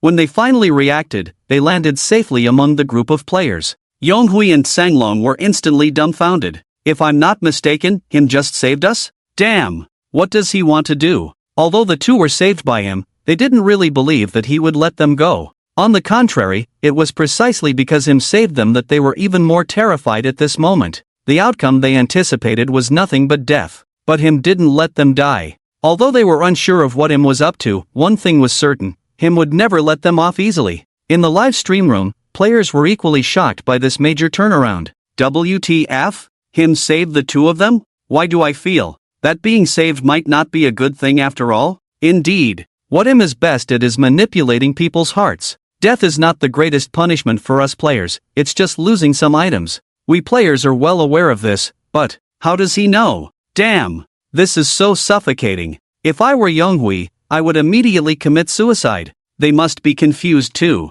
Besides, even if they want to commit suicide, they have to ask him for permission. At this moment, seeing him suddenly saving Yonghui and Sanglong who were about to fall to their deaths, 007 was also puzzled. Before 007 could speak, him spoke up. It's your turn now. After saying that, him suddenly disappeared from the spot. In less than a second, he was back. This time, there was a horse by his side. Upon seeing the horse, 007's body seemed to react as if a switch had been turned on. Normally, without him's permission, 007 wouldn't dare to act on his own. But at this moment, his body moved uncontrollably. He immediately leaped onto the horse's back. The moment 007 touched the horse's back, his body started emitting waves of intense heat. It was as if the power of molten lava was gathering within him, and it erupted the moment he touched the horse's back. The horse beneath him was instantly engulfed in flames of molten lava. In less than a second, the entire horse was reduced to a skeleton. Strangely, even though the horse was burnt to this extent, it did not die.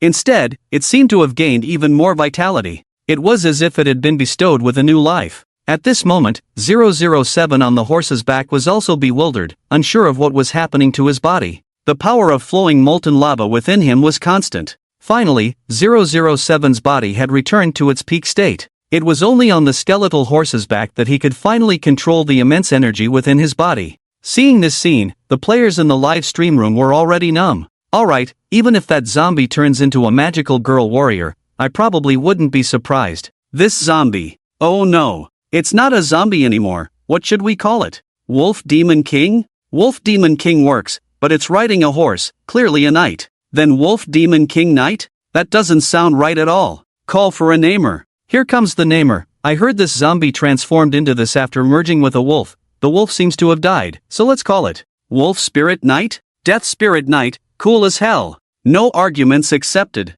And so, the zombie minion of him, as players used to call him, transformed into a monster with its own title.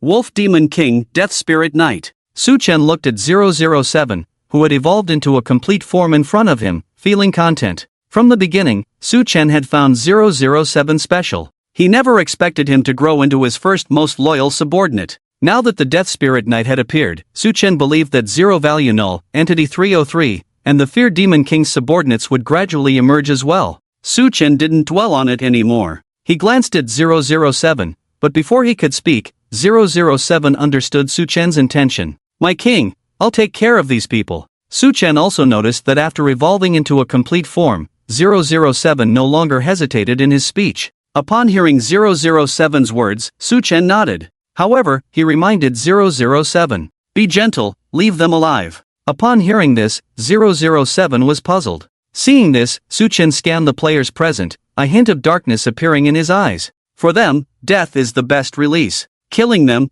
don't you find it regrettable? The things Eternal Guild did to 007 were completely beyond what a human could do. 007 was originally a zombie, physical torture didn't affect him, so they switched to mental torture. They repeatedly threw wolves that looked exactly like Little Bug into the cage with him. They kept sprinkling salt on 007's wounds. And they knew 007 was conscious, they knew he had deep feelings for Little Bug. Yet they seized on his weakness and kept poking at it. If Su-Chen didn't know about this, maybe today would have been like before with the Triumph Guild and Cloud Soaring Guild, just slaughtering the city and leaving after getting the kill value. But what they did didn't deserve such a quick death. Since they treated 007 with dual physical and mental torture, Su-Chen would also fight fire with fire. After hearing Su-Chen's words, although 007 didn't quite understand what the master wanted to do, but he wouldn't ask, he would just obey the master's orders. Yes. After mounting the skeleton horse, 007 immediately charged towards the group of players.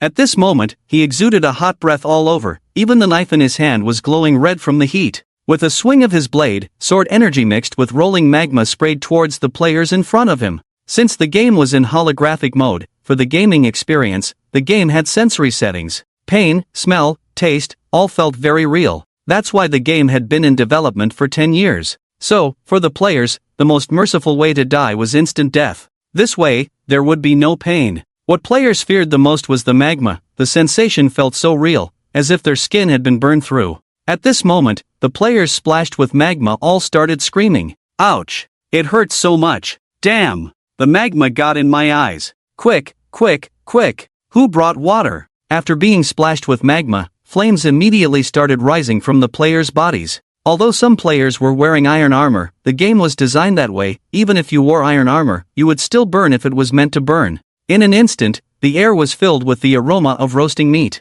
Seeing 007's attack, all the members of the Eternal Guild were stunned. How did he use skills? He couldn't learn skills for so long before? This skill, using the power of lava, reminds me of the scene where the guild leader made him bathe in lava. No wonder his skin wasn't burned, so he absorbed and used those lavas? So, we are the ones who created this monster? The players of the Eternal Guild finally understood what had happened when they saw this scene. Every step of 007's growth could be traced back, and as long as he didn't deviate from the current path, he wouldn't have become the 007 before them. If Tianheng hadn't cut off Little Bug's 4 legs, but killed Little Bug instead, then 007 wouldn't have swallowed and fused with Little Bug. If Tianheng hadn't let people bathe 007 in lava, he wouldn't have used the power of lava. If Tianheng hadn't used Little Bug to stimulate him again, maybe he would have continued to decline and wouldn't have fused with Little Bug. so everything could be traced back. At this moment, even Tianhong regretted deeply. He never thought that the torture he inflicted on 007 would turn into his weapon.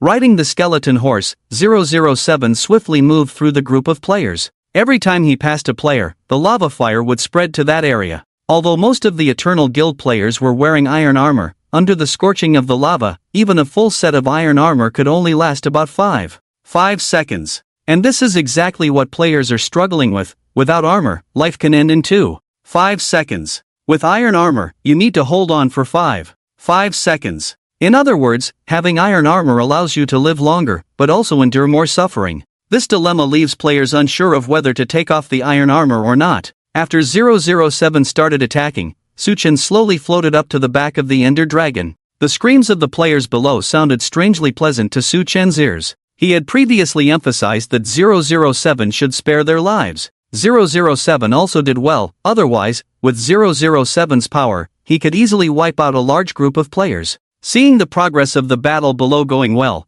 Suchen also opened the kill value mall. Since the last kill of the Cloud Soaring Guild, Suchen had not used his kill value except for the 2.5 million spent on upgrading teleportation for rushing. Now it was time to spend some. Suchen looked at the current situation of the battle and then began to select the skills to upgrade. Potion Throw LV4, can throw poison, weakness, slowness, instant damage, healing potions, cooldown 5s. Upgrade with 100,000 kill values. This potion throw is good. After spending 100,000 kill values to upgrade to level 5, the potion throw skill underwent a qualitative change. Potion Throw LV5, can throw lingering poison, weakness, slowness, instant damage, healing potions, cooldown 3s. Potion range 15 by 15, upgrade with 1,500,000 kill values. Seeing the effect of the level 5 potion throw, Suchen was very satisfied. The thrown potions were like adding Dragon's Breath directly, becoming lingering, and with a fairly large range. After seeing the upgrade effect of the potion throw, an evil idea appeared in Suchen's mind. Thinking about this, Suchen temporarily closed the system. Then, riding on the Ender Dragon, he slowly descended above the players' heads. At this moment on the battlefield, the screams of the Eternal Guild players filled the air. The firelight made this place exceptionally bright. Seeing the players' painful expressions, Suchen unexpectedly felt a hint of pleasure in his heart. Their cries and shouts sounded like a symphony to Suchen. Sitting on the dragon's back, Suchen was immersed in the players' cries, while constantly keeping an eye on their health points.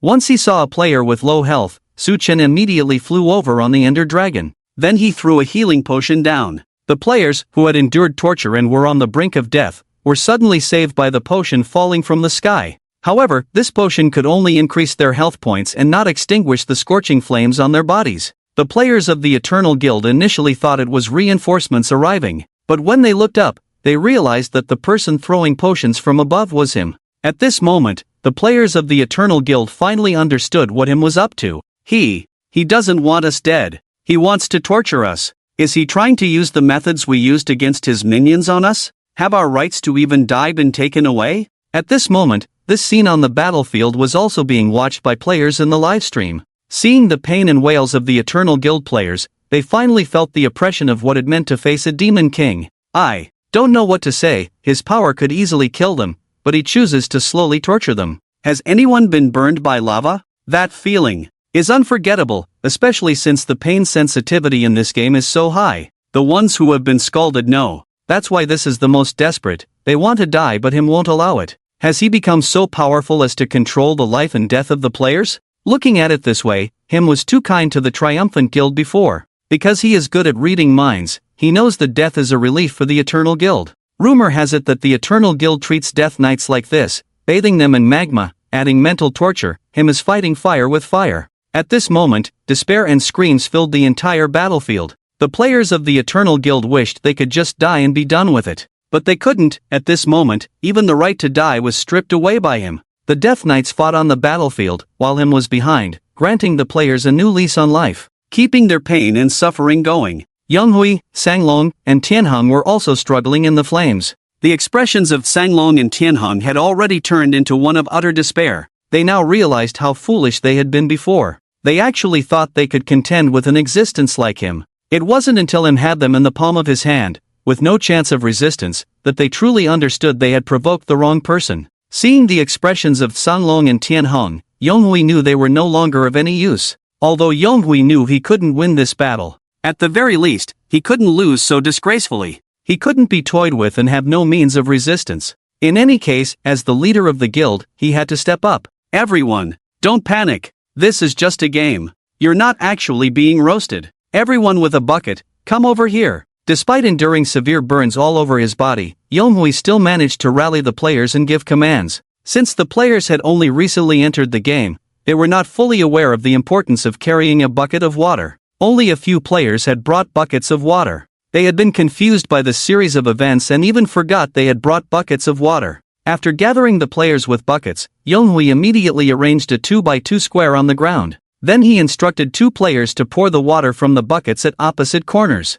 This way, they had an infinite water source. After completing these tasks, Yonghui quickly issued orders. Hurry! Pour the water out. The larger the area, the better. Yonghui's response was effective, and many players with iron buckets came over to help pour water on the battlefield. After the players of the Eternal Guild were soaked in water, the burning sensation finally disappeared. In the sky, Shuchen noticed the situation and glanced at 007. At that moment, 007 was also looking at him. Although 007 didn't speak, Shuchen immediately understood his meaning. With just one look, he knew what the problem was. He looked at Shuchen seeking his approval to go and disrupt that pool of infinite water. Shuchen pondered for a moment upon seeing this. Then he opened the skill panel again, searched for a while, and finally stopped. Concealment LV5, can hide within any block and move stone blocks. Upgrade available for 1 million kill points. After reaching level 5 in this skill, he gained the ability to manipulate stone blocks. Shuchen speculated that if he continued to upgrade, he might reach obsidian control.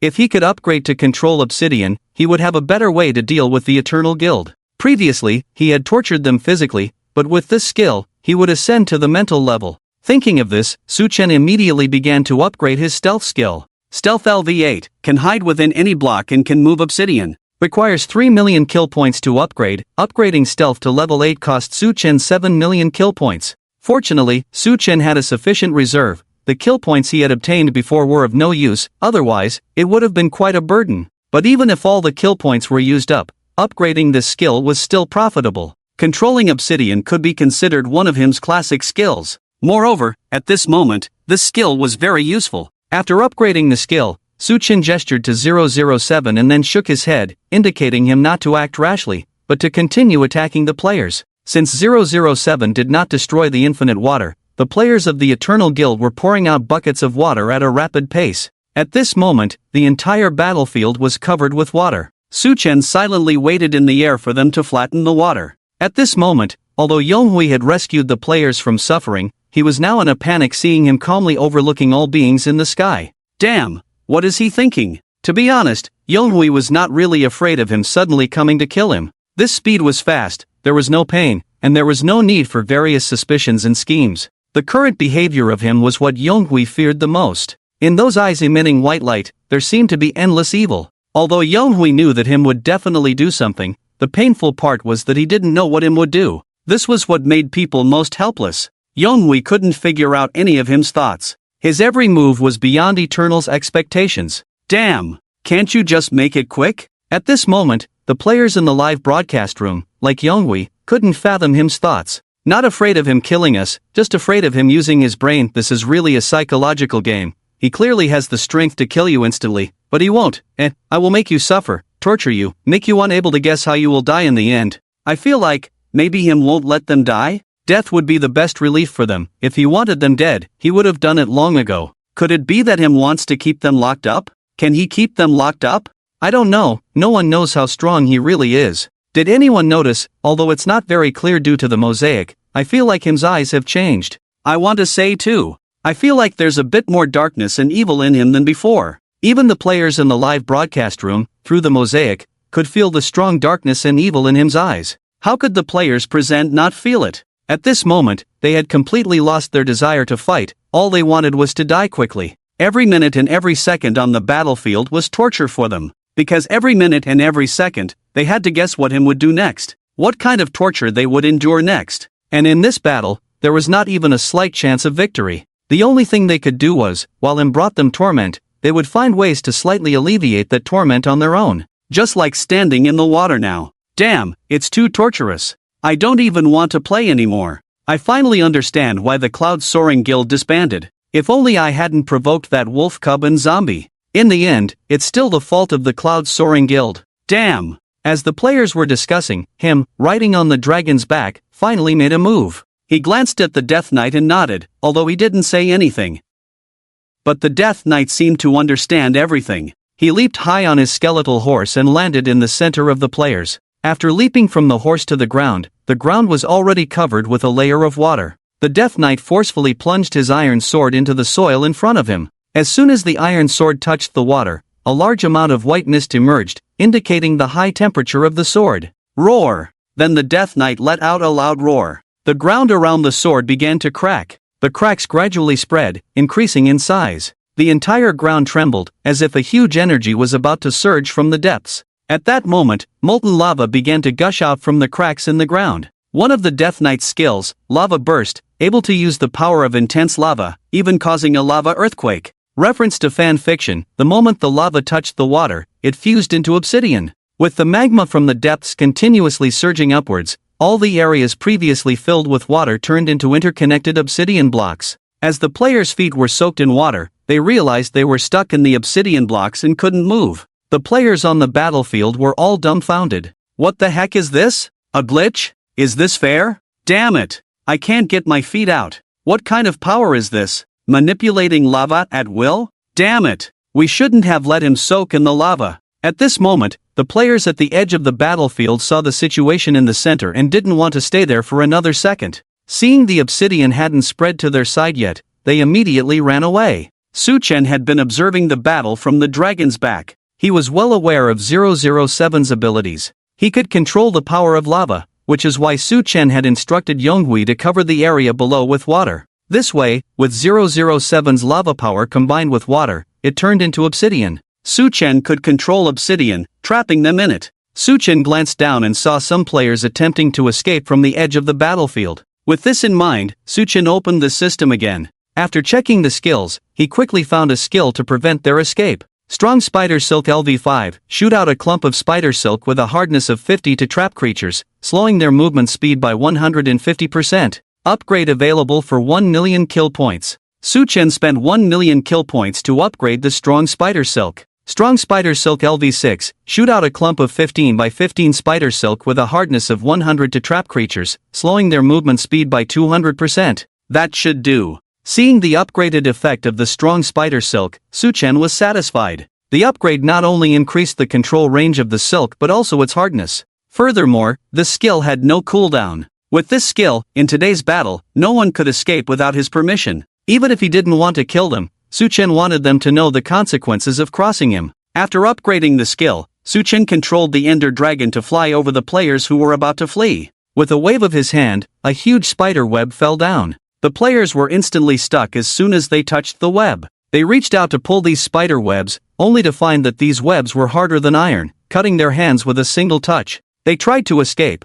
but found that their legs couldn't even be lifted. These spider webs were like immortal ropes, trapping them, rendering them completely immobile. Seeing the effectiveness of the spider webs, Su-Chen also took advantage of the Ender Dragon to spread layers of webs around the battlefield, sealing off the entire area tightly. Without his permission, no one could leave here today. At this moment, the despair on the players' faces on the battlefield overflowed the screens. The players in the live stream watching these scenes all felt a chill down their spines. Is he not planning to kill them? Why do I feel like after watching for so long, the real horror is just beginning? What does him want to do? It's because we can't guess what he wants to do that makes it the most painful and desperate. Is this really spider silk? Why does it look like steel wire? Can't move when bound? At this moment, despite so many people in the livestream, not a single person could fathom him's intentions. But they all understood one thing: the players of the Eternal Guild were about to face real torment. Yonghui, Sanglong, and Tianhong were now like defeated dogs. They finally realized that him was in a league of his own compared to any other monster in this game. They had no strength to resist at this moment. Yet, like other players, they couldn't figure out what him was up to. Just then, in a few teleports, him brought the players around him who were not restricted by obsidian into a place covered with obsidian. He suddenly concealed himself with the players, and when he reappeared, the players were already trapped within the obsidian. After doing this, he raised his hand towards the crowd. The people felt their bodies slowly moving upwards along with the obsidian. The players were dumbfounded. What the hell is this? If I'm not mistaken, he should be controlling the obsidian. That's why we're rising. Damn it! Where's the GM? GM, you come out. Give me a reasonable explanation? What does he want to do? Can't he just give us a quick death? Him continued to rise slowly with the people. After reaching a certain height, he finally stopped. The players looked down, and beneath their feet was the interior of the Eternal Guild's headquarters. From this angle, they could clearly see the panoramic view of the Eternal Guild's headquarters. As the players looked down, they saw him raise his hand again, and then they saw the interior of the guild's headquarters suddenly sliced as if by a cross-section. The blocks on the upper layer all floated up. The entire internal structure of the Eternal Guild was exposed in their view. It was like a top-down view of a plane. The players could see all the internal structures of the guild, where various items and chests were located. Seeing this, the players were even more puzzled. What does he want to do? If he wants to destroy the headquarters, just do it. Why make it like this? Damn it! If you want to kill, just kill, stop dragging it out. Damn it! I'm about to go crazy. This is truly torturous. At this moment, the players' spirits were on the verge of collapse from the torment. It should have been a simple matter of death, but him wouldn't let them die, and they still didn't know what him was really up to. At this moment, the players in the livestream did not have a high perspective, and they did not know what was happening inside the Eternal Guild's headquarters, but they could see the obsidian floating in the air and the various blocks of the Eternal Guild's headquarters building suspended in the air. Newton, rise from your deathbed. As everyone knows, Newton has nothing to do with this game, Minecraft. Is this game really jumping back and forth between reality and virtuality? Him is so damn outrageous, he can control all these blocks? I'm already numb to him's abilities. Just the earthquake caused by the Death Knight a while ago was shocking enough, and he's just him's underling. What I'm more curious about is, what is him trying to achieve by doing this? It feels like bringing them up into the sky is to restrict their movements, right? To trap them? But why lift the guild headquarters up? At this moment, Pang also saw the scene in front of him with some confusion. He couldn't care less and quickly built up a few blocks. Only then did he get a clear view of the inside of the Eternal Guild's headquarters. Seeing this, Pang immediately understood what him wanted to do. After pondering for a moment, Pang made a very risky decision. He dug out the block under his feet and slowly approached the Eternal Guild's headquarters. Just a few steps closer, him's gaze turned towards him. The Death Knight beside him seemed a bit anxious, as if afraid that him would harm Pang, but he dared not disobey him's orders. My king! Seeing this, him did not lay a hand on Pang, just withdrew his gaze and stopped looking at him. Judging by him's reaction, he seemed to approve of Pang's actions. Pang breathed a sigh of relief. He then quickly rushed towards the Eternal Guild's headquarters. At this moment, the players in the livestream were all dumbfounded by what they saw. Why did him let the streamer in? Him didn't attack the streamer? What the heck is going on? Wait, why did the streamer go in? The more I watch, the more confused I get. Pang's figure had just appeared when he was spotted by the players of the Eternal Guild. Upon entering the headquarters, he headed straight for the warehouse. He opened one chest after another, stuffing all the good stuff into his backpack. After grabbing everything, Pang began to wreak havoc, smashing whatever he didn't like. He even went straight to Tian Heng's room, took out some TNT, blew up Tian Heng's room, and even spat on the remains. Still not satisfied, he turned around, looked up at the players of the Eternal Guild in the sky, and made an international gesture. Damn, aren't you guys arrogant? First guild, huh? You guys have quite the vision now. The view from up there is nice, right? But the guild's resources are indeed good. Since you can't come down anyway, these resources will just go to waste if left here. What a pity. I, your uncle, will graciously accept them. Oh, I forgot to tell you, I'm a big streamer now. Lots of people are watching me in the live stream.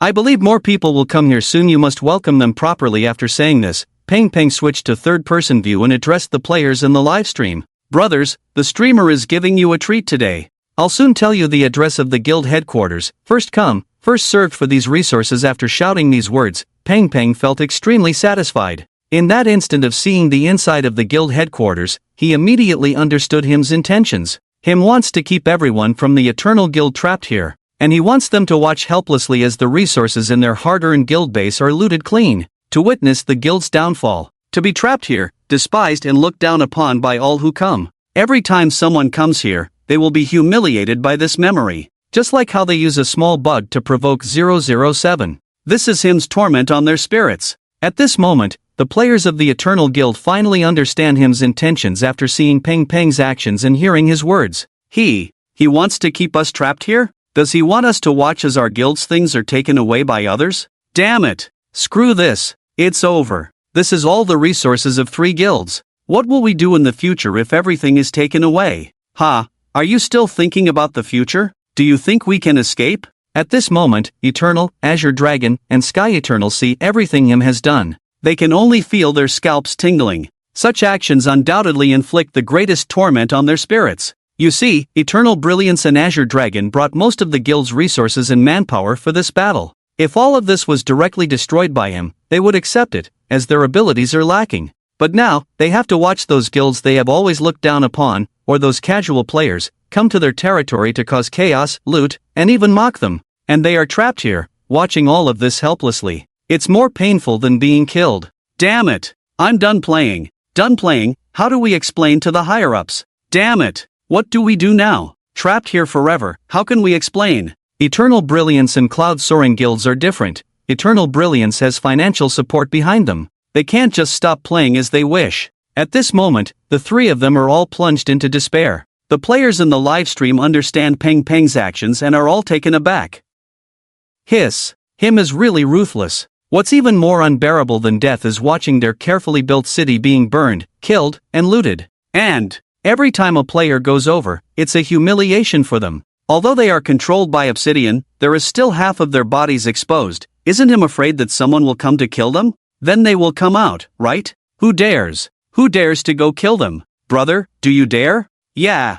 Who the hell dares to go against him now? The players of the Eternal Guild trapped in obsidian at this moment finally understand what despair means. Yes, this is indeed just a game. Players can log out. But at this moment, they are in battle mode, and the system shows that there are monsters roaming nearby. So they can't log out at all. Many players previously thought that this game's mechanism was good and realistic, but now, they are cursing the game's logout mechanism. Damn it! What a crappy mechanism! Won't let me log out. Battle mode? Do I look like I'm in battle mode now? I'm in a kidnapped state. Damn it! I miss those games that weren't in full immersion mode. At least you could force quit. Due to the game's mechanism issues, the players cannot log out at this moment. They had intended to take out some flint or TNT from their backpacks to end their own lives. However, they discovered that the obsidian beneath their feet was slowly rising, and they hadn't figured out what was happening yet. They saw the obsidian wedged exactly where their hands were, rendering them immobile. Furthermore, although the game had a satiety system where health would automatically decrease to 0 when satiety reached 0, once health dropped to half a heart, it would no longer decrease. Therefore, they couldn't hope to starve to death. They had no way to rely on other players for help. The game had not yet introduced a PvP mechanism, so other players wanting to approach could only climb onto the platform using flint and TNT. This was indeed a method, but they couldn't think of anyone in the game daring enough to save them. Even members of the same guild probably wouldn't dare, right? Having provoked him, they had now fallen to such a fate. Who else would dare to provoke him again? At this moment, the only solution was to forcibly disconnect the power source. However, since the game was holographic and connected to neurons, forcibly disconnecting it would have a slight impact on the nerves, commonly known as a headache. It was like forcibly shutting down a computer. Although this was the case, many players attempted to contact friends in the game to help disconnect the power source. The power source was indeed disconnected, and the game was indeed offline. But when they logged back in, they found themselves still trapped in the same place. In other words, as long as they logged in, they would be tormented in this way.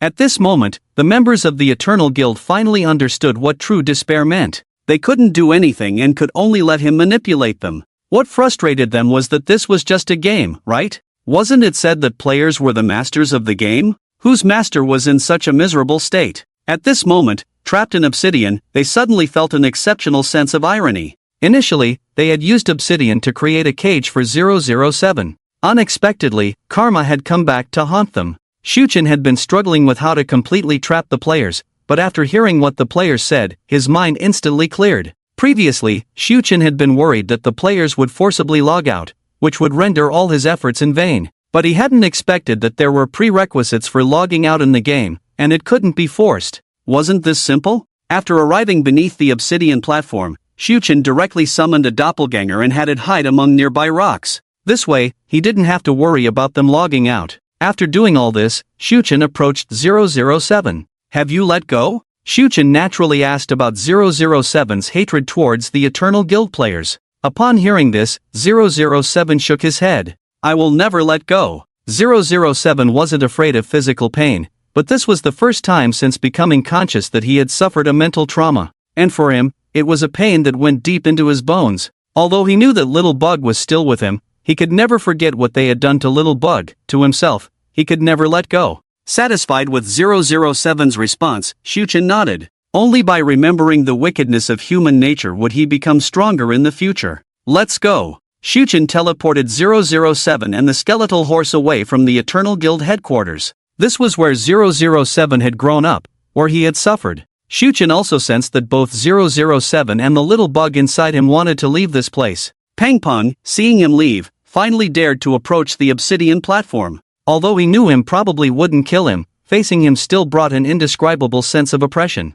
Seeing him leave, Pang Pang also began to get busy. Watching the sky gradually darken, Pang Pang immediately dug several pits under the obsidian platform. Then he lured some zombies around to fall into the pits. This way, you won't be able to log off, right? It must be said that Pang Pang was quite meticulous. The deep pits under the obsidian platform ensured that even during the day, the zombies in the pits would not self-ignite. As a result, there would always be monsters wandering around the players of the Eternal Guild. Even if they left the battle, they wouldn't be able to log off. What he didn't know was that him's avatar had actually been hiding nearby. After doing all this, he slowly raised himself and came to the top of the obsidian platform. At this moment, when the players of the Eternal Guild saw Pang Pang, they didn't know if their minds were playing tricks on them or if they had gone mad, as some even asked Pang Pang to save them. Pong, save us. Everything in the past can be forgiven. Pong Pong, give us a quick death. We can consider making you an honorary elder. There are lots of TNT in the guild storage box, hurry and bring some over.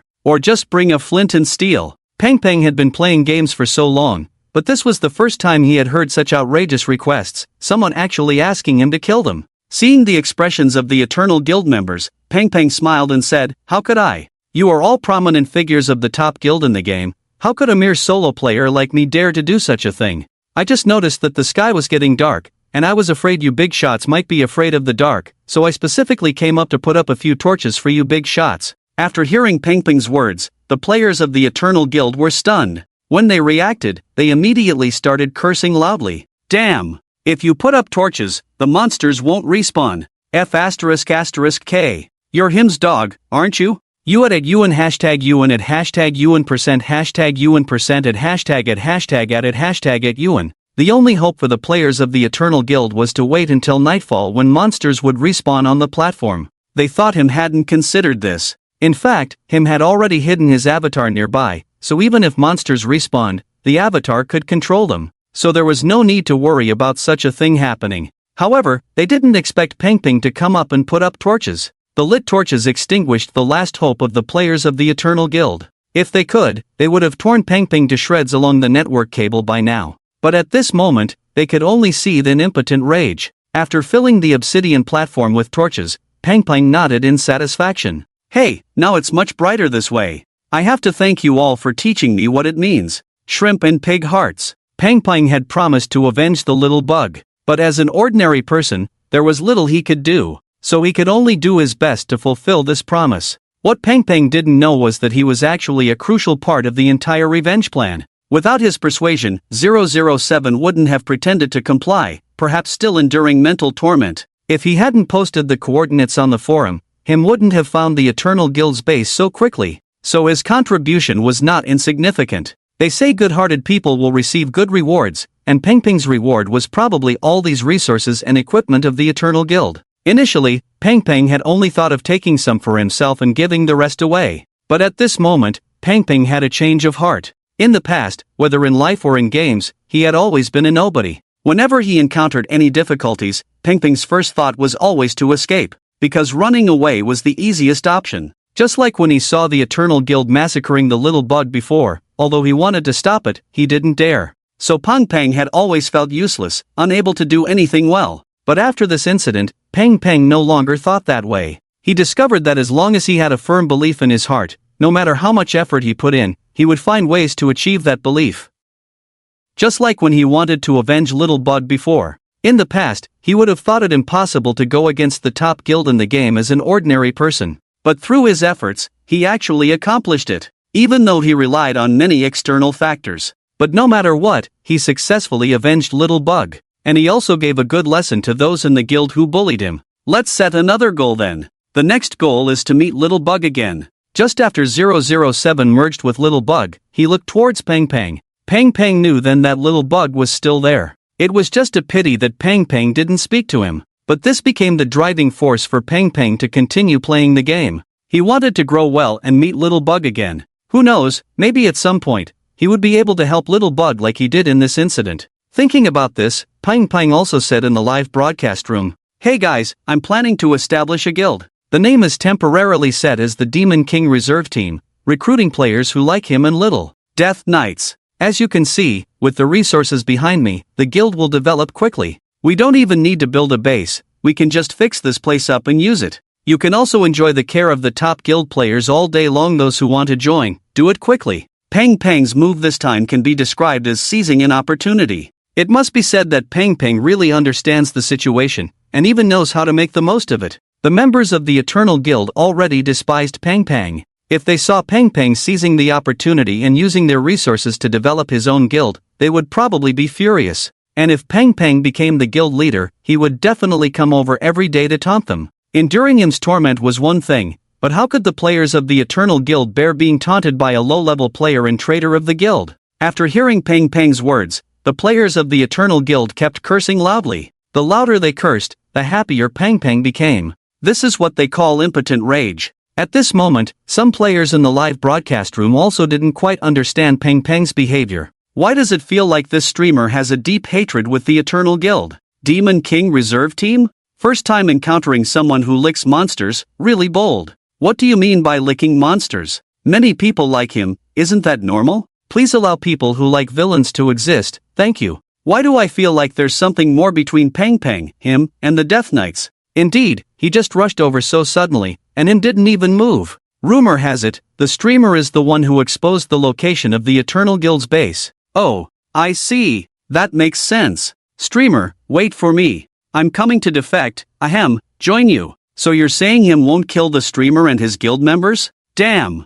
I'm coming. Although many players disagreed with Pang Pang gathering players who like him and Death Knights to form a guild, they did not underestimate Pang Pang. When Pang Pang ran over just now, everyone saw with their own eyes that him did not attack Pang Pang. This was the second player to meet him after the group that revealed the location of the Eternal Guild to him and was not killed. Steve, thank you, don't queue. And the Death Knight seems to have something to say, which also seems to be related to Pang Pang. Furthermore, players have learned through various rumors that Pang Pang is the one who released the coordinates of the Eternal Guild. All these things really make people wonder. For a moment, many players who like him and the Death Knight were also moved. With the resources of the first guild combined with the protection of him and the Death Knight, who wouldn't be able to walk sideways in the game from now on. It is precisely because of these events that those guilds eyeing these resources have given up the idea. Originally, they thought it would be easy to rob the resources with Pang Pang being a lone player over there. But considering the relationship between Pang Pang and him, and looking at the desolate faces of the Eternal Guild players one by one, they all dismissed the idea.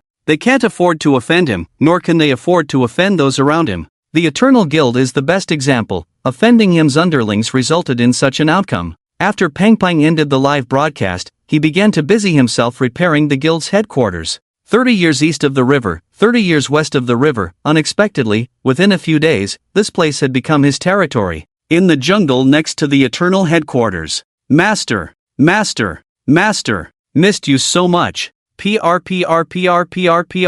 Only to see 007's drooping tail suddenly stand up, then shake rapidly, so fast that even his shadow couldn't be seen, like a propeller. He stuck out his tongue and started rubbing it against Shuchen's face. Seeing this, Shuchen quickly grabbed the wolf's mouth. Although he knew it was just a little bug's behavior, it was using 007's body. Shuchen couldn't quite accept 007's current behavior of licking himself with his tongue sticking out. As soon as 007's mouth was grabbed, he immediately reacted. He quickly half knelt down, then started talking to himself as if he had split personality. You can't offend my king like this. Humph. I used to do this all the time. It must be because of you, this big fool, that the master doesn't like me anymore. Sob.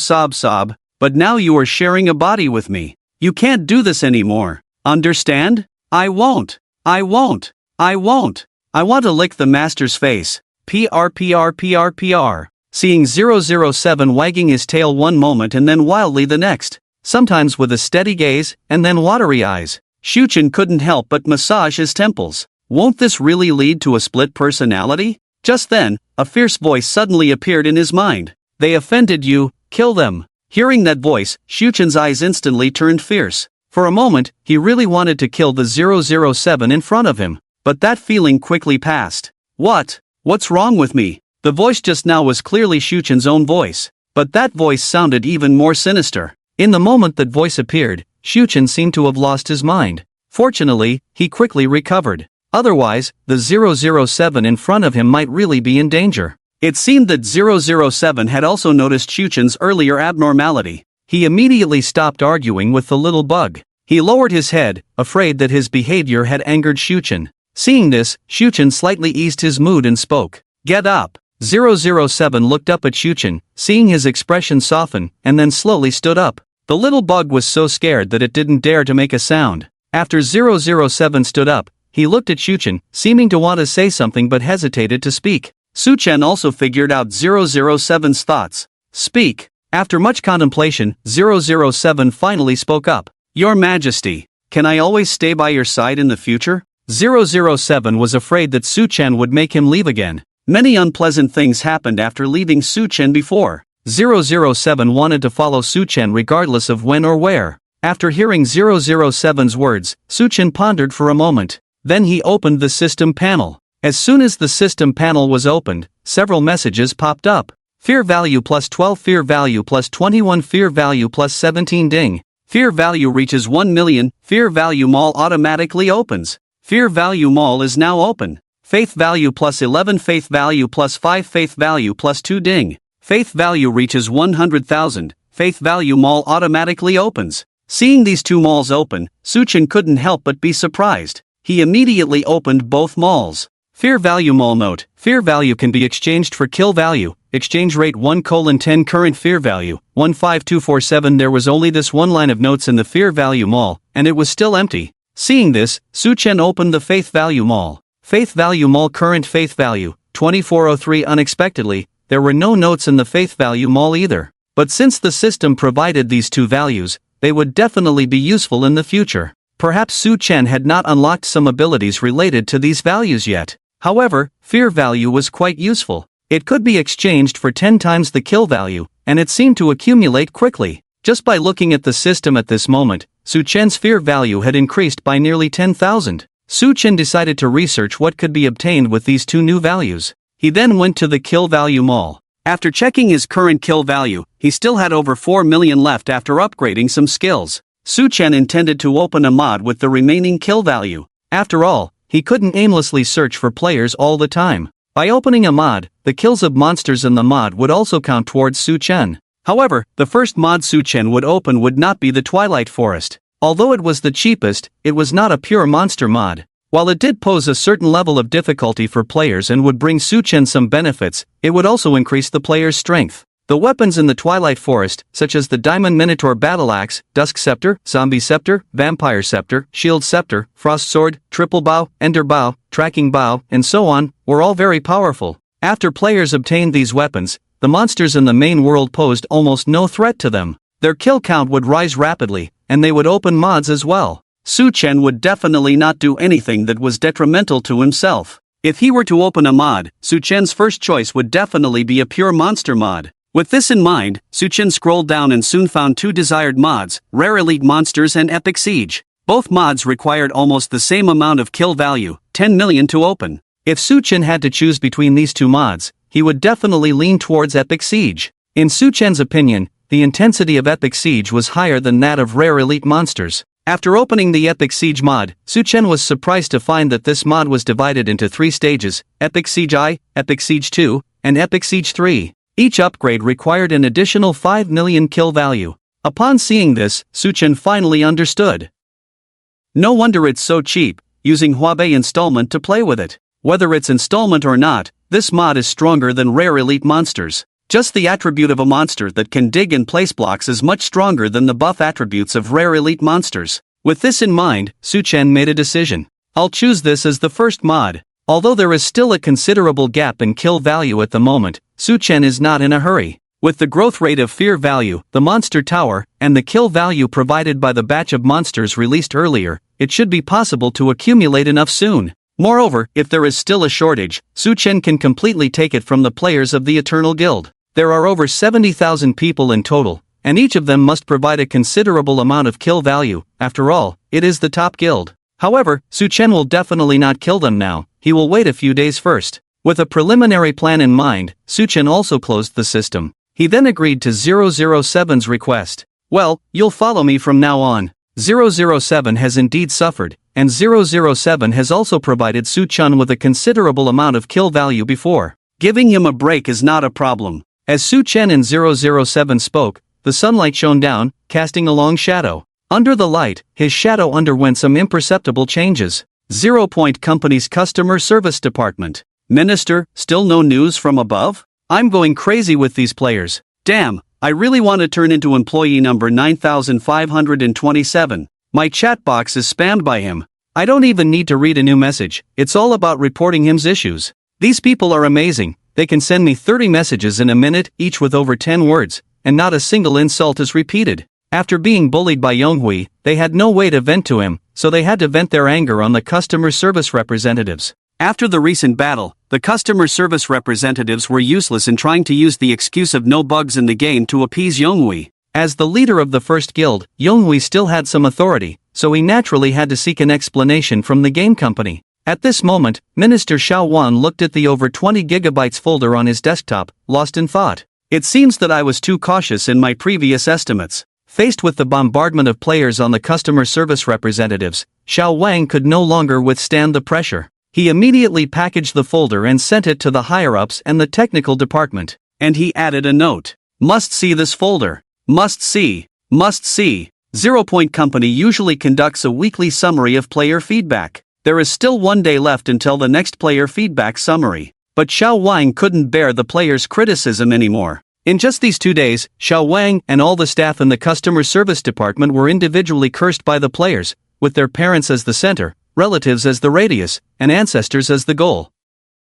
The viciousness of their words had already exceeded their limits. Xiao Wang was also curious about what had happened in the game to make the players attack indiscriminately like mad dogs. Fortunately, many of the players' feedback included live videos. Xiao Wang was also curious and clicked on the videos. After watching the entire video, he couldn't recover for a while. Xiao Wang had witnessed him's growth. From the beginning, when players discovered the white-eyed monsters, Xiao Wang received feedback. At that time, the white-eyed monsters were not very strong, at most just a monster with some skills, a conscious monster. But gradually, since he was crowned as him by the players, his growth seemed to be like cheating. As a member of the company, Xiao Wang, although he didn't play games, still had some understanding of the various data in the game. As customer service, when players ask something, you have to answer. Initially, when Xiao Wang saw the white-eyed monster, he thought it might be a game bug. But as he saw him grow slowly, becoming someone with the power and cruelty of a demon today, Xiao Wang no longer thought of him as a bug. How could a bug grow?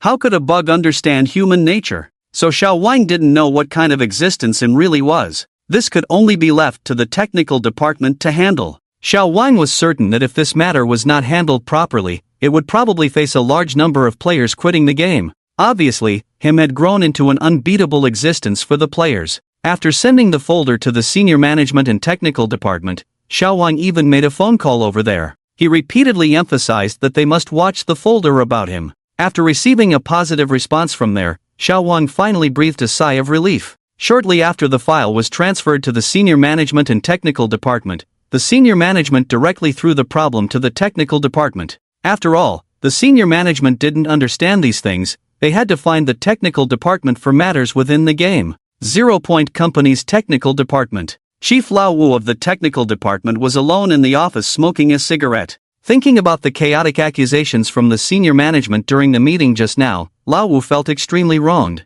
The senior management knew how to shift blame, and this blame was directly placed on the technical department. Could he really blame the technical department for this matter? A month before the game went live, they tested it every day. And all the technical department staff took turns to conduct in-game testing. There were absolutely no bugs in the game. If there were any, they were features inherent to the game, so it was impossible for any conscious monsters to form. Lao Wu had also read the file sent by the customer service department. Undeniably, there was indeed such a monster in the game, and it was definitely not part of the original game data. Based on Lao Wu's many years of experience, this monster was most likely the result of players invading the game system and maliciously altering the game program. Dealing with this matter was not difficult. A comprehensive scan and antivirus would suffice. Thinking of this, Lao Wu got up and went outside his office. The technical staff were busy developing a new game, and Lao Wu glanced around at the various workstations. He happened to see a technician dozing off.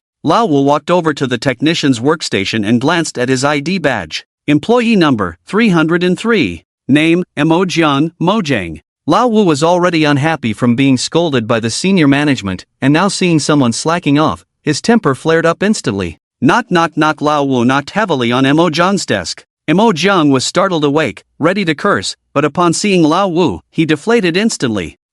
Chief. Ahem. What's up? Caught slacking off at work, Mojang felt a bit guilty. It seems that the game has been invaded by players or technicians from another company. You go and handle it. I'll send you the specific files in a moment. The technicians at 0 Point Company were not to be trifled with, many of them were born hackers. Facing this kind of technical invasion was a piece of cake for them. Alright. Mojang stretched lazily and prepared to get into work mode. Shortly after, Lao Wu sent the files to Emojian. Seeing the 20 GB folder, Emojian fell into contemplation. Is this 20 GB file really the data for me? Emojian never expected that a technical intrusion could yield over 20 GB of data. At this moment, he was highly suspicious that Lao Wu was playing a trick on him, but he had no evidence. Although Emojian was reluctant to take on this task, he had no choice since he was caught slacking off. He could only grit his teeth and get on with it. After spending about an hour, Emojian briefly skimmed through the contents of the folders and got a rough idea of the situation.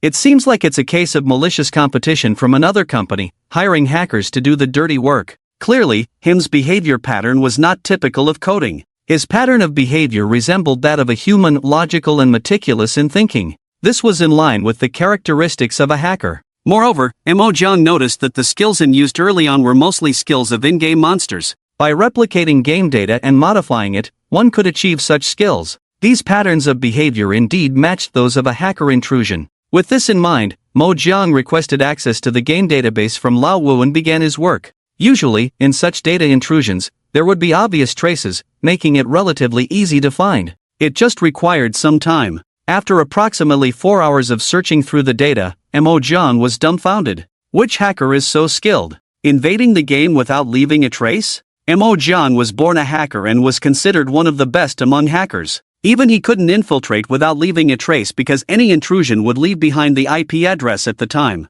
Seeing this, Mojang was unwilling to give up and searched carefully once again. Another 4 hours passed, yet there was no progress. How is this possible? Mojang had searched meticulously but found no traces of intrusion. He found plenty of intercepted information about attempted intrusions but not a single successful one. This meant that him's existence was not a result of an external intrusion. With this realization, Mojang couldn't help but feel a tingling sensation on his scalp. Could it be generated from the core of the game? Mojang checked repeatedly but found no traces of intrusion. Moreover, even if there was an intrusion, 0 Point Company's defense system was top-notch. Apart from those conscripted by the country, the best hackers globally were almost all under the umbrella of 0 Point Company. While intrusions could happen, the probability was less than 1%, and 98% of those would likely be intercepted by the system. Even the remaining 2% undetected intrusions would have been discovered by Mojang's recent system check. Therefore, it could be inferred that him could not possibly be a product of an external intrusion.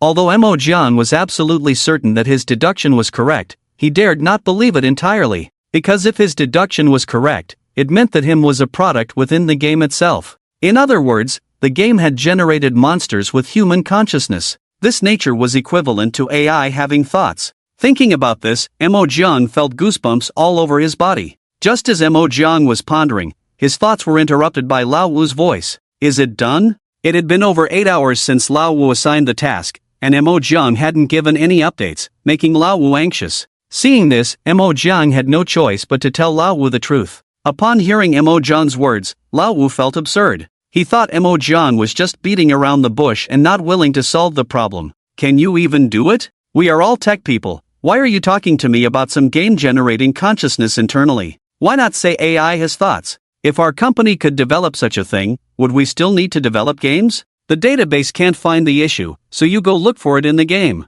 Isn't that him entity in the game? Can't you use your admin privileges to erase it? Old Wu was already irritated by the constant reminders from above, so he had no patience for Mo-John's irrelevant chatter. With Old Wu's suggestion, Mo-Jiang had no choice but to endure. Being just a working man, Old Wu's advice was indeed a solution. If him didn't have a physical form, the situation would be tricky. But since him did have a physical form, killing him would erase the problem. With this in mind, Mo-Jiang silently entered the game warehouse. Seeing Mo-Jiang getting ready to enter the game, Old Wu didn't say much more. Before leaving, he reminded Mo-Jiang, "Oh, don't forget to rescue the group of people under Yang Hui's command." Before Old Wu could finish his sentence, Mo-Jiang had already stepped into the game warehouse. Old Wu couldn't interrupt him anymore. Mo-Jiang wasn't exactly a novice, he should know how to handle player emotions. Peng Peng's live broadcast had indeed boosted his fame. Defying the first guild openly and surviving under him's nose had many players thinking Peng Peng was no ordinary player.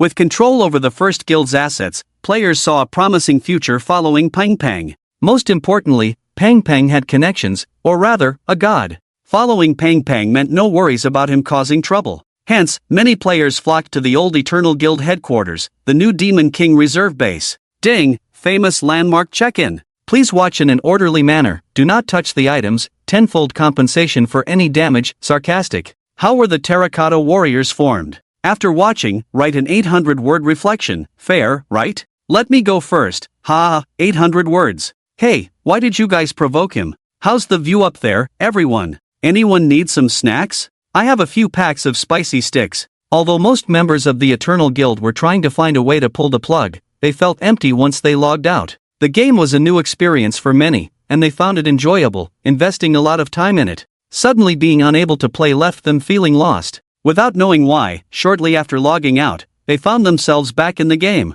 Seeing Peng Peng dominating and players coming to mock, they couldn't resist pulling the plug again, only to find themselves wanting to log back in. The players of the Eternal Guild had been tormented during this period. Not only mentally, but their brains were almost shutting down forcibly. They were completely under him's control. Their only wish now was for the GM to rescue them. They didn't want revenge, they just wanted to play the game peacefully. The guild's financial backers had reported the issue to the game, which promised a reasonable explanation and compensation. Even though the guild's reputation was tarnished, most players weren't as well known as the guild leader or high-ranking members. They could simply leave the guild and start anew without losing face. At this moment, many players were online, enduring, waiting for the GM's rescue. Seeing the players gathering, Peng Peng warmly welcomed them. Since everyone is here, let's all pitch in and repair the guild headquarters. After all, we'll all be living here in the future. Over there, stop taking selfies. Why take pictures of your own home scenery when you can see it every day from now on?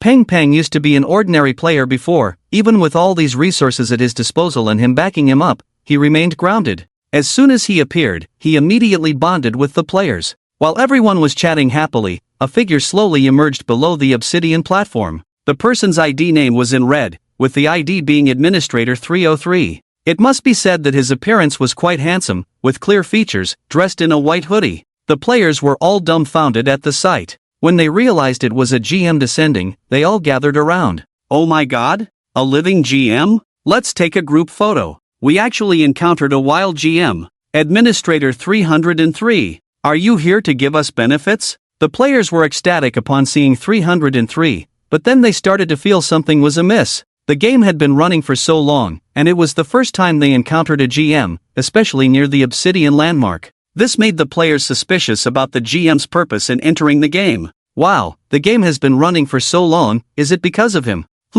That seems possible. Oh no, could he be here to hunt down him? Damn, we finally found a backer, and now it's gone? It's worth noting that most of the players who came here did so because of Peng Peng having him as a backer. However, with the GM's appearance, the players began to worry. There had been rumors that him was a game bug. The official side had never provided any explanation before. But after the incident with the Eternal Guild, the officials finally sent someone to intervene.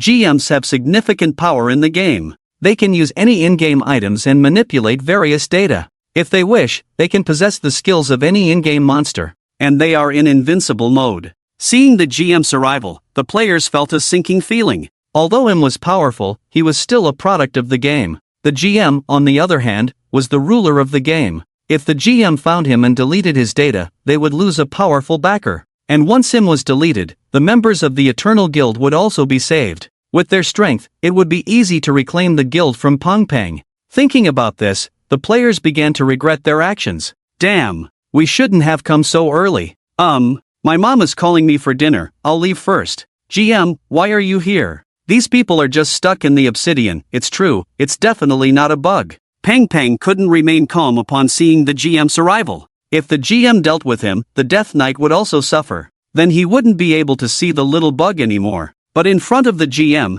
Pang couldn't do anything. With this realization, Pang's heart clenched. I hope the GM is not him's opponent. At this moment, the players of the Eternal Guild trapped in the obsidian saw the GM coming, and each of them cried out in despair. Oh my god? GM! You made us wait so long. GM! Without you, how can we survive? Please save us. Quick, go kill him. Erase him. Alright, the GM is here, no problem. Seeing the arrival of the GM, the players of the Eternal Guild finally breathed a sigh of relief. What could surpass the authority of a game GM? The answer is nothing. Anything related to the game falls under the GM's jurisdiction. Whether you are him or a Death Knight, encountering the GM means you're just a string of code, ready to be wiped out. Faced with the players' enthusiasm, 303 also found it somewhat overwhelming. Everyone go about your business, this time it's just a routine maintenance visit. After 303 finished speaking, he directly input the command to teleport the players. In an instant, the players surrounding him were transported to the guild's headquarters. After sending the players away, 303 began scanning for monsters in the vicinity. As soon as the scan started, 303 made a discovery. A monster's figure appeared in a stone block under the obsidian platform. Upon closer inspection, wasn't this a clearer version of him from the 20 GB folder earlier? Excited by the sight, 303 immediately removed the blocks on top of that block. Then, he approached the block where him was hidden, ready to smash it barehanded. Suddenly, him appeared on top of that stone block. Witnessing him's sudden appearance, all the players present were in a panic. What? Him has been here all along? As expected of the GM. Finding him's location in an instant? Oh my god? Is this going to be a battle? Quick, start a live stream, this is going to be epic. Seeing him engaging in a face-to-face battle with the GM, it was clear to everyone that this would be a major showdown. After this battle, either him would disappear from the game world forever, or he would rise to glory and defeat the game GM. Players naturally wouldn't miss out on this excitement, and many of them started live streaming. Shocking! Battle of the Century. GM versus him. GM 303 is online. Him has reached the battlefield. Battle is about to begin. Click to see how GM crushes him. 1 minute ago, this was him's world. 1 minute later, this is GM's world. Various headlines instantly flooded the forums. Curious, players clicked into the streams. After seeing the content of the live streams, they all got fired up. What? Guys, isn't this more exciting than the World Cup? Wow. This is truly a battle of the century. I'm on GM's side. Is the game finally going to address this issue? That's right. How can we continue playing if him isn't dealt with? Hope GM rewards us after killing him, at least a little bonus. Although there were many players in the game who liked him, everyone was aware of his strength. But that was only within the game. The GM was the administrator of the game, a presence above the game itself. No matter how strong him was, he probably wasn't a match for the GM. Therefore, many players believed that this battle would be him's downfall. Players began sharing the news one after another. The popularity of the live streams skyrocketed to the top of the forums in no time. More and more players started paying attention to this battle. Steve was also one of them. He had carefully studied everything related to him before. The speed of him's development had shocked him to no end. He thought that by warning the players, he could suppress him's development. The reality was quite different. Him's growth channels were not limited to killing players. However, seeing the game GM finally stepping in, Steve felt somewhat relieved. He still believed in the GM's abilities. After all, him originated from the game. Is it finally coming to an end? Recently, Suchen had some free time, mainly waiting for the Epic Siege mod to be activated once enough kill points were gathered from the Eternal Guild players. During these days, Suchen also made a trip to the lower realms, mainly to gather some rotten flesh. After unlocking control over the young Ender Dragon, Su-chen wanted to raise it to adulthood to see how it would turn out. Su-chen felt that this Ender Dragon was somewhat special. It was hard to pinpoint what made it special, but it had a strange sixth sense, similar to the one he had with 007 and the baby zombie before. Lately, Su-chen was feeding the Ender Dragon while occasionally giving some food to 007. However, they both seemed to dislike rotten flesh. The Ender Dragon was manageable as Su-chen could force-feed it, but 007 was more difficult to care for.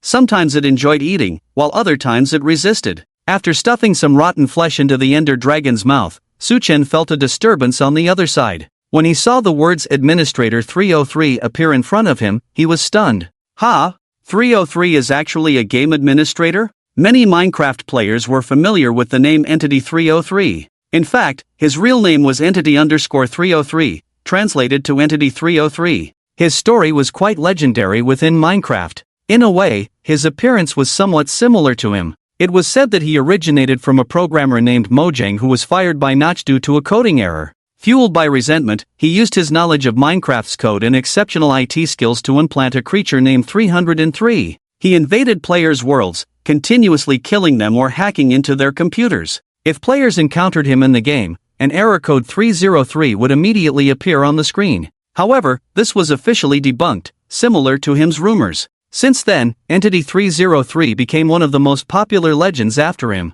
There were many fan works about him. If him was considered the strongest in terms of combat power among these legends, then Entity 303 was just slightly below him in strength, almost on par with another terrifying legend. It was said that Entity 303 had a total of 4 lives, becoming stronger with each death. Initially weak, his attack power significantly increased after the first death. By the third life, his appearance began to change. By the fourth life, he was practically invincible. Players who encountered him were basically doomed to be killed instantly. In some fan works, Entity 303 and him had some connections. They had a major battle, and in the end, him had to teleport into the void to defeat him. However, he wouldn't die, so he was merely contained. Even a powerful demon like him took 14 minutes to deal with him, showing Entity 303's strength. Su-chen never expected that the Entity 303 in this world was actually an administrator. Could history be repeating itself? Although currently, the appearance of Administrator 303 and Entity 303 only shared similarities in clothing,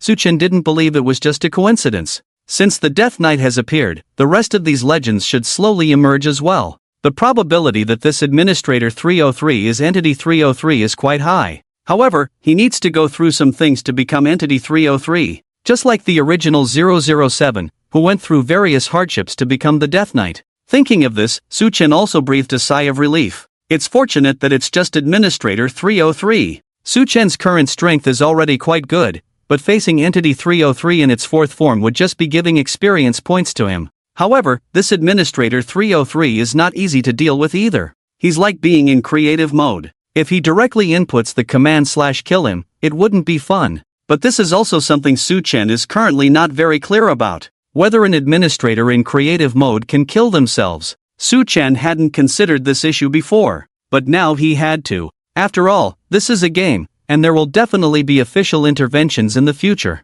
They will also intervene in the game using creative mode, which is undoubtedly a threat to Su-chen. Mainly because Su-chen hasn't learned data intrusion yet. Even if Su-chen won't be wiped out by the GM, he probably won't be able to harm the GM. Thinking of this, Su-chen was somewhat worried. But now that the GM has appeared, worrying more is useless. He can only try it out with his clone first. Originally, Su-chen planned to upgrade the clone, but then he thought it over and decided against it. The GM is invincible. Even if the clone is upgraded, Su-chen's skills probably won't be able to harm him, so it's not really necessary. It's better to save the kill value for using mods. Thinking of this, Su-chen immediately controlled the clone to start moving. Administrator 303 was somewhat surprised to see him appear automatically. However, he was not afraid, as he was in creative mode, and him was just some game data he couldn't understand. Thinking of this, 303 didn't want to waste any more time. Although he really wanted to play with this him a bit more, but Lao Wu was pressing him too hard. So he directly found the code and entered the /kill command.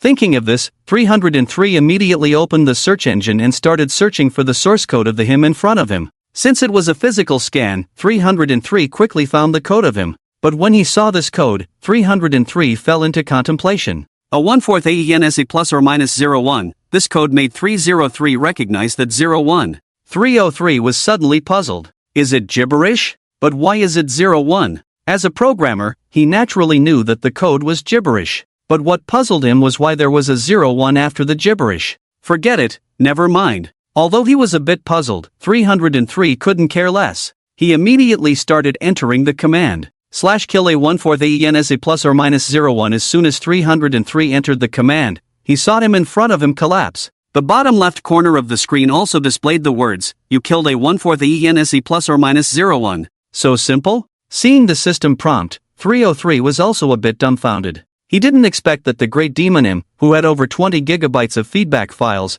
would be killed so easily by his single command. At this moment, the players on the side all looked incredulous. Damn, killed in seconds? Hiss, the GM killed him in seconds? Ha, ha, ha, I thought there was going to be a big battle, but I got killed in seconds? No way, no way. I take back what I just said about Bo-Ran. In the hearts of the players, him had already become a legend after his encounter with the Eternal Guild. His strengthened methods made the players shudder. Initially, everyone thought a great battle was about to erupt, but unexpectedly, him couldn't even last a second in the hands of the GM. They hadn't even engaged in combat before him was instantly killed. Although the players had anticipated this outcome, the process was too swift for them to fully accept. Could him be faking his death? Indeed, didn't the Cloud-Soaring Guild think him was dead before? True, but if him is faking his death, doesn't that mean he's afraid of the GM? It's hard to say, after all, isn't him just data? Seeing his avatar being killed directly, Suchen was also somewhat surprised. At that moment, the voice that had appeared in his mind before resurfaced. Go kill him! The voice sounded angry, yet confident. Upon hearing this voice, Suchen's lips curved into a barely noticeable smile. Got it! Hearing this voice in his mind, Suchen felt reassured. Just as he was about to set off, 007 beside him seemed to have noticed something. My king, is something wrong? Suchen shook his head in response. I'll be back soon, just stay here. 007 dared not disobey Suchen's command, although he was somewhat worried, he still nodded. Yes. At this moment, the barrage in all the live streams was filled with question marks. He was killed instantly? Is this a joke? Isn't him the Demon King? It feels like reading a novel. Just when it gets exciting, the next page says the protagonist suddenly dies, end of the book, same feeling. I can't believe it. I can't accept it. This ending was indeed too unexpected for the players, but considering that him was facing the GM, it didn't seem so far-fetched. At this moment, the players from the Eternal Guild saw him's dissipating body below. They couldn't be happier. Damn! GM is awesome. Haha, I'm laughing so hard. Is this the so-called Demon King him? Isn't it just game data? GM just made you call him daddy. What kind of nonsense Demon King him? Can only bully players like us? Got instantly killed facing the GM. Hey GM, when are you going to let us down? Yeah, we're getting dried up here. 303 was about to rescue these players when suddenly someone appeared in front of him. 303 thought he was seeing things, he even rubbed his eyes. When he saw the person clearly, he was stunned. Him? At this moment, him, who had just been obliterated by him, whose body he had seen slowly dissipating, was now standing in front of him. 303 was certain that the him from before and the one in front of him now were not the same. Although their appearances and attire were identical, 303 could distinctly feel that this him was different from the previous one. Previously, 303 had not understood why players said he exuded pressure as soon as he appeared. Now, seeing the real him, he finally understood. It seems that the true body has arrived. Although 303 didn't know what was going on, being extremely knowledgeable about game data, he could still make some guesses. It was estimated that the one he had just killed was only a clone of him. Fortunately, he had carefully studied the over 20 gigabytes of data before. 303 also had a rough understanding of him's skills. Him's skills were all derived from the original monsters in the game, enhanced with more powerful effects, like the initial explosion skill. There was also teleportation, derived from Little Black, and the spider silk naturally came from the spider. So it wasn't difficult to guess that him had a cloning skill. The cloning skill was derived from the slime. In this way, the garbled code 01 that had just appeared was easily explained. It seems that 01 is his clone. As soon as him appeared, the Eternal Guild members who had been clamoring loudly just now all shut their mouths tightly. Just one glance from him in their direction scared many players into calling for disconnection services. It was evident how much psychological trauma him had caused them. At this moment, although they dared not say much, They were all silently praying that the GM could once again defeat him in seconds. The players on the side saw him appear again, and their emotions were like riding a roller coaster. I knew it. I knew him didn't die. So, was this the move him used against the cloud-soaring guild before? I hope we won't be instantly killed again. At least hold on for a few seconds, right? Sarcastic, I feel like the GM might not be a match for him. I also think so. Him never engages in battles without certainty. As long as he appears, it's definitely a pure harvesting session.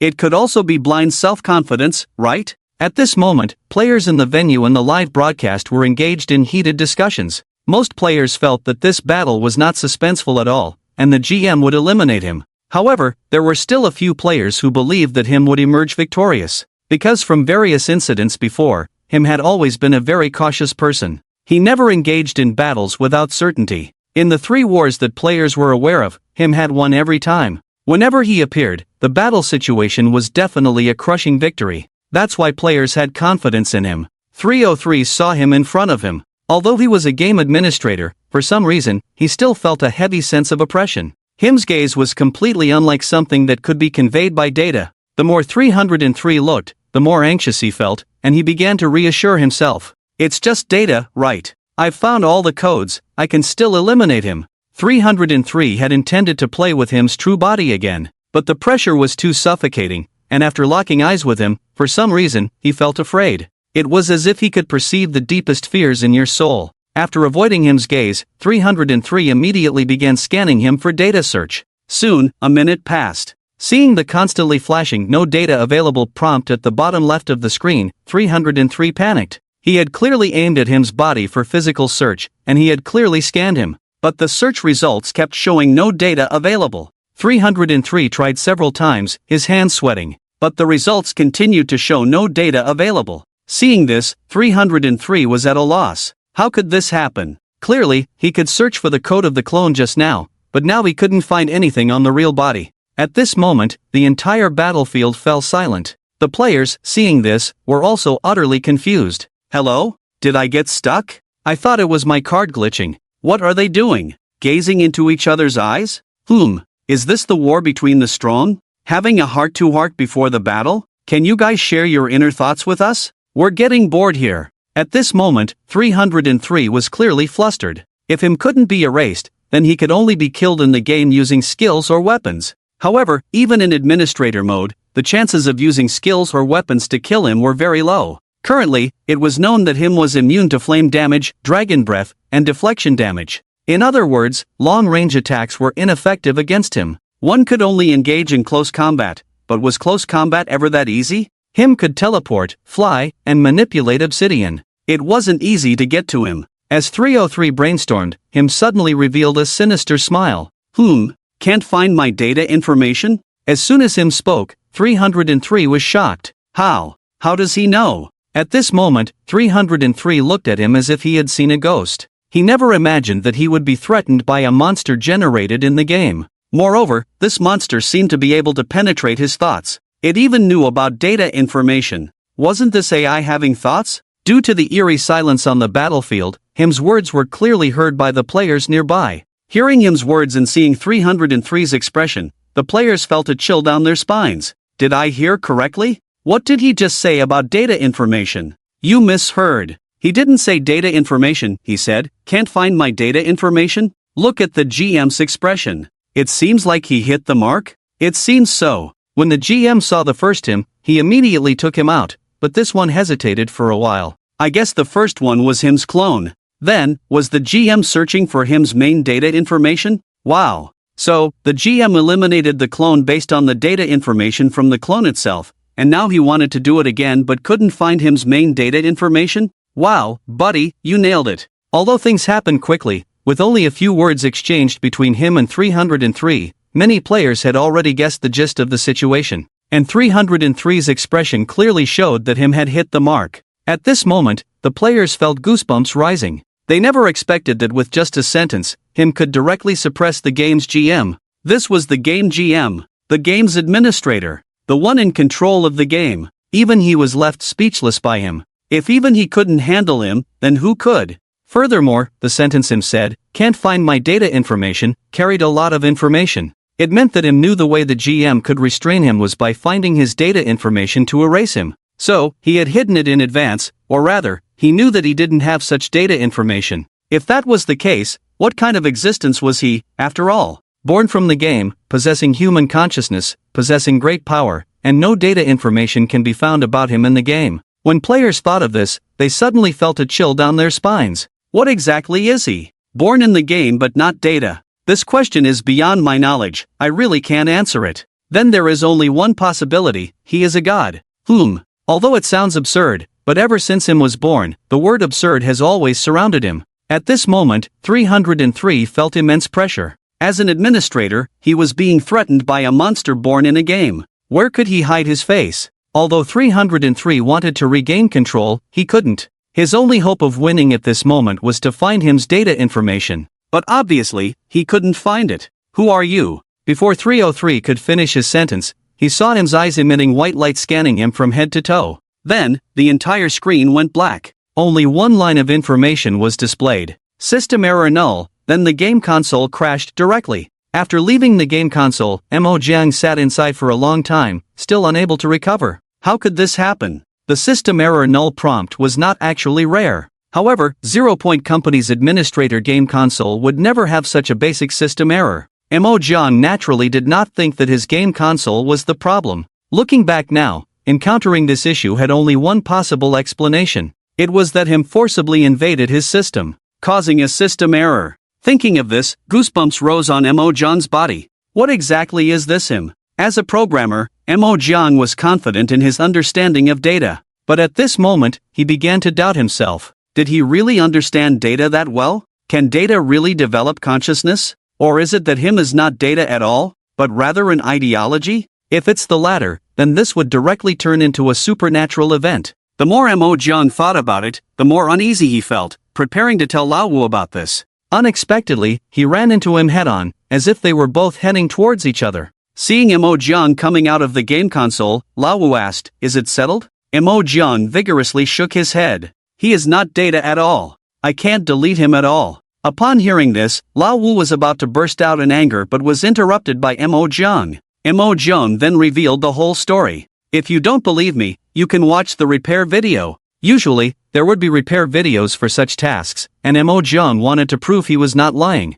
After hearing this, Lao Wu fell into contemplation. Although not very familiar with Mo Jiang, anyone who could enter 0 Point Company was a capable person. Mo Jiang couldn't possibly make up stories about such matters. And the situation with him had indeed been very strange all along. After thinking about it, Lao Wu furrowed his brow. "Bring your video copy over, I will report it to the higher-ups." Mo Jiang was about to go copy the files when Lao Wu stopped him. "By the way, did you save the people under Yang Hui's command?" Mo Jiang, looking puzzled, shook his head. "Ha? Do I still need to save them?" Upon hearing this, Lao Wu felt a surge of anger rising in his stomach. In essence, this mission was actually to appease the anger of Yang Hui's people. After all, the financial group above Yang Hui was quite powerful. This matter had also been approved by the financial group, so there had to be an explanation. Even if they didn't resolve him, at least they had to release Yang Hui's people. Old Wu didn't expect that Mo Jiang would go in for such a long time and come out without doing anything.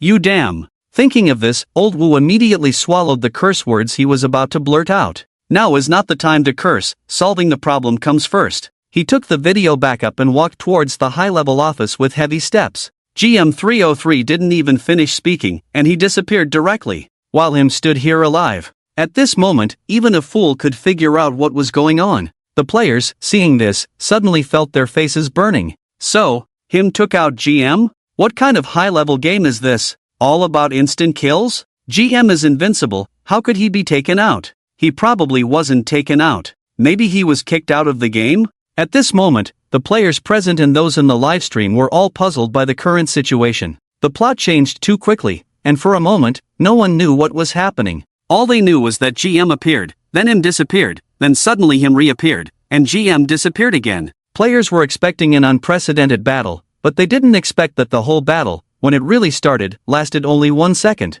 The most absurd thing was that him stood at the end of this battle. Actually, when the players saw GM appear, although they were looking forward to the battle, deep down, they already had a result in mind. That result was naturally GM removing him. Although M was indeed very strong and had his own thinking, he was still a product within the game. GM, on the other hand, had the authority to manage the game, so no matter what, the players didn't think him could win this battle. Even those players who liked him, although they said that him wouldn't fight an uncertain battle and must have been confident to show up, deep down, they still leaned towards GM winning. But reality surprised everyone. GM was actually kicked out of the game by him. By now, more than a minute had passed since GM 303 was kicked out of the game. Yet, the entire battlefield fell silent. It wasn't until him disappeared on the spot that the players exploded. What did I just see? Is this even reasonable?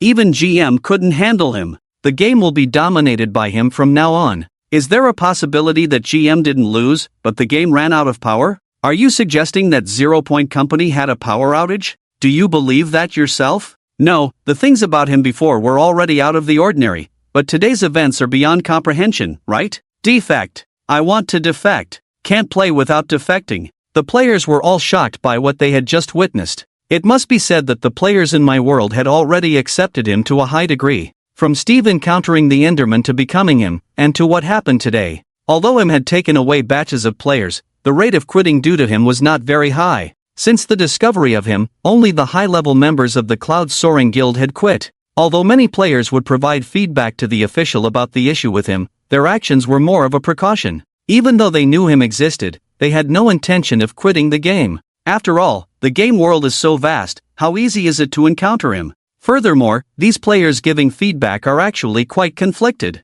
They both want to see him and don't want to see him. After playing the game for so long, they have never encountered a conscious monster. To have such an existence in this game is truly intriguing. Honestly, it would be fake not to be curious. They all definitely want to catch a glimpse of this mysterious being. However, they are also afraid to see him, because currently, they can only learn about him from various live streams and forum posts. And every time such posts appear, players who stand against him are all desperate. The suffocating feeling of being completely suppressed by him, although many players have not personally experienced it, quite a few have witnessed it. So, this is where their conflict lies. In reality, for ordinary players, they would prefer him to exist. Ordinary players have no reservations, they simply enjoy the game. Even if they encounter him and get killed, so what? They can still respawn, and game resources can be obtained again. With him's presence, it adds to the mystery of the game. But for those in large guilds, they definitely do not want him to exist. His presence threatens their interests.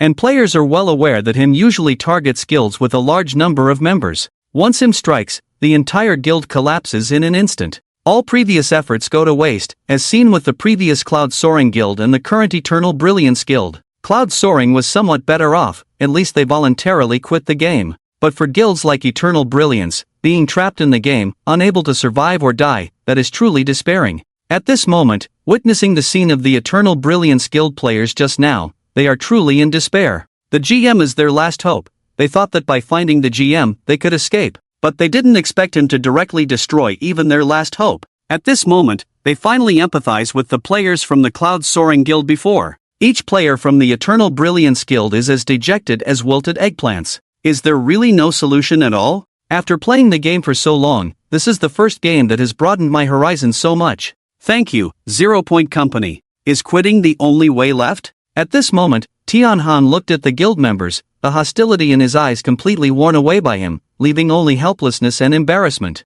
Boss, didn't the consortium say they would handle it?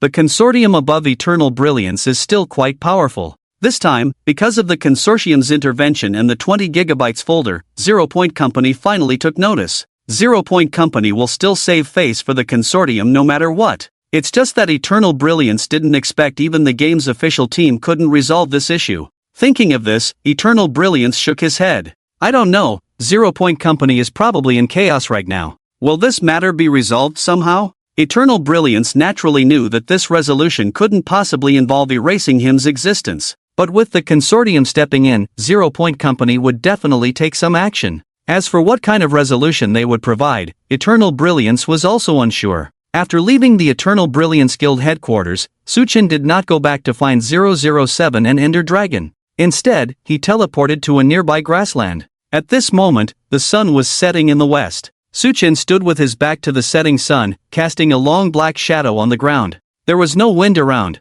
but the black shadow swayed slightly. It seemed to contain a powerful force, waiting to be unleashed one day. Su-chen looked at his own shadow and smiled. The feeling just now was pretty good, wasn't it? As soon as Su-chen finished speaking, he immediately felt an evil aura surging up. It kept trying to invade Su-chen's consciousness but couldn't find a way in. Sensing these vibes, Su-chen continued, "Don't bother, it's useless." Upon hearing Su-chen's words, the aura seemed to hesitate for a moment before surging up again, attempting to take over Su-chen's mind. Seeing this, Su-chen sat down and decided to confront it slowly. Finally, after more than half an hour, the aura calmed down. At that moment, the familiar voice echoed in Su-chen's mind once again. "Do you know of my existence?" Although the voice remained deep and menacing, a hint of surprise crept into its tone. Hearing the voice again, Su-chen smiled and replied, "What do you mean by your existence? You are nothing but my shadow." Upon hearing this, the voice in Su-chen's mind instantly became enraged. Su-chen's shadow on the ground began to distort gradually. "You have no right to use this body. I am the true owner of this body." Upon hearing this, Su-chen looked amusedly at his distorted shadow on the ground. "Is that so? Do you think you claimed this body solely by your own strength?" After hearing this, the shadow on the ground returned to its original form, seemingly affected by Su-chen's words. After a moment of calm, ripples appeared once again in the shadow. Moments later, the voice resurfaced in Su-chen's mind, trembling and disbelieving as it uttered two words, "It's you." Seeing that it seemed to understand his implication, Su-chen nodded in satisfaction. Just as Su-chen was about to say something, the voice in his mind interrupted, "So what if it's you? This body will be mine sooner or later. And you are only fit to be my shadow." Su-chen chuckled at this and shook his head, saying, "Is that so? If you could, you would have done it already, right? Aren't you skilled in data intrusion? What's wrong? Realized it's useless against me?" With a pensive look, Su-chen continued, "Oh, you are also adept at unearthing people's deepest fears to attack them. What's wrong? Can't figure out what my greatest fear is?" As Su-chen's words trailed off, the shadow returned to calmness once more. After a while, the voice resurfaced in his mind, "How? How do you know?" This time, the voice was no longer as menacing as before but tinged with panic and confusion. Clearly, Su-chen hit the mark. Hearing the change in the voice, Su-chen knew he was on the right track. Since the appearance of the Death Knight, Su-chen had sensed that something was amiss. Upon careful consideration, it all made sense. With the Death Knight's presence, it was only a matter of time before him's other subordinates emerged. When facing the Eternal Guild, Su-chen had felt an unprecedented joy in the evil's pleasure. It was after that experience that the voice appeared in his mind. Su-chen didn't need to guess, he knew the voice belonged to the Dark Lord Zero Value Null. Zero Value Null was also under him's command. Clad in darkness with eyes emitting a white light similar to him's, he was often depicted in fan works as a monstrous creation of him's dark side. Wielding the Sword of Annihilation, he could cause immense destruction when striking enemies, bringing annihilation. He controlled the power of fear, seeing through people's hearts to deliver a fatal blow from their deepest fears. He was able to invade the system, causing null system error prompts. As the dark side of him, he was an extremely evil presence, a thoroughly misanthropic demon king.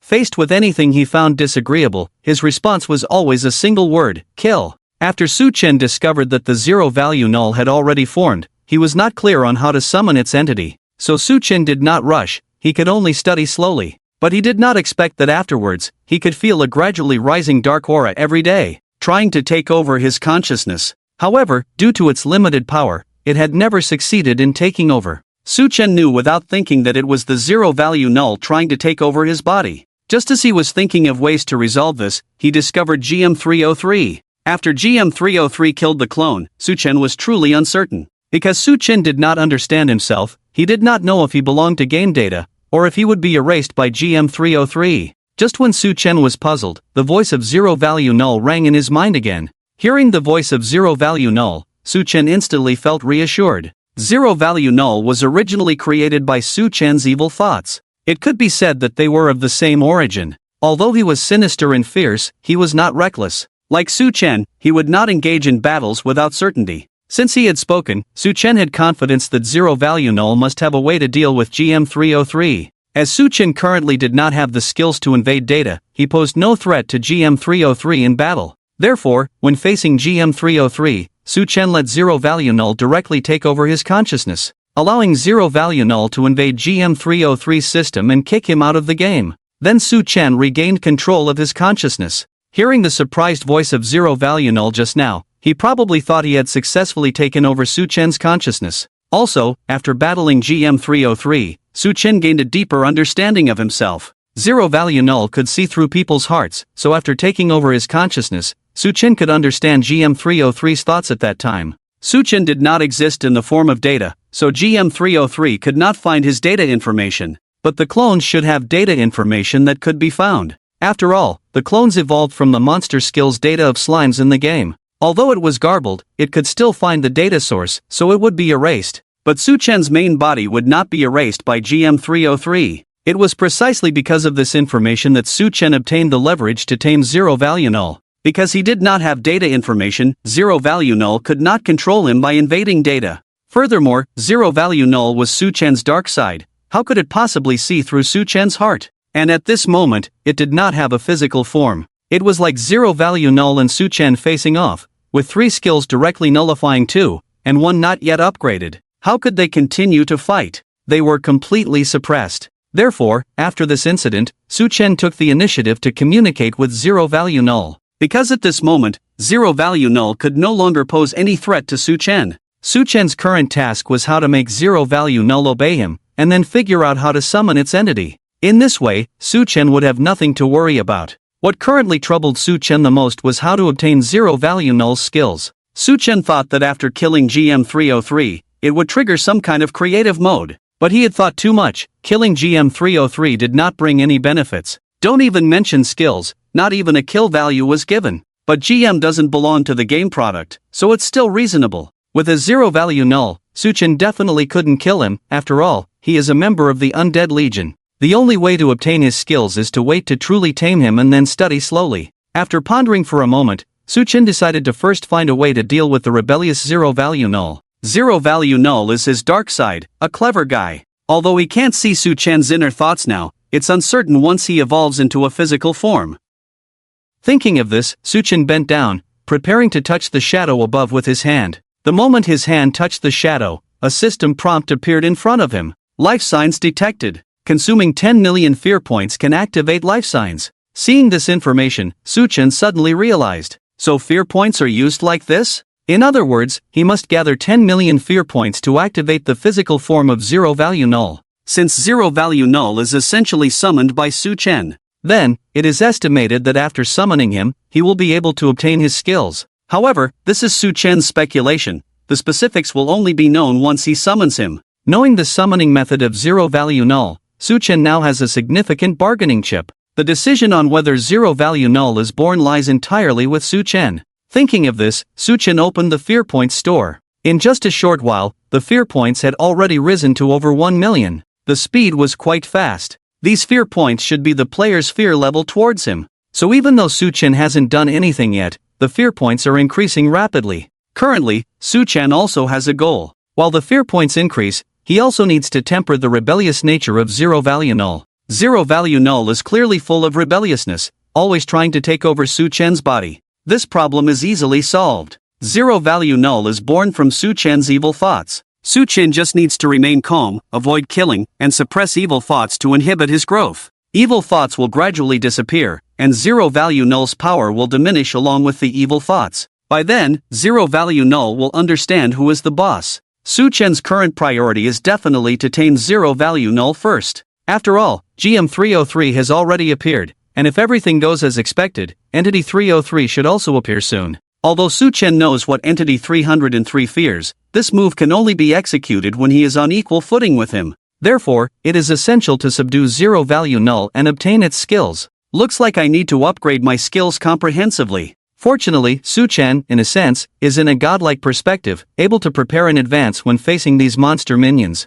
Otherwise, he might really be caught off guard by them. Su-Chen will definitely make thorough preparations in the coming days. If he can win the battle against Entity 303, then Su-Chen can say goodbye to any worries in the game. If he can subdue Entity 303, perhaps Su-Chen can also obtain his invincible state from the 4 lives. In this way, there truly won't be any existence in the game that can match him. I'll go to the Eternal Guild first to collect some kill values. Thinking of this, Su-Chen decided to go to the Eternal Guild first and collect the kill values that have been hanging for a few days. Su-Chen is well aware that these people can't hang around forever. After all, they are players, they will eventually log out or quit the game. When a large number of players quit the game, Suchin won't benefit much either, wasting so many kill points. Anyway, these people have been tortured enough. Maximizing profits is the best choice at this moment. At this moment, inside the 0 Point Company meeting room, several executives looked anxious. On the other side, several top programmers hired from outside the company were sitting together watching a video. At this moment, the top programmers all looked uneasy. They watched the video repeatedly, but remained silent. The executives couldn't help but ask, "John, what's going on? Yeah, can't you say something? Is it very complicated? Can him really solve it?" Jung finally closed the video. His brow had been furrowed since the beginning of the video. "I've been in this industry for so many years. This is the first time I've encountered such a thing. This issue. The only way to eliminate him is to shut down the game." Jung spoke frankly. This time, he was also enlightened. He never expected the game to generate an autonomous ideology unrelated to data information. In simpler terms, a real living being appeared in the game. This was not something that could be solved by coding. Him had no data information. The only way to make him disappear was to shut down the game. Without the game, there would be no him. But 0 Point Company would never execute this plan. After spending 10 years in development, how could they casually shut down the game? The executives were shocked to hear this. What? Shut down the game? Jiang, don't joke around. You know how much effort we've put into this game. Is there really no other way? Jiang shook his head helplessly and said, even if you hire the world's top hackers, the result will be the same. This is not a data issue at all. If you really don't want to shut down the game, you can solve the problem in other ways. Jiang was a leader in the industry. Although he couldn't erase him, the current problem was easy to solve. Jiang had also seen various complaints submitted by players. In fact, players didn't want him removed, they just wanted an explanation from the official. Ultimately, players felt their own abilities were insufficient, combined with the monsters being too powerful. Although players knew about him, very few had actually encountered him. Jiang also checked the quit rate, which was quite low. So the player's pain point was not him himself, but the desire for an official explanation. Players also complained about their own lack of strength. So solving this issue was simple and didn't need to revolve around him. Just consider the player's needs, improve the game's playability, divert players' attention, and appease the victims. That would be enough to solve the problem. As for him, 0 Point Company didn't need to treat him as a tumor. On the contrary, the company should market him intentionally or unintentionally. Among so many games, which one had an existence like him? If marketed properly, there would be no need to worry about the quit rate. Instead, they should consider whether the servers could handle it.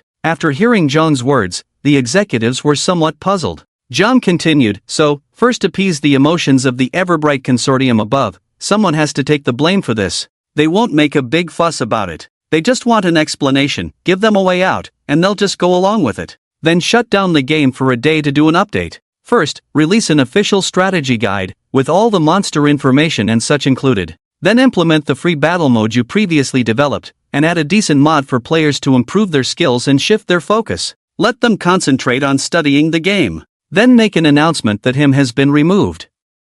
That should be about it. It must be said, Zhang Gu is still as sharp as ever. As a friend of Notch, the founder of Minecraft, his advice is quite sensible. Originally, the company's top management wanted to approach Notch about this, but Notch has been on vacation for a while and hasn't been involved in the company's affairs. So they didn't dare to disturb him too much, especially since this matter hasn't harmed the company's interests yet. Although the game has a churn rate, it's within the normal range. That's why they only brought in Notch's friend, Zhang Gu, at the last minute. Zhang Gu is a top programmer who also understands game operations. His advice is indeed very sensible. Let's be honest, how many people have actually seen him? Even if they have, it's only the guild leader, vice leader, and some high-ranking members who have quit. Other regular players continue to play as usual. Therefore, for most regular players, the existence of him is irrelevant. The reason for the feedback is just following the trend. Everyone is giving feedback on this issue, so the official will surely take it seriously. If the official resolves the issue later, they will definitely give some small benefits to the players who provided feedback. Many players are also giving feedback with this mindset. As for the Eternal Brilliance Guild, Zhang Gu has also looked into the situation. They brought it upon themselves by provoking him. They can't blame anyone else, but they don't want to take the blame or lose face themselves. That's why they approached the company to come up with a solution. So this matter is easily resolved. Meet the demands of regular players, then find someone to take the blame for Eternal Brilliance, and it's done. As for him, Since the issue can't be resolved, it's better to make him even more mysterious. Use him as a gimmick to market the game. This is also why Jiang Ge suggested removing him in the announcement after the update. After hearing Jiang Ji's words, the top management pondered for a moment. Then they asked Jiang Ge, add a free attack mode? Notch didn't recommend us to add it before, saying it could be added later, allowing players to experience a different kind of gaming fun in the early stages. After all the games on the market now have free mode. Our game stands out precisely because it's different from the rest. The free battle mode here is similar to the Village of Annoyance setting. It's the era of holographic mode games now, and basically, all games have high freedom attack modes. This is what makes a game like Minecraft stand out. Players find it innovative, which has attracted many players. This is also the reason why the top management is worried. They have developed a high freedom attack mode system. When they showed it to Notch, he didn't oppose it but said it would be better for later. Now that it's being introduced so early, the top management is afraid the game will lose its freshness. Jiang Ge was somewhat surprised to hear the top management's words. He couldn't help but shake his head and smile bitterly, saying, "It seems you really don't understand Notch, do you? Hasn't Notch told you about the original intention behind creating the game?" The top management looked at each other in confusion. The game Minecraft has never been about restricting players' freedom to attack as a selling point or novelty. The original intention of this game is in its name. This is the player's world, where they can do anything they want, no main storyline, no missions, not even walkthroughs. He doesn't want players to chase fame and profit in the game. He wants them to find their comfort zone, a place to relax amidst the hustle and bustle of real life, that's all. That was his original intention. After Jiang Ge said this, he pondered for a moment and then continued. Initially, he didn't recommend you to join the free combat mode because he wanted players to explore the world, to explore what they truly desire. But now, with him's appearance, players' needs have changed. Their goals have also changed, and we can't say if it's good or bad. The only thing we can do is to try to meet their needs as much as possible. Moreover, even if the free combat mode is added, it won't affect the essence of the game. It will just make players' attacks smoother, freer, and enhance the adventurous player's experience. It won't have any impact on the fishing enthusiasts, builders, or farmers. Upon hearing this, the executives suddenly felt enlightened. Understood. Jiang Ge really knows how to thank you. Thank goodness for Jiang Ge, or else we would really be. The executives were showering Jiang Ge with praise, but he just smiled, waved his hand, and was about to leave. However, he was stopped by the executives. The executives were hesitant, wanting to ask something but not daring to. Seeing this, Jiang Ge sighed and said, "Is there anything else? Just say it." The executives looked at each other and finally managed to speak up. "Why did we have to announce that him has been removed?" Upon hearing this, Jiang Ge felt like 1,000 grass mud horses were galloping through his mind. Notch, no wonder you wanted to take a vacation. There's not a single wise person in the company. Jiang Ge was silently complaining when suddenly his phone rang. Jiang Ge checked and saw a notification. Shocking. AI has developed consciousness? Lifeform appears in Minecraft game by 0 Point Company. Upon seeing this message, Jiang Ge breathed a sigh of relief. The timing of this news was perfect. He didn't need to explain much. Jiang Ge directly handed his phone to the executives. The executives were all astonished and speechless. Seeing this notification, they finally understood. The news about him had spread from the game to the outside world, which was good for game promotion and attracting players. Understood. Him is not a threat to the game, but a marketing point. Indeed, which game can boast of having an entity like him? Only us. A conscious lifeform generated in the game is enough to ignite the entire internet. Seeing that the executives finally understood, Jiang Ge wiped his sweat. He didn't know how Notch saw potential in these people. But he couldn't blame Notch. Executives are usually various shareholders. It's normal for them not to understand these things. After seeing Jiang Ge off, the executives immediately started arranging updates. The free combat mode and mods in the game were already on record. If they needed updates, it would be quick, just upload them. One day would be enough time. After seeing off Jiang Ge, the executives quickly found Lao Wu. The game is undergoing a full server update, adding a free battle mode, and then giving players a suitable intensity mod. In a moment, you can come up with a few alternative plans for us to choose from. First, release a server-wide maintenance update announcement. After hearing this, Lao Wu, who was about to leave, was stopped by the higher-ups. By the way, who was the one who dealt with the him incident before? After thinking for a moment, Lao Wu replied, "It was a young man named Mo Jiang." Upon hearing this, the higher-ups nodded. "Tell him not to come in tomorrow." Lao Wu, upon hearing this, was somewhat stunned, preparing to speak up for Mo Jiang. However, the higher-ups were already busy with their own tasks, completely ignoring him. Seeing the attitude of the higher-ups, Lao Wu couldn't help but sigh. It seems he can't be kept. Having been in this line of work for a long time, Lao Wu naturally knew that there was never any room for sentimentality in this line of work. In fact, Mo Jiang just didn't understand the sequence of events. If Mo Jiang had prioritized saving the players after entering the game, there might still be room for maneuvering in this matter. After all, Mo Jiang did indeed save the players. As for what M would do after kicking him out of the game, he couldn't control that. But if that were the case, the financial consortium and the company above Younghui would have no way out. So Mo Jiang did make a fairly good choice for the company. Clearly, even though he made a choice that benefited the company, he was still ruthlessly dismissed. That's the workplace. No one cares about the thoughts and opinions of the lowest level employees. After thinking about this, Lao Wu also felt somewhat guilty. If only he had told Mo Jiang in advance to prioritize saving people, perhaps the outcome would have been different now. Sigh. I hope he learns from this in the future. After leaving the meeting room, Lao Wu went to Mo Jiang's workstation. The distance wasn't far, but Lao Wu took a long time to get there. Nevertheless, he finally reached Mo Jiang. Seeing Lao Wu approaching, Mo Jiang looked curious. Minister, what's the situation? I heard that the higher-ups have even invited Jiang Gu. Is the matter resolved? Seeing Mo Jiang's innocent face, Lao Wu couldn't help but feel a pang of guilt. But he knew very well that he had to deal with this villain. Lao Wu composed himself and then said coldly, "You don't need to know about any of this. You don't need to come in tomorrow." Upon hearing Lao Wu's words, Mo Jiang looked puzzled. Lao Wu didn't want to say anything more. If Mo Jiang found out he was being made a scapegoat, he would probably be even angrier. It was better to be dismissed in such an unclear manner. Thinking this, Lao Wu continued, "Don't understand? You didn't complete the task assigned to you. You're fired. You have 3 days left this month. We'll pay you for the whole month. Go to the finance department to collect your salary and you can leave, no need to submit a resignation letter." After saying this, Lao Wu left before Mo Jiang could say anything. As soon as Lao Wu left, the programmers around him cast sympathetic glances. What? Mo Gu got fired? Good thing I didn't take on that task. I heard that the financial consortium above Younghui Guild is very powerful. This is just making Mo Gu a scapegoat. Mo Jian was still highly respected in the company, mainly because of his excellent technical skills and good relationships with colleagues. Although his colleagues felt sorry for him, they understood the rules of the workplace. Mo Jiang stood still in the same spot for a long time, unable to snap out of it.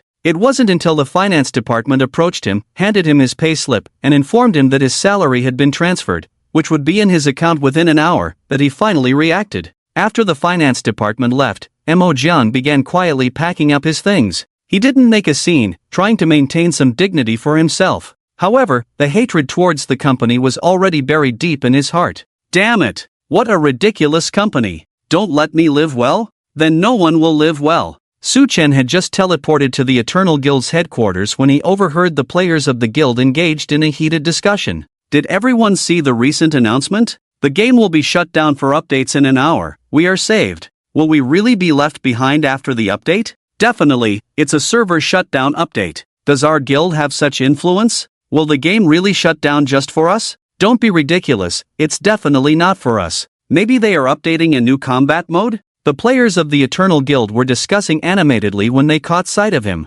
Oh my god. Hi. Before the players of the Eternal Guild could react, they heard a series of consecutive loud bangs. In less than 5 seconds, the entire obsidian floor was covered with all kinds of equipment. Although Su Chen could possibly use these items, his backpack was limited in space. Moreover, there were other players around, so Su Chen couldn't just set up a collection device here. Did he really need the Demon King's face? Thinking about this, Su Chen decided to leave them behind. After reaping the rewards from the players of the Eternal Guild, Su Chen teleported away in an instant. When he appeared next to 007 and the Ender Dragon, he saw them having a great time. However, Su Chen couldn't help but feel a bit worried. He had heard the conversation among the players of the Eternal Guild just now. The game was about to undergo a major update with server shutdown. This was what worried Su Chen. Since he didn't have any data information, the server shutdown shouldn't affect him. The Ender Dragon was just a game entity without any autonomous consciousness, so Su Chen wasn't concerned about it. His main concern was 007. 007 was a conscious lifeform created by the fusion of game entities. In theory, he should still retain the game's data information. Just like Su Chen's clone skill, even though it evolved through the slime skill, GM303 could still retrieve his data information. Su Chen was very worried that after this update, 007 might be erased. At this moment, 007, who had been playing with the Ender Dragon, suddenly became serious. Little Bug, let's stop playing for now. Speaking to himself, 007 came to Su Chen's side. Although he didn't know what Su Chen was going through, he could see the worried expression on Su Chen's face. Seeing this, 007 half knelt in front of Su Chen and said, "My king, you promised me to follow you forever. No matter what we face, I will always stay by your side. Your will is my heart's desire." Hearing 007's words, Su Chen finally dispelled his worries. 007 could evolve into a Death Knight all because of his faith. Initially, his faith was in Su Chen, but after they parted ways, his faith shifted from Su Chen to the little Bug Su Chen gave him. He endured so much torment, all thanks to his faith. Su Chen also believed that his faith would continue. With this in mind, Su Chen stopped overthinking and opened the system. Having just killed over 60,000 players from the Eternal Guild, they had provided Su Chen with a considerable amount of kill points and fear points. Now Su Chen's kill points had reached over 70 million. Less than expected. Originally, Su Chen thought that the Eternal Guild would provide a lot of kill points, but it turned out to be much less than expected. However, it was understandable since the players on the side of the Azure Dragon had been wiped out by the Ender Dragon team several times, resetting their kill points to 0. Later, they were busy preparing for the war and had no time to grind, so they couldn't provide many kill points. On the other hand, the players from the Eternal Guild had been feeding 007 every day recently. These kill points were initially fed to Su Chen in a large wave, but they didn't accumulate much later on. It was the people from the Eternal Radiance who provided some kill points to Su Chen. Although it wasn't as much as Su Chen had expected, with these kill points, opening Epic Siege 3 would not be a problem. Let's try out Epic Siege 3 after the server opens. Although Su Chen didn't know what updates the game would bring, the fact that GM303 was kicked out of the game did happen. The game would definitely make some adjustments. Since they didn't send anyone to try to erase themselves, they would surely come up with another way. Perhaps they would try to erase themselves by shutting down the server, or maybe they would strengthen the players? Or perhaps they would add mods or game monsters to deal with themselves. Su Chen didn't know about these, but one thing he was sure of was that since the official action had been taken, it wouldn't just be a simple server maintenance. They would definitely update something. The reason for choosing to introduce mods after the update was to avoid the possibility of rollback, which would ruin the fun. Su Chen currently had a preliminary plan. After the server opened, he would start Epic Siege 3 and then settle down by the sea with 007 and the Ender Dragon, fishing, farming, building houses, raising pigs every day, and enjoying the fun of the game. It wasn't that Su Chen wanted a vacation, the purpose was to stay away from killing and temper his zero-value null nature. Su Chen was determined to materialize zero-value null. However, he needed to be fully confident before doing so, or he would harm himself. This was currently the most important thing. Regardless of how the officials updated the game, the chances of Su Chen being threatened were very slim.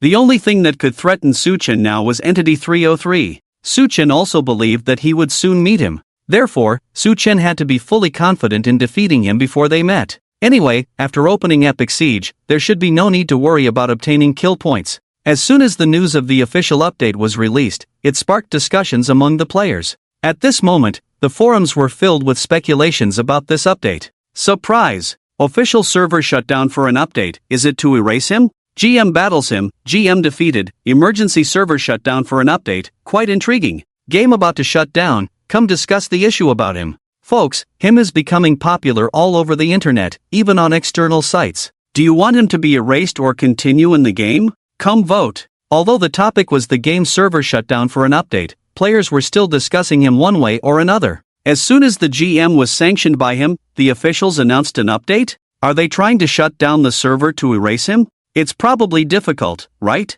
Doesn't him have no data information? Unless they permanently shut down the server, it won't work, right? Resetting the data by shutting down the server might help a bit, but we definitely wouldn't be happy about it. Does the official server shutdown update mean that they also don't have the power to deal with him? Everything will have to wait until the update is complete to know for sure. To be honest, I don't want him to be erased. So many topics in the game revolve around his existence. Indeed, him hasn't affected us ordinary players at all. It's just entertaining to watch the commotion every time.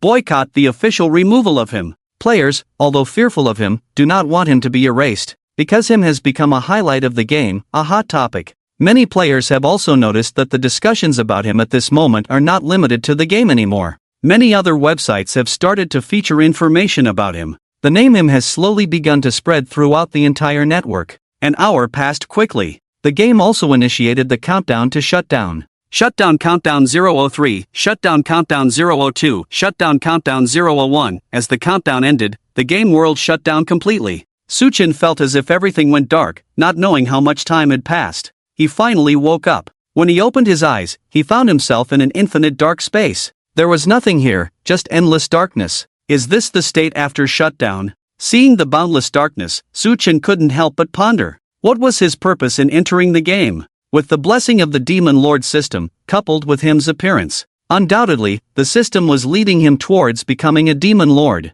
But to grow into the Demon Lord sacrifices along the way were inevitable. Although Suchin faced players who could be resurrected, in the face of immense power disparity, players would also collapse, just like the members of the Cloud Soaring Guild who had mostly quit the game before. If the killings continued, players would start quitting one after another, inevitably leading to the game's shutdown. If the game shut down, what was the point of all Suchin's efforts? Would he spend his life alone in this endless darkness? Suchin feared he might go insane. But if he didn't continue the killings, his own strength wouldn't improve. Even if the game was preserved, he might not be able to keep his life. Thinking about this, Suchin couldn't help but feel a headache. His goal was not to eliminate all players. It was to survive well in the game. But players didn't see it that way. Although now no one would think of him as some kind of game boss creation, they certainly couldn't coexist peacefully with him. The player's goal in playing the game was simple: to conquer it. They would try every means to conquer him. Even if they lacked power now, it didn't matter, they would quietly develop and bide their time.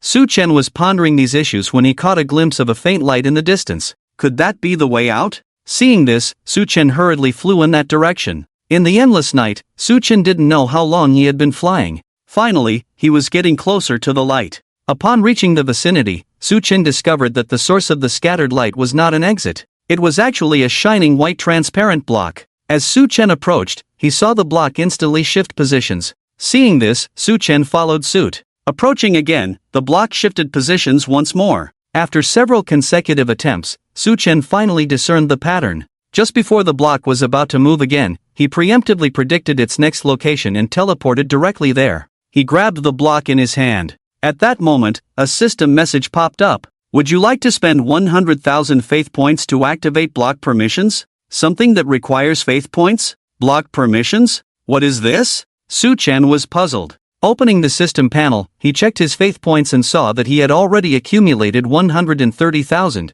enough to activate it. Without hesitation, Suchin selected yes. Block permissions activated. Transparent block added to inventory. Please proceed to the game world to activate usage rights. Seeing the system prompt, Suchin glanced at his inventory. Indeed, the transparent block was there. Placing his hand on the block, it didn't provide any information, not even displaying a name. Strange. This transparent block was indeed peculiar. Obtaining something that required 100,000 faith points shouldn't be useless. Suchin briefly thought it might be a command block at first, but its appearance was completely different. Moreover, having a command block would allow using commands in the game. Such ability couldn't possibly be worth only 100,000 faith points. It seemed too cheap. Although acquiring 100,000 faith points wasn't easy, Suchin accumulated over 100,000 without doing much. Therefore, based on the price, Suchin could confirm that it had nothing to do with command blocks. I guess I'll only know what it is once the server is up. After the system prompt, the transparent block could only be activated in the game. Then he would understand its purpose. With that in mind, Suchin stopped overthinking and continued exploring the endless darkness, trying to find the second transparent block. The official server was down for a day, so players couldn't access the game and started surfing the internet. Many players didn't even visit the game forums, but discussions about him could be found on various websites. The name him had transcended the game and taken over the online market. This was naturally the result of Zero Point Company's manipulation. Although the executives didn't understand the game much, they knew how to operate and promote it. They didn't need to promote the game's concept or how many years of development it took, or the game's features. Just a simple marketing of him would pique people's curiosity and draw them into the game. Once him gained popularity online, the rate of players quitting or abandoning the game would surely decrease.